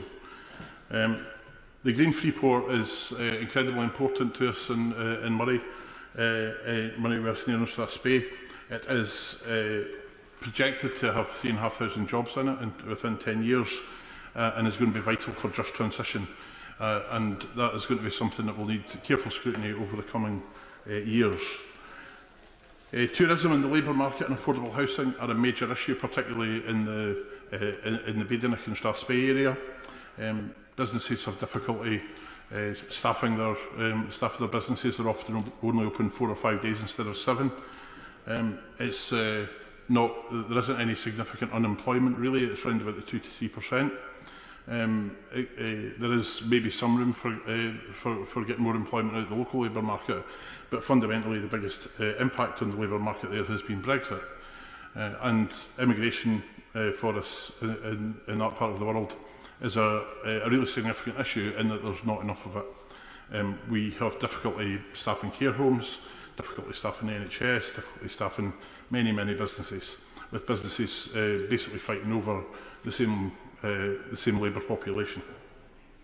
We've got iconic food and drink and fashion brands. We've got Walker's Shortbread, Baxter's, not to mention the 49 distilleries that produce malt whisky, numerous other distilleries that produce gin and vodka, and also a number of breweries. So we contribute extremely significantly to the exchequer, and it is really important that we get some of that back. We have 3 military bases: Fort George, which currently has the Black Watch, the 3rd Battalion of the Royal Regiment of Scotland, Kinloss Barracks, which is home to 39 engineers, and RAF Lossiemouth, which is home to Typhoon, Poseidon and arriving Wedgetail squadrons. The welfare of service personnel and veterans is absolutely vital, and it's something I'll be raising frequently in the House as well. Civilian aerospace and the space sector are the other major emerging sectors. Orbex and Forres employ well over 100 people, and they'll be doing vertical launch from Sutherland. And the Saxford Spaceport, apologies to the Right Honourable Member for Orkney and Shetland, who may have to forgive me, but their headquarters are in fact in Moray West, near Strathspey. And finally, agriculture. Crofter and hill farmers based in Maiden and Strathspey in the Cairngorm National Park have particular challenges, and we have arable and the pork sector in the Lake of Moray. And again, there are employment challenges with the labour market there, which need tackled. It's the 5th largest constituency, over 2 hours drive end to end, but what a drive that is, and I'd recommend it to anybody. And I look forward to representing the people living and working the length and breadth of it. Thank you. Bitter. Thank you, Sir Edward, and it's a great pleasure to follow the Honourable Member, who is almost my namesake, but I'm a beta rather than a bitter. And it's a great pleasure to speak on His Majesty's first King's Speech under a Labour government. We promised change, and as I look around Parliament, I see an awful lot of change. People in new places and so many new faces. I'm really enjoying starting to get to know many of the newly elected members, mostly in my own party, but in others too. To them, I say welcome, and to you, Mr Deputy Speaker, and to your team, I say good luck learning everybody's names and faces. By coincidence, the general election on the 4th of July, the election which has put me in this place as the first MP for the new Spen Valley constituency, came just 3 days after the 3rd anniversary of the Batley and Spen by-election, when I was first elected to this place. And I think it's fair to say that a lot has changed in just 3 short years. I remember pounding the streets of Batley and Spen in 2021 during challenging times, full of uncertainty, division, and for many people, fear. The dark cloud of the COVID pandemic still hung over us.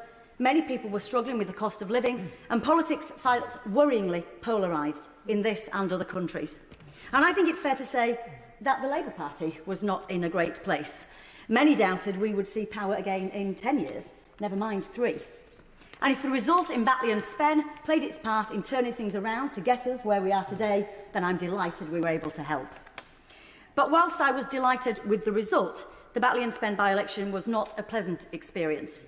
At times we saw the worst of what politics can look like. Unacceptable behaviour from those who use our precious democracy as a means to divide us rather than unite us. My constituents deserved better, and I hoped passionately then that no other candidate would have to go through what I went through. Sadly, that has not been the case. Whilst I was relieved that in the general election campaign in Spen Valley, things were conducted mostly in a civilised manner, the same could not be said elsewhere. Many candidates and their supporters, often women, faced threats, harassment and abuse. None of this should be part of any job, and this is not what our politics should look like. We must not normalise it, and we must all do our bit to change it. So on this, the first day of the first debate in a new Parliament, we all have the opportunity to reset the dial on politics and work towards a political culture which fosters robust, rigorous debate and scrutiny, but does not allow fear, intimidation and abuse to become the norm. As His Majesty said, this government will take steps to rebuild trust and foster respect. I wholeheartedly agree with this approach and will work with colleagues across the House in this endeavour. Mr. Speaker, I am a realistic optimist. Mr. Deputy Speaker, I'm still a realistic optimist. But I know that it's not going to be easy to bring the change that our country needs. But this new Parliament fills me with hope. I see around me people who are determined to be part of the change for a better kind of politics. What the Prime Minister quite rightly described as the return of politics to public service, and which he correctly said can only be achieved through actions, not words. With so many new faces, so much new energy and commitment, I believe we have a once-in-a-generation opportunity in this place to change not just the government, although that is certainly welcome, but the whole culture of politics, to restore the business we are all in to one that people can look at with respect. And that starts with how we behave in here. Because whether we like it or not, this chamber is the window into our national politics. If we treat each other in here with courtesy, if we listen to the arguments of those we disagree with as politely as those who we support, and if we show that we can air our differences passionately but with genuine respect, then people at home will notice. It would be the right thing to do even if they didn't, but I believe they will. My constituents in Spen Valley want to see change. They sent me here to deliver it, and I will not let them down.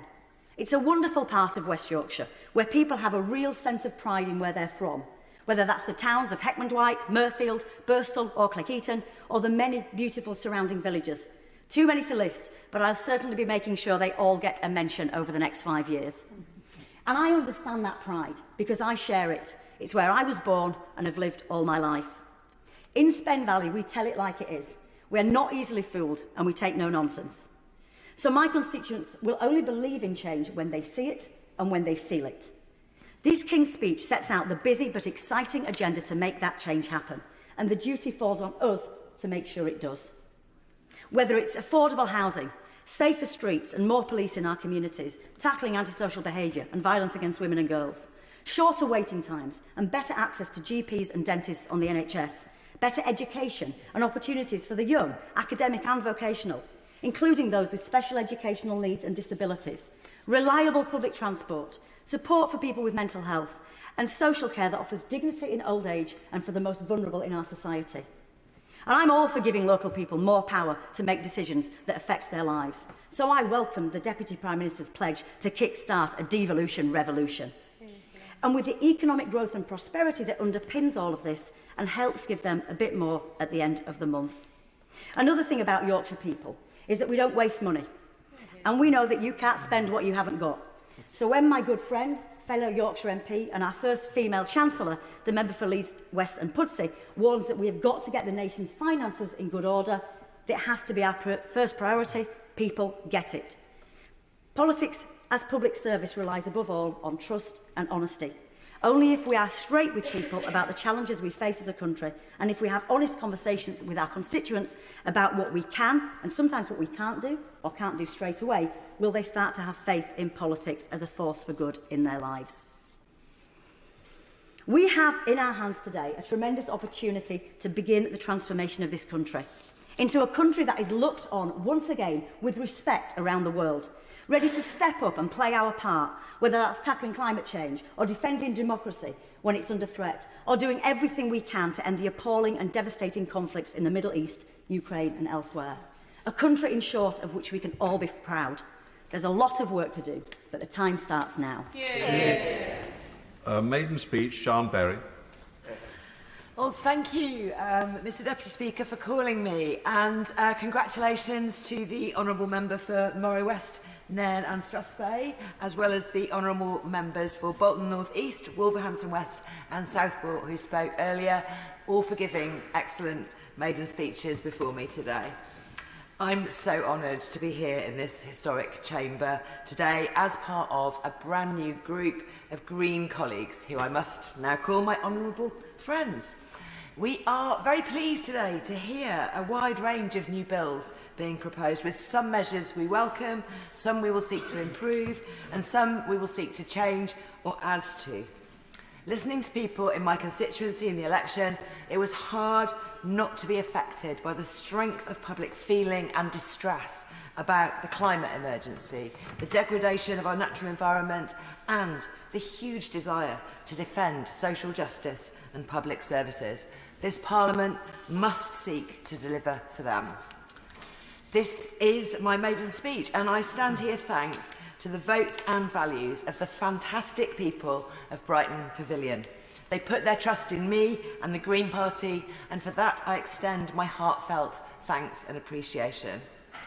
Brighton has always been a truly special place, from its origins as a fishing village through a Roman villa complex to its Regency and railway booms, with its huge sense of spirit and a warm welcome to every visitor to our famous beach. But Brighton has always been so much more than a seaside resort. The richness and variety of our culture and entertainment is also legendary. From Victorian innovation through the 60s of my parents, my own decade of youth in the faraway 1990s, to the present day, our music, theatre, comedy and literary traditions have always blended with cutting-edge, creative and exciting counterculture movements to reflect and enrich the modern world. Our cultural richness has survived, strived, struggled and then thrived through many turbulent times, not least the current pandemic, and I am confident it will continue to do so for many centuries to come. I am also proud that the latest census confirms that nowadays my city is home to one of the UK's largest populations of LGBT+ people, and that we host the biggest and best Pride celebrations, including Europe's largest trans Pride this coming weekend.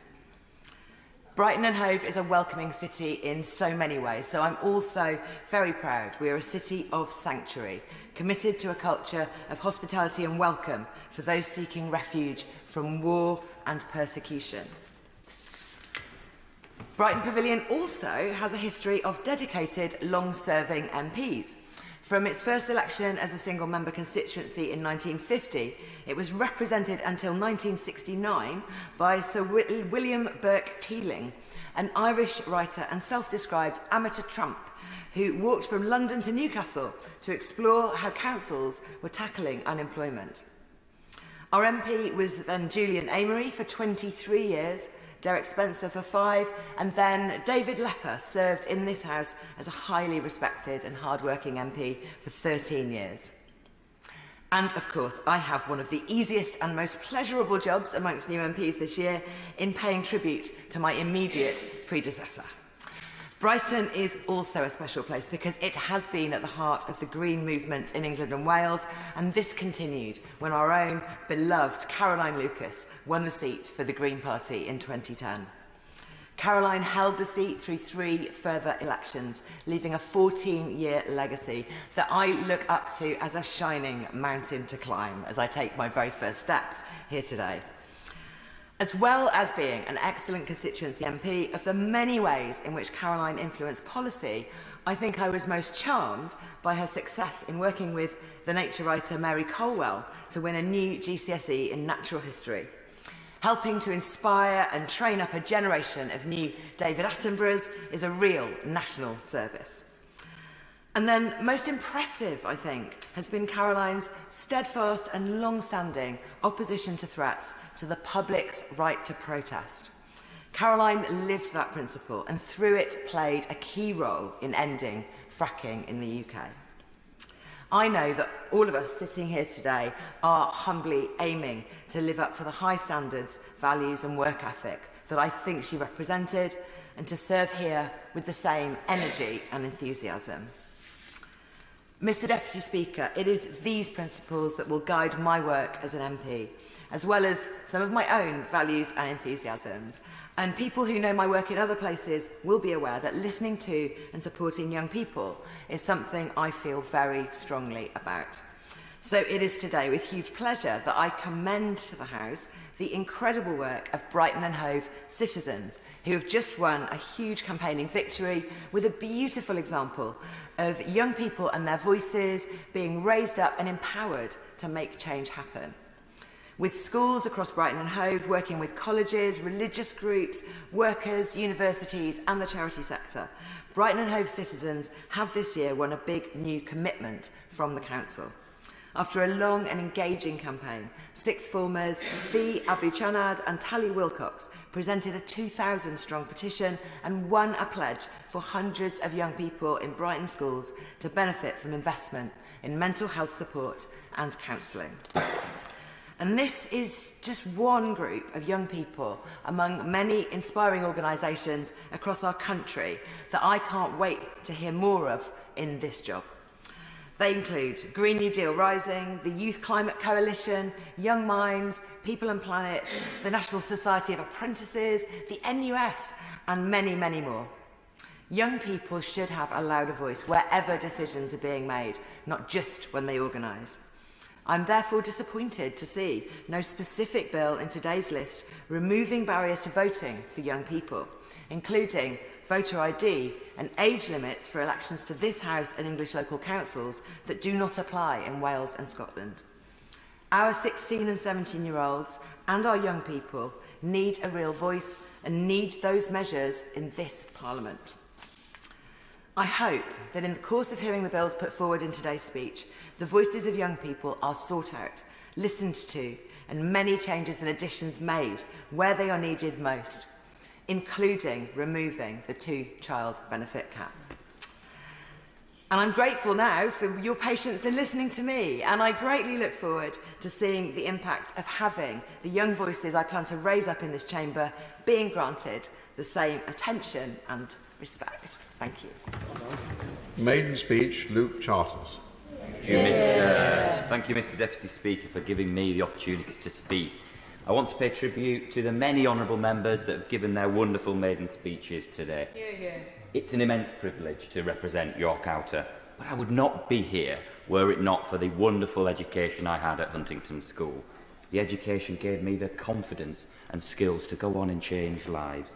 But it was one standout teacher, Robin Parmiter, my wise and I went on to name my son Robin after him, and so my son is a continued reminder of the power of a good state education. But also he's a constant reminder that despite humanity's vast medical and technological progress, we still don't have a cure for toddlers teething. But moving on from religious studies to history, I want to go all the way back to 71 AD, where the Romans are believed to have made York a military base. And I appreciate that a lot has changed over the many millennia since.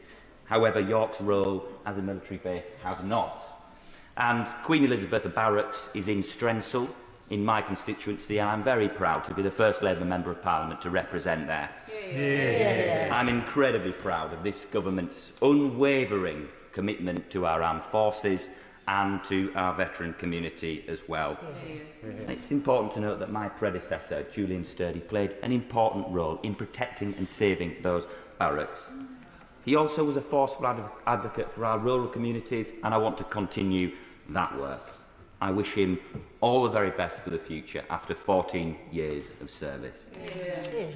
But as many of you will know, people from Yorkshire are straight talking, no nonsense, and I've been told many times on the campaign trail and since joining here that unfortunately I live up to that stereotype. But I'm not on my own. I've got a great cohort of colleagues on these benches that are representing God's own county.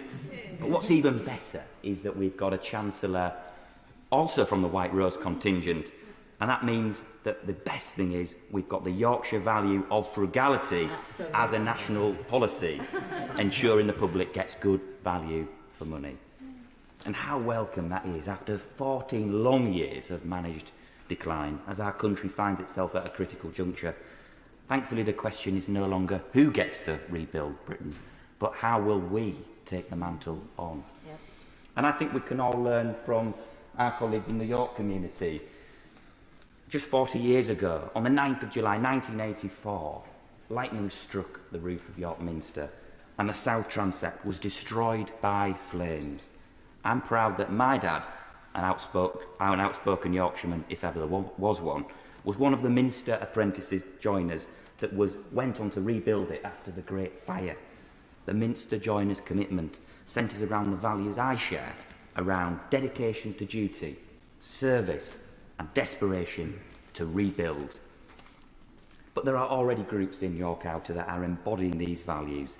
Take Bio Yorkshire, their 10-year plan for sustainable innovation. This project harnesses the green revolution that we so badly need for the years ahead. And we're also home to many wonderful SMEs from Wigginton to Weldrake that share our ambition for wealth creation, and we're the government of pro-business and pro-workers too. And it's also fair to say that we've got heroes on the front line of the NHS, and they're a perfect embodiment of the Minster joiners' values, as was the late Frank Dobson, who was born in the village of Dunnington in my constituency. Now, my family have had close encounters with our health service in York, and I come to this place with enormous gratitude to them. I pay the true thanks to them, but words cannot truly get there. I'll be a powerful advocate for them in this place. And these vital public services are at the heart of our communities. We value them so dearly, as do our constituents, and they form the social fabric which allow us all to live rich, happy and content lives. But it's such a shame that so many of these crucial services are evaporating. Now, I remember setting up my first bank account in the village of Haxby, but that bank branch no longer exists. This is not an isolated case. There are now no longer any bank branches left in my constituency. And as is so often the case in this country, it's vulnerable people who go on to pay the price. So the closure of these branches does pose a risk to our vibrant communities. And that's exactly why I'm proud that this government is going to bring forward bank hubs, 350 of them, to maintain valuable access to cash. And that's going to be one of my priorities to campaign for them for York Outer. So now, after a short departure from the earlier history lesson, now is a good time to return, but to skip to 1086 and the Doomsday Book. The village of Copmanthorpe in my constituency earns an explicit mention. Its text is the historical translation of Trader's Village. But, unfortunately, the good enterprising nature of the people of Copmanthorpe, York and North Yorkshire have been taken advantage of by fraudsters. This is an issue close to my heart after spending years combating fraud at the Bank of England, Financial Conduct Authority and the private sector. One of the biggest ever interventions by North Yorkshire Police conducted this April found that scammers had targeted £30 million of victims' pensions and life savings, leaving many with nothing. And it was also reported in May this year, a cryptocurrency scam that took on average £7,000 each from dozens of families.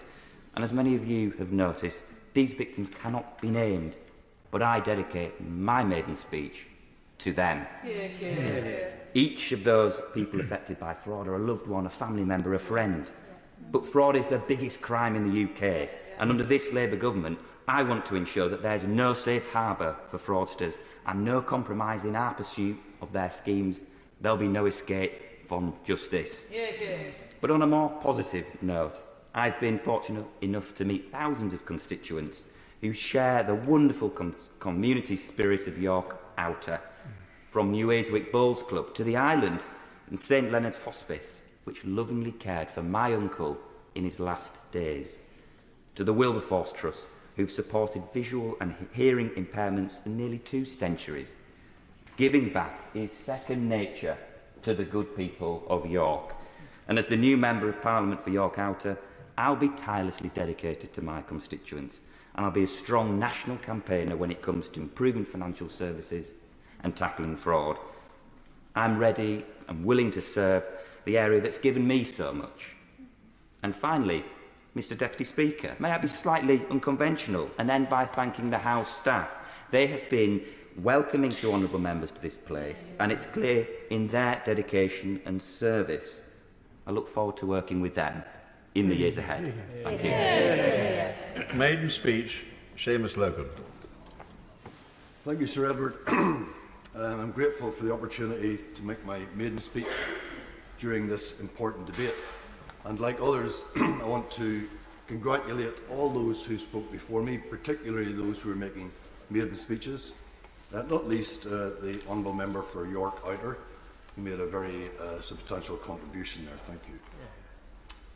Now, originally from the village of Dunloy in the northeast of Ireland, I represent the Aberdeenshire North and Murray East constituency in the northeast of Scotland. Now, I paid close attention when the Right Honourable Member for New Forest East was advising us new members on our ambitions for the future, particularly because I want to share my ambition. I'm the first MP for Aberdeenshire North and Murray East, and I hope to be the last MP for Aberdeenshire North and Murray East. This is a coastal area which stretches from the River Spey in the west to Cruden Bay in the south. It is an area noted not only for its industry, but also for the industriousness of its people and its communities. Its long-standing economic strengths are in farming, fishing and associated sectors, including food and drink production, and in more recent times with the oil and gas industries and their supply chain. The area makes a substantial and significant contribution to the nation's energy security and food security. We are now undergoing a new industrial revolution associated with the renewable sector as the world adapts to new challenges. I believe it is our duty in this Parliament to capitalise upon the opportunities that now present themselves in the northeast of Scotland. It is also a most beautiful area, something of an undiscovered gem, with a developing tourism industry. Members will remember that the next time they enjoy a single malt, an Aberdeen Angus steak, a prawn cocktail, or maybe even a fish supper, the chances are that it came from an industry based in my constituency. But there is also significant poverty in this otherwise prosperous area, in particular child poverty. While this is most concentrated in larger towns, it is also a challenge in villages and rural areas where it is often less visible. Recent figures suggest around 5,500 children in this constituency are living in serious poverty, some of them in absolute poverty, and to be clear, that means they don't have enough money to meet basic needs for shelter, clothing and food. 5,500 in my constituency. That is something we should all remember in our position of privilege, and it is something we all need to work together to challenge. I want to pay tribute to the outgoing MP, David Duguid, who represented the previous Banff and Buchan constituency, which disappeared in the recent boundary changes. Some of you will know that David experienced sudden and significant ill health before the general election was called. I wish him a speedy recovery and a full recovery. David was an excellent MP who did his best to represent everybody in the constituency, but most notably the interests of the energy, fishing and farming industries. But his efforts were in stark contrast to the way he was treated in the end when he was effectively deselected by his colleagues. I wish David and his family well in whatever their future plans may involve. I also want to acknowledge the work of the last SNP MP in this area, Ely Whiteford, who was an outstanding political representative. Now, today in the King's speech, the Government had an opportunity to immediately abolish the harmful two-child cap on child benefit and the notorious notorious rape clause which my former colleague, the outgoing MP for Glasgow Central, Alison Thewlis, worked so hard to end. The failure to do this is an early indictment of their policy position. And I was encouraged when I heard contributions from the members for Hackney South and Shoreditch and for, I think it was Hales and Harlington. However, what about the member's contribution from Islington North when he said, no ifs, no buts, just do it? It's simply not good enough for the people of Scotland, an energy-rich nation, to pay so much to heat their homes while so many of their bairns are living in absolute poverty. I will focus on this issue over the course of this Parliament. I will seek to defend the interests of our farming and fishing industries, to protect our public services and to help realise the potential of renewable energy and carbon capture to deliver jobs and economic growth. But above all, I will be a voice for the weak and the disadvantaged. After 14 years of austerity, we need a change of direction, not more of the same. I want to make special mention of the waspy women who have been so unfairly treated by successive governments and who deserve compensation. In conclusion, Mr. Speaker, I thank the people of my constituency for their support at the ballot box. And I want to thank my colleagues in the SNP and in other parties and the various House staff members here on the Westminster estate that have been so welcoming and helpful in my arrival and during my induction. Finally, and you won't expect me to say anything less, I'll be working hard in this place and elsewhere to press the case for the people of Scotland to be afforded their democratic rights to determine their own future. Thank you, Mr. Speaker. Well done. Rebecca Long-Bailey. Thank you, Sir Edward. It's a pleasure to follow the Honourable Member for Aberdeenshire North and Moray East after his eloquent and passionate maiden speech, and a huge welcome to all new members of this House. It's the greatest privilege in the world to be here and be the voice of the place that you love, so never take that for granted. Now, on this side of the House, we're under no illusions of the scale of the task ahead of us in government. 14 years of successive Conservative governments have ravaged our public services, stifled investment, created gross levels of inequality and entrenched widespread job and housing insecurity. So the gracious speech offered welcome national renewal. And legislation promising to hand power back to local leaders, support for local growth plans and greater protections for renters were welcome and long overdue. The New Deal for working people was also a pivotal step in making sure that the fruits of our economic growth are shared by everyone, not just a select few. And on child poverty, the government has pledged to roll out breakfast clubs and to develop a strategy to reduce child poverty. Again, also very welcome. But such extensive plans will take some considerable time to pass through into legislation, and in the meantime, there are immediate measures the government must take now to alleviate the financial strain that so many in my constituency face. Indeed, on the issue of child poverty alone, we're in a state of what can only be described as national crisis. Research by Loughborough University on behalf of the End Child Poverty Coalition reported that a staggering 333,000 children in Greater Manchester and Lancashire alone are now living in poverty, and that's an increase of over 31,000 compared with the previous year. Now, the hope that these families place on the new Labour government is immense. So the first urgent request that I have of our new Labour government is to lift these children out of poverty immediately by scrapping the two-child limit on universal credit. The second urgent request I have is this. It's to settle the debt of honour we owe to women born in the 1950s who suffered pension injustice. The issue now is not whether these women faced injustice. The Ombudsman report earlier this year made it clear that they did, that the Department for Work and Pensions was guilty of maladministration, that these women are entitled to urgent compensation from the government, and that Parliament must urgently identify a mechanism for providing that appropriate remedy. So they need fair, fast, simple redress and an apology from the DWP. And there's no excuse for delay. The report was laid before Parliament in March, and at least one woman will die waiting for justice every 13 minutes. They deserve nothing less than justice, so I hope that the government urgently identifies a mechanism for appropriate remedy. Now, yes, I will. I wouldn't normally intervene, having just entered the House, Sir Edward, but knowing my friend from Salford was speaking, I felt I ought to come and hear her, and particularly to support the remarks she's just made about those women so badly affected in the way she described.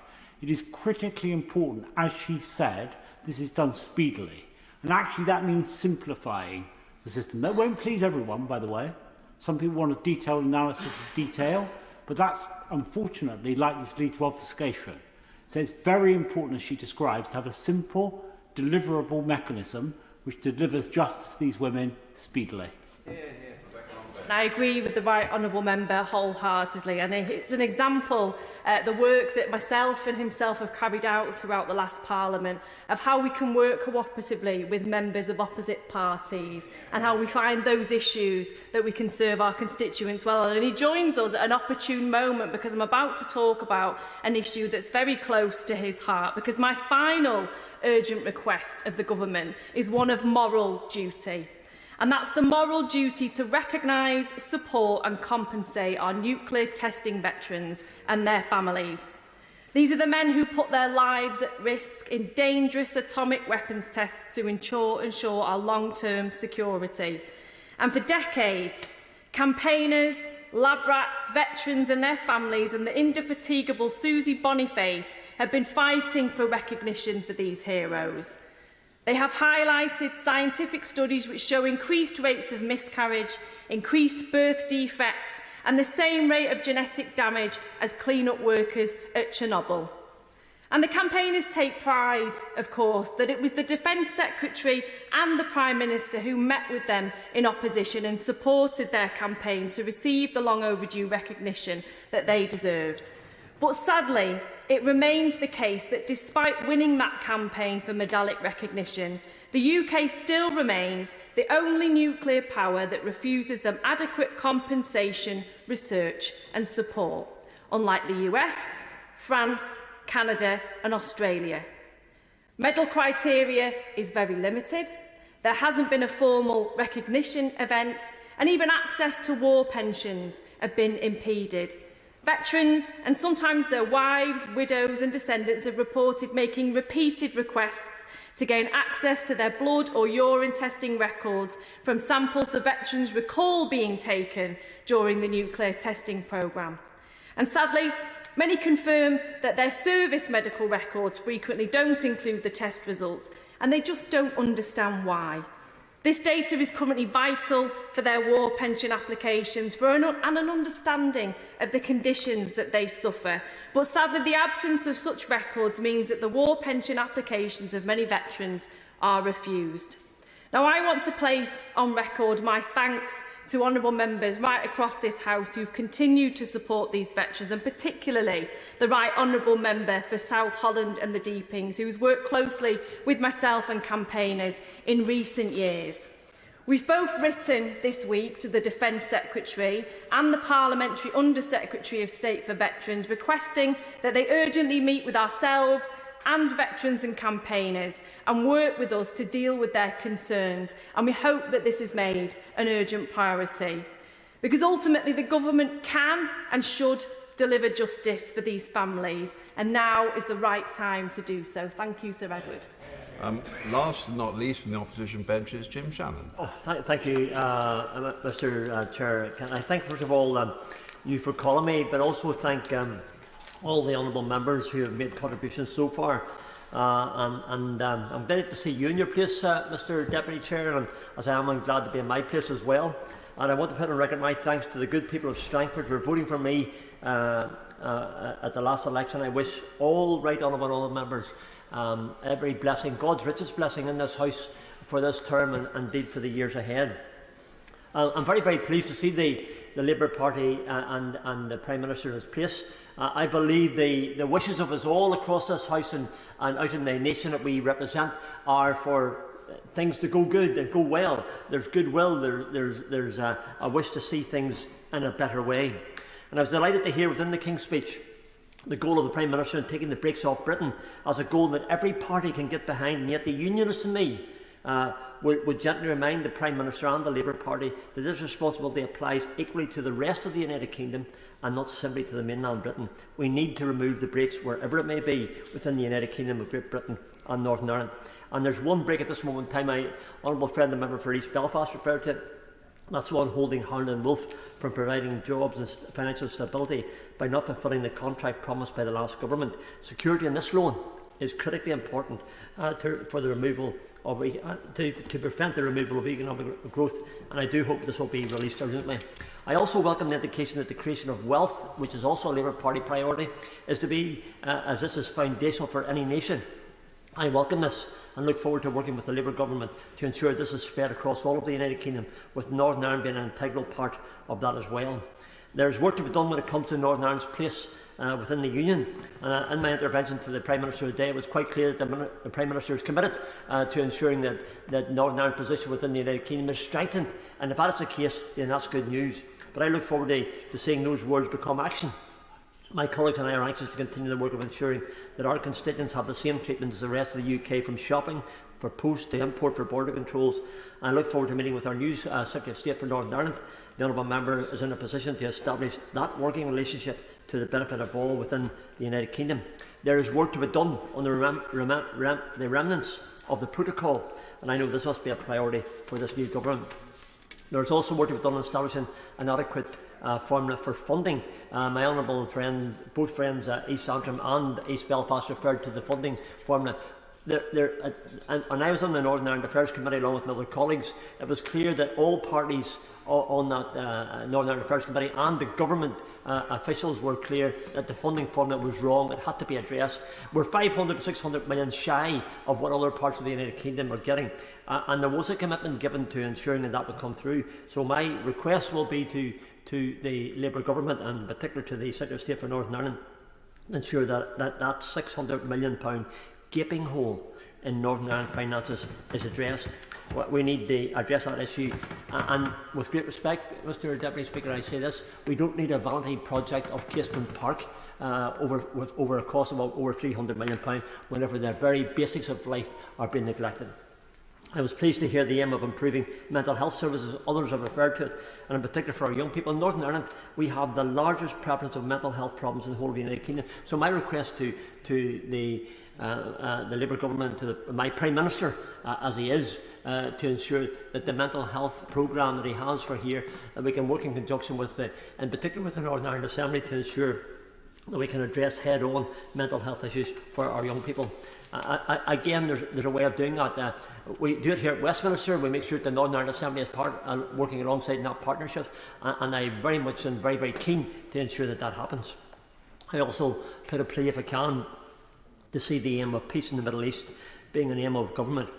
I would gently highlight that calling for a ceasefire when hostages remain in unimaginably cruel captivity and without ensuring that Hamas terrorists can never inflict this kind of savage damage again must surely be premature.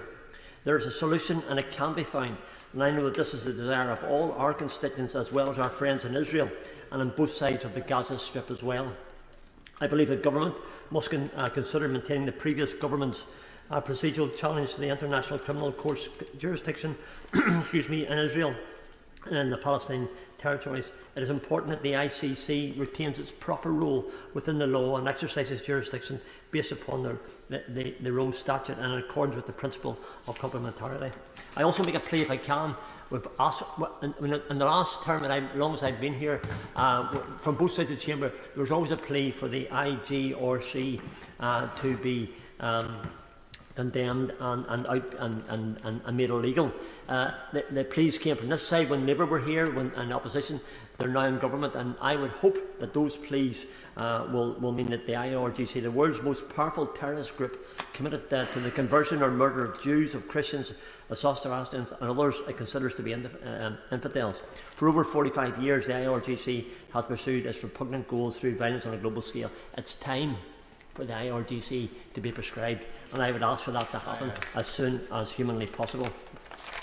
I'm afraid I don't have time to go on all the things I want to speak to, but I'll very quickly mention the issue, if I can, to do with the conversion practices. I just say this gently.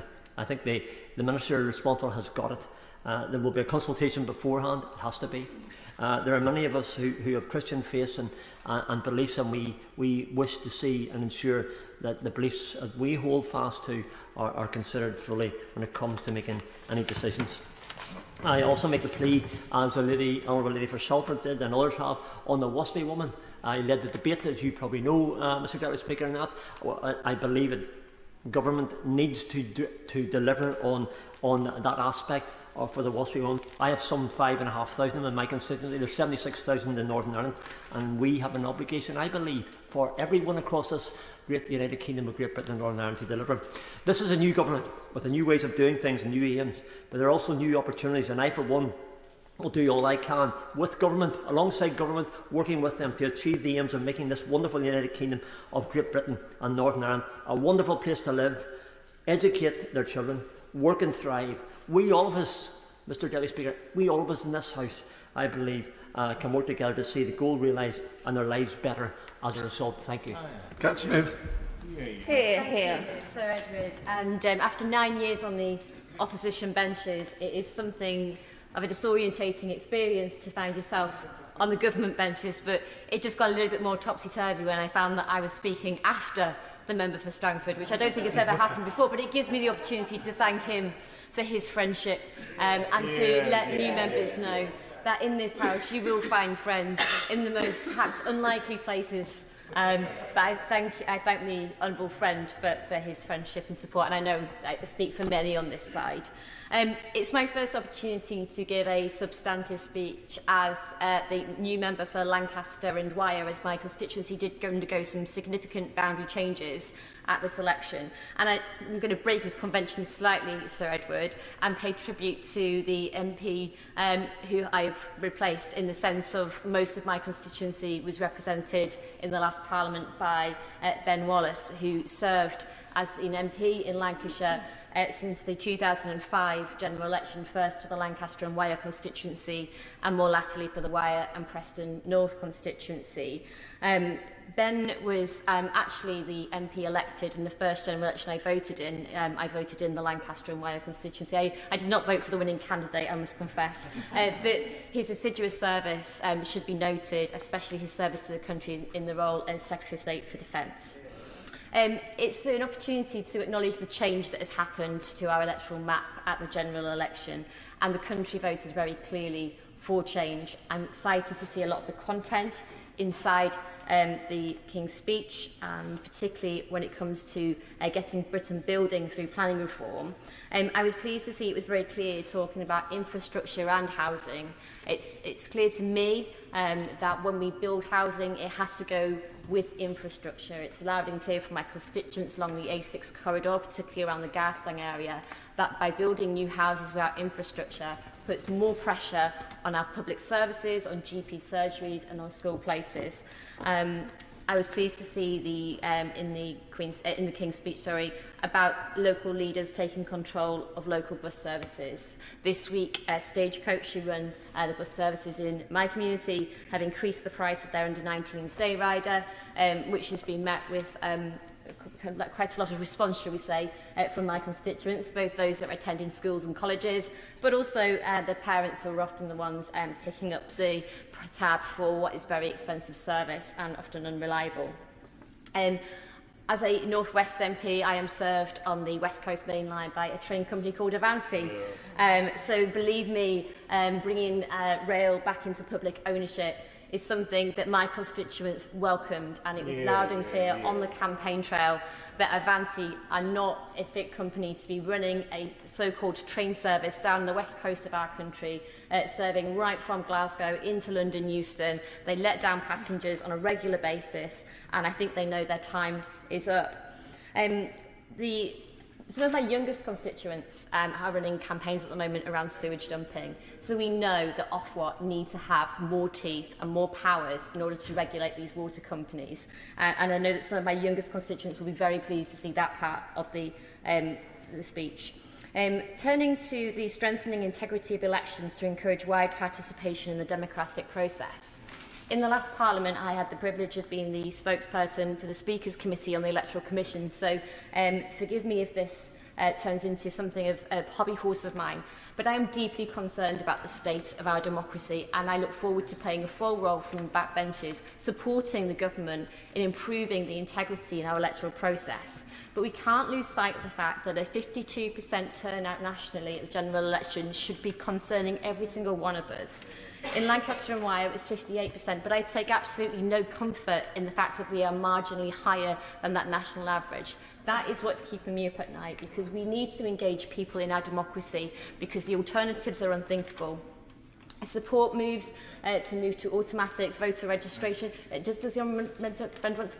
Yeah, I think at that very point, I thank my honourable friend for giving way. The Select Committee did a report in the last Parliament proposing exactly that. We went to Canada and looked at their system where they get near to about 97-98% accuracy of registration. 8 million people couldn't vote in this election because they're not on the electoral register. That's something we do need to address. Thank you. I pay tribute to my humble friend for the work that his Select Committee did in the last Parliament, and urge the government front bench to take heed of that report, because there are millions of people missing from our electoral roll. So if you are concerned, if the House is concerned, about the 52% turnout at a general election, then you should be more concerned to know that it's probably much lower than that because of the lack of accuracy of our electoral roll. But it's not just that. I think we need to look again at the ID requirements.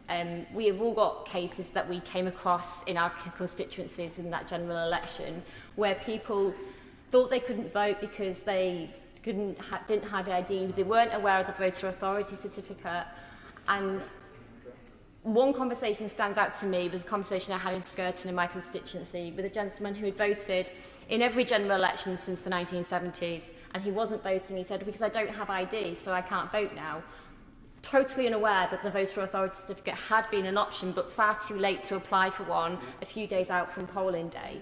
And this will be replicated up and down the country. And if we're concerned and we want to increase turnout in elections, then we need to fix this. And personally, I think that should be about scrapping the entire scheme. It was always a solution to fix a problem that didn't exist. However, if we can move at least to add more forms of ID or potentially polling cards to it, it would make it so much easier for people to take part in our democracy. I've heard a lot from constituents who have also looked at the results of the general election and raised questions of proportional representation. In the last Parliament, we had a government that changed the electoral system through an SI committee, who changed the voting system on police and crime commissioners away from an alternative vote system to a first-past-the-post system. I do not think that is an appropriate way to go about changing our voting systems. I do think that the public should be involved in that conversation. But what I would say is that I think, has led to a lot of conversations in Lancashire where people felt that that first-past-the-post system was a regression, and that we can find more progressive ways of improving our voting systems. And when it comes to the Electoral Commission, the strategy and policy statement makes the electorate question the independence of the Electoral Commission. So if we want to build trust and faith in our democracy, then the public needs to believe that the Electoral Commission is independent and empowered to hold political parties, candidates to account for our conduct in these things, but also to take on some of the new challenges around intimidation of candidates at elections, which has already been mentioned, and I want to associate my comments with my honourable friend who is no longer in her place. And finally, if I may, just squeeze in and ask to the government front bench on sodium valproate. There are many victims of that scandal who are awaiting a compensation scheme. It should have happened under the last government, but the chaos that we had for the last 14 years meant it didn't happen. I hope that those who have campaigned long and hard for many years for justice on this absolute scandal will see it under a Labour government. But I recognise that this government has hit the ground running. The King's Speech is full of legislation and bills that I look forward to supporting and bringing about the change that the country voted for. Thank you. Thank you, Sir Edward. I rise to speak in response to the gracious speech. and today I will focus on just a couple of issues. I would like to welcome all new honourable members to this place. It can be a lonely place at times, but there is always someone on hand to help, so please reach out. And remember, it's a marathon, not a sprint. Since I was elected in 2019, I have called for far-reaching measures to address the housing crisis and the worsening homelessness emergency. It will be reassuring for the communities I represent that they now have a government that understands the scale of this endemic problem and, crucially, a government willing to take action to remedy it. So I wholeheartedly applaud the commitment to planning reform that will get Britain building again. Building the homes we need now and the homes future generations will rely on to get on in life. It is right that any serious government will be ambitious in this regard. I welcome the Chancellor in her first speech committing to setting up a task force to tackle stalled housing schemes across the country, beginning in Liverpool, which will be focused on the Liverpool Central Docks, a positive sign of things to come. Solving the housing crisis demands us to be bold. Over 14,000 people are on the housing waiting list in Liverpool. Therefore, it is imperative that we push the agenda for social housing and council housing. Homes for social rent must be front and centre of our plans to give every household, every family, the dignity of a home that they can call their own. This would provide a long-term vision to address the burgeoning numbers of households languishing in temporary accommodation, which at the last count shamefully included over 145,000 children. I was asked the Ministry for Housing, Communities and Local Government to work with our councils to better regulate the proliferation of HMOs in concentrated areas across our cities and towns, particularly in the north of England, where it is commonplace for whole communities to be disrupted. In my own constituency of Liverpool Wavertree, some streets have over 50% of HMOs. With that comes environmental issues such as rubbish and noise, and it has literally ripped the heart out of communities, whilst landlords, the majority of which are not from the city, make massive profits. Year after year, during the last Parliament, we heard repeated promises from the previous government to bring in their renters reform bill. However, the last Conservative administration shamelessly caved into the landlord lobby on their own benches. So it falls to this Labour government to make it happen. The private rented sector has lost all sense of proportion. Section 21 evictions must be ended. They pile greater pressure on local councils, and I know through the casework of my office, no-fault evictions are worsening the homelessness emergency. I will be urging my colleagues on the front bench to make our renters reform bill as comprehensive a package as possible for a beleaguered generation of renters who have lived the consequences of the cost of living as much as any. The report, led by Councillor Cowan, the leader of Hammersmith and Fulham Council, should provide the basis of our plans: a national landlords register to enforce standards, rent stabilisation measures, and a holistic approach that prevents landlords moving to short-term holiday lets or making a mint from the provision of temporary accommodation. All of this will not be easy. The Prime Minister has long talked of smashing the class ceiling, and I very much look forward to supporting him and the Deputy Prime Minister in ensuring we deliver the bold measures required to address the housing and homelessness crisis and so much more beyond. Finally, Dame Siobhan, as someone who was privileged to be a trade union official before entering this place and still a very proud trade union member, and I do refer to my register of interests, I am delighted with our plans for workers' rights and a new deal for working people, which is long overdue.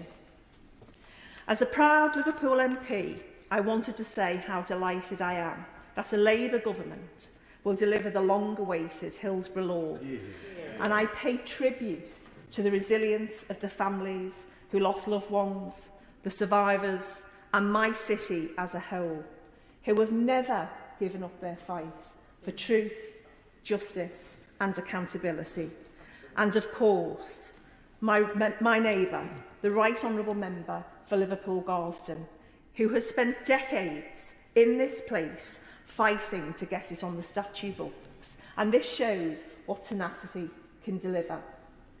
We have heard much this evening about cross-party work, and it would be remiss of me if I didn't place on record my thanks also to the Right Honourable Member who will go to the other place, Theresa May, the Right Honourable Member for Maidenhead, who was pivotal as well in the Hillsborough inquiry, and for that I'd like to place my thanks on record. So like so many Scousers, I had family and friends at Hillsborough on that fateful day in April 1989. Fortunately, they all came home, but 97 innocent men, women and children didn't. This law is a valuable step in obtaining justice for the 97. Olivia Blake. Thank you, Madam Deputy Speaker, and I'd just like to associate myself with the comments that the member for Liverpool Wavertree has just made about Hillsborough, an incredibly important piece of legislation that I'm pleased to be seeing brought forward by this government, and a long journey for justice.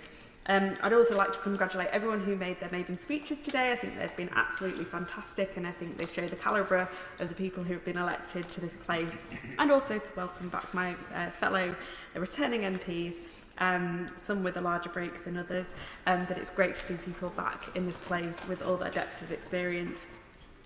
But we stand at a pivotal moment, and I could talk in great depth about all the wonderful bills that are in this speech, from a New Deal for Working People to the English Devolution Bill, the Education Bill and the Children's Wellbeing Bills, the Rights for Renters, the updating of the Mental Health Act, which has been desperately needed, but the climate and nature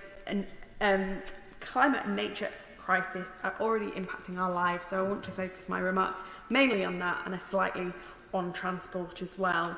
Particularly in the global south, but increasingly in the UK, we are living through the consequences of climate catastrophe, and it's the poorest in society that are often suffering the worst of its effects. The new agenda for this government is a key opportunity to get back on track and prove, as we have once previously with the Climate Change Act in 2008, that the UK can be a true climate leader. The measures outlined in the King's Speech underscore this government's commitment to tackling the climate emergency. They are not only words, but the green shoots of change, ending 14 years of Conservative-led indifference and even hostility to environmental policy. 14 years which saw an effective ban on onshore wind, a standstill on solar, and little to nothing on tidal or green hydrogen. While other countries around the world have been racing ahead to capitalise on the jobs and wealth that the clean energy transition offers, Britain has been missing out. But today marks a new chapter. The government's plan to make Britain a green energy superpower, achieving clean power by 2030, is ambitious and represents a clear commitment to reducing carbon emissions and embracing renewable energy sources. It presents a significant opportunity to stimulate economic growth, address the cost of living crisis and make Britain energy independent, with Great British Energy, owned by the British people, ensuring that families and businesses benefit from permanently lower bills through a zero carbon energy system. And it is right that it will be funded by closing loopholes in the windfall tax on oil and gas companies. They have reaped enormous profits, not because of their innovation or investments, but because of the energy shock that has burdened families across the country with higher prices. The Great British Energy Bill will end the Conservative dash for oil and gas, deliver real energy security and put the UK on a path to being a clean energy superpower with a just transition for workers. But we also need to look beyond our energy system. After 30 years of privatisation, Britain's railways are in crisis, with passengers facing late, overcrowded and cancelled services, pushing many commuters onto our roads instead. And for many communities, the buses are no better. And in Sheffield Hallam, this is one of the issues that gets raised with me in almost all the canvassing sessions that I have done. The buses are often seeing reductions in services. They're either cancelled because the bus fleet isn't fit for purpose, or the routes are closed and there's no alternatives. It could not get any worse, really. And that's why the government's passenger railway service bill and better buses bill are vital, and ones that I'll be pleased to champion from the backbenches. The plan to tackle train operating companies, take train operating companies back into public ownership, will end a decade of Conservative chaos, developing the infrastructure we need to green our society and make the transition to net zero, and giving people a real alternative to getting into their cars. And new powers to allow communities to take back control of their buses will put decision-making back into their hands where it belongs, not with the private companies, but the people the transport system should be serving. Greening our transport and energy infrastructure are central to meeting our climate ambitions, but we cannot effectively combat the climate crisis without simultaneously protecting our vital ecosystems, restoring habitats and safeguarding our species. The climate crisis has accelerated the nature crisis. With the UK now one of the most nature-depleted countries in the world, we must and can do better. Protecting nature must take equal priority to cutting emissions. For too long, Britain's coasts, rivers and lakes have been polluted by illegal sewage dumping, and it is therefore right that this government is committing to placing failing water companies under special measures, withholding bonuses from executives who pollute our waterways, and bringing criminal charges against persistent lawbreakers. And I'm very pleased to see that there will be strengthening of the regulation, and that is so very welcome by many in my constituency who have campaigned on this issue. I also look forward to seeing plans to empower local government and communities through the English devolution bill, and especially how they can play their part in tackling both the climate and nature emergencies, and what local government needs to fully tap into the potential of the green economy and green jobs for our region. Tackling the climate and nature emergency is not an issue for the future. We are already facing its effects in the here and now. Our role is to act immediately to prevent its most damaging effects, and I welcome the measures set out in this King's Speech.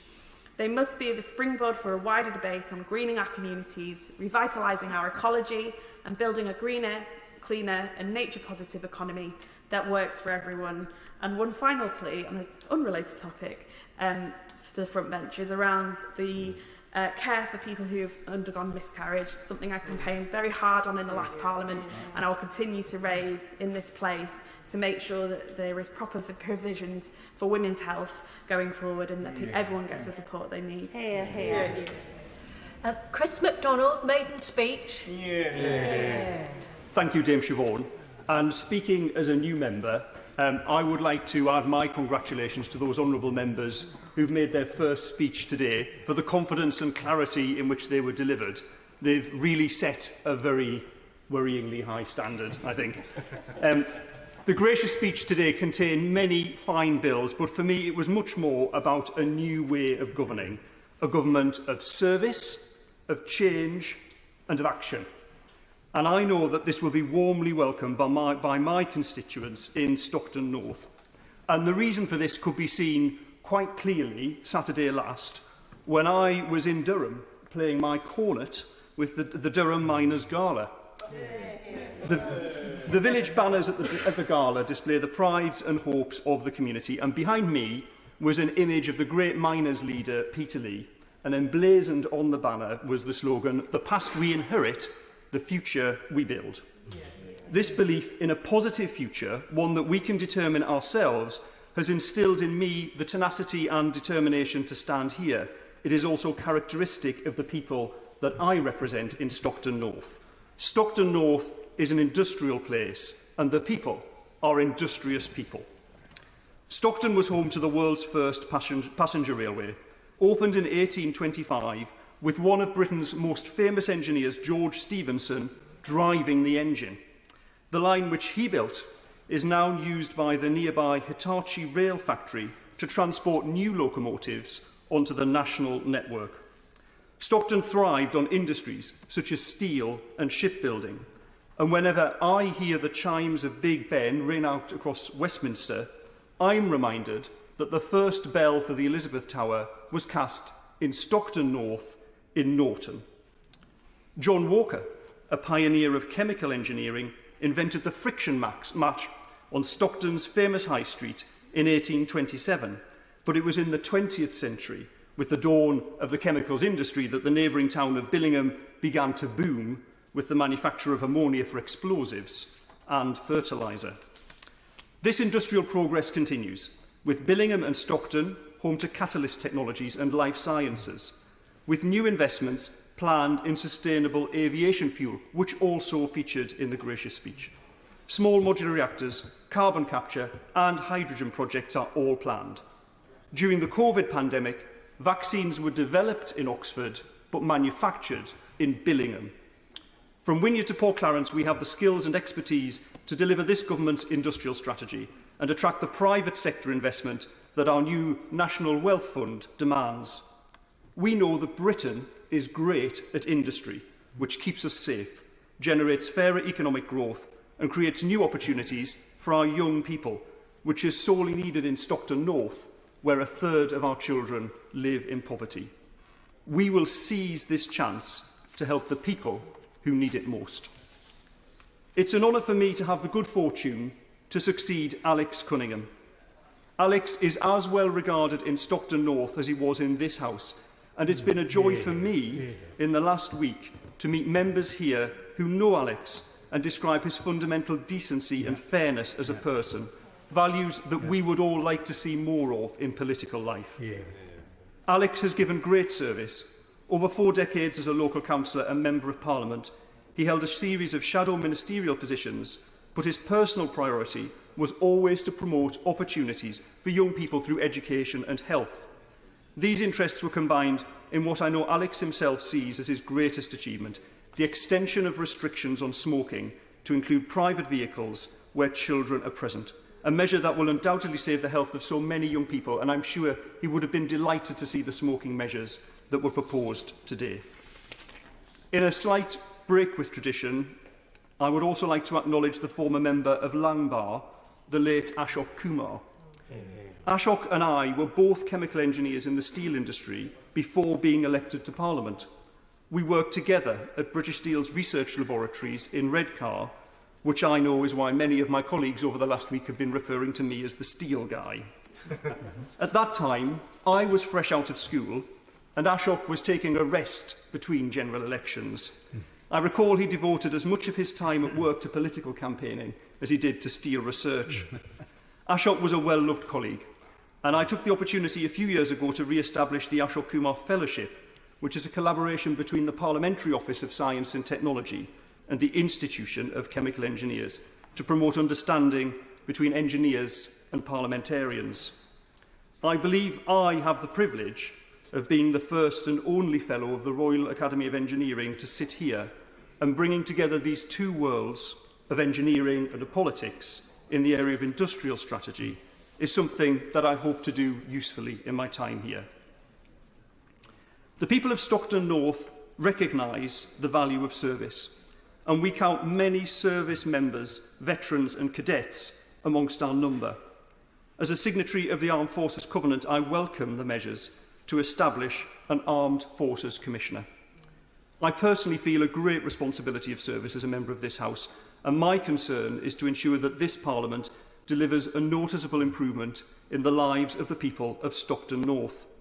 At the time of my election, I invited my constituents to bear this commitment in mind when they come to judge my performance at the next general election, and I now make that pledge here again.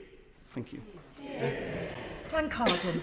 Thank you, Dame Siobhan. It's a pleasure to follow such an accomplished maiden speech by the Honourable Gentleman for Stockton North and to listen to a little bit about the Durham coalfields, which I know well, and I'm happy to say that I've been to Peterlee numerous times, and they are wonderful words about the past we inherit, the future we build, and I think we can all learn from that in this place. And can I extend my words to him to congratulations to the 300 plus new members who have been elected to this chamber. I know it is daunting turning up to this place, but I think you should spare a thought for some of us who are also overwhelmed by the sheer number of new colleagues that we have. but it is wonderful to see so many new faces, and I look forward to having those individual conversations and getting to know many people. And finally, just a word on good friends from all sides of the House that I've had the privilege to work with over recent years, who have sadly lost their seats and will no longer be in this place, but I will maintain those friendships beyond this chamber. I want to welcome the first Labour King's speech in a long time, particularly on behalf of my constituents and having represented the Anfield Stadium for the last 7 years, the Hillsborough law to support bereaved families fighting for truth and justice, which will mean so much to so many people. And to welcome the New Deal for workers and the repealing of the Tories' anti-strike legislation. The return to some collective bargaining, which I think will be a good thing in the social care sector, and I hope to see that go further in future years. Bringing our railways back into public ownership, fixing our National Health Service, new protections for renters, including an end to no-fault evictions and the introduction of Awab's law. Investment in clean energy to create the good unionised jobs of the future, bringing back community policing and devolving greater power to communities, cities and regions. After 14 years out of power, I am determined to contribute to the success of a Labour government in its mission to rebuild and renew our country. Because I've said for long enough, the only thing that will change the lives of the people I represent is a Labour government. I am delighted to have been returned to this place by the people of Liverpool Walton to speak on their behalf. I'm grateful for the trust they have placed in me. Our community is one of the most deprived in the UK. Unemployment and child poverty are twice the national average. Too much of our housing is poor quality, private rented accommodation. The situation is scandalous and worsening, and rents are still rising faster than wages. These rents must be controlled. Tenants must have greater protections. Streets are blighted by the conversion of homes into multi-occupancy housing and short-term rentals, and landlords can hike up rents on a whim and cast entire families onto the street. Labour must make the security of housing a reality for all. Council housing, social rents and home ownership. Across Liverpool Walton, our once vibrant high streets have too often turned into rows of boarded-up storefronts. Now, some of this can be put down to 14 years of Tory failure, but it feels like we have had decades of decline for local communities. The reality is, the last 40 years have bequeathed greater inequality and despair. There are economic problems this Labour government can and will put right, but the challenges will stretch well beyond that. The last 40 years has brought social disintegration and, to put it simply, unhappiness. People are living much more isolated, lonely lives. Rising mental ill health, greater drug and alcohol addiction are blighting our communities. Social media is changing the way we behave and interact. Bad behaviour and selfishness and criminality of some that too often goes unchecked makes the lives of others miserable. These are the fundamental issues: a loss of meaning, a loss of relationships, a loss of love. These are the social ills that cannot be fully expressed in the cold language of economic indicators. They're the products of a rotten social and economic model, which has eroded our sense of social solidarity and flung us into an epidemic of loneliness, anger and despair, and it's real. We've ended up with an economic and political approach that focuses almost entirely on the individual. While your family, your community, your church, your trade union are diminished, society is disintegrated, leaving only the state and the market. I believe that what's valuable is what we do together. In society, when people come together, that is the treasure we need to value and nurture. And we must accept that the government, the state, cannot and should not deliver the solution to all of our problems. But it can shape how we live And Labour in government could and should limit the worst excesses of market greed. And by that I mean the extortion of the working class communities I represent, by corporations, by landlords.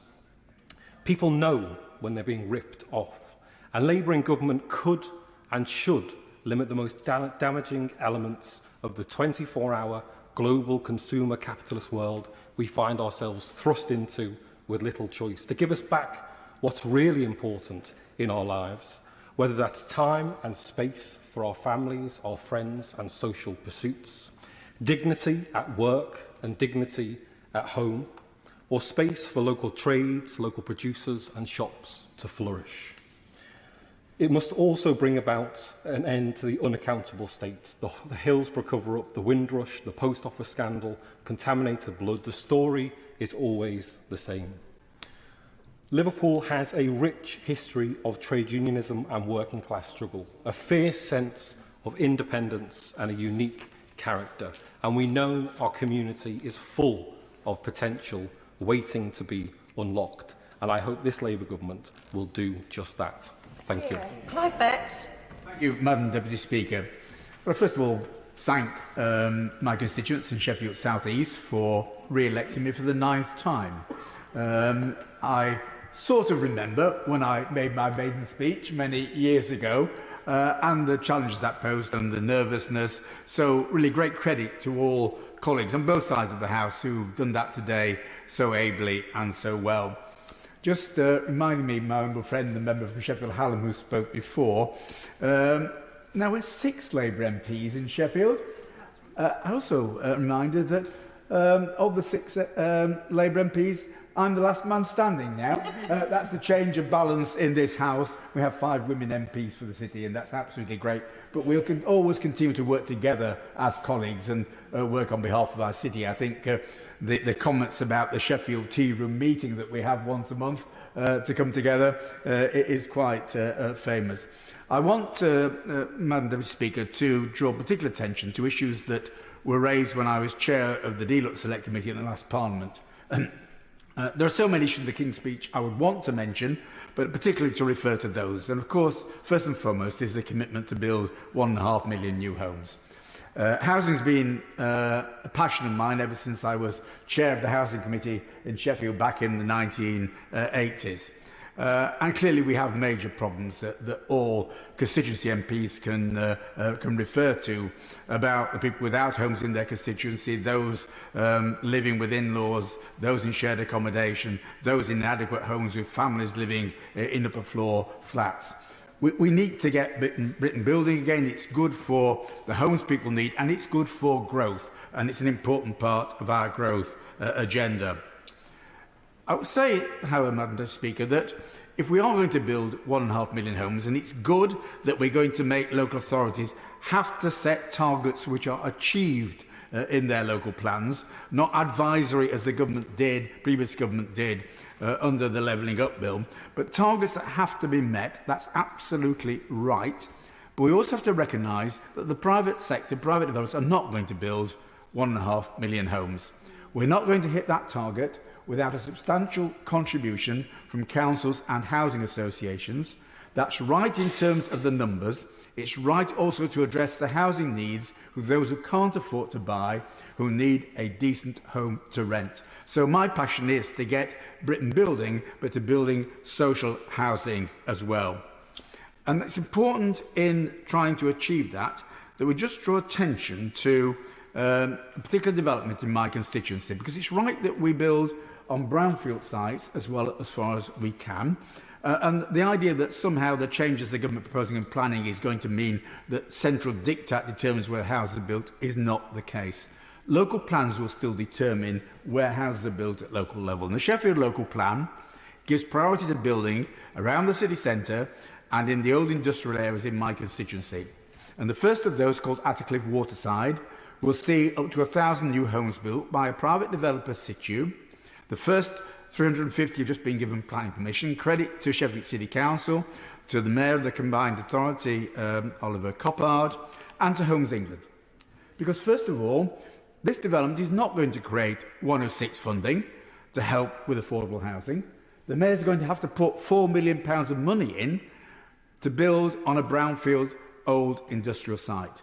These sites are more expensive to build on. We have to understand. It's right we build on them as a priority, but they are more expensive. So we're going to have to get a contribution from the Mayor. He's put it in. Secondly, there will be no social housing on this site as a purely commercial venture. Homes England, again, have been extremely good. They're going to come in and provide some subsidy, so a significant number of those homes will be social housing, which a housing association will manage. That's great, but it's going to cost money again. And I hope the government will listen and work in partnership with the 20 local authorities who have just written to the government saying, can we have a joint plan, a joint agreement on how we build social housing in this country? And they're saying, look, we're going to have challenges, not just about building the homes, about net zero, about building safety, about decent home standards. And we give government commitment that the funds will be available to deliver on those homes. Otherwise, as the Select Committee report said a few months ago, all the money that should be going to building new homes will go on those other priorities, because the first duty of landlords in the social housing sector is to look after their existing homes and their existing tenants. So absolutely important that the government listens to that. Important they have a long-term clear view of what rent policy will be, because that's where most of the income will come from to actually fund social house building going forward. And it's right the government revisit the unfair decision about debt in social housing that was put on councils in the 2010 settlement by the coalition government. It's right that be revisited, because that burden actually stops councils from going ahead and doing what many of them want to do. So issues there that I hope the government responds positively to. Just one other which I must mention, of course, is local authorities. Again, my passion for local government, for devolution. I welcome what the Prime Minister has said about devolution, not just to mayors, but to local councils as well. I welcome his recognition of the challenges of financing local councils, which they currently face. 8 councils with 114 decisions in the last year, 19 of them giving permission to borrow capital in order to fund revenue. That is not sustainable in the long term. So yes, a recognition there, but can we really carry on with local government finance based on a council tax system which looks at 1991 valuations and actually, according to the last Secretary of State, Michael Gove, is regressive?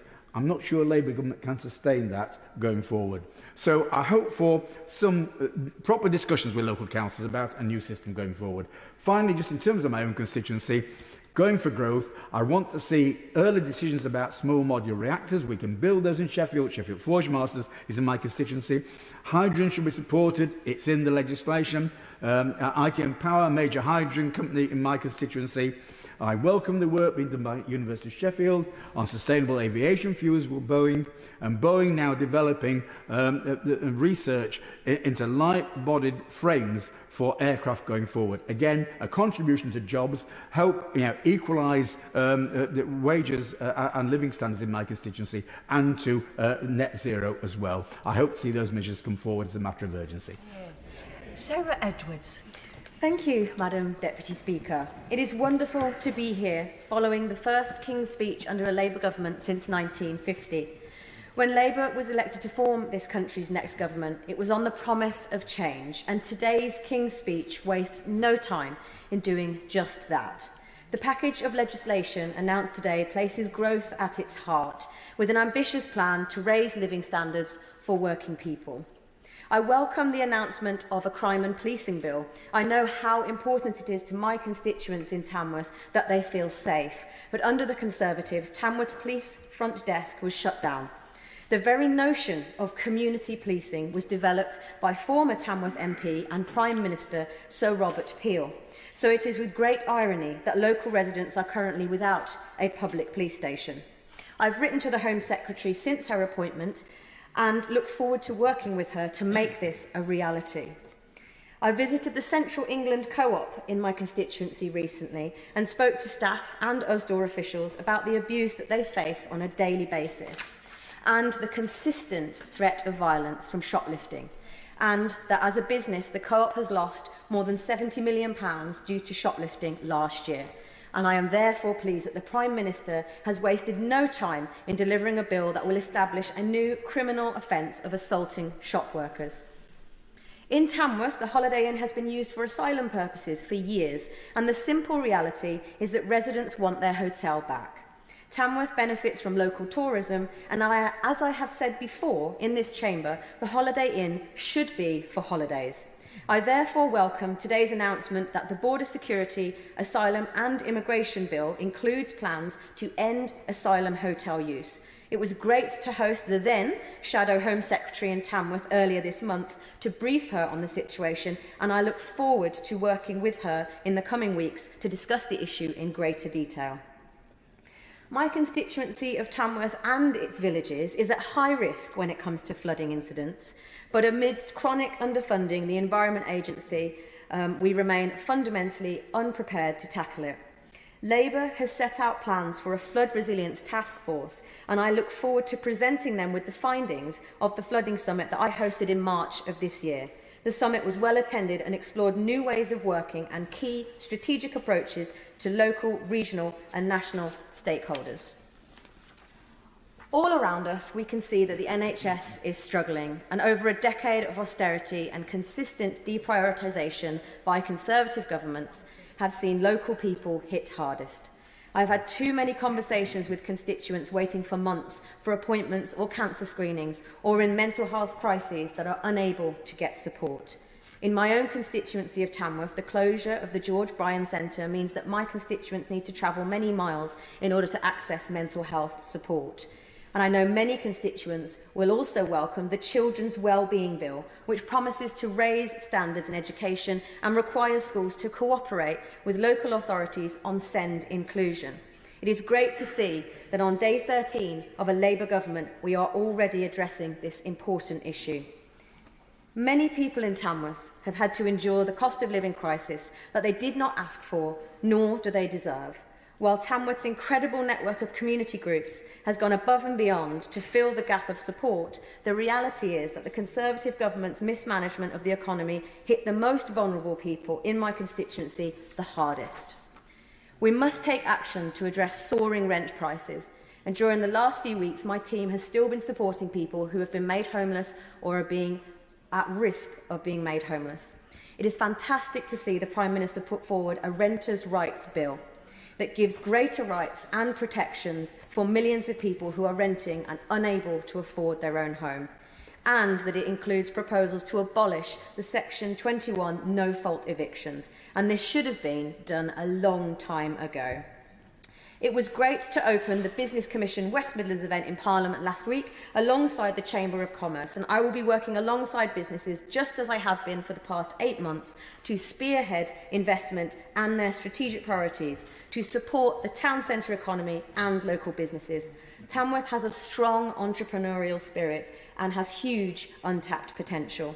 The Prime Minister's new English devolution bill will see towns and cities given enhanced powers and duties over strategic planning, local transport, network skills, employment support, and will enable them to create jobs and improve living standards. And because, Madam Deputy Speaker, Tamworth it.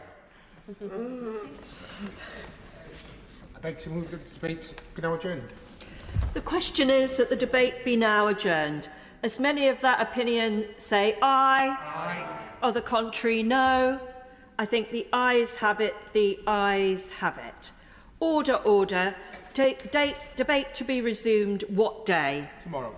Debate to be resumed tomorrow.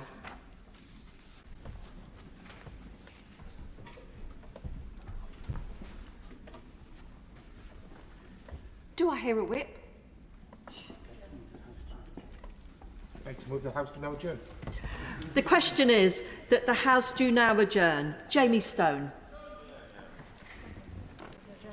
Thank you very much, Madam Deputy Speaker. Let me get my right specs on. They've got a wonky leg which sticks out sideways. Can I say at the outset, I really have heard some excellent maiden speeches, and it's a bit worrying when you hear such very good maiden speeches because it makes one feel a bit mundane in comparison. And can I also welcome the Minister to her place? It's a pleasure to see her sitting opposite me. I'm very grateful to have been granted today's adjournment debate. It's the first of this new Parliament. It's on a topic which is not only important to my constituents in the Highlands, but I think to constituents in all rural areas of the whole country. I do thank the Minister for her attendance, and I look forward to hearing what she's got to say. I hope the debate does set a tone of how our government and opposition can work together to meet the needs of every citizen of the United Kingdom, no matter where they live. Recently, I had the great honour of being re-elected to represent Caithness and Easter Ross. It's now the largest constituency in the United Kingdom. It is a staggering 11,798 square kilometres. It's more than half the size of Wales. Now, we're here tonight to discuss the adequacy of healthcare services in rural areas. For fear of being very predictable, I'm afraid to say, as you can imagine, that health services in the Highlands are not at all, in fact, they're not even faintly adequate. Let me give some examples. Now, of course, I do recognise that health is devolved, but I have to say that 17 years of centralisation has wreaked havoc on my part of the world. Health services have been stripped back and gutted, leaving my constituents with access to far too few local services. If I turn to general practitioners, we have seen changes in Scotland to vaccination services. In an effort to reduce GP workload, GP Contract Scotland took away vaccination capabilities from GP practices. This is a huge concern for a crofter living in my constituency who might cut him or herself on a piece of barbed wire and need a tetanus vaccination as quickly as possible. The same goes for anyone in need of shingles, flu, COVID or travel vaccines. They have to travel a staggering 70 miles or more to the nearest A&E, which will only face further backlogs due to their heavy workload. I will give way to the member. I want to keep the tradition alive, Madam Deputy Chair, and as such, it's my first intervention in the new term of Parliament on the Honourable Member for Caithness, Sutherland and Easter Ross. Can I commend him for bringing this forward? It's an issue that's very important to me in my constituency, and I can also congratulate him on his excellent victory at the polls. He's done exceptionally well. Hailing from a rural constituency, and indeed with my own doctor having to service a huge amount of people, the inadequacy of help and assistance for rural constituents is something that is abundantly clear. Does the Honourable Member not agree that the postcode lottery that presently exists must come to an end, and that the access to your GP, your physio, your nutritionist, your mental health for farming and rural communities must at least be on par for those in cities and large towns? Why should rural communities be second-class citizens in their own country? The Honourable Member for Strangford makes his point with his customary charm. It's no wonder he's so well liked in this place. He always speaks for his constituents. I talk about the delays in vaccinations. This also applies to babies, life-saving vaccinations they must have. So the Scottish Government takes a one-size-fits-all approach, which frankly doesn't work when you come to very remote rural areas such as mine. The retention and recruitment of GPs and other healthcare workers is crucial, but poor wages and terms and conditions and a lack of proper travel reimbursement all leads to a general impression that the game simply isn't worth the candle. That's why we're missing key workers and doctors. That's why we're paying through the nose for locum and temporary staff. And can you believe this, Madam Deputy Speaker? In the past year, NHS Highland has spent £21 million on locum staffing. That is almost 3% of their entire budget. It's a eye-watering sum, and could that money have been spent so much better on care homes, hospitals or pain clinics that have been forced to close? Would you give way? I will give way with pleasure. I thank the honourable gentleman for giving way, and I apologise for coming a little bit late to this debate. But if I may, primary care in rural areas is asked to do more than in urban settings, piling pressure on GPs, pharmacies and dentists, yet they struggle to recruit staff, as the honourable member was saying. Now, a dentist in Street in my constituency has been without an NHS dentist on their books for now 18 months, and despite their best efforts. So does my honourable friend agree with me that we must explore ways in which we can incentivise healthcare professionals to practice in rural areas? I absolutely endorse that, and I'm glad I said in my opening remarks that perhaps my experience in very remote Scotland does apply to other parts of the United Kingdom. I think what we just heard, this is the case. NHS Scotland has also, in Scotland, not just Highland, it's halted all new builds and repairs in health centres across the entire country. So another problem for healthcare. I've said already how big my constituency is. just by commuting or doing house visits, healthcare staff will rack up 3,500 miles easily because the distances are so great, at which point their reimbursement per mile is more than halved. That doesn't exactly encourage people to get involved. It is, in fact, I would suggest, Madam Deputy Speaker, discrimination to those professionals who live in rural communities.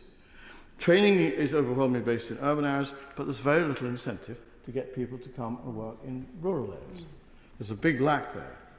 Other factors feed into this problem, as we know, like housing, job opportunities, or lack of. And there's one particular issue I do want to raise. I'd like to focus now on the lack of women's health provision. It is pretty severe. In my maiden speech in 2017, I spoke about the need to restore maternity services to Caithness.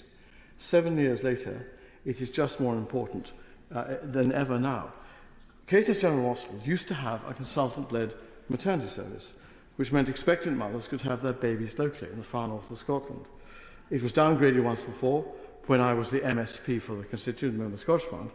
At that time, I had more influence, and I got it restored. But since then, the maternity service has been downgraded once again, and there appears to be no movement from the Scottish Government to reverse this. And I do wish some members of the Scottish Government were present with us, of the party of the Scottish Government were present with us today. This means, let me give you an example. Pregnant mothers have to make a 200-mile round trip in the car to deliver their babies. Can you imagine a trip like that in the middle of winter on rickety, rackety roads in the Highlands? In 2019, a pair of twins were born. One was born in Golspie, and the other was born 50 miles away in Inverness. It's a miracle that those children survived. It's a miracle that neither a mother or a child has perished. I've been calling for a safety audit all along. There's never been one, and we know perfectly well what the result would have been. It would be deemed to be unsafe, if not, indeed, I would suggest, a breach of human rights. It's not just maternity services. Women's health has been removed from the file. A routine trip to see the gynecologist, a diagnosis for, let's say, a life-threatening ovarian cyst or endometriosis, means travelling all that same huge distance. And if you're lucky enough to get an appointment, which you'll be lucky enough to get one, you might well be, it might have progressed too far for the safety of that mum, that female. I wonder why we can do to encourage healthcare professionals to come to relocate in these areas. The health and well-being of their wives, of their children, their daughter, must surely be a factor when they consider moving. And lastly this, children growing up in the far north, it's no better. The waiting list for child and adolescent mental health assessments is 3 years. Neurodevelopmental screenings for the diagnosis of dyslexia, autism, ADHD and so on is 4 years. That is the majority of their time at school, a very large part of it. I even had one family I spoke to during the election who had waited 13 years for a diagnosis. I put it to you, that is a disaster. Dentistry has already been mentioned, and we know that intervention is crucial for long-term dental health. Would my honourable friend... I will agree with pleasure.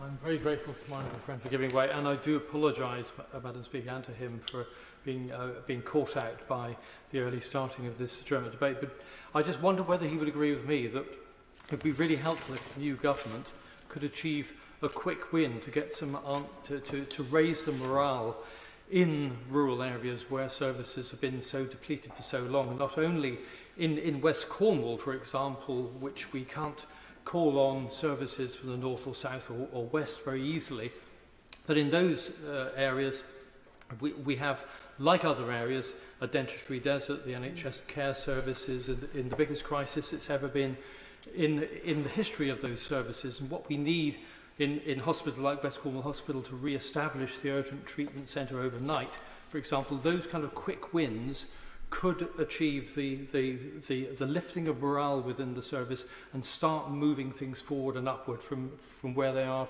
at their present time. Thank you. Madam Deputy Speaker, the member makes a very good point, and I shall touch upon his sentiment in my final and closing remarks. I want to say this, and many in the Chamber know this, and perhaps the new members don't, but I'm a carer for myself, for my wife. I'm a carer myself. So I'm very, very happy that my party has put carers at the top of our agenda, and my party leader has spoken about himself being a carer. We desperately need reform, and the Carers Alliance, I believe, should be introduced at some higher rate to support. In a way, I'm declaring an interest there. I'm an unpaid carer, but I think we have to look at it. I was recently informed of a constituent who was moved from one care home to another one 123 miles away in the Highlands. That's 3 and a bit hour each way to go and for the loved ones to go and visit this old man.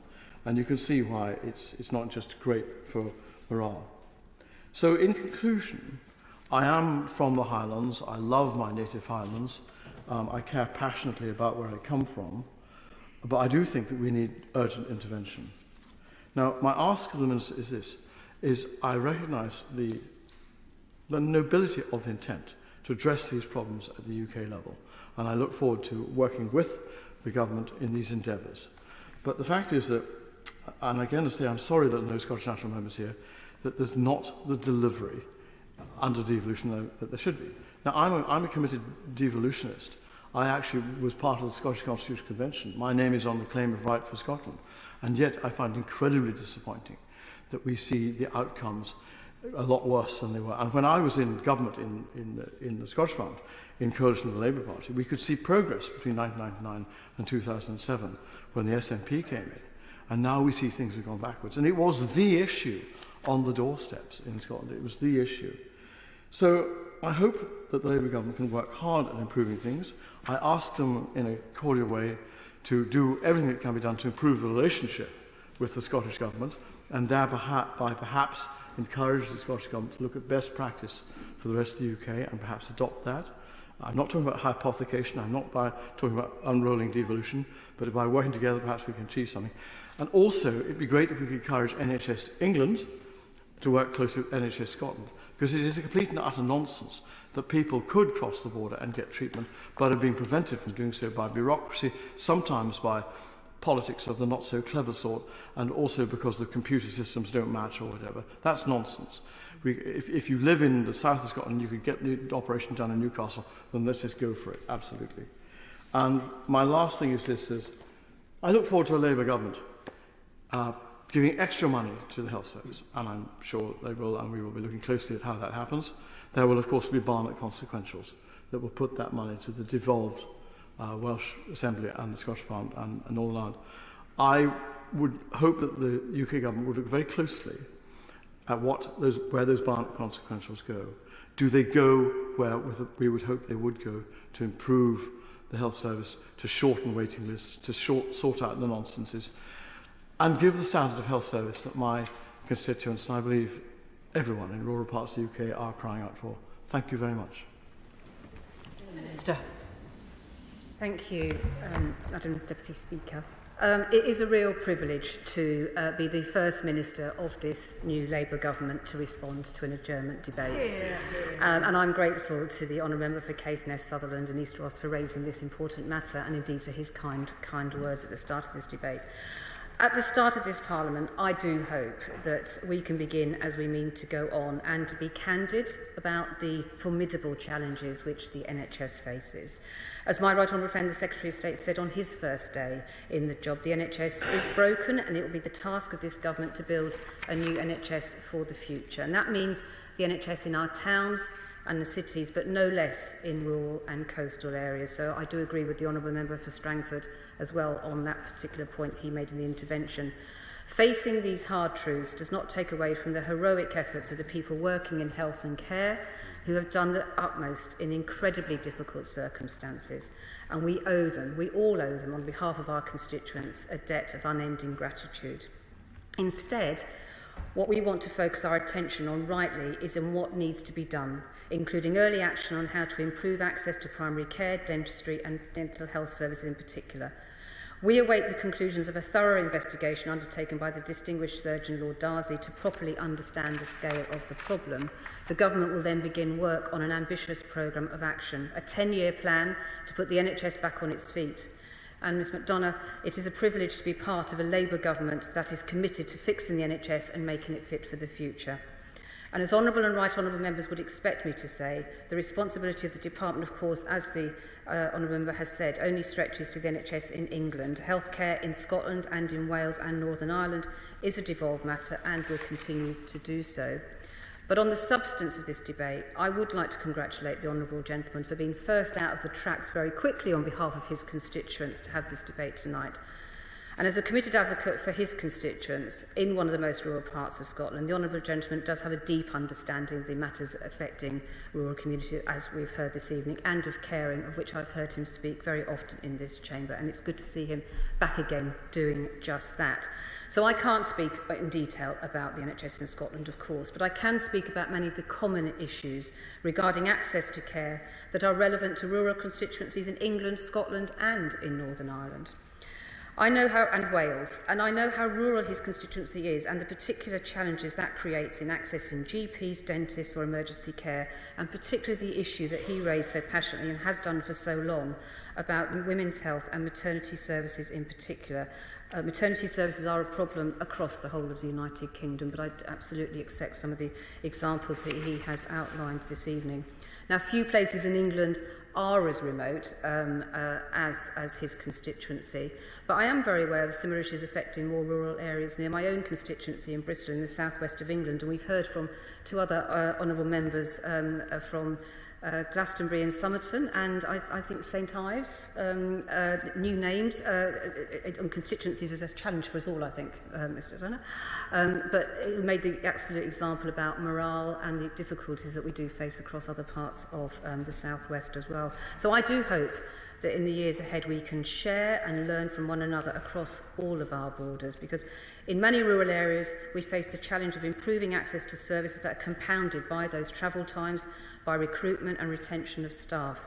And we must recognise the importance of designing services that reflect the particular circumstances of the area, and that is a growing challenge. As the Chief Medical Officer has pointed out in his reports, people are moving out of towns and cities as they age to coastal and semi-rural and rural areas. And at the time that people are most likely to need care, they are increasingly living in the places where it's most difficult to provide that care. Now, in England, the integrated care systems will have a key role to play in designing services that meet the needs of local people. To do this, they will need to work at place or neighbourhood level with clinicians and their local communities. And we know that excellent primary care is an essential foundation for improving access, tackling the root causes of poor health and tackling problems early so people remain in better health for longer and hopefully don't need to access secondary and tertiary care in the same level. That's why Labour has pledged, as part of our health mission, to train thousands more GPs and bring back the family doctor, and that applies to all the nations. We are doing more also to use the transformative power of technology. There is enormous potential in ideas such as virtual wards, which allow care to be delivered in people's homes. Models of care such as these can have a disproportionate benefit in areas where rurality is a barrier to care. Equally, we are committed to seeing the NHS really reach its full potential under this new government. Some people, we understand, will need support to use this technology, and we are aware of the challenges of rural broadband, but we are committed to making the benefits accessible to all. We also recognise that providing... As she's committed the new Labour government to address those issues, could I ask her very specifically to address one which was never addressed by the previous Conservative government, and that was two coroners' reports into avoidable excess deaths as a result of the very long waits for emergency services in Cornwall. Not just the hours waiting, sometimes elderly, frail people on the floors for 10 or more hours, but also the 20 or more ambulances that then greet that patient when they arrive at the single ED. Now, there were two coroners' reports which were sent to the Secretary of State.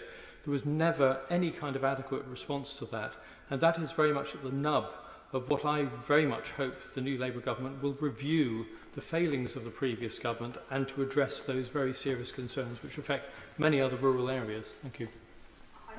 From that, I am very aware of the South West, and I've spoken myself when in opposition about some of those ambulance challenges on local media and so on and so forth. I'm not aware of those direct reports. If he wants to write to me to raise those back, very happily look into that for him and get back to him after that. Thank you. We also recognise the extra additional costs, for example, in travel and staff time. That is why the funding formula used by NHS England to allocate funds to integrated care boards includes an element to better reflect some needs in rural, coastal and remote areas. Mr McDonough, the NHS faces a significant challenge. It needs fundamental reforms. The Prime Minister is personally committed to resetting the United Kingdom's relationships with devolved governments in Scotland, Wales and Northern Ireland. I echo this evening the Prime Minister's words today about taking that commitment, our commitment to rural constituencies across the entire country. And I hope we can work with honourable members from across the House. The Honourable Member for Caithness, I will. Sir, I welcome the commitment there very clearly is to England, Scotland, Wales and Northern Ireland, and particularly for Northern Ireland. I'm a member, I declare an interest, Madam Deputy Speaker, I'm a member of the Ulster Farmers Union. I know the Ulster Farmers Union back home in conjunction with the NFU here tried to work alongside the health services and everyone who has responsibility when it comes to addressing the issue of suicides. Farmers who mostly work alone, on their own, of anxiety, depression, pressures of finance, pressures of the bureaucracy there now is in farming. I know the Honourable Lady quite clearly is a very compassionate and understanding lady. I mean that honestly. And when it comes to addressing issues, I think we have to address that in conjunction with the farmers' unions as well. I think it would be a step in the right direction to try and work together to make it better. Thank you. As ever, the Honourable Gentleman makes a very absolutely valid point, and I'll certainly communicate with my colleagues in Department of Environment, Food and Rural Affairs about that. I think that's a point extremely well made, and as he knows, I know his constituency in Northern Ireland very well. And I do hope, as the Prime Minister said earlier, that we are very committed to working with honourable members across the House to share ideas. Rightly, as we normally expect, the member for Caithness, Sutherland and East Ross tonight has again put forward more ideas about how that can happen. I don't promise to implement all of those or look at those. We certainly want to look at those. We want to work very closely across all jurisdictions so that we can make progress for all our constituents to improve the health outcomes across the 4 nations of the United Kingdom. And I had finished actually, but...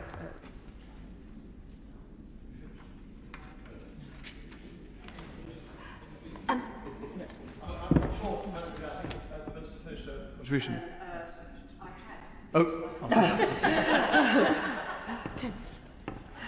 The question is that the House do now adjourn. As many of that opinion say aye. Aye.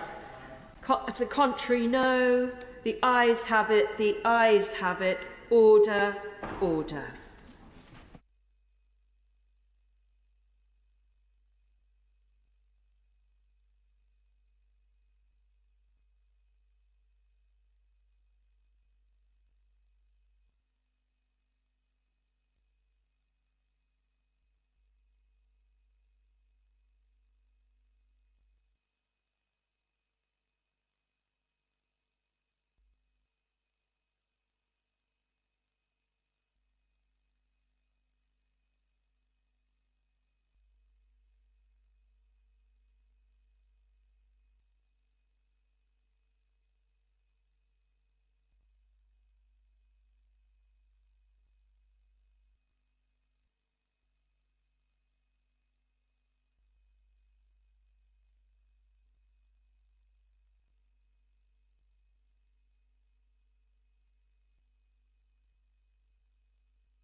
House of Commons sound. House of Commons sound. House of Commons sound. House of Commons sound. House of Commons sound. House of Commons sound. House of Commons sound. House of Commons sound.